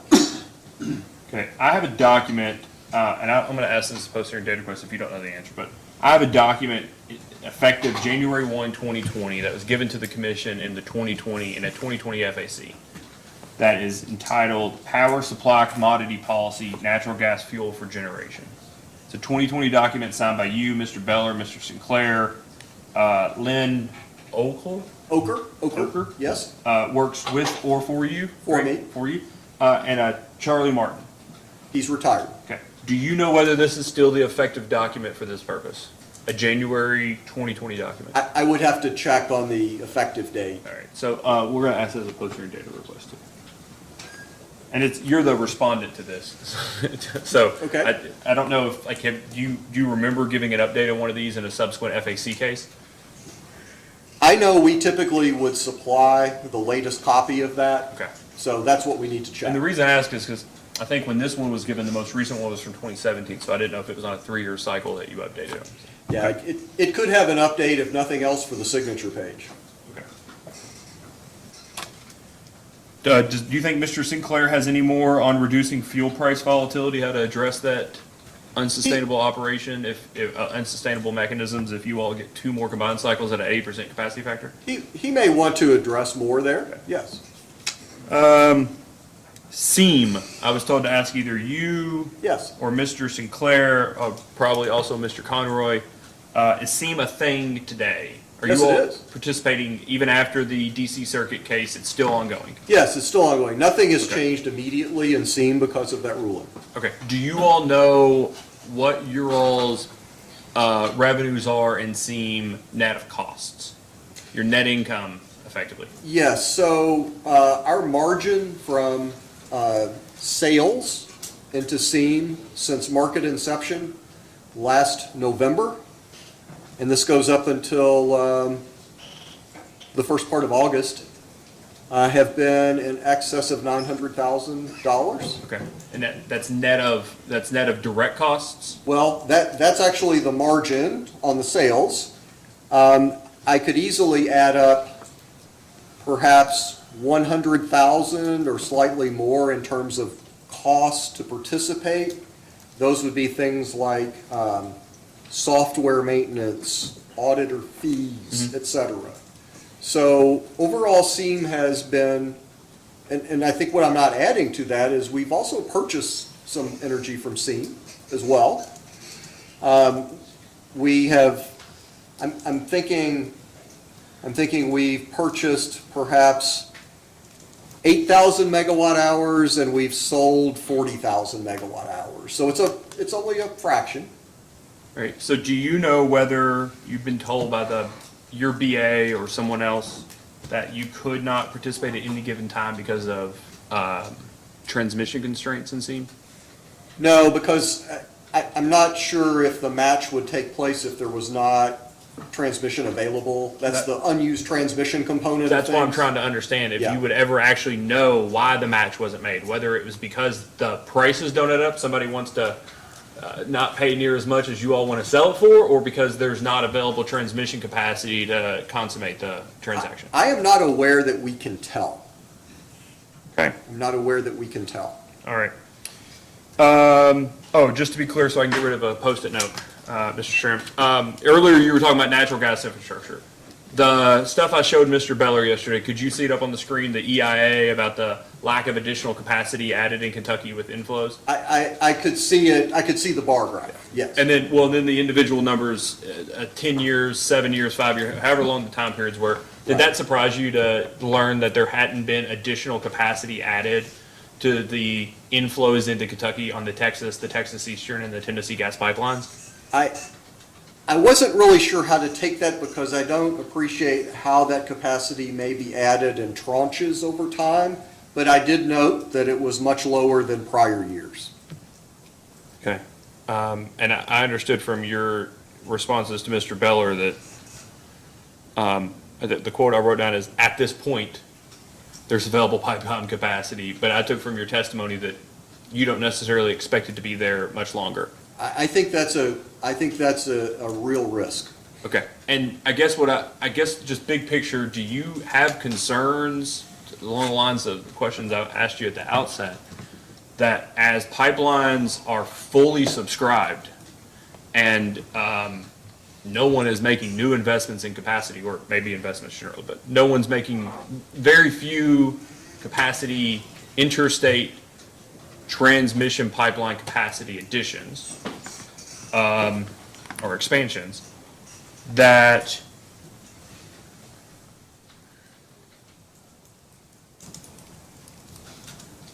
it's not just your all's eggs that are in the same basket, but it's lots of people's eggs in the same basket.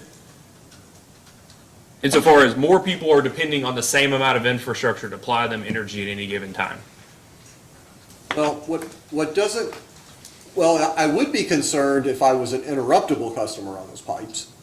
That would concern me greatly, because I would think there's a great chance I'm going to get interrupted because the pipeline is going to take care of its firm transport customers.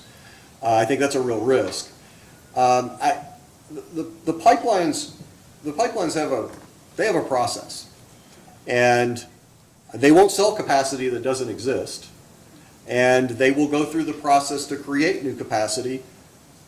But unfortunately, that takes a long time once you get to major upgrades, If you can make them. if you can make them. And the NASB document that you pointed out, again, that's part of that document of concern. It's not just the NASB he's gone. Oh, Mr. Malone was asking you about the 850 megawatt combined cycle that the IURC said no to Vectron on. Do you remember that? I do. Okay. Do you know that they subsequently approved them to put Vectron Centerpoint, whoever owns them these days, but that they got to put in or proposing to put in CTs at the old AB Brown facility? I believe I heard that as well, yes. And that they're proposing I don't know what you call it, an extension or a jut from that Texas gas pipeline over through Webster, Union County, under the Ohio River into Indiana. That's a major upgrade. Yeah, and you're aware of that, like just as it is aware of it, existing. yes, And that it's not built, or it's not in operation, and it's having regulatory difficulties. It has made its way through most of the regulatory process, but I would emphasize it's taken a long time.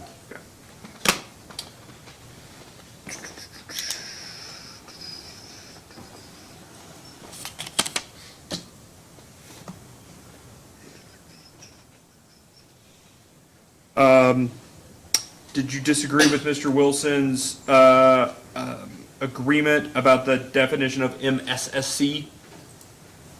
Most significant single Severe contingency? single contingency. Severe single contingency, thank you. Yes. Okay.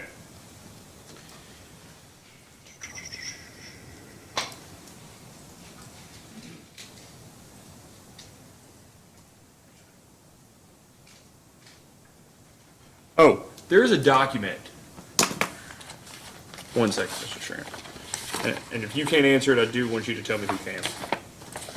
There's a document in the record that discusses the average outage for a customer who had their lights turned off as a result of Winter Storm Elliott by the company. That the average outage was something like 50-something minutes. Are you aware of that? I remember reading that. Okay, so if I wanted to find out what the median outage was, would you be the person that could tell me, or is there someone else that's better for that? No, it has to come from the balancing authority. Well, so you said that. I don't understand how the balancing authority isn't sending KU and LG&E distribution folks out to open breakers, right? They may well be, but they don't communicate with my power supply group on who's getting interrupted. We're just not part of that loop.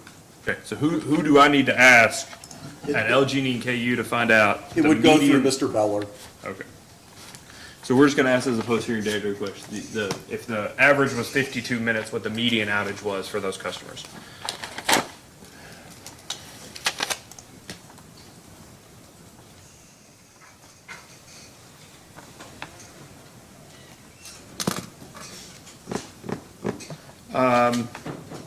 I have a question for Mr. Ember, but I want to make sure it's not, you can't answer it. I don't want to get in a situation where we have to call people back like we were going to have to with Mr. Beller. Can a non-SCR unit run in the ozone season if the alternative is a loss of load event? Mr. Ember needs to answer that. Okay.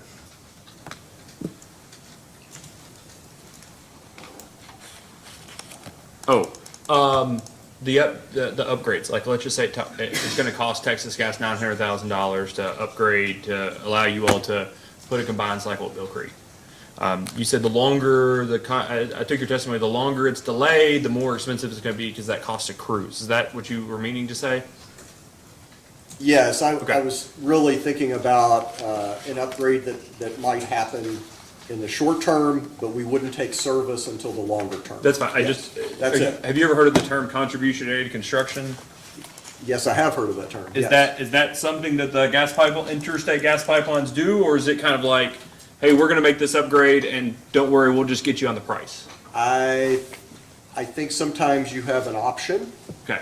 You perhaps could do it either way. So you all could, it's your understanding I take from the answer, you all could do the capital outlay, give them the check up front, but to you all, would that just be a determination of whoever's cost of capital you think is lower? I believe that would be a consideration. Okay. And then finally, But I'm not certain that all pipelines would entertain that option. we only have to worry about two of them. in That's this correct. situation, sir. Yes. Okay.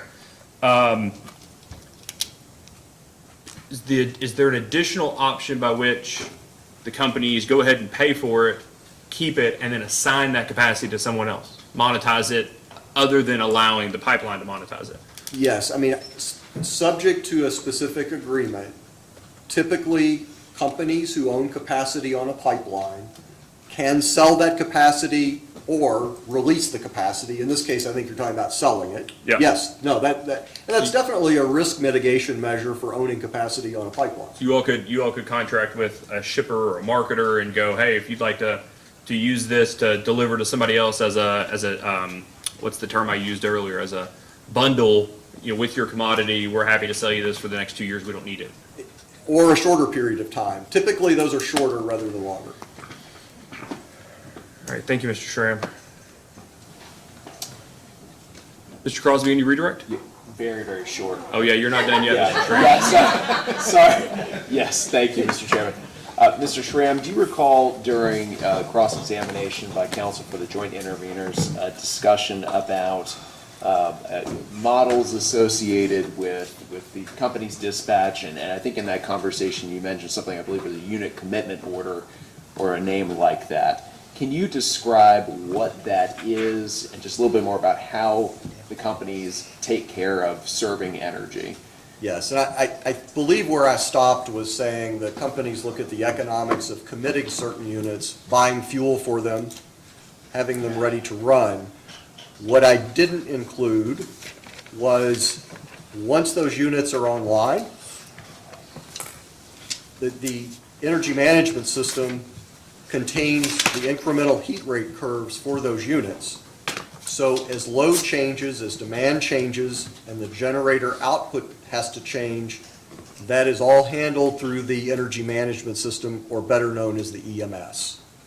The dispatcher is also monitoring the area control error to make sure if there's any changes in any of the generators that is unforeseen, that dispatcher can take action to correct the ACE.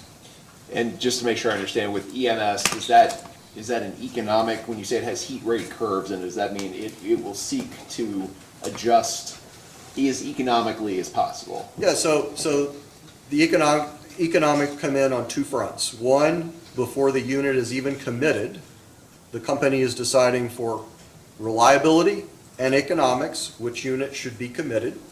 And then while the units are running, those incremental heat rate curves are going to have economic dispatch for each of the units. So everything meshes together, load is served at the most economic price. Okay. Thank you, Mr. Chairman, that's all I have. Thank you very much, Mr. Schramm.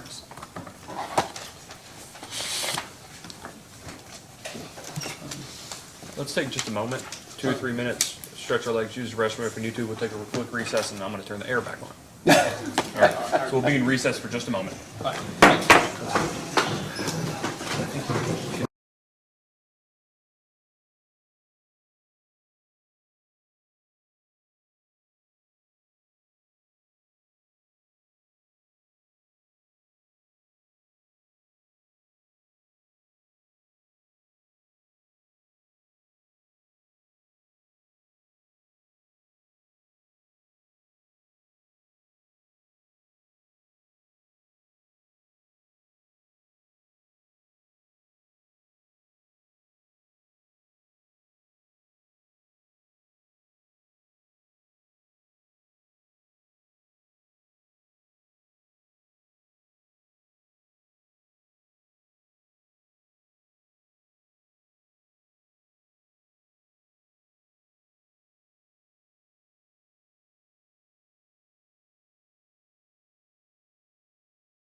Progress.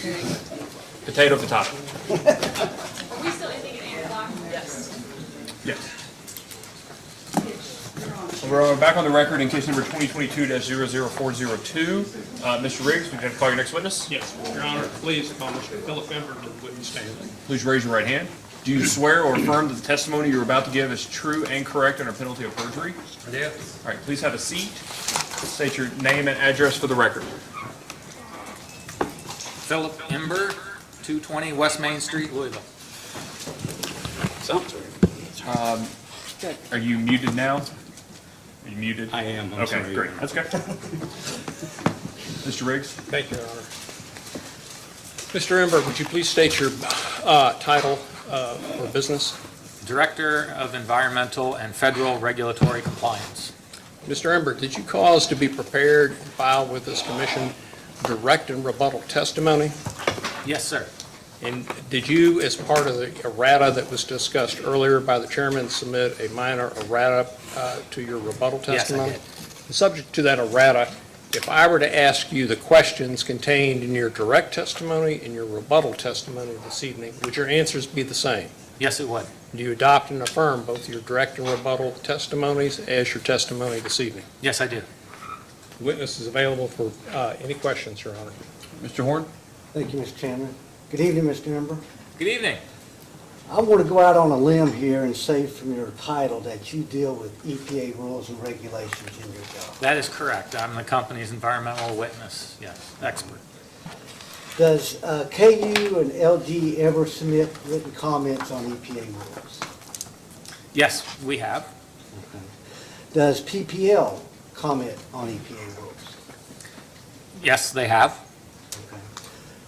Are KU and LG's comments, are they reviewed by PPL before you send them in?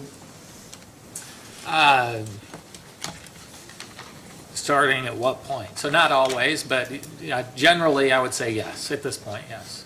So generally, PPL reviews them before you send them on to EPA?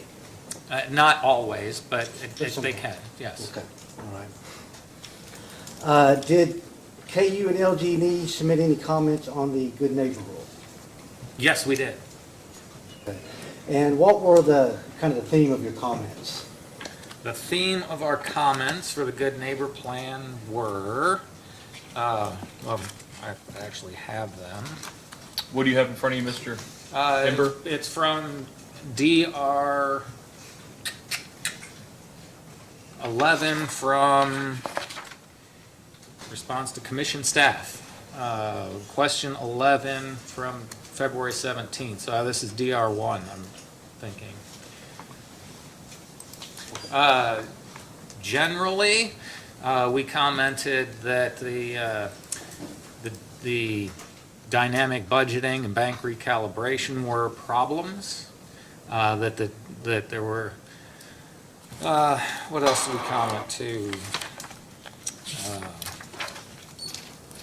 System reliability could be an issue as a function of the rule as it is. That over time the rule ratchets beyond the controls necessary for attainment. And that some of the technologies limits that they were suggesting were beyond what is capable. We commented that the existing SCRs for LG&E were being penalized for our historic over-control as it relates to the allocations that they would receive. So generally, well, and also that the Kentucky SIP revision was not done properly by the EPA, which you would be familiar with, I believe. So yeah, generally that there were technical and legal issues with the rule. Okay. Mr. Horn, before you continue, sorry, Mr. Ember, I know I've had to remind some others, but you really do need to. Wow, louder? Yeah. Wow, sorry. Yeah. I thought I was talking. No, like Okay. it's not a talking tone. It almost is a quiet yell. I got it. All right, Sorry. Mr. Horn. That's quite all right. Did you make any mention to reliability issues? Yeah, we did mention reliability issues, yes. Okay. Do you follow the legal challenges that are occurring to EPA's rules? There's a lot, can you be more specific? Well, just in general, do you, I mean, it's part of your job. You Yeah, keep part of abreast my the job, legal but challenges? I will say I can't keep up with everything. I understand that. There's quite a few of them out there. Yeah. As to the good neighbor rule, Yes. do you know how many legal challenges have been filed to that by any chance? We'll have to get more specific. There's challenges to SIPs that are really state implementation plans, and there's challenges to the FIP itself. Right, well, we'll just use the fifth example. Use the FIP itself, Yeah. I believe, I want to say it's 10 states, but it's subject to check. I'm not sure. And not just states, but there are others that are challenging. Actually, last I knew it was 16, actually, is the last I knew. But now that I'm... Well, if I told you it was over 30, would that surprise you?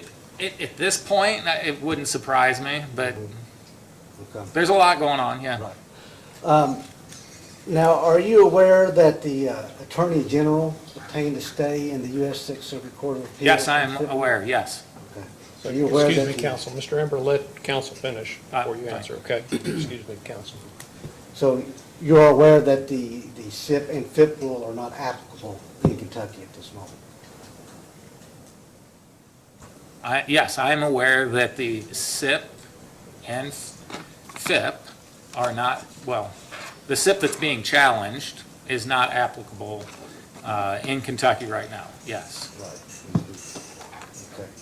Okay. Did KU and LG&E comment on the greenhouse gas emission rule for power plants?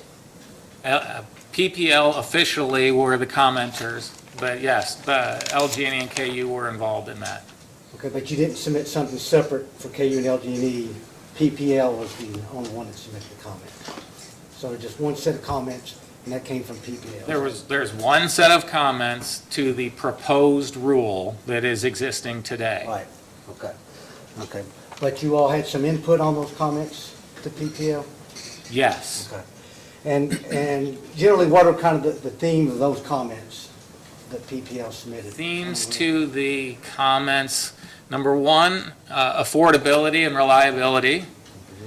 Number two, that natural gas needs to be available and shouldn't be eliminated as an option. Number three, we commented briefly on the best system of emission reduction issues, achievability and adequate demonstration of hydrogen and carbon capture and storage specifically for natural gas.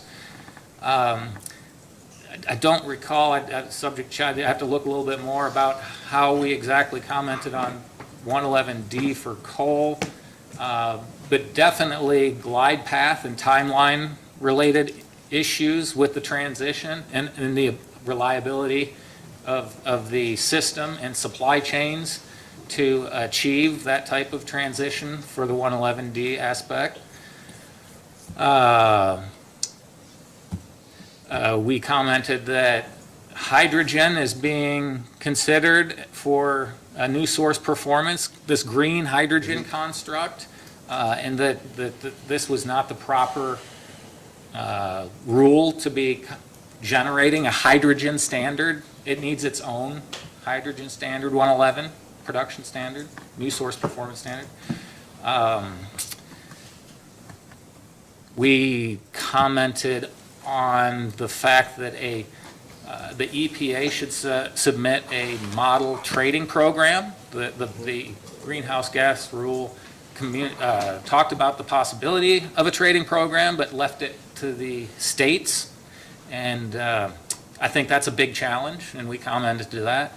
And I'd say we also commented on something that a number of my colleagues talked about today is permit type reform, to be able to build natural gas pipelines, carbon dioxide pipelines, the infrastructures related to large projects. Obviously, the industries have been having trouble implementing these big projects, and on the timeline of this rule, it clearly is a challenge.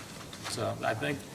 Well, and Mr. Ember, from your very impressive recollection of all those details, would it be fair to say that this is a pretty big rule, pretty big impact Yes, yes. And this is at this stage, the rule is a proposed rule, correct? It is not a final rule. It is, that's a challenging question to answer. Can we get more specific? Well, EPA first they put out a proposed rule for comments, which is what you were alluding to when I asked you if you commented on the rule. Then after EPA gets their comments, they will respond to those and then issue a final rule, which then parties can then challenge if anyone wants to at this time. So my question is for clarification for the record. At this time, the greenhouse gas rule is a proposed rule. It's not a final rule. Yeah, I'm sorry, I led you a little bit there. Yes, it is a proposed rule. However, 111B basically sets a standard upon its proposal. So the 111B requirements are basically applicable for new units today. So although it's simply proposed and will be finalized in the future, we're kind of subject to 111B related to that rule. For the new units. Yes, 111B, I'm sorry. Plain language, yeah, I'll stop it. Okay. And that is different from existing units. Correct. And make sure we had that clarification. Yeah, because I was still not clear, Mr. Warren. I'm sorry. B is. Can I just give you a little bit of, so the rule, I says something about hydrogen, but let's put that aside. The rule generates 3 new rules, hydrogen being a 4th, but again, I don't want to talk about hydrogen. The 3 rules are, and they're all new source performance standards, source being the key word. 111B natural gas, which is new natural gas. 111D existing gas, and 111D coal. So 3 different rules, 111B, 111D. Yeah, I'm sorry. My question was just going to be B is new, D is existing. Correct. Mr. Member, do you recall what happened last time well, let me start over again. EPA has proposed a greenhouse gas rule for power plants in the past, have they not? Can you state that again? I'm Yes. sorry. EPA in the past, I'm not talking about the current rule we just discussed, but before this rule, previously EPA had put out greenhouse gas rules for power plants.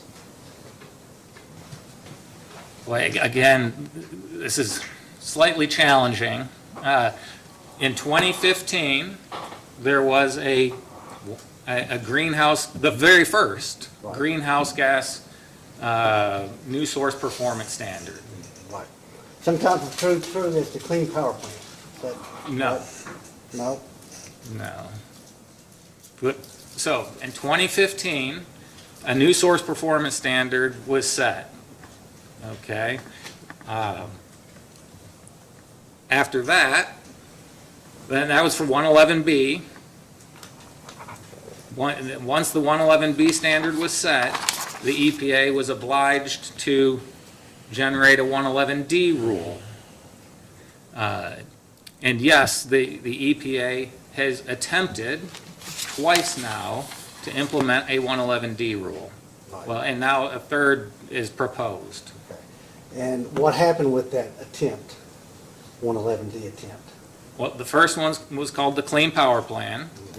The second one was called the Affordable Clean Energy Rule. And both of those have been litigated, and neither of them are in place today. And and were they litigated to the U.S. Supreme Court? Yes, West Virginia versus EPA, correct. Okay. That's all the questions I have, Mr. Chairman. Thank you. Thank you, Mr. Chairman. Mr. Malone? Thank you, Mr. Chairman. Good evening, Mr. Amber. Greetings. Just a heads up, Mr. Smith, we'll take a recess for the evening after Mr. Malone. I think I'm just going to guess we'll go right up to 8 o'clock. Go ahead, Mr. Malone. Appreciate your confidence. Yeah, exactly. I want to ask you a few questions about the permits to construct the NGCCs. Okay? Okay. I believe Mr. Beller said you are not expecting your final permits for Mill Creek and Brown for the new units until the first quarter of 2024. That's probable. Okay. Your permit application said you needed them by October 1st, 2023. Can you explain the delays? Both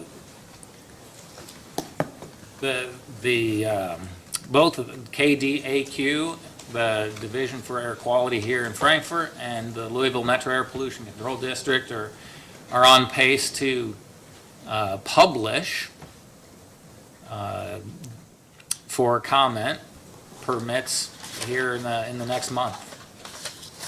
That's kind of aligned with what we requested. Well, what's the discrepancy with the October 1st, 2023? Well, once it's published, it goes to public comment, and it goes to the EPA in parallel. So there's a period of time that it gets reviewed. Okay, so there's a draft permit, public noticing, and having a public hearing. Can you walk me through the steps? Well, at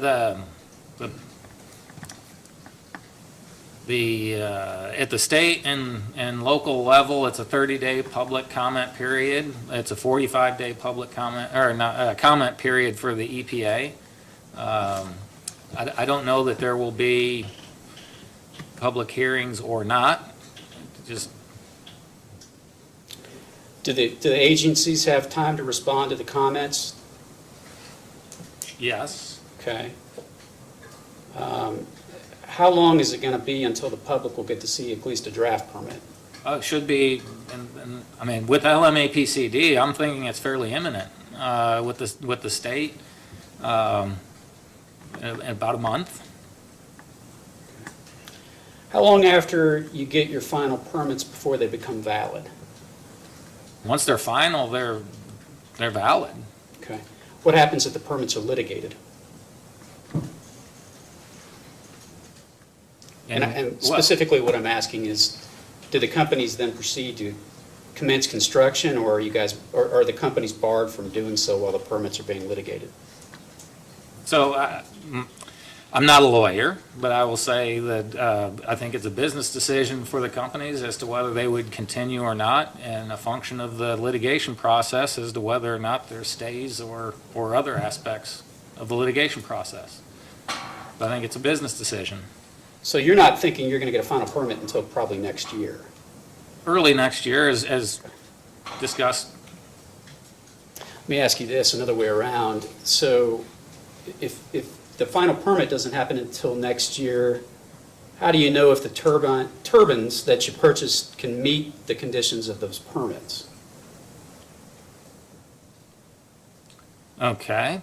So through the development process, we collected data from each of the turbine manufacturers, data on the emissions of each of the units, and built permits that would incorporate the worst-case scenarios of all of the units.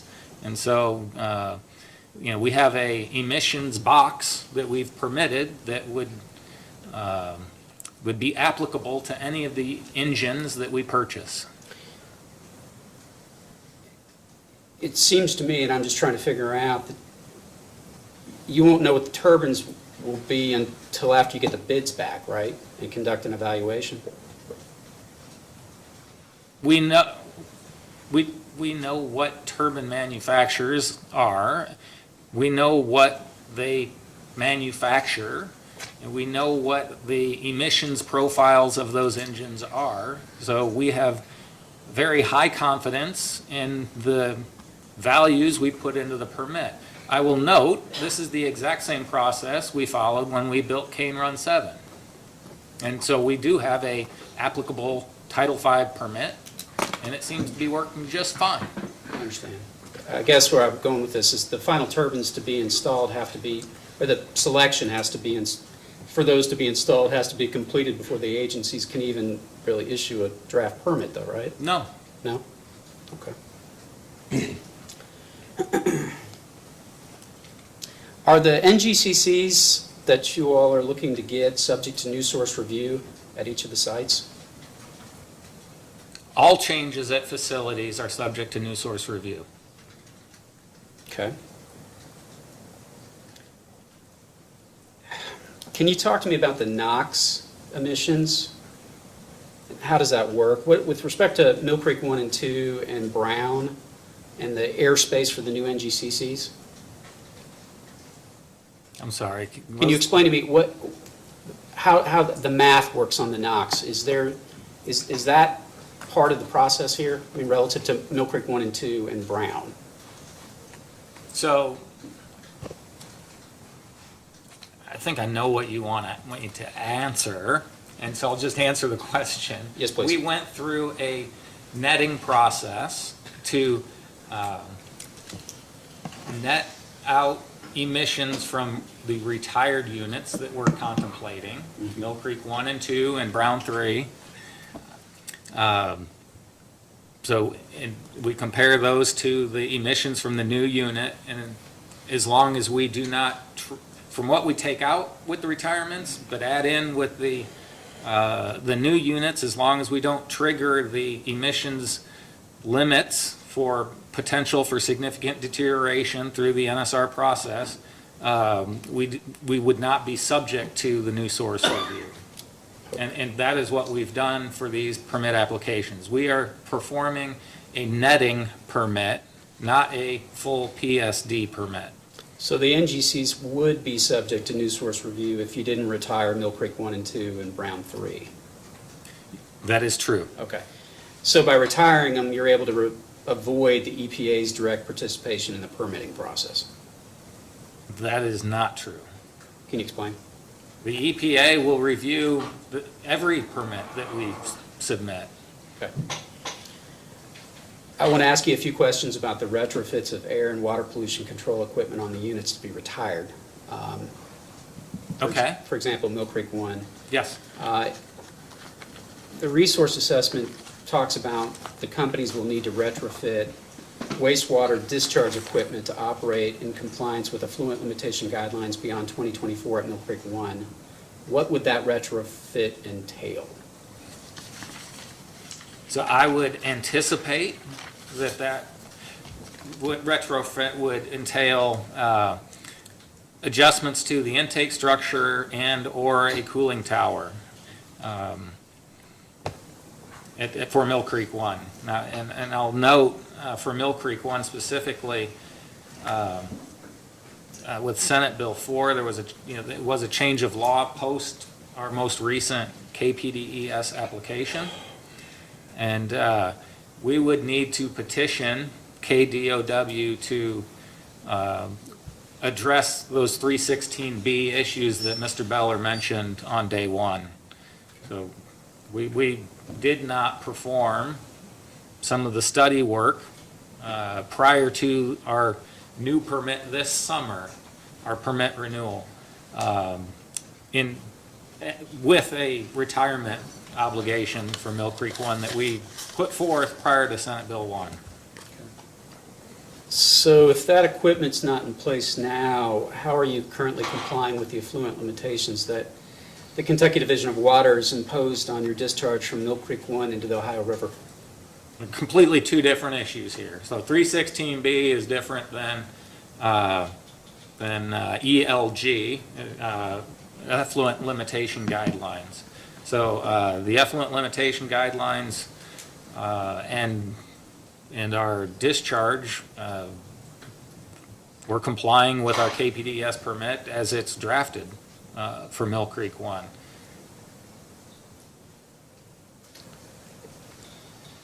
I think I'm kind of hitting at the discharge into the river. Yeah, the discharge into the river for Mill Creek 1. So how are we complying is your question? Yes, sir. How are we complying? So that water follows the process water system as defined in our KPDES. the water from, boy, there's lots of different discharges. I'm assuming you're focused on wet FGD wastewater? Okay. Sure. It goes through the physical and chemical water treatment system that's installed now. The biological treatment for the 2020 ELG revision is not in service yet. It is not applicable under the permit. So following the process water systems, the water goes to a settling pond. From the settling pond, it continues to a diffuser down in the river that was recently permitted and installed.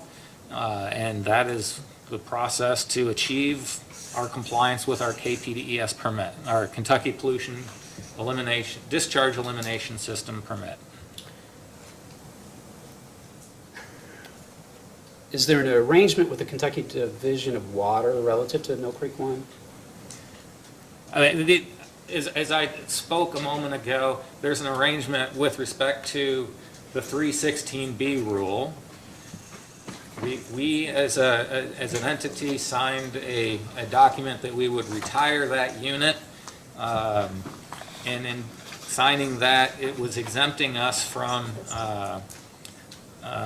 doing some of the requirement to do some of the 316B studies, which would have driven application as soon as possible during this permit cycle, this cooling tower and/or intake structure updates that I mentioned a moment ago.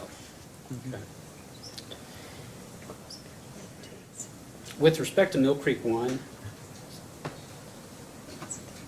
the resource assessment states that the companies must retrofit a cooling tower to operate in compliance with 316A and B provisions under the Clean Water Act beyond 27. What does that entail for the retrofit? So again, the focus is 316B, which is the discharge. I'm sorry, the intake, no, 316B is the intake structure issue. That entails converting from a once-through system of cooling to a cooling tower. I think maybe I'm not being clear in my answers. Let's talk about that study on the discharge into the water. Okay. Okay. Mr. Malone, happy for you to ask about the study. It's just gonna have to be tomorrow at 8:30 in the morning. You got it. So it's 7:56, and it sounds like you're moving on to technically a little different line here, so it may be best. So it is just a couple minutes to 8. So we will take a recess until 8:30 in the morning. We'll come back and give you an opportunity, Mr. Malone, Mr. Ember. Hope you're able to make it back tomorrow morning, and we will go until tomorrow is Friday. Friday at 5 o'clock, and then we will come back on Monday at probably 9 a.m. Okay. All right, just Thanks, so sir. everybody's clear. All right. We're in recess until 8:30 in the morning. Thank you, Chairman. Thank you, Chairman. Recess.